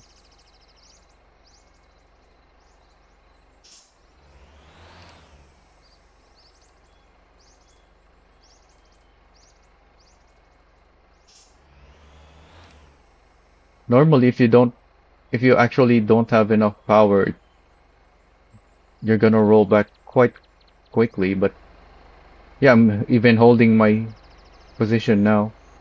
Well, it's very slowly sliding back now. Alright, we're gonna be here forever. If I try to go up here, let's go to the more realistic place.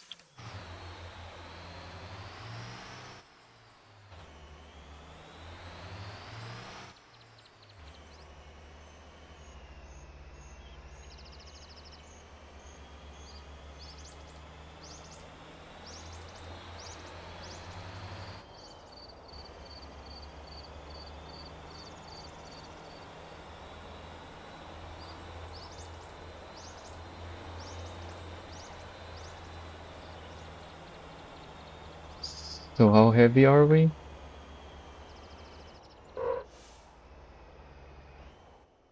140? Not much heavier than what I tested yesterday. And yesterday it felt like I had plenty of power with the planks. It's 120 tons, I think.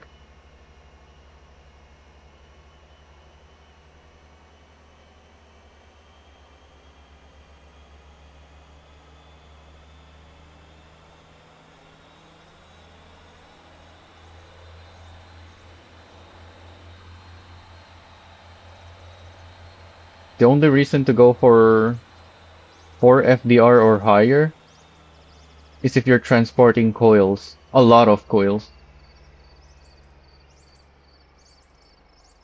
For everything else, I don't think you need that much FDR. Although obviously there are benefits to having the high FDR, so it's not I wouldn't say it's bad.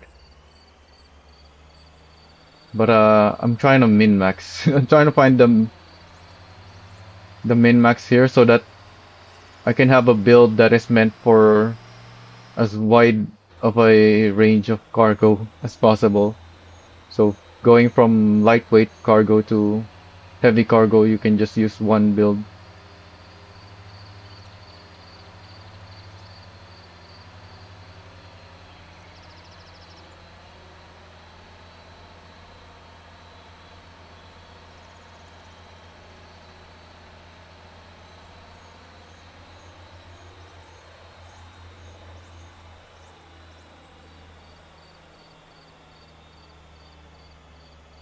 I think it's even the two axle ones work. I never really done much testing, actual testing even, of taking fuel to the mines with a semi and trailer. Because I don't yet have the trailer set up.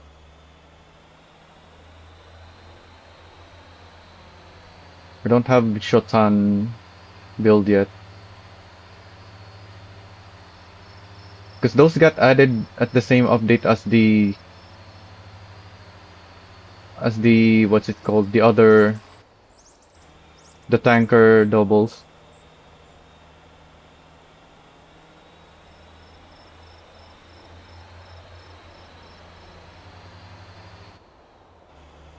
So we got 4 tanker trailers in one update.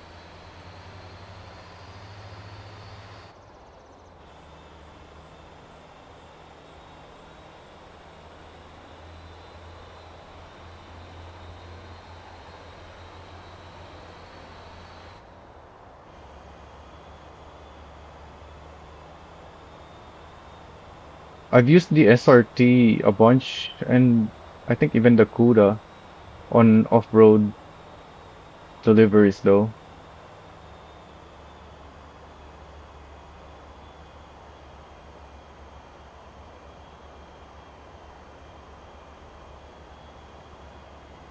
I think one of my SRCs still have lifted setup on it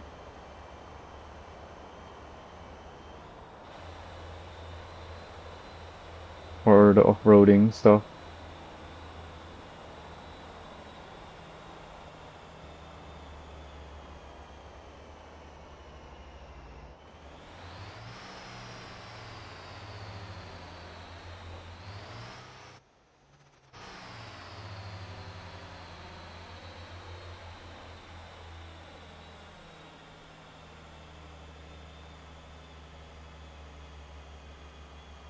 So this is one of the steepest sections as well, and we're making it up just fine.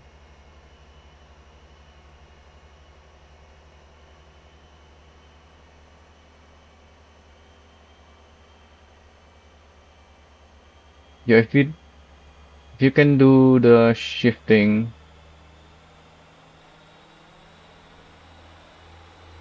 like do you have a shifter? Because which obviously when you can only go up and down the gears instead of selecting the gear that you want,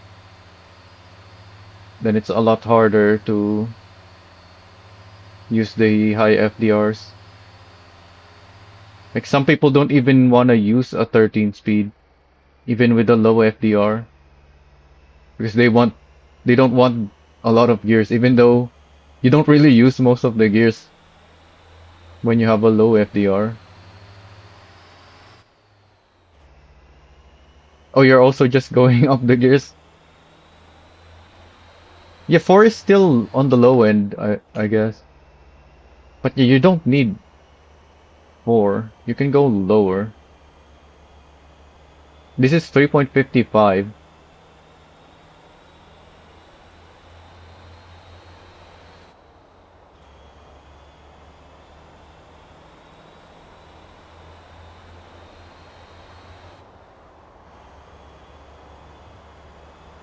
Because when you go up to 4, I think on 4, yeah, on 4 you end up reaching your top speed in certain deliveries.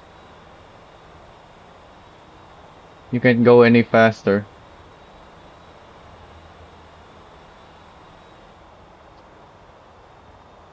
And I think on 3.55 you also can still hit the top speed.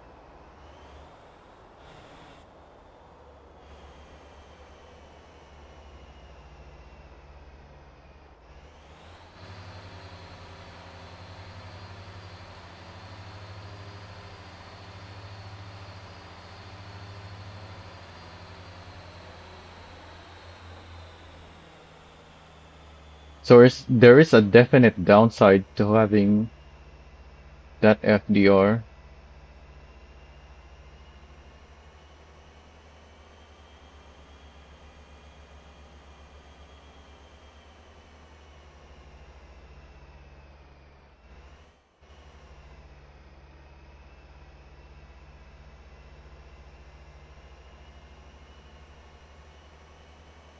And there are lightweight deliveries where you still want the three axle trucks.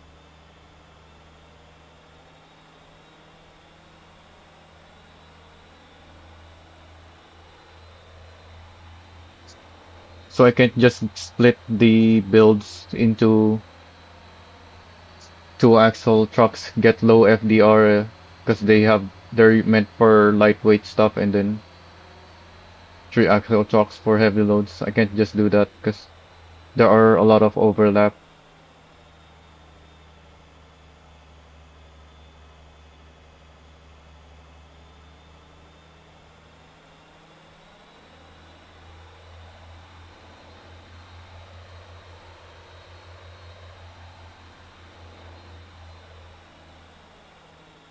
Well, for iron, yeah, you need the high FDR.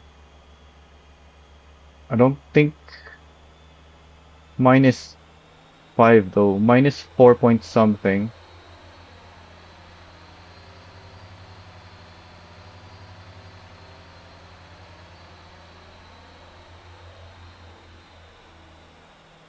Maybe 4.88. It's a high 4, I think.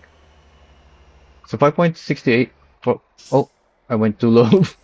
So 5.86 isn't that much higher. Oh, but no, because it doesn't matter whether you're on 18 or 13. It's the FDR that dictates the lowest gear on both the 18 and the 13. The lowest gear on the 18 is pretty much the same as the lowest gear in the 13. So you're just adding gears with the 18 speed.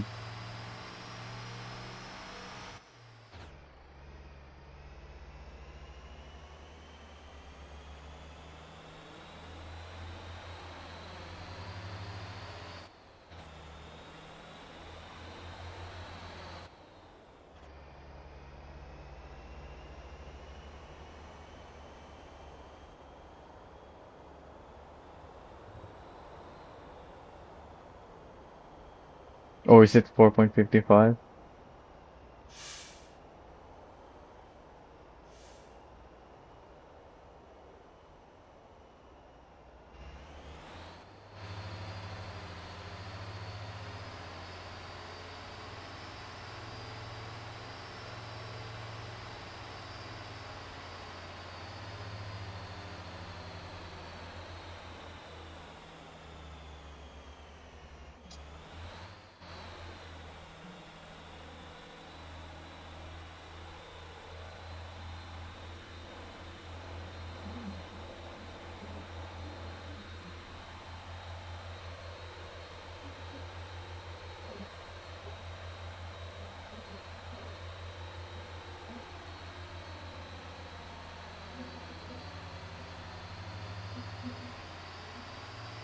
Yeah, this thing has lots of power.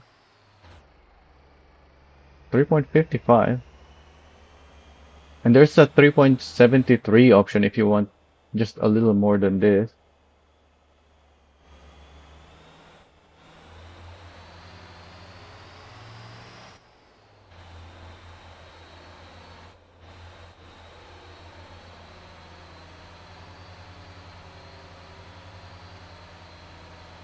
Well, those are heavier, so they're gonna be slower.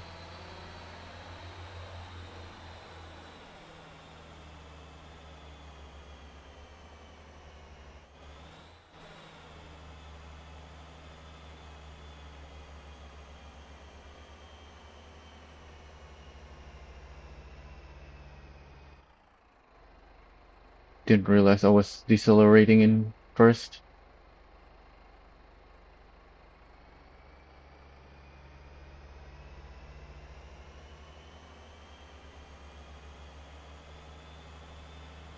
Yeah, but we're not at the limit of grip yet. We're not lacking in grip, so it doesn't matter whether you have more grip or not.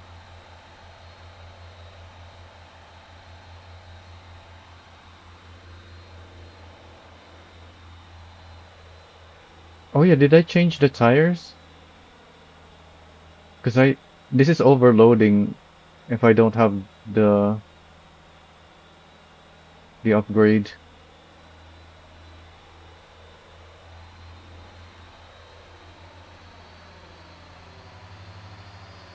I think I changed it on the trailer. I don't remember if I changed it on the truck.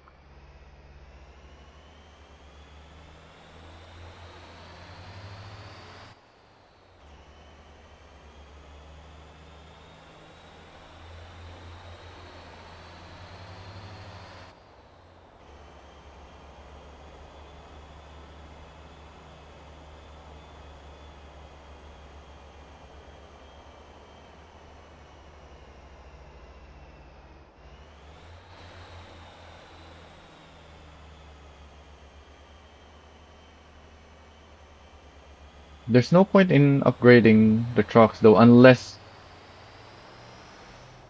you're specifically looking for third the heaviest containers.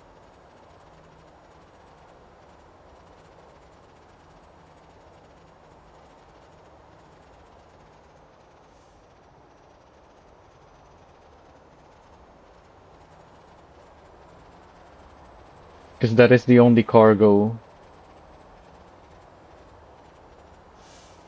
that you can overload. The semi, that is.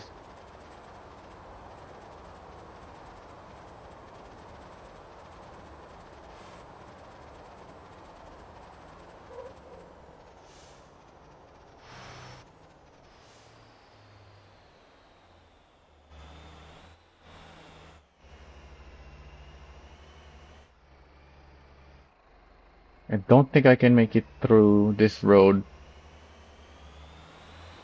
going the other way, but we'll see.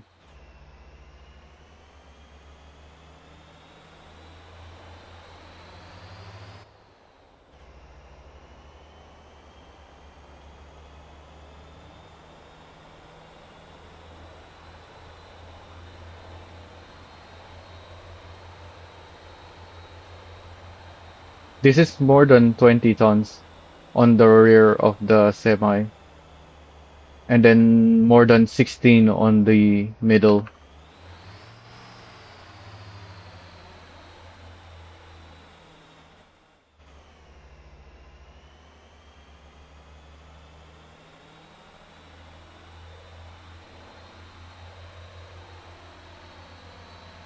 And when we're going uphill, it may be more, maybe less.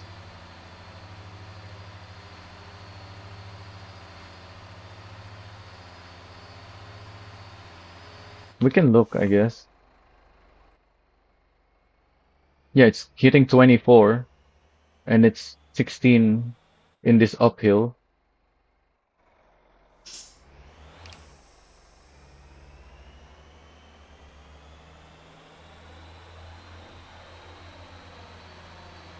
And this is not even 30 tons yet. This is only 29.7.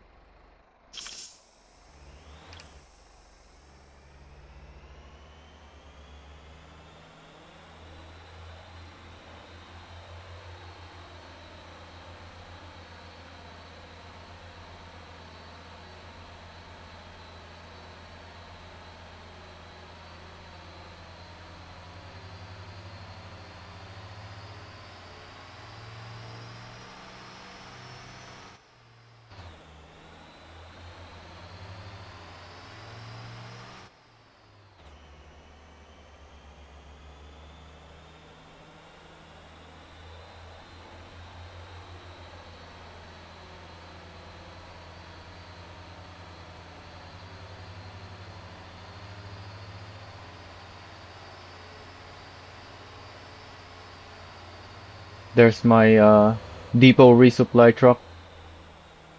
That's why it doesn't have a trailer behind it. It's just for a few pallets. Although they started taking multiple pallets per location in this version. Well, actually no, even in 7.15, sometimes I will see them with like 10 pallets for one depot.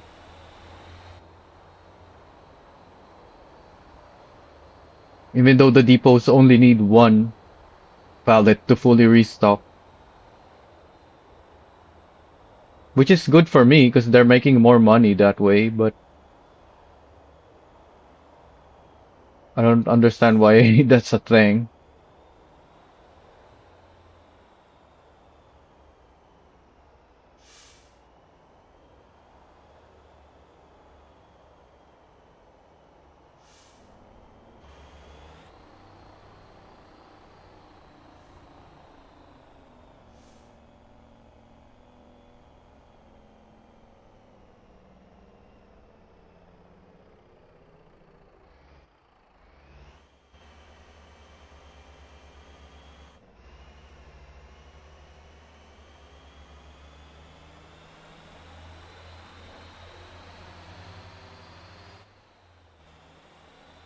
You're having trouble with pallets for Ansan?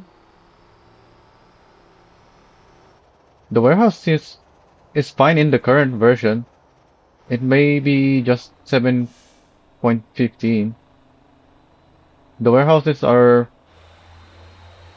providing lots of deliveries in 7.16.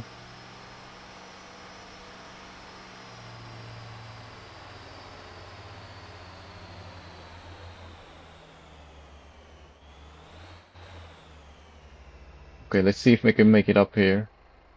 Doesn't look like we can. But do we even have the grip?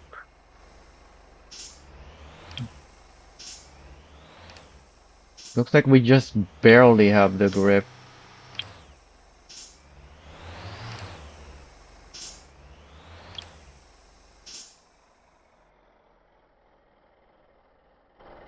So let's try a higher FDR then.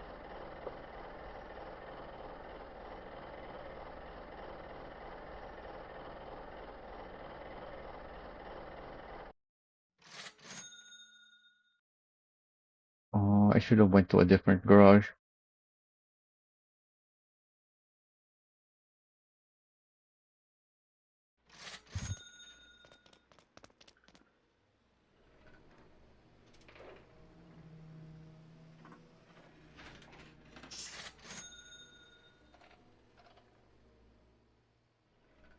I think 3.73 is enough. Well, we have to try first. I don't want to go to 4 unless it's necessary, but it may be necessary.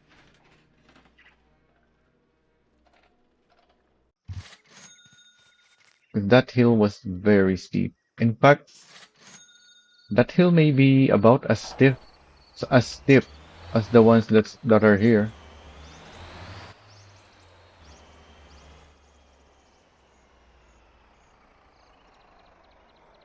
I don't know why it's so hard for me to say steep. I was struggling with it yesterday as well. Saying steep. I think I'm trying to say it too quickly.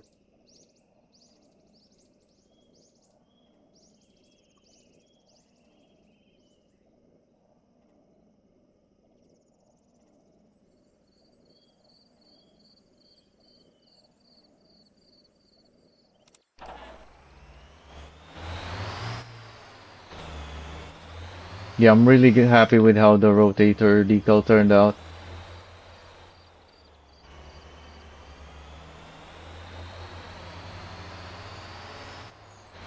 Especially the what do you call this? This pattern going from the front to the back. Well, from the back to the front.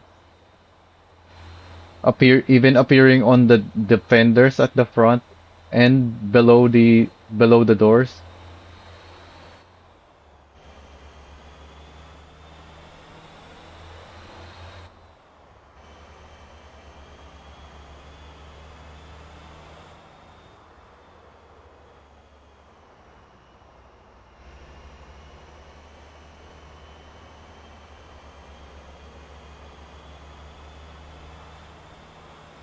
I showed an early version of it in one of my Terra delivery live streams. Oh, it's now your favorite on the rotator. I still haven't finished the fire truck rotator.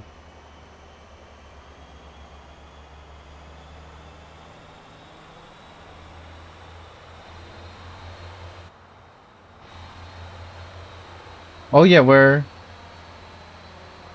because I increased the FDR, we're at 8H now. We can't go any faster than this gear. Looks like we're gonna top out around 150.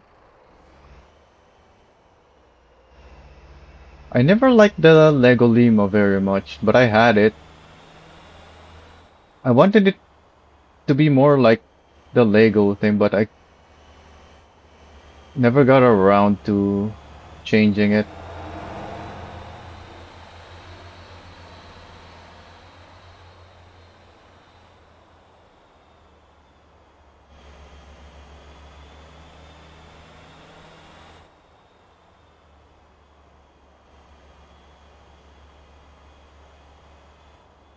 By the way, do you know what Golima means?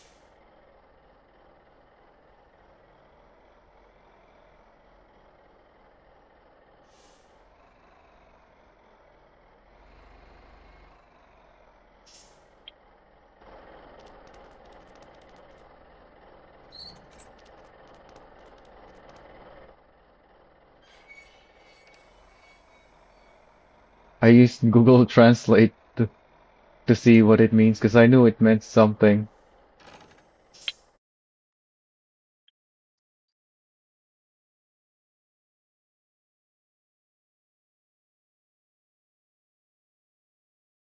No, that's not it. There's another definition. Uh, it's not naked. Is it Chinese?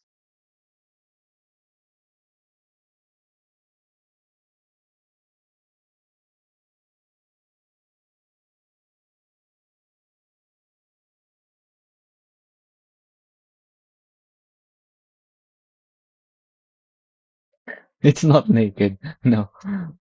I don't think the dev would use a Croatian word. There's another one. I don't remember. It's not Chinese or Japanese. What is it?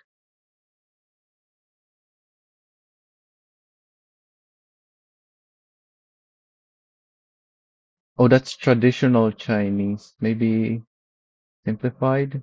No. What is it? It's one of the Asian languages. Maybe Korean? Probably Korean. Oh, what happened? Oh, apparently there's another definition. If it's Hiligaynon, it's goal.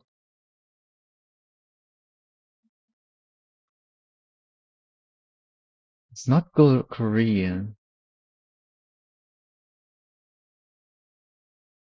What was it? Why is it giving me a different one this time? It gave me the correct one the first time.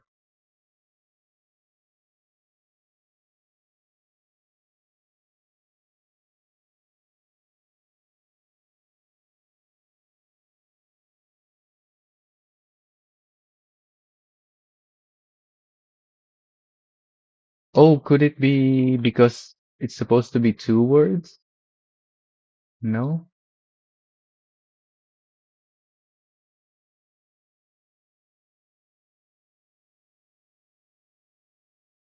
Hmm.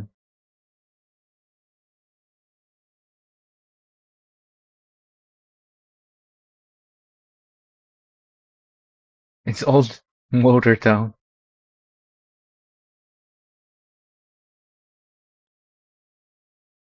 Oh, I think because it literally includes go. I think it's just Lima?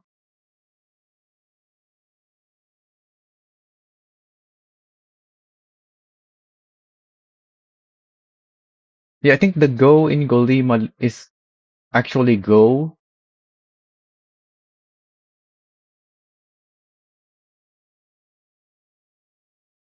Hmm.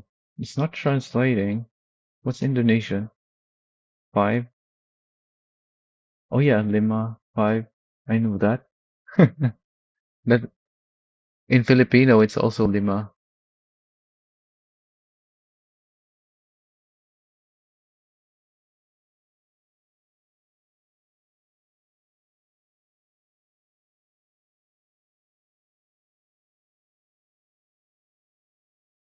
How did I get the actual definition before? I don't know why I can't get it to give me the correct one. But that's what I did last time. I just trans ran it on a translator.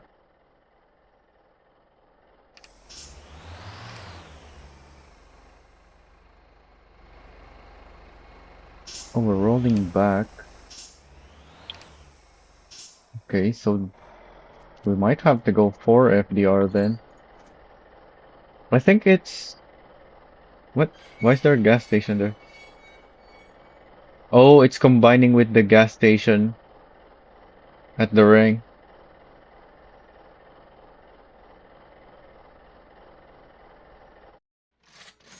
I think I have it somewhere.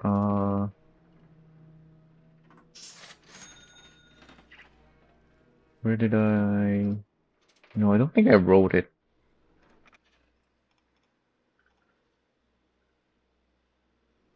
But if I remember correctly, it means like something like going fast, which is why I think the go is actually go.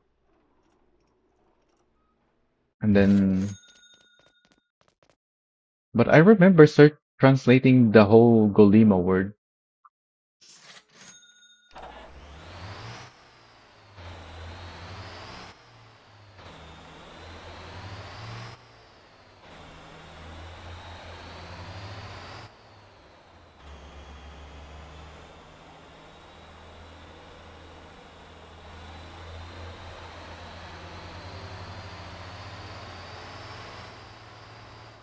Oh wait, I'm going the wrong way.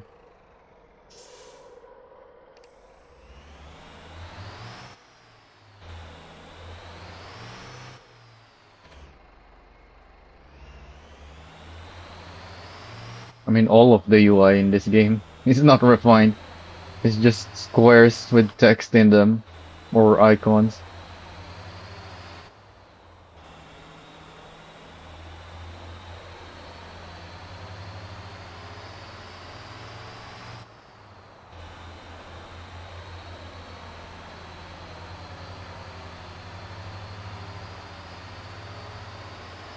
The Longhorn is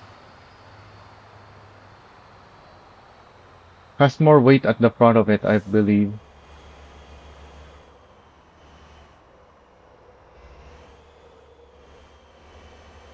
Are you like taking it off-roading or are you just on the road?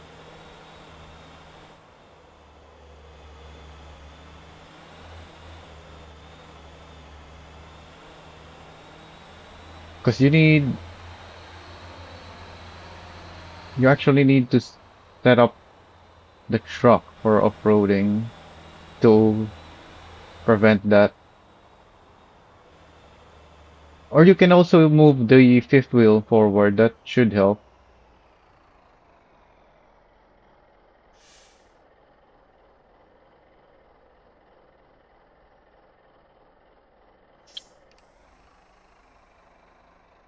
Well, are you using my Golima setup?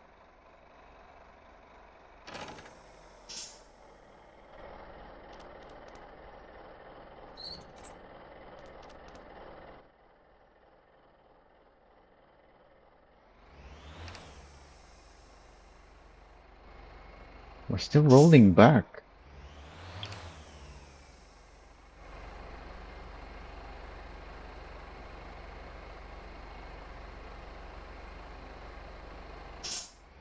We managed to move forward.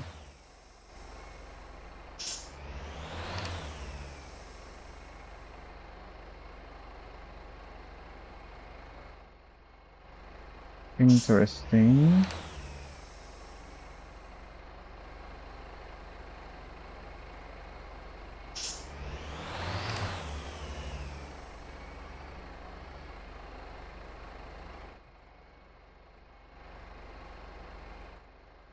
You're going up steep roads? I'm turning. Oh, not good. We need to go back on the road.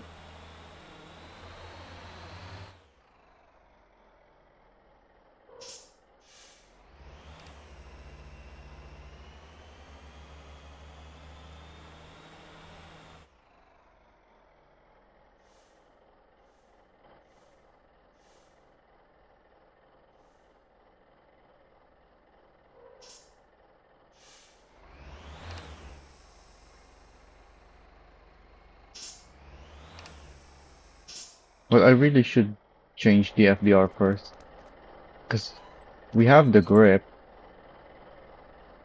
but somehow not enough power.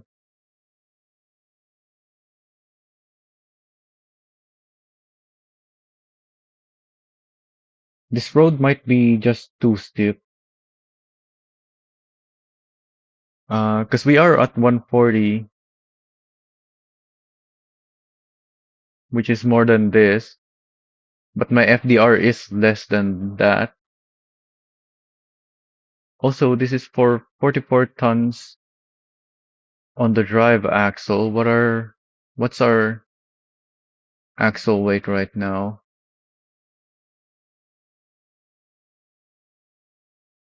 Is it this one? 36?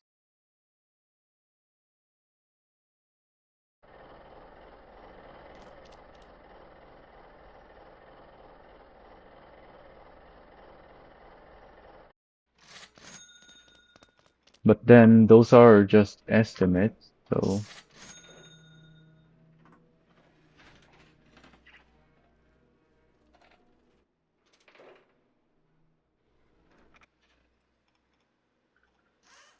try 427.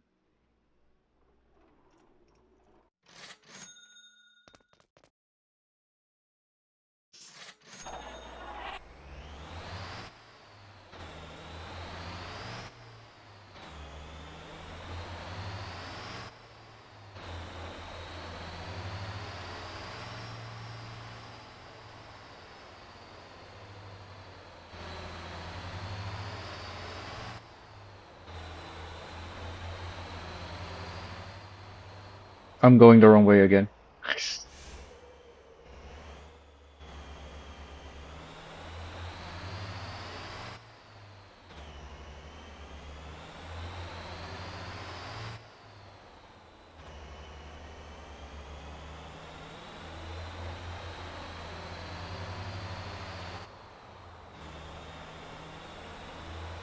So this is only 427, but I'm already in 8H.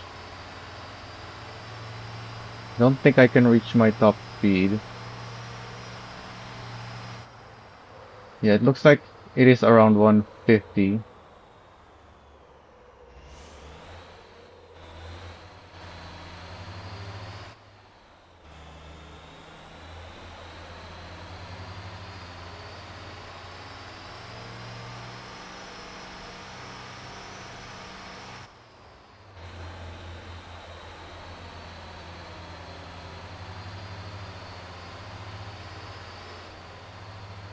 Well, you probably can, yeah, because you have a high FDR on your Longhorn. Because it doesn't look like grip is the issue.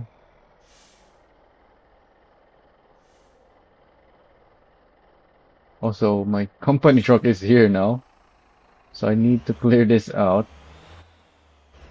if I can.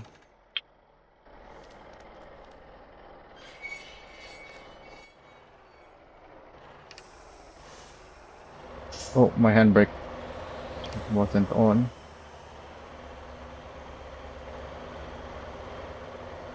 Trying to find the minimum FDR that I need though for this. So I'm still going.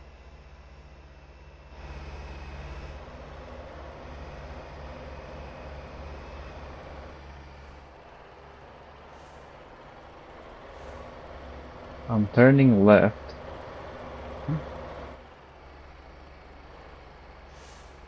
Oh,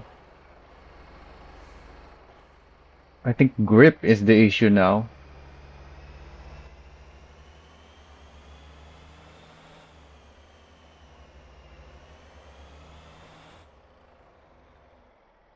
Unless, excuse me, back up. Uh, what was it? I want to try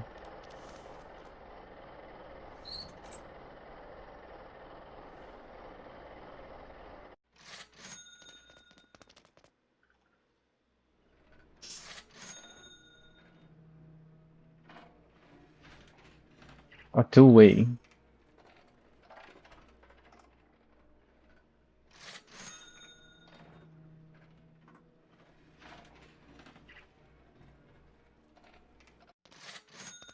Not necessarily, because you're still gonna get the front hold, even with a heavier truck. But possibly, depending on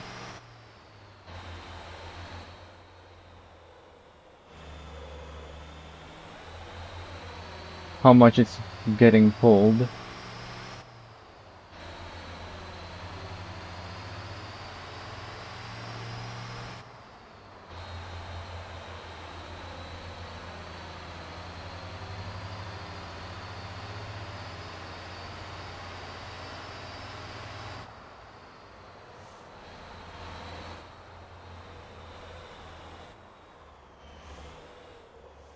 Oh, went too fast.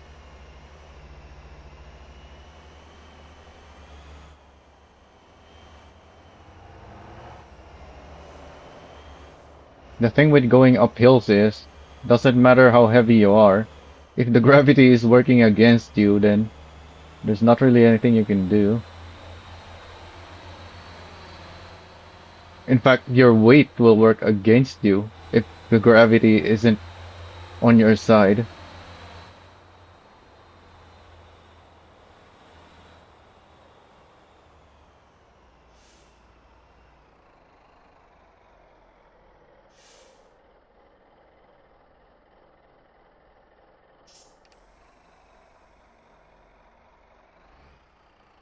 I might need to realign my trailers. That might be part of the reason why it's pulling me left.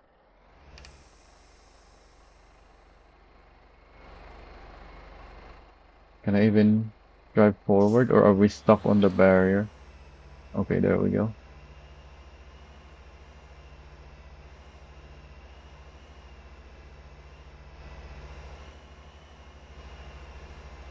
I can always move the fifth wheel forward, but I wanna test without doing that first.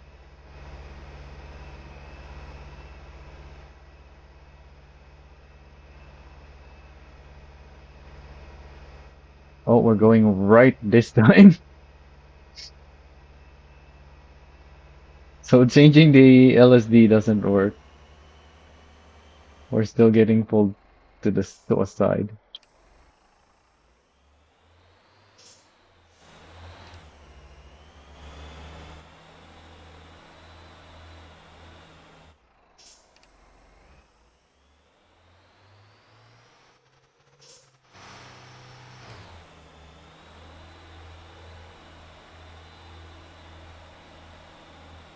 In fact, that's probably preventing me from steering as well,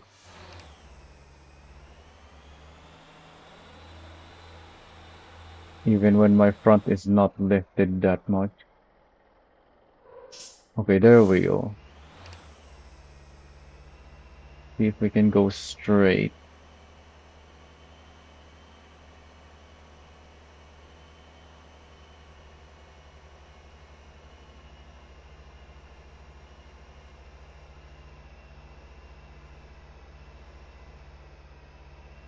No, we're going left again.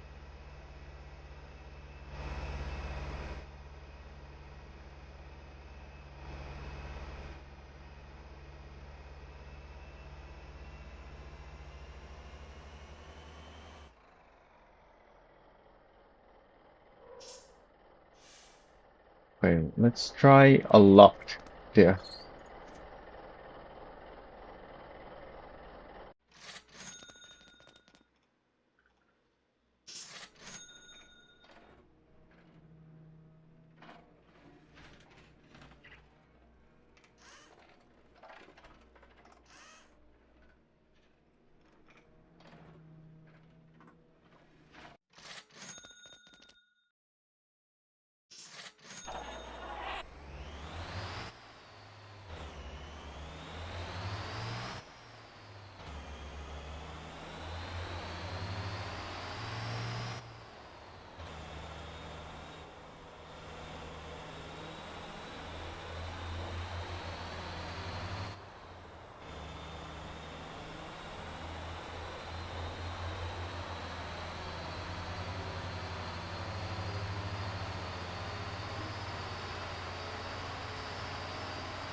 Well, the brakes are not as good as I thought. Oh yeah, because this is the Atlas. The Atlas is too front heavy to have good brakes.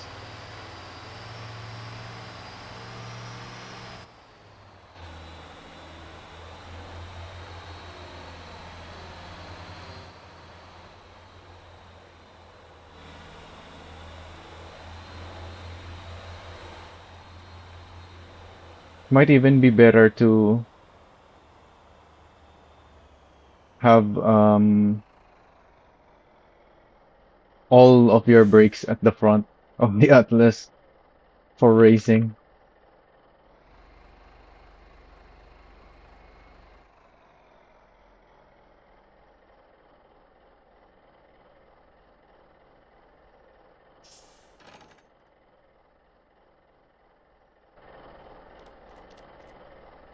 Well, for off-roading with a semi, ideally you have lockable diffs so that it's not always locked. But in Motor Town, oh, there's not really proper off-roading stuff. Why can't I turn? What's happening?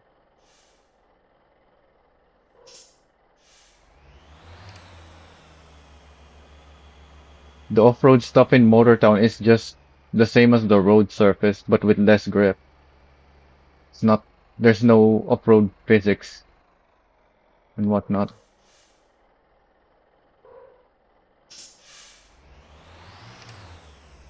So even on my off-road builds, I still have, uh, well, for trucks anyway, even my off-road trucks have 1.5 diff because of that.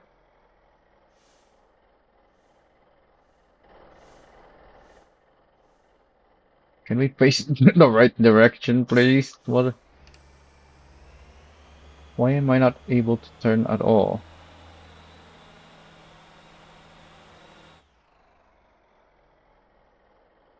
What? Alright, let's disconnect then.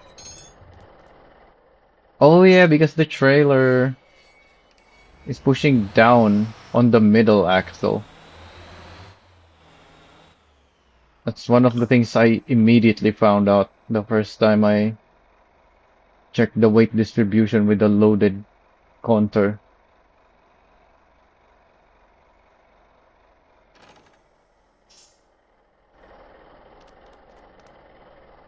Well, we don't exactly have a straight road here. And this is a train. I don't think I can reverse a train on through corners.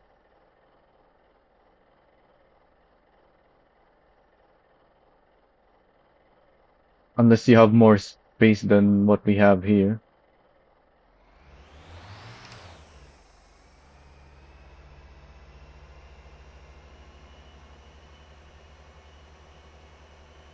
We are going left again, but maybe... Nah, it's just not possible, I guess. Alright, let's separate these then. Actually, no. Let's try to move the fifth wheel. Where is it? There we go. So right now it is somewhere here. In fact, let me take a screenshot of that.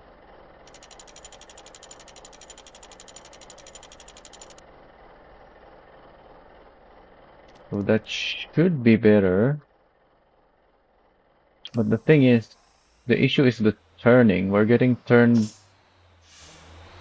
in a direction we don't want to go. And I don't know if that helps with the turning.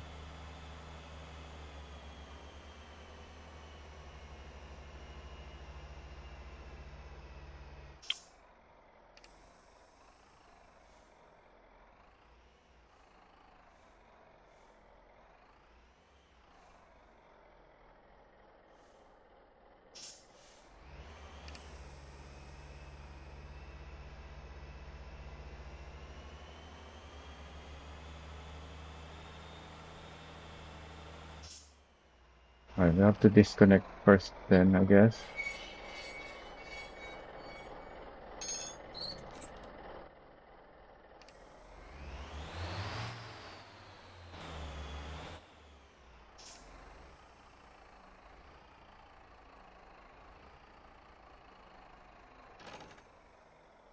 Oh, we're already turned left a little.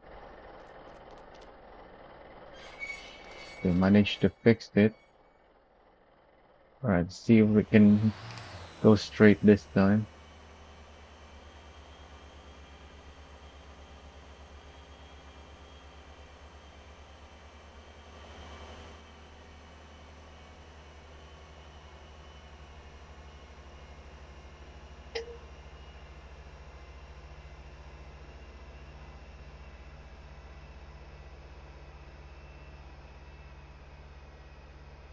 Moving very slowly, but we are moving.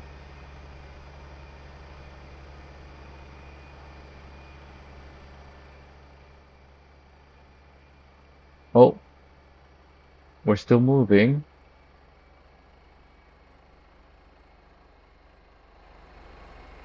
Okay, we're sliding back now. So I need a higher FDR.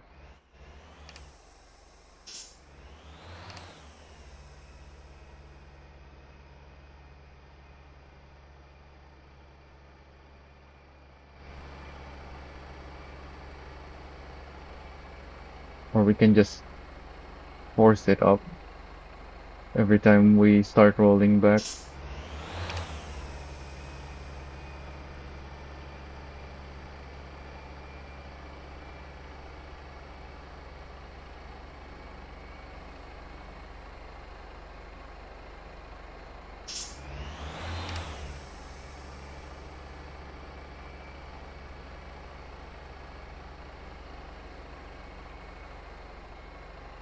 Also, it doesn't matter if you can keep the wheels on the ground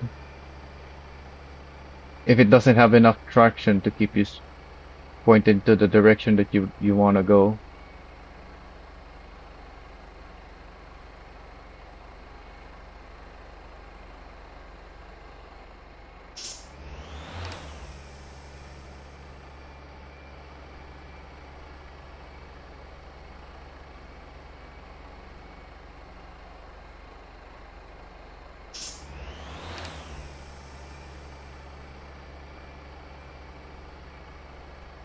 So a heavier semi,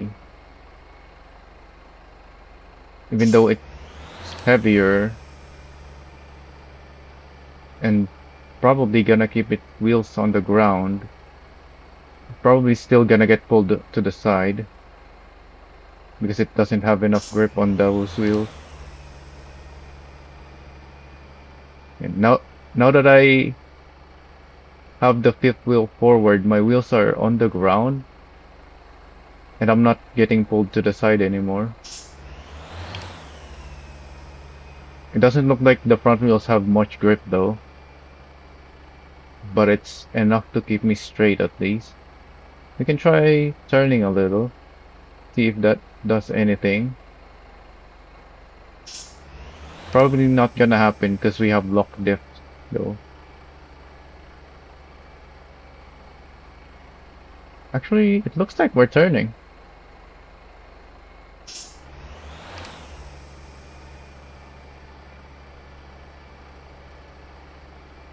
Yeah, I'm able to turn.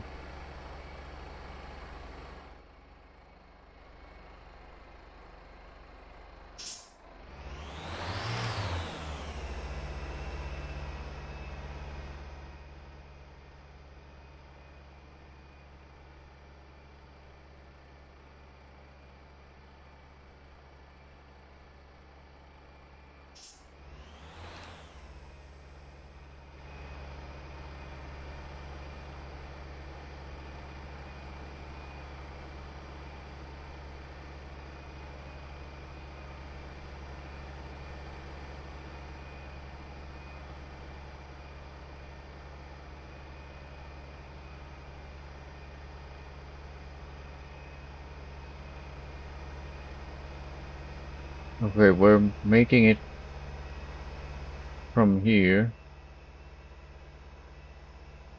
Yeah, because this is not as steep anymore.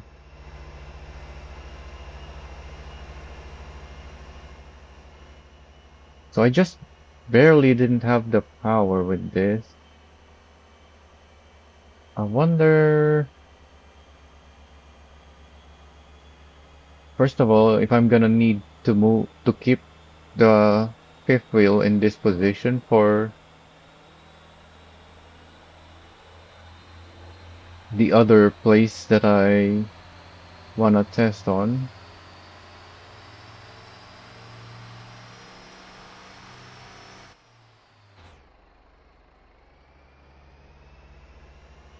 And what was the other thing? I forgot already. Excuse me.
Oh yeah, did I update the thumbnail yet?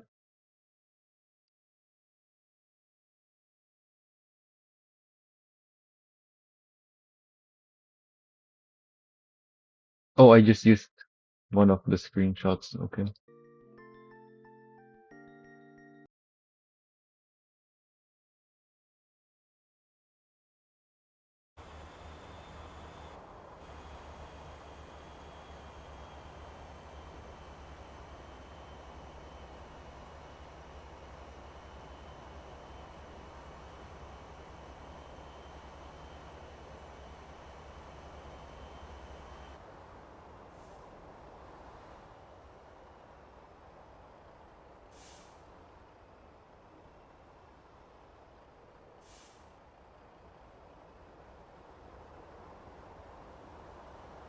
On these long trailers, it doesn't look like you're ever at risk of rolling over, but I'm pretty sure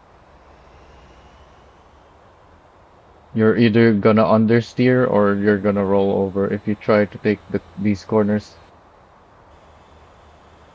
any quicker.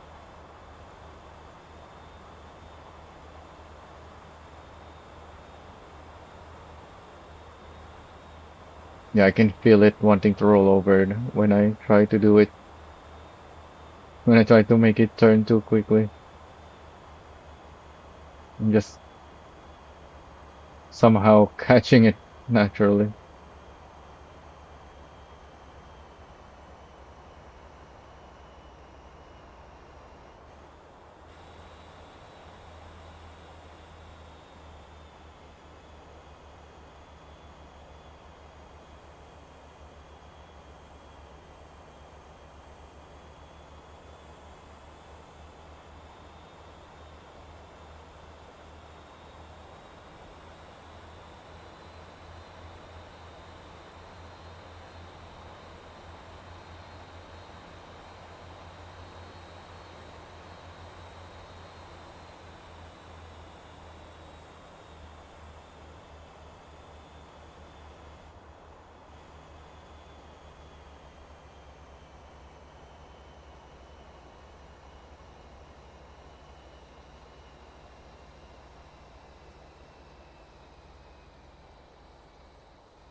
I think it's just faster wear, and possibly the temperature is also affected.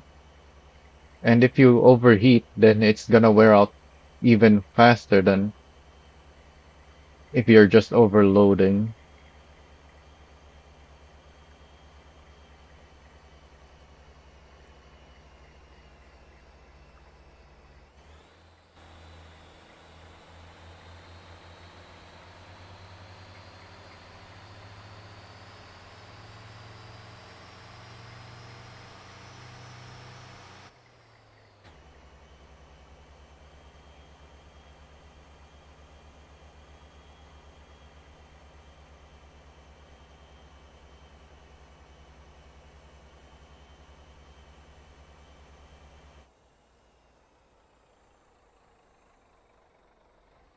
No, this is not this is not gonna be used either. Well, the road I was on is, but now it's not.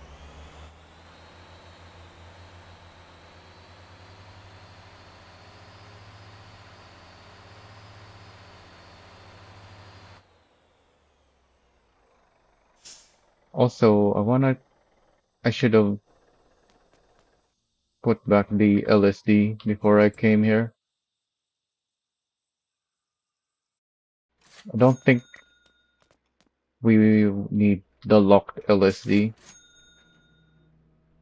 It's just making the steering harder.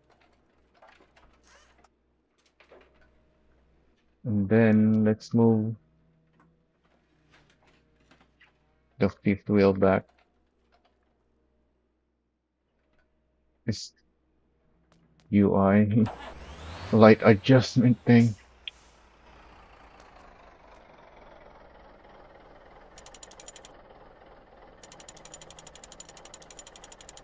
So where did we have it? Was it here?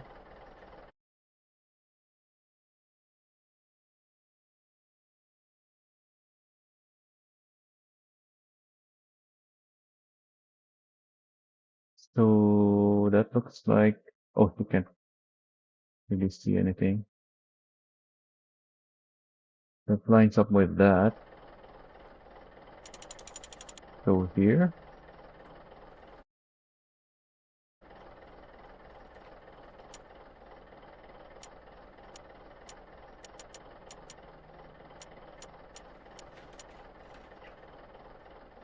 there needs to be a reset here. I don't know why there's no reset. If I relog with this thing despawned, is it gonna reset?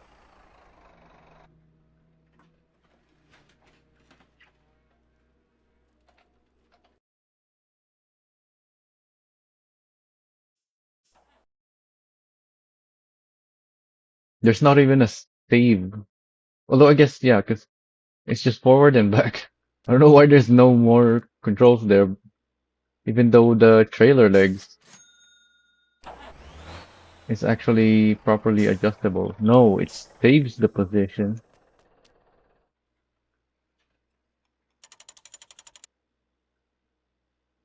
Which one even is this? I see four here. Is it this four? Yeah, I think it is.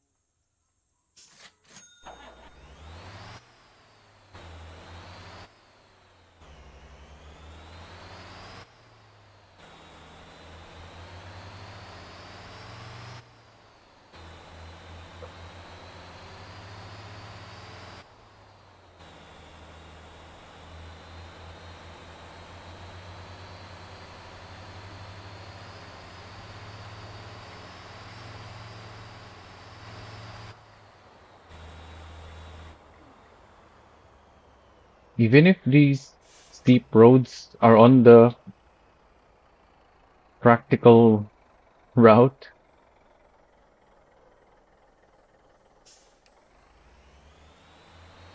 you really shouldn't be taking containers that are this heavy because they don't pay that much more than the lighter ones.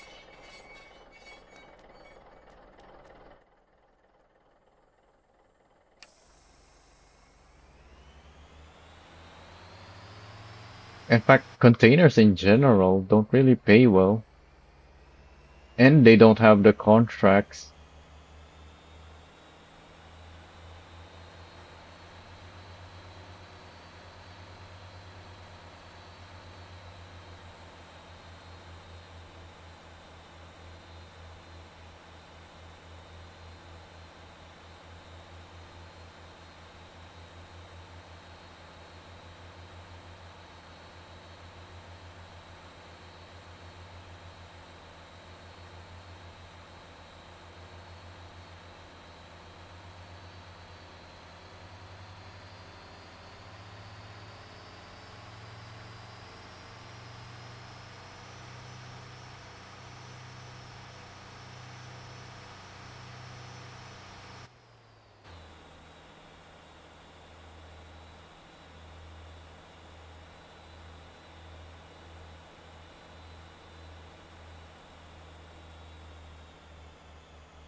Our traction control is kicking in, so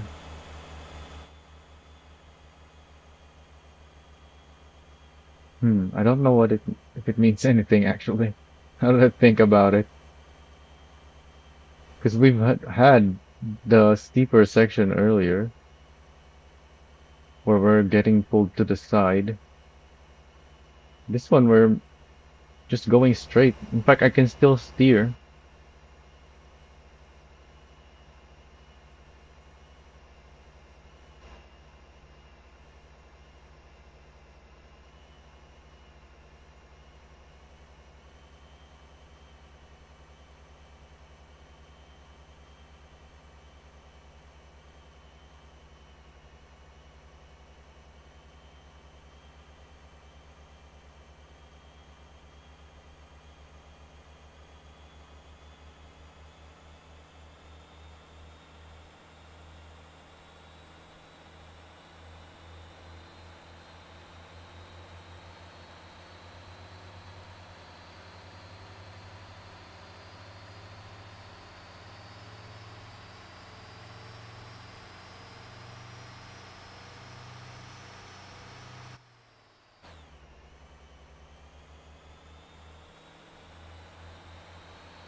Oh, it's still overheated. Dang it.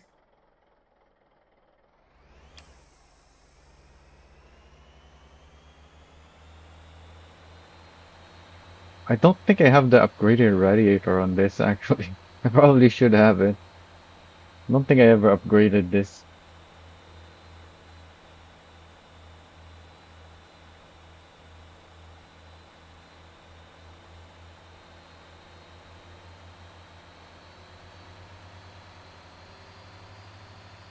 Maybe on the number 4 or number 5 truck, though, I have the upgraded radiator.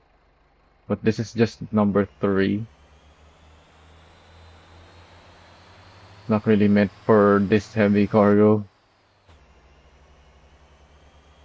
But I'm using this because this has the same suspension setup as my standard Atlas setup, which is the same as every other semi setup that I have.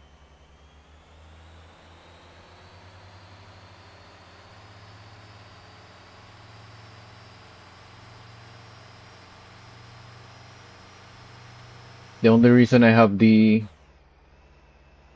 4, 5, and 6 trucks with stiffer suspension is for coils, because you can never really get enough weight. Even with this trailer, it's not enough weight to stiffen the springs compared to my standard semi setups.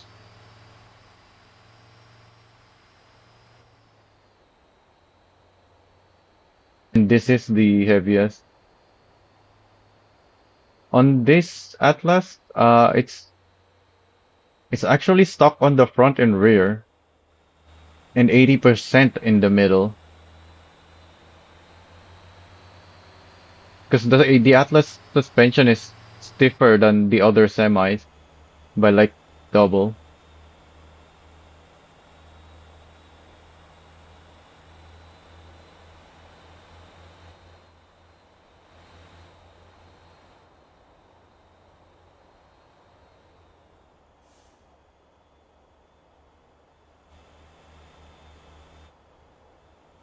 And that's also one of the reasons why I use the Atlas for the coil delivery. Even though I didn't max out the springs on it when I did that.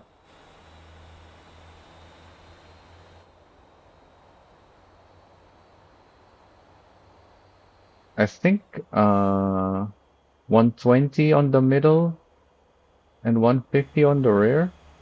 I don't know.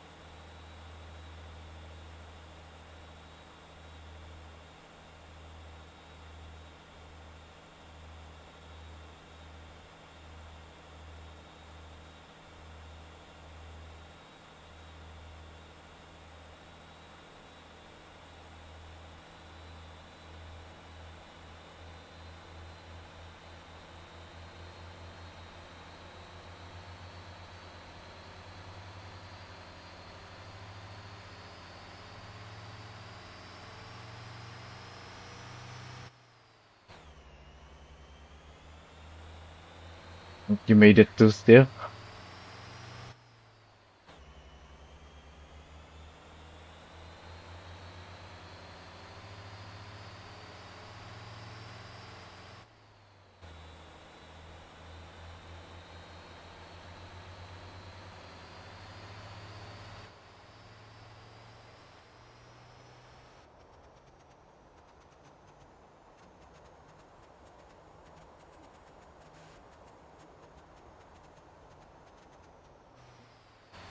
So you're more than double my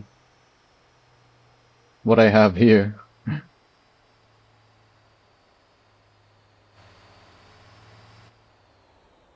And this is a heavy trailer. What was it again? Oh, well, that's not accurate because we're moving. This is heavily loaded.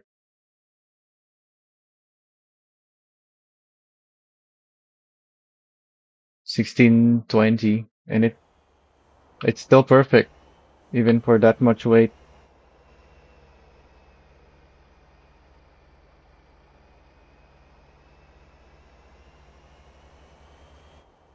In fact, let's look at my Atlas weight list again.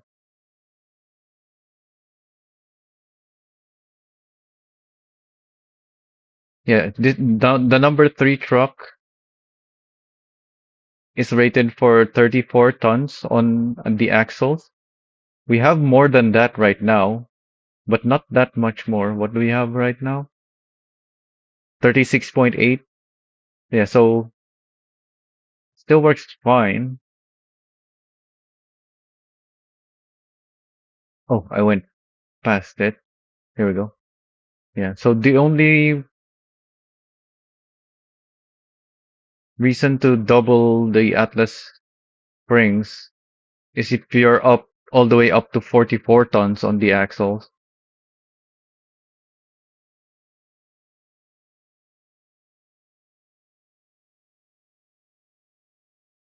Also, it says right there 134 gross vehicle weight, which we're above.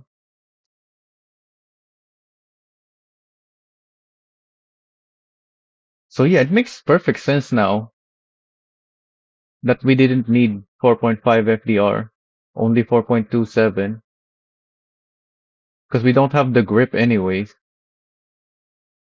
to use the maximum power of 4.56.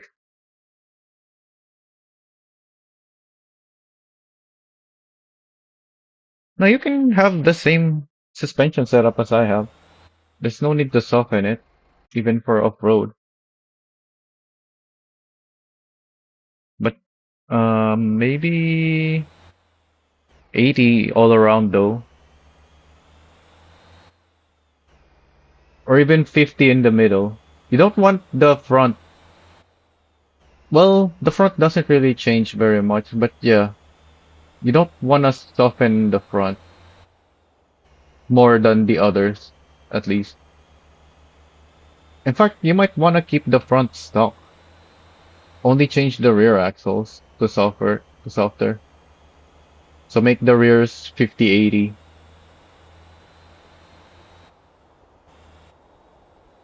Oh, we're running out of fuel. Going up this hill. The worst time to run out of fuel.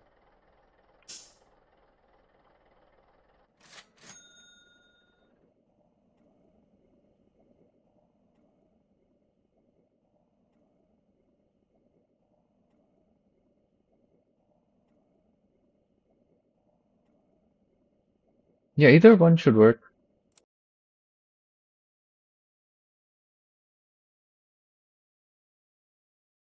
Shotan 7. Yeah, for Shotan 7, I would say either works.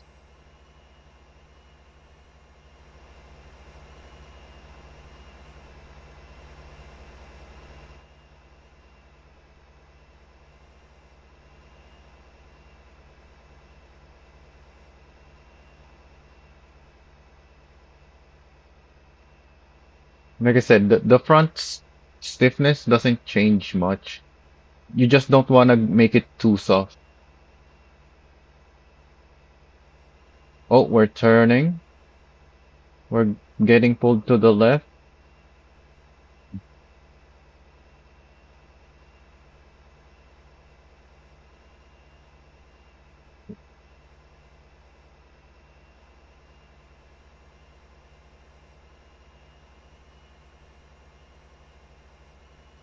Yeah, I think it's because they just took this similar stiffness levels as the other Atlas trucks, like the dump truck, the van one, because those things need stiffer springs. And I think they just took the same stats onto the semi, which is why the semi ended up having stiffer.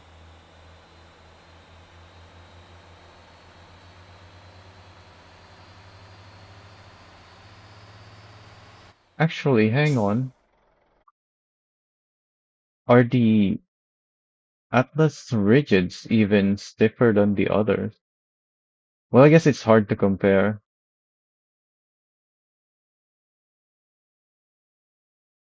because the rigids are quite different from each other.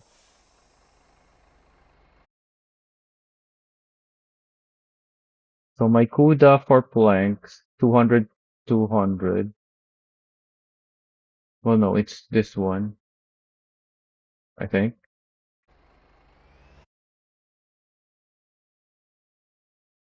No, this is three axle. Why is there three axle? Oh, this is the container. I see. So yeah, the CUDA about the same. So 200 to 300, except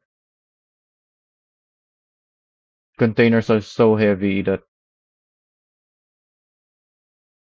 I had to stiffen the rear and soften the front.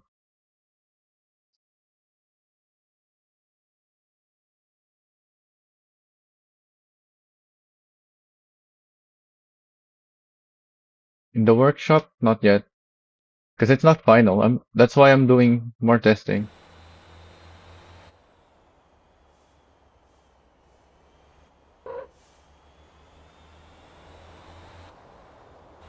I think I'll go with 3.55 FDR though.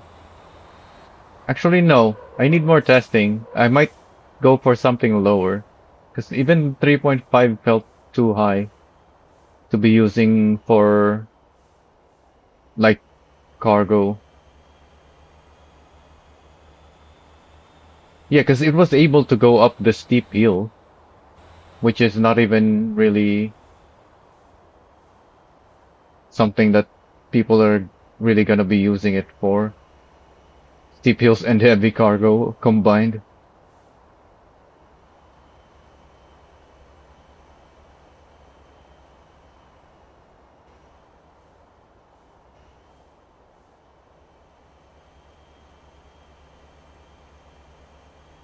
Because the only deliveries that goes through these steep roads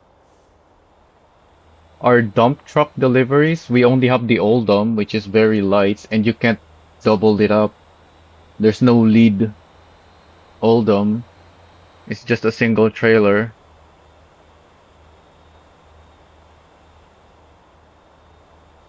Steel beams here. Steel beams are a lot lighter than planks. Well, I compare them.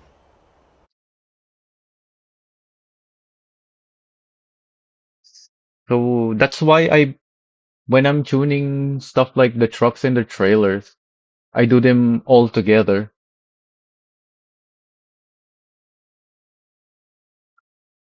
Because if I do them individually, I don't have any comparison points. So here, the Jamusi 200, 300, 400. My comparison point that I used was the dollies here.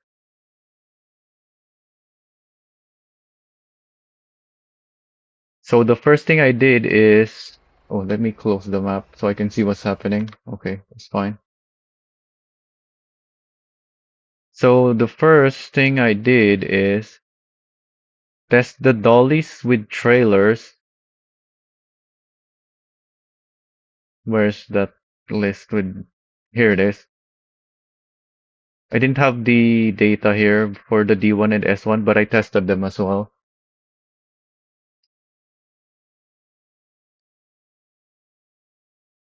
So once I figure out the correct stiffness for the dollies, I looked at, I attached them to each trailer and looked at their weight distribution. And then I tried to get as close to this as I can with the semi trucks. So you can see here 11.2, 11.2, 11.3, 11.3. So there was only a point 0.1 difference here. This is exactly the same.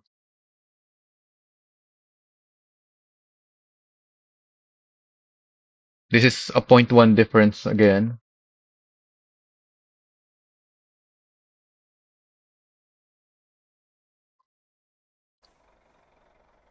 Oh, my truck is not able to make it. What happened here? This seems easy enough. I must have been caught changing gears and started rolling down. Yeah, that's why you need comparison points. And that's why I do them all together instead of individually.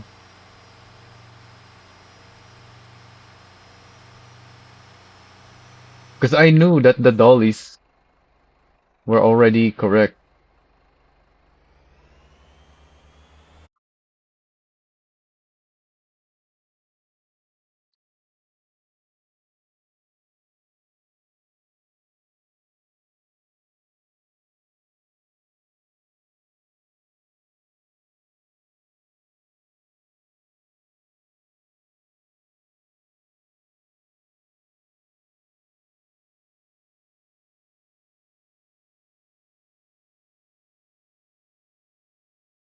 And I knew that's correct by matching the dollies to all of the trailers. So here you can see you don't have to look at all the variations, but let's look at crude oil. When I match this with one of my dollies, this is the weight distribution, and as you can see, it's really good. Like these two are the same. These two is very similar, and so are these two.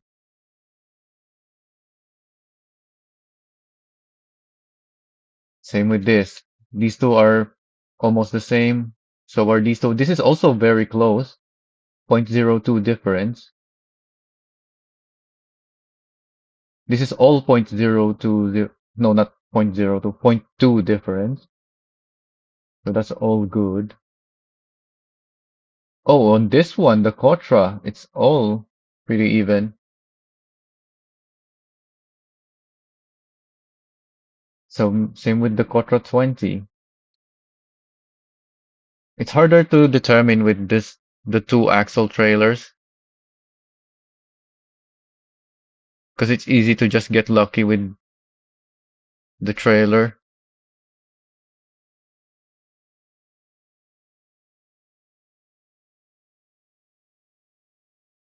Yeah, it takes multiple comparison points to finally get them. That's why it took a lot of time to make. Like when did the dollies release? Well, not even release. When did it go into testing? Because I remembered on the first day of the test version that added the dollies, I live streamed myself figuring out how to tune them and then realizing how much data I needed to collect.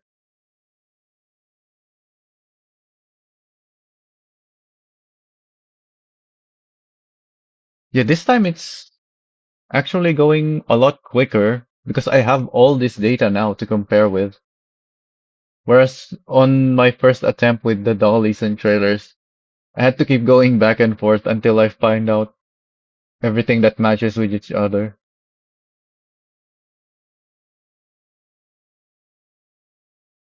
It was like at least 3 or 4 times longer, maybe even more, on my first set of builds. Although I guess there's more as well,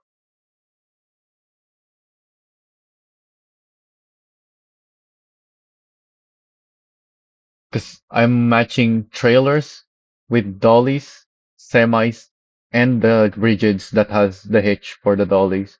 I'm matching four things together, trying to find. Oh wow, the autopilot made it all the way. I guess I did take over on the difficult sections.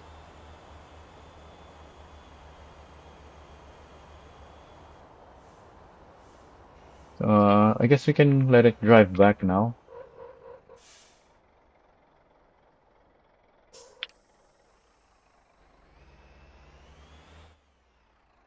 Cannot drive around that.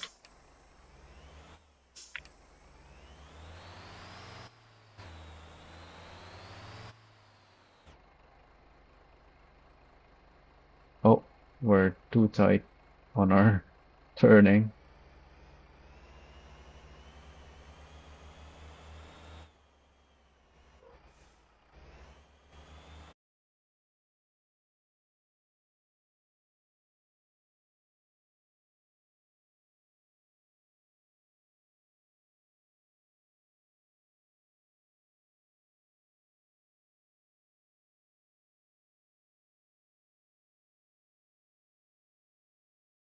Oh yeah, there it is. I was wondering why the numbers seem slow. They're all here. Half of it is hidden. So there's 453 lines, rows of data for just matching the trailers with dollies and semis. The rigids are down below. They're not up here. Yeah, here's the, well, this is not even, oh yeah, there it is. The dolly and the trailer. Dolly and trailer. For just the dollies, trailers, and semis, I have 450 lines of data.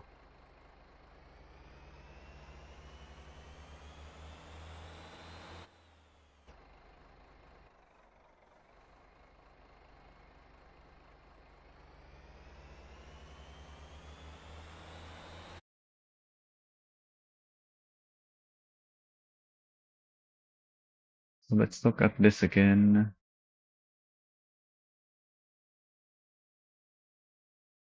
Yeah, we have what was it? 38?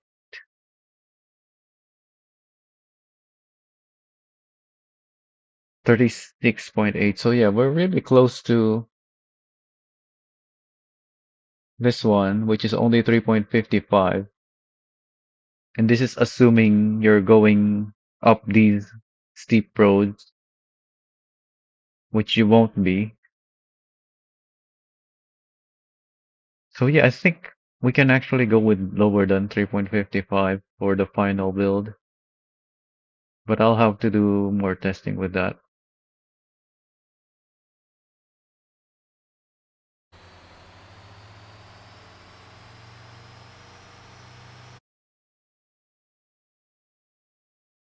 I still have to do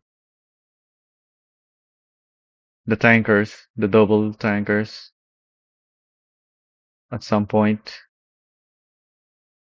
And all of these are still in testing. They're not final. In fact, let me change this to green as well. I only give it the yellow when it's uploaded to workshop because I upload it to the workshop when it's final once it's final.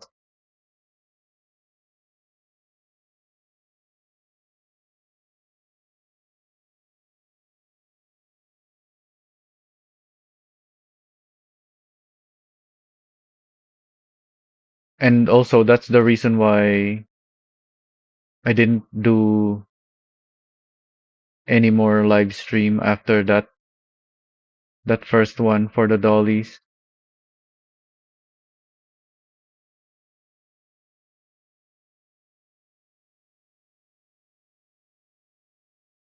because it's just so much back and forth with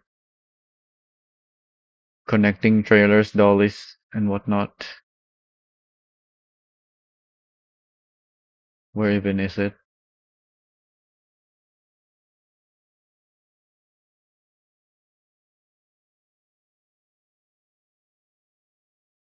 This is when I was close to being done. Oh, this one doesn't have timestamps. What was that?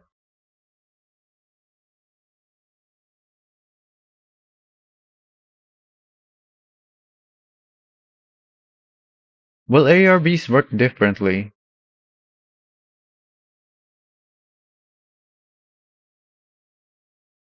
so you can't really compare. Where was it? I saw something with the CUDA semi. There it is. What am I doing here?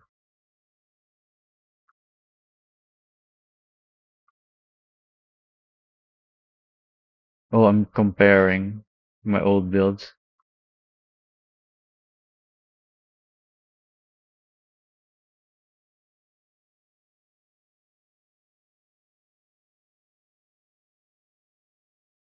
Yeah, so I'm not uploading anything here.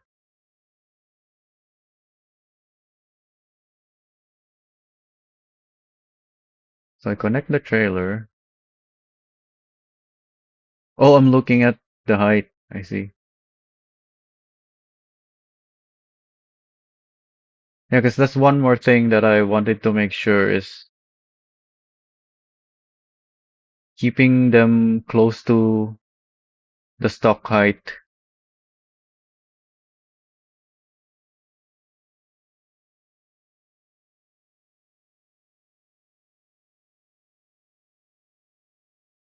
especially because we have stuff like the Tanko where they're already at the limit of -10. You can't go any lower. So if I set up everything at a lower height, then the Tanko setup wouldn't work anymore.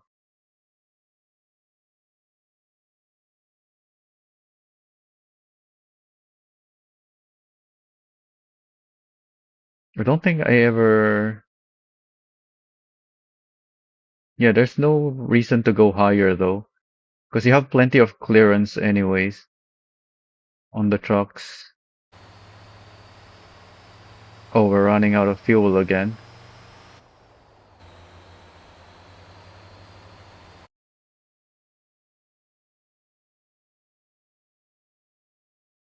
So this is May 18, and this is April 23.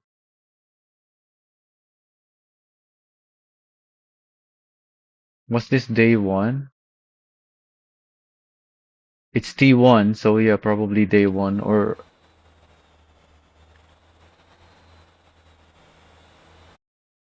at least day 2. Oh, we can see it here, I guess. How did I start it? The tuning. As usual, you want to collect loaded trailers. Oh, we're out of fuel.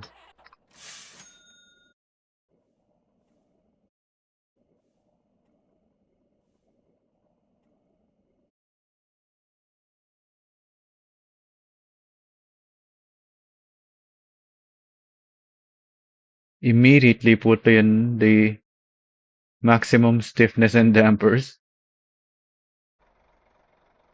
Wire is still not moving.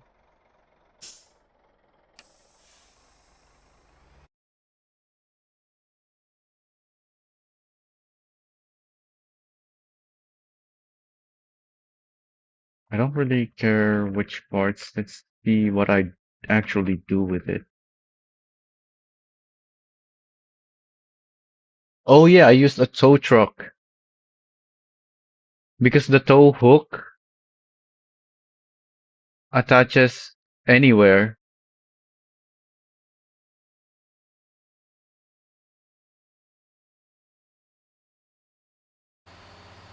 Not everything. This is just a tiny, tiny portion of it. That's why there's many days in between. 7 plus 18. Can we not get up here?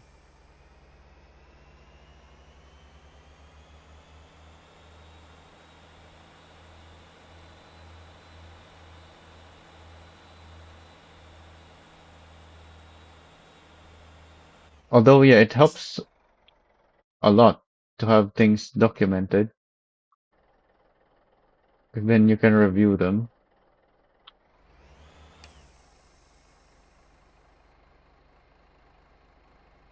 Oh, we can't. Uh-oh. So we found another steep road.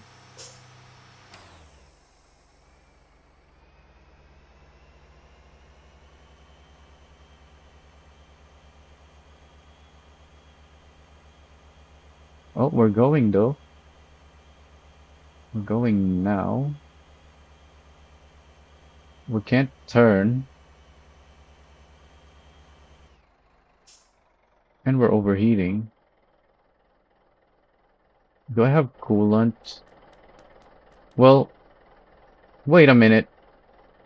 Is there no storage upgrades for these trailers? I thought I checked all the upgrades. They have plenty of space for storage.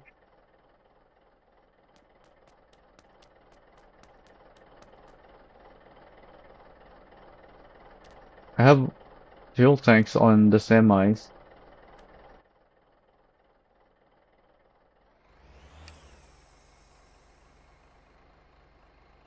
There is a campy over there that we can teleport to, but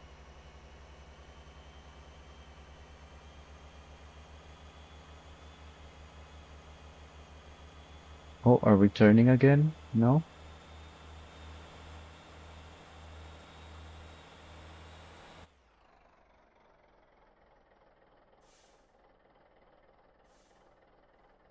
Okay, we can turn again at least.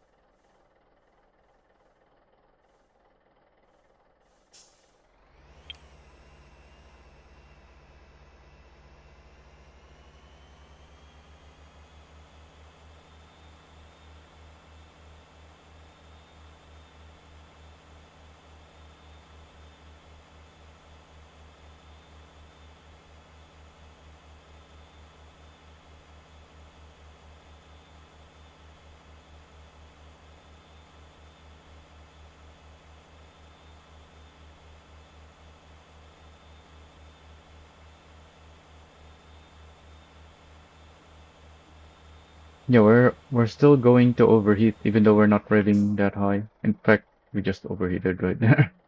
We definitely need more coolant.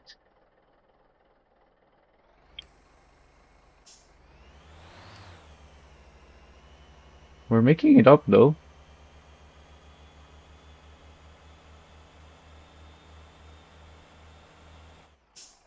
I'm gonna overheat again. You know what? Let's keep let it cool off for now.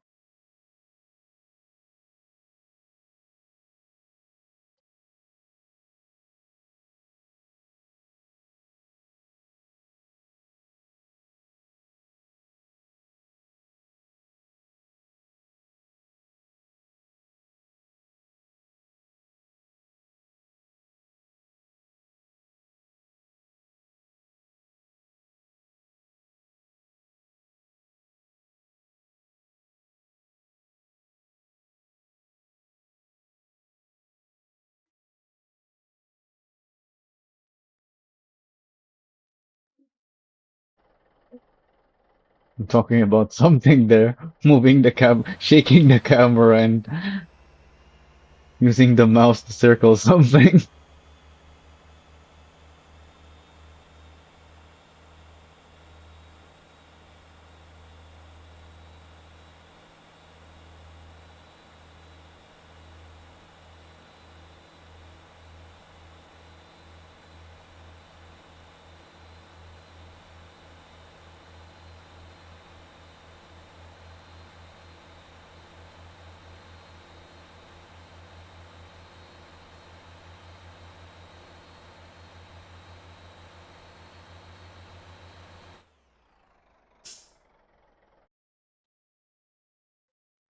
So this is the first thing I did. I assumed that the flanker, because of how many planks it can have and the configuration, that it would be applying the most weight, which I am kind of correct about. Let's look at that. Yeah, flanker 19.9. The only thing higher is the Vamos, and the Vamos is also 45-ton planks cargo.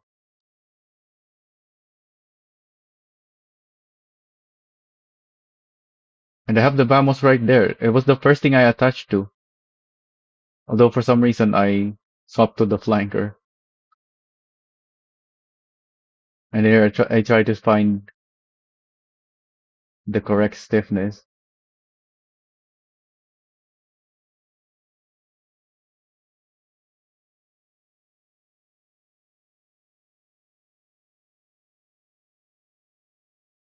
So what stiffness did we ended up going for on the S2 400s?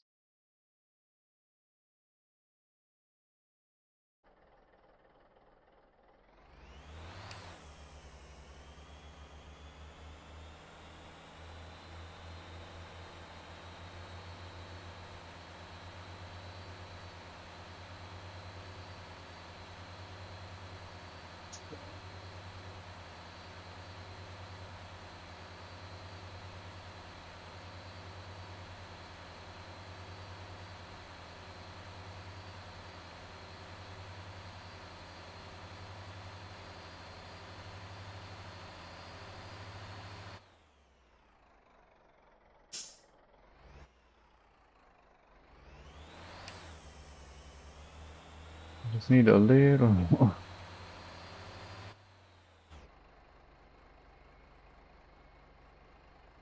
There we go. Can go in first now. Oh, it's still overheating. We can't really rev up very high anymore. We've cooled off so much coolant. We gotta stay very low on the RPM.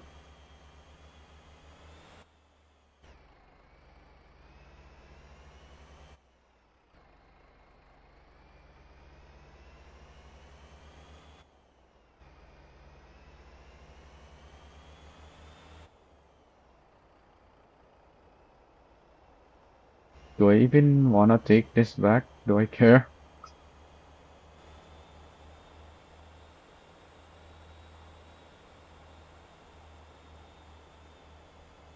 This is what I'm using for testing because this is the heaviest one. So yeah, I probably do wanna take this back. Although I don't have to drive it back myself.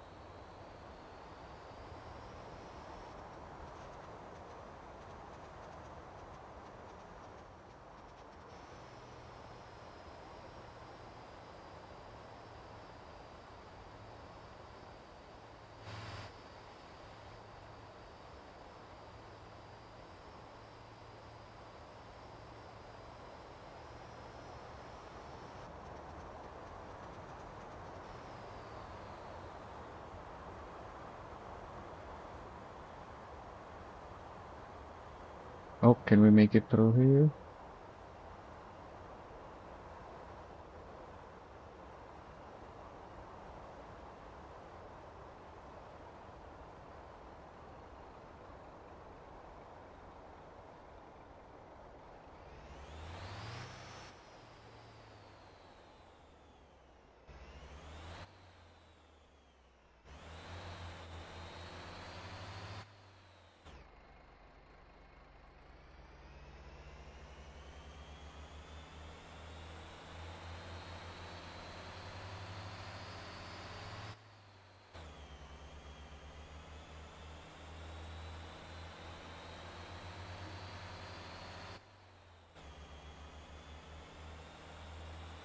That live stream with me on T1 with the dollies. was very optimistic, to be honest.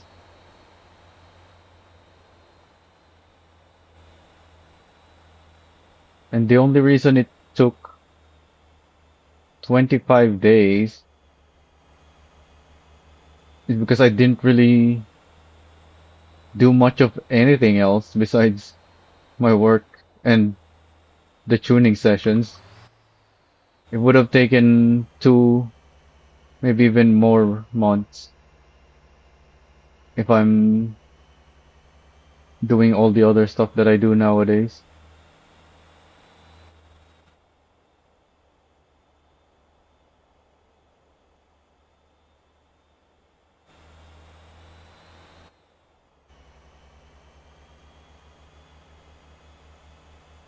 My time, my hours played in Motortown went up by probably like a few hundreds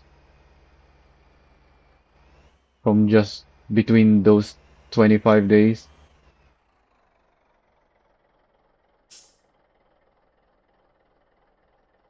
Are we sliding?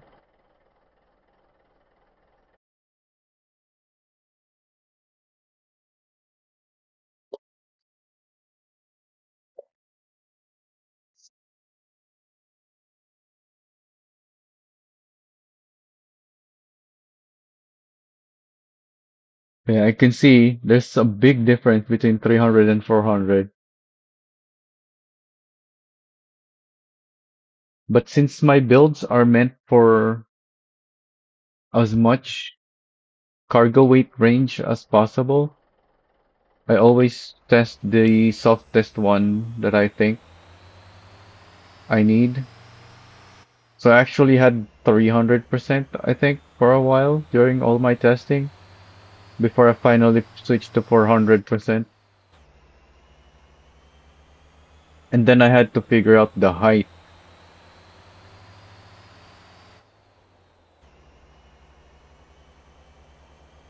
because the rear axle of the dollies would always have more weight on them than the front.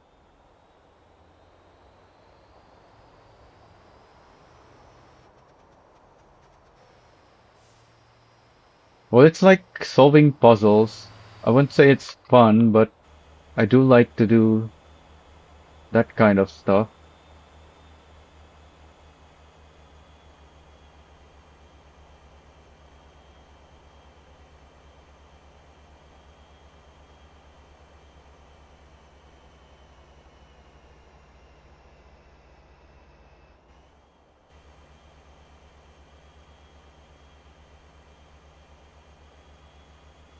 Now imagine if we had the actual numbers though, and to be able to tune with the actual numbers instead of the percentages. That would have been so much easier. I won't have to figure out the the other dollies. Well, I'd have to figure out one for the two axle dollies and then one for the single axle. But once I figure that out, I can just take the same stiffness amount to the other one. I won't have to figure out the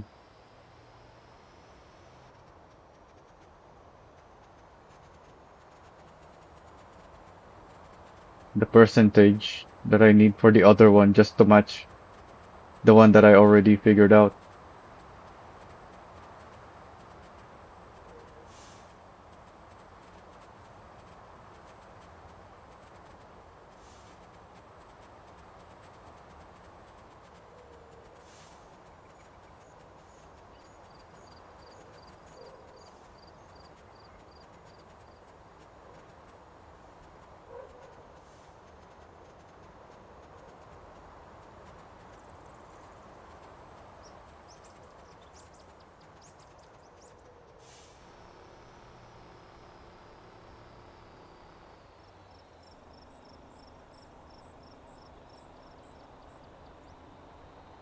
In fact, once I figure out the stiffness that I need from one of the dollies, I can put that from one of the two axle dollies, then I can put that exact same value not just to the other dolly, but to the semis as well. Because they do the same thing.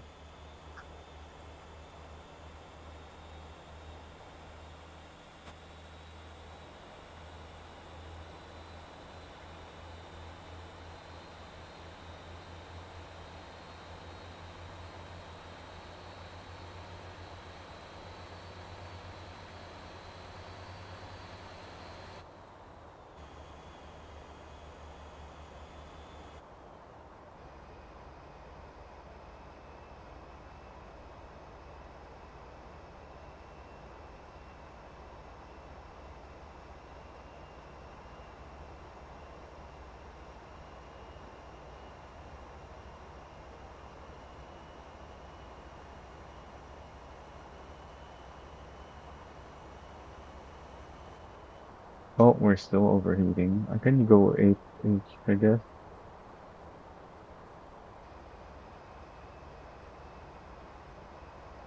I think I've burned so much coolant now though that I'm probably still gonna overheat here in 8H. Yeah, it looks like it's still going to overheat. So I'm gonna have to let off the throttle. Maybe half. It's really close to overheating. If it overheats again, then I lose even more coolant.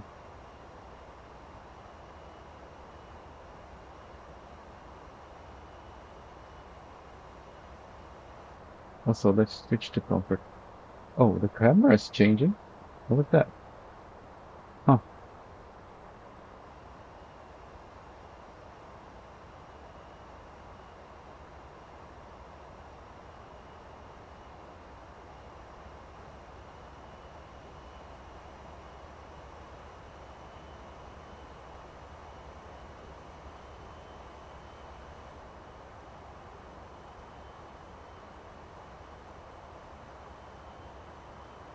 Also, now that I think about it, wouldn't it be much easier for the dev to just, if we just let us put in our own, like, stiffness values and whatnot, instead of giving us multiple parts to choose from?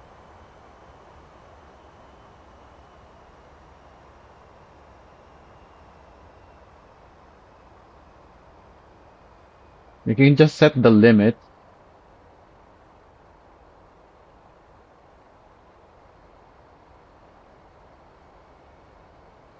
so that obviously we can't go too stiff or too soft. Well, would you even care? Is there even a point in limiting how soft you can go? I can see limiting the stiffness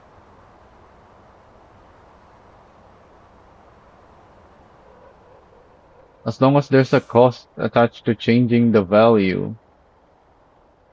Why even have the multiple parts?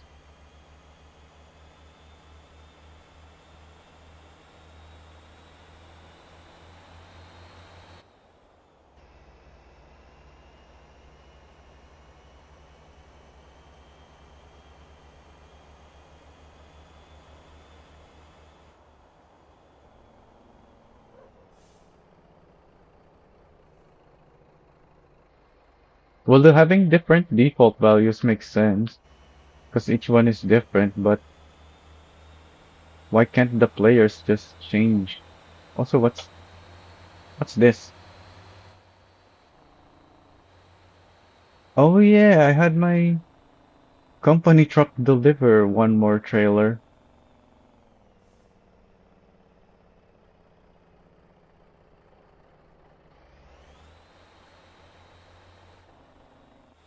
It finally got here. I didn't see this drive out of here, right? When I went out to test, it wasn't here yet. It only arrived after I left.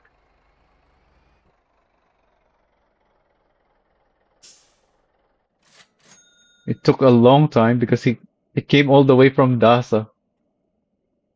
I was able to do so many things I forgot about it already.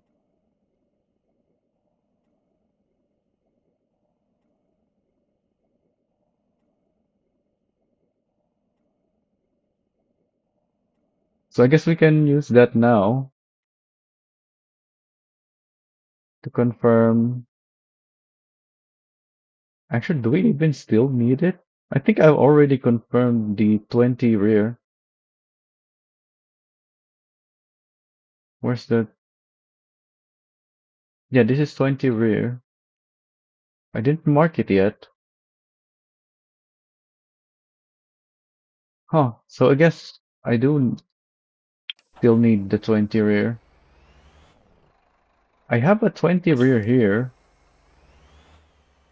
but I need a comparison point. Yeah, that's what I'm missing.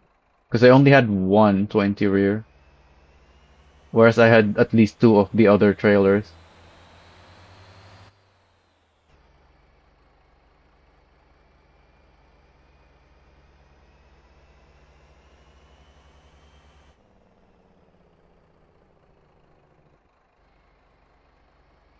Alright, so we're back here.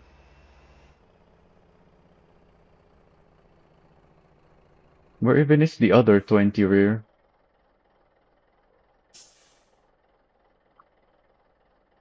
Here's the 20 front that had the 20 rear.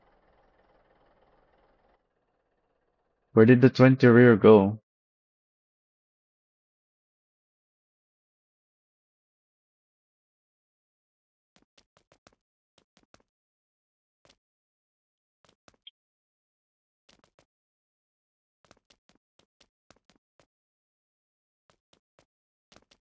What?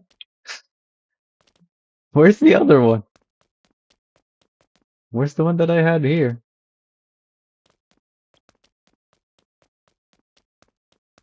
Um, I guess we can look it up. Uh, what's the naming?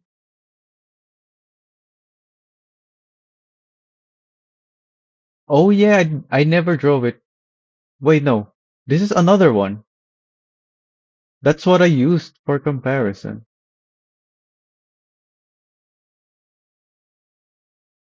Hmm. Okay, I'm confused now. I definitely had a 20 rear connected to this one before. In fact, we took a screenshot earlier. Yeah, it's right there. My company truck drove it back to the road. My company driver. It's the same one. It wasn't a new one. I already had it here. I didn't even give it to the driver, did I? Why did he drive it again? I didn't tell him to drive. Oh, is it because I restarted the session by going to the main menu? But they're not supposed to do that. If I didn't assign a driver like this, if I go to the main menu, it's not supposed to get a driver.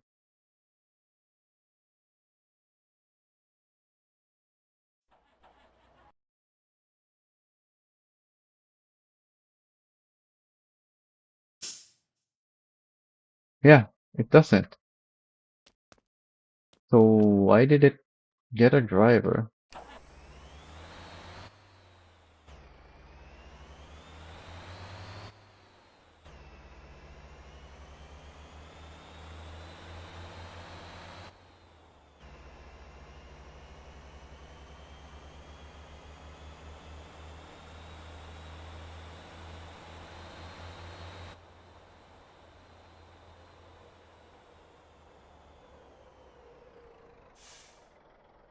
I keep forgetting this thing is not the Atlas. It drives differently.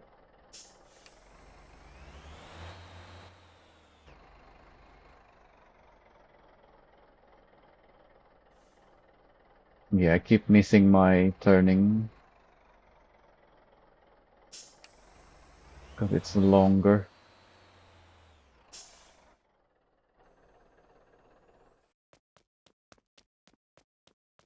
So this is the one that I used for comparison, but I haven't confirmed it, I don't think. No, I did. I just didn't mark it. Where is the...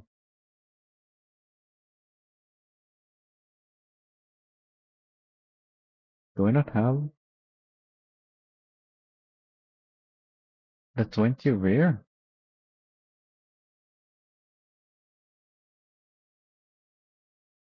I have this, but it's connected to the 20 lead. I guess I never made it then.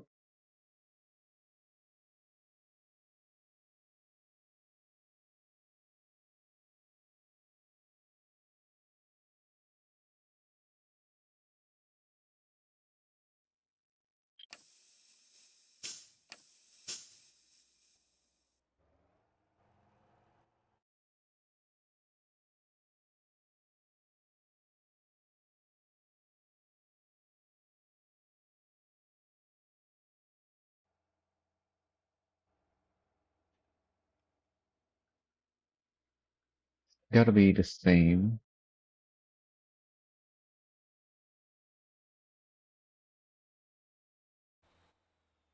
Oh yeah, I changed the height to -1.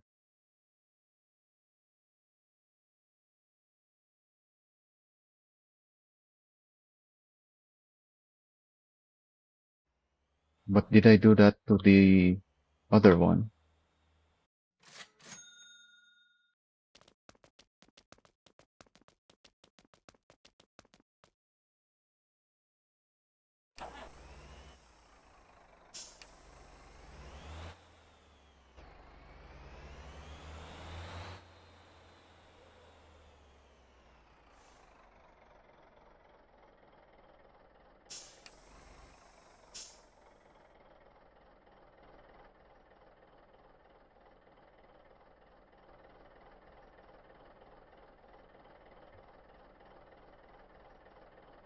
I haven't.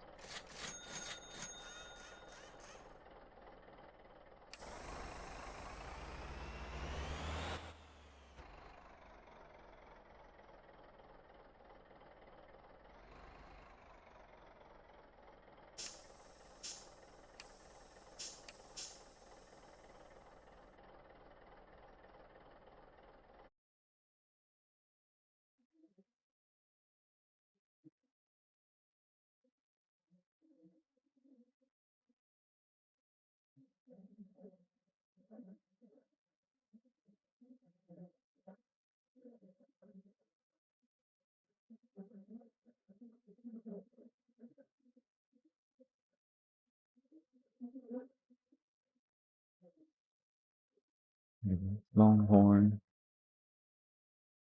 And this, the other one was a 4x2 Atlas?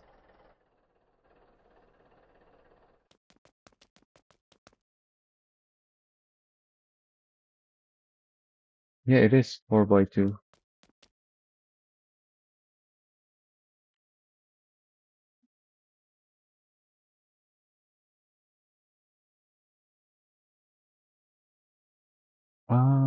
Why is this like this now though?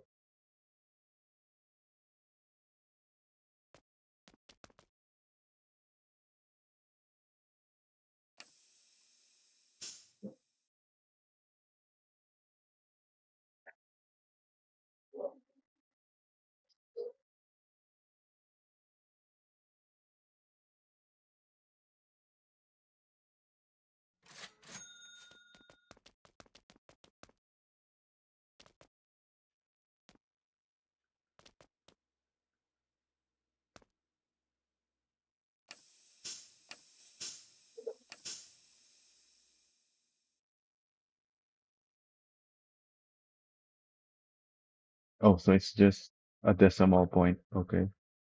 But still, it shouldn't be like that.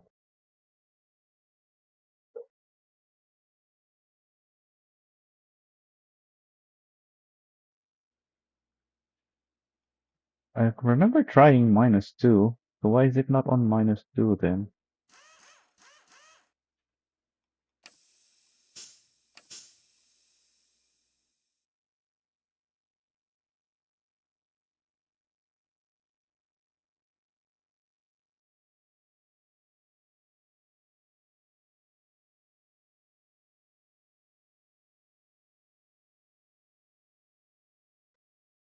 Hmm.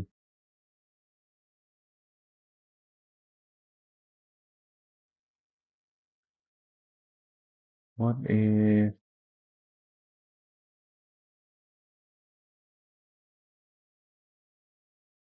I attach it to a different truck? It could just be because of the semi.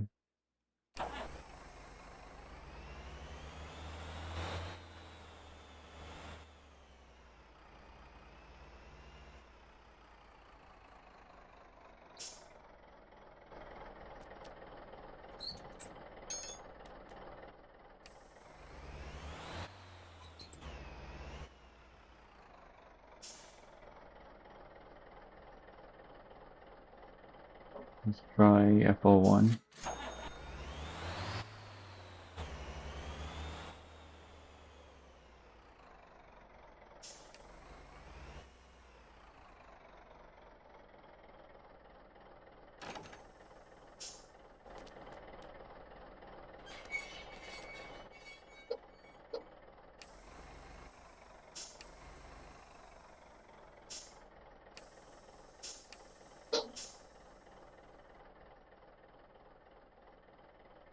You know, there's even more weight in the back.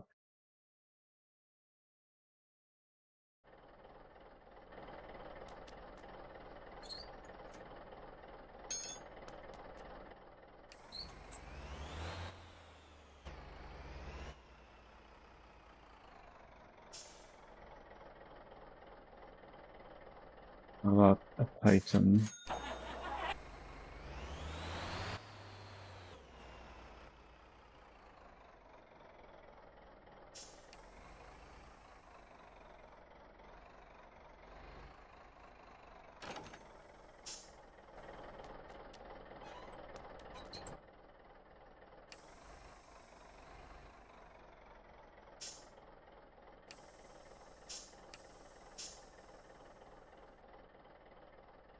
There's even more in the back.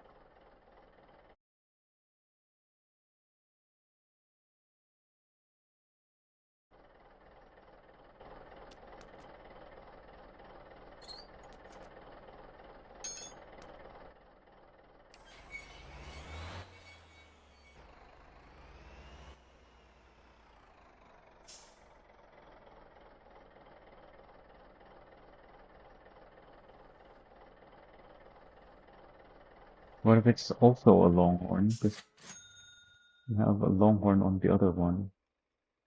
I don't think this one is upgraded, so I may as well upgrade this now. Yeah, this is completely stock. I've already upgraded the other Longhorns except this one.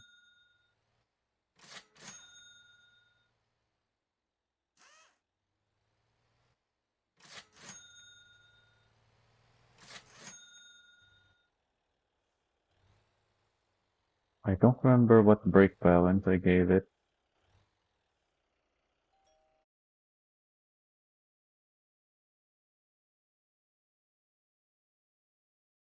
Where even is the Longhorn? The top.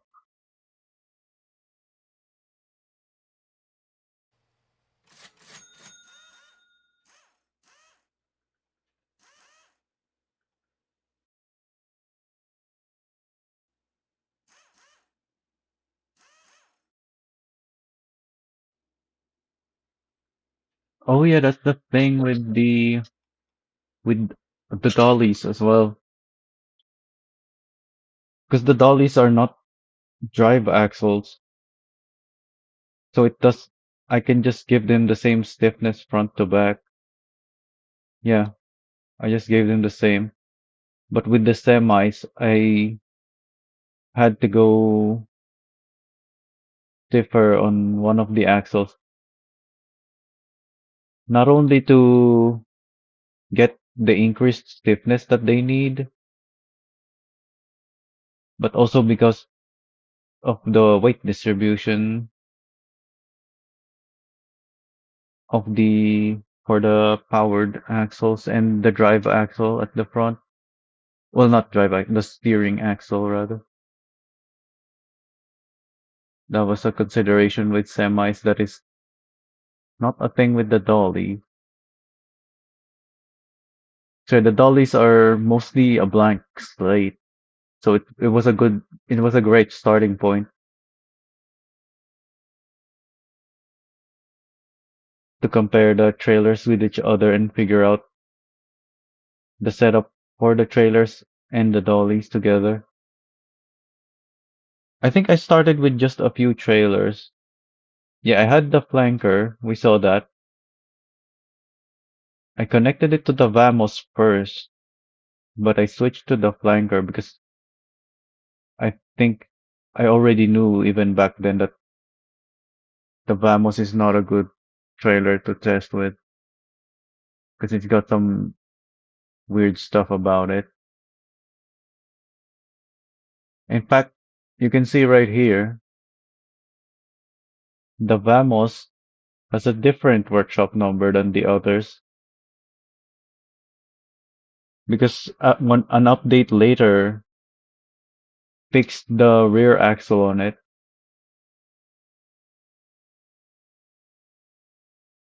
It used to be stiffer, I think.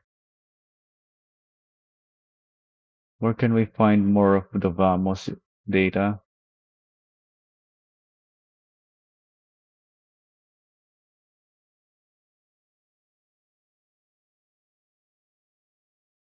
Right here. Oh no, that's coiled.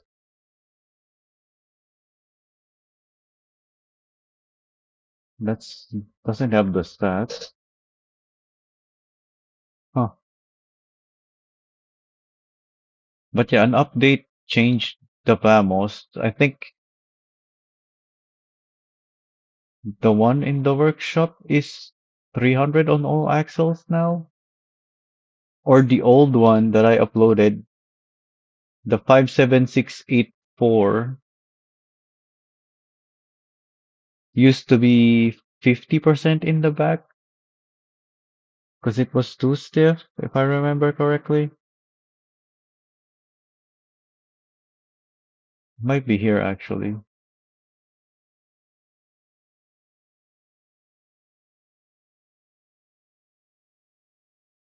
49275. No, that's 120.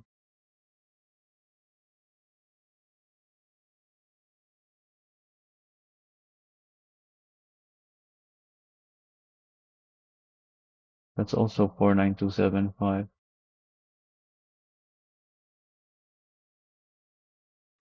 But yeah, there was an issue with the Vamos that got fixed by one of the updates. But that was only later on, which is why I had to update it.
Yeah, it seems that in general, there's too much weight in the back. So the -1 was the correct one. It's just that with the Atlas, it's overloading the back. Oh wait, no, this is the thing. In -2. But still, yeah, that's too much in the back.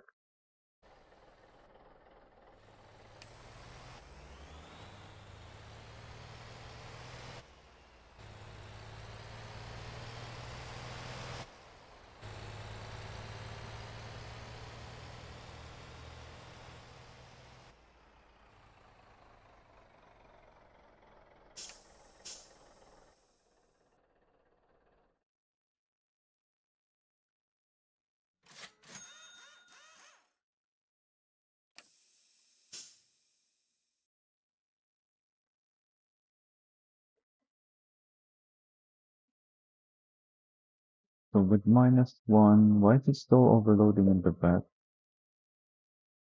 Oh, I think part of the problem is I'm here at Goujois, which is not very flat. I'm not sure which surface I should be using that is flat. Yeah, there we go. It's better here.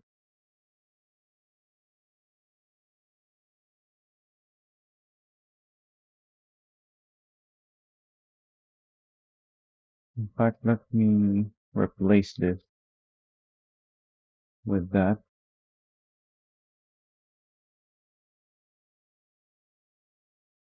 Because you're not really supposed to be using it with that semi anyway.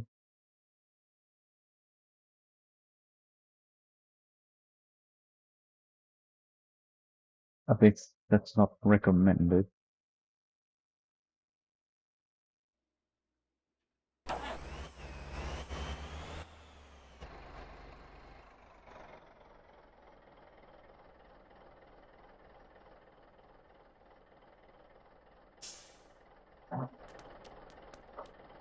Let's check again the other, at least one other semi that we've seen before.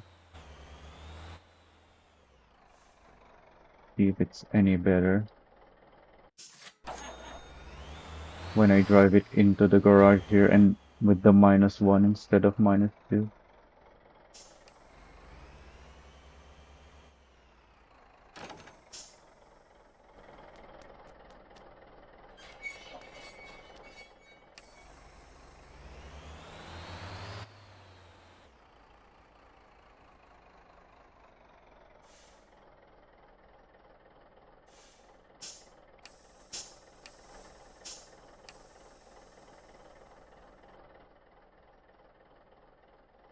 It's still worse in the back, but better.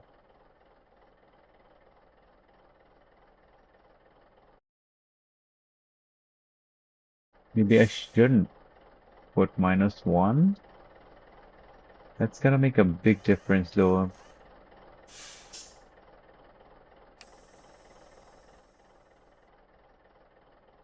Uh,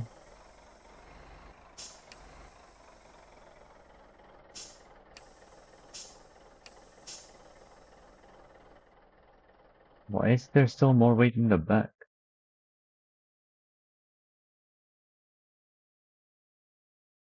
So I'm not supposed to reduce the height?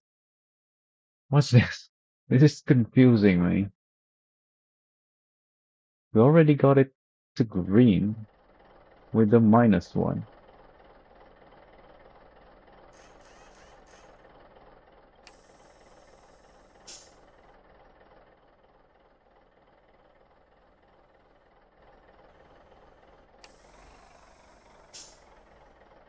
Did we not?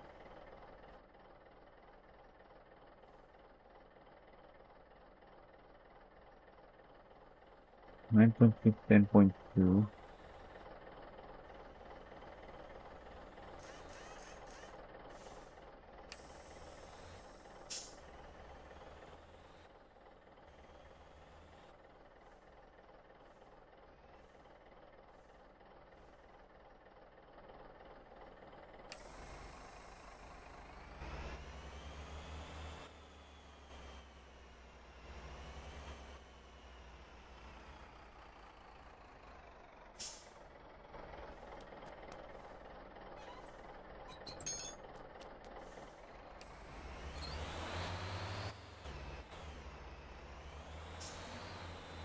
I thought we were done with this. I don't know if I just misplaced or removed the data, but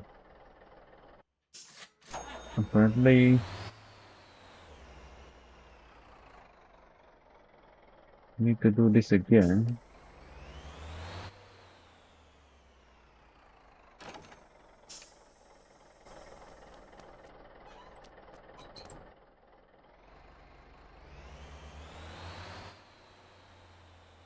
Might be the garage that is the problem.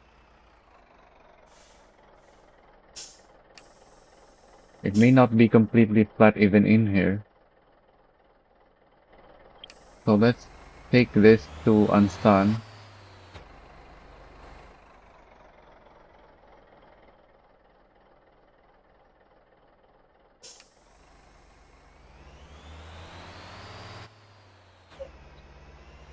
I'm getting very random, seemingly random results.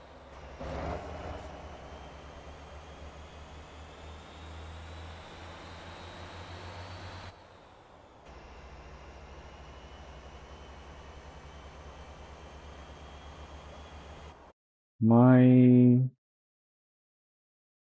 combo does not indicate there a height for the Conter 20 rear.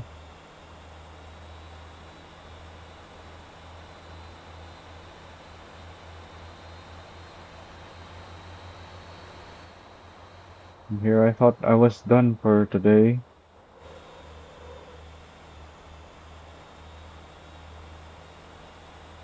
It's already 2:40 a.m. for me.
Oh yeah, Shaz didn't host anything last week, didn't he? When did he announce the one this week? I don't think I saw the announcement for that. But regardless, I had plans this weekend anyway, which is this. I probably wouldn't have attended anyways.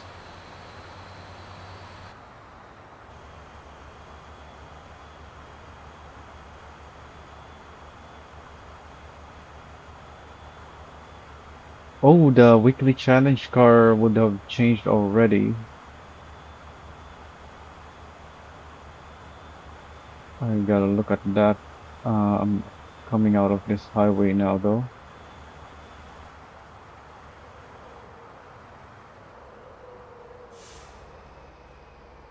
Oh,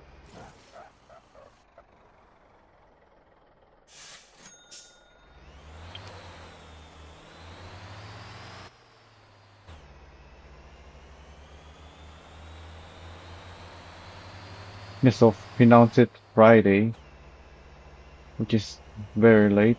Although I guess it's actually been announcing them Thursday, Friday.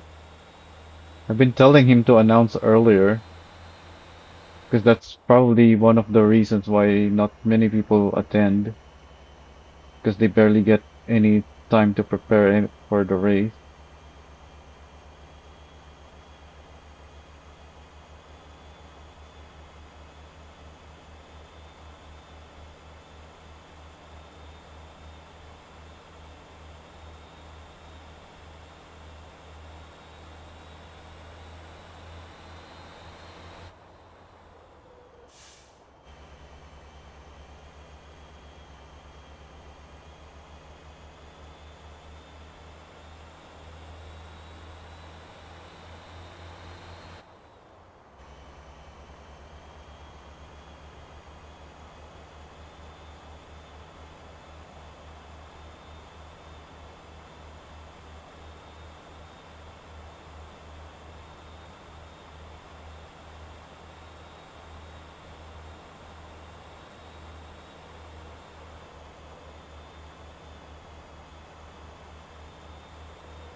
Yeah, sometimes it drifts, sometimes it flips over.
Well, considering the previous events, 8 is actually good.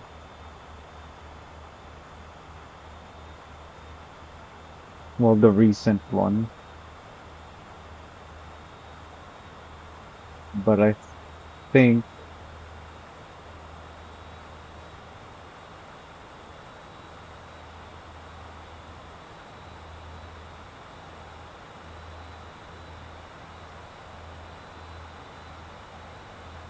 it's not because there's actually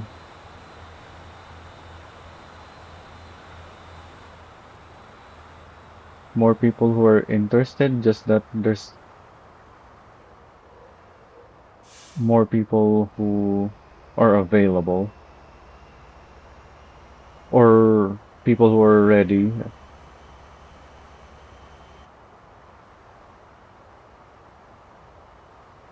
What even were the vehicles for the race?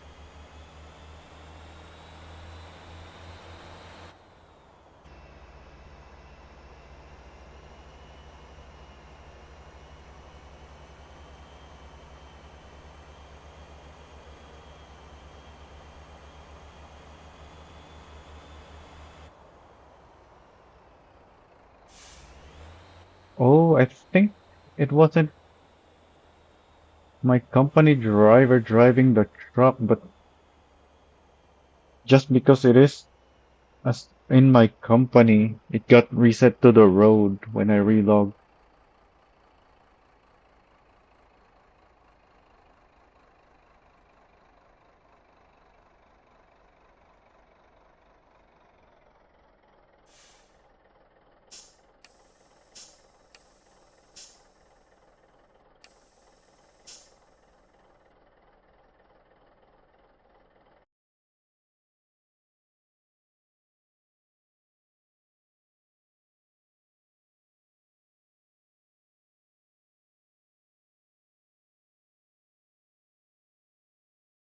So I don't think -2 is a good idea.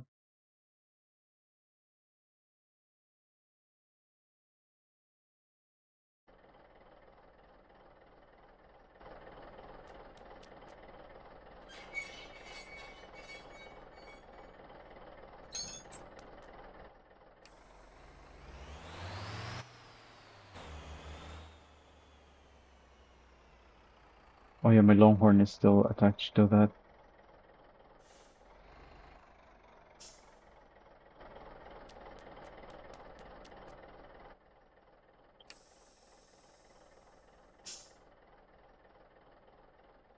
So this is what I put in here. 43.7.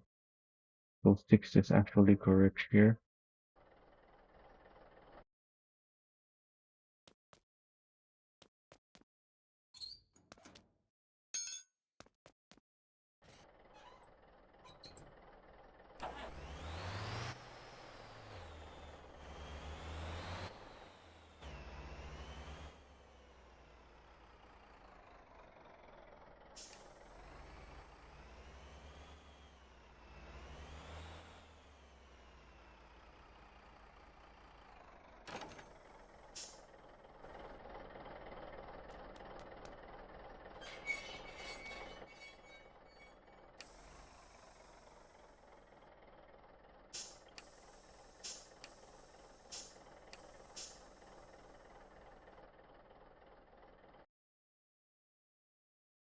So that's the same.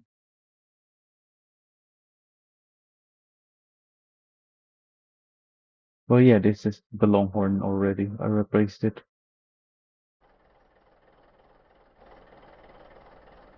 So yeah, it makes sense that it's the same.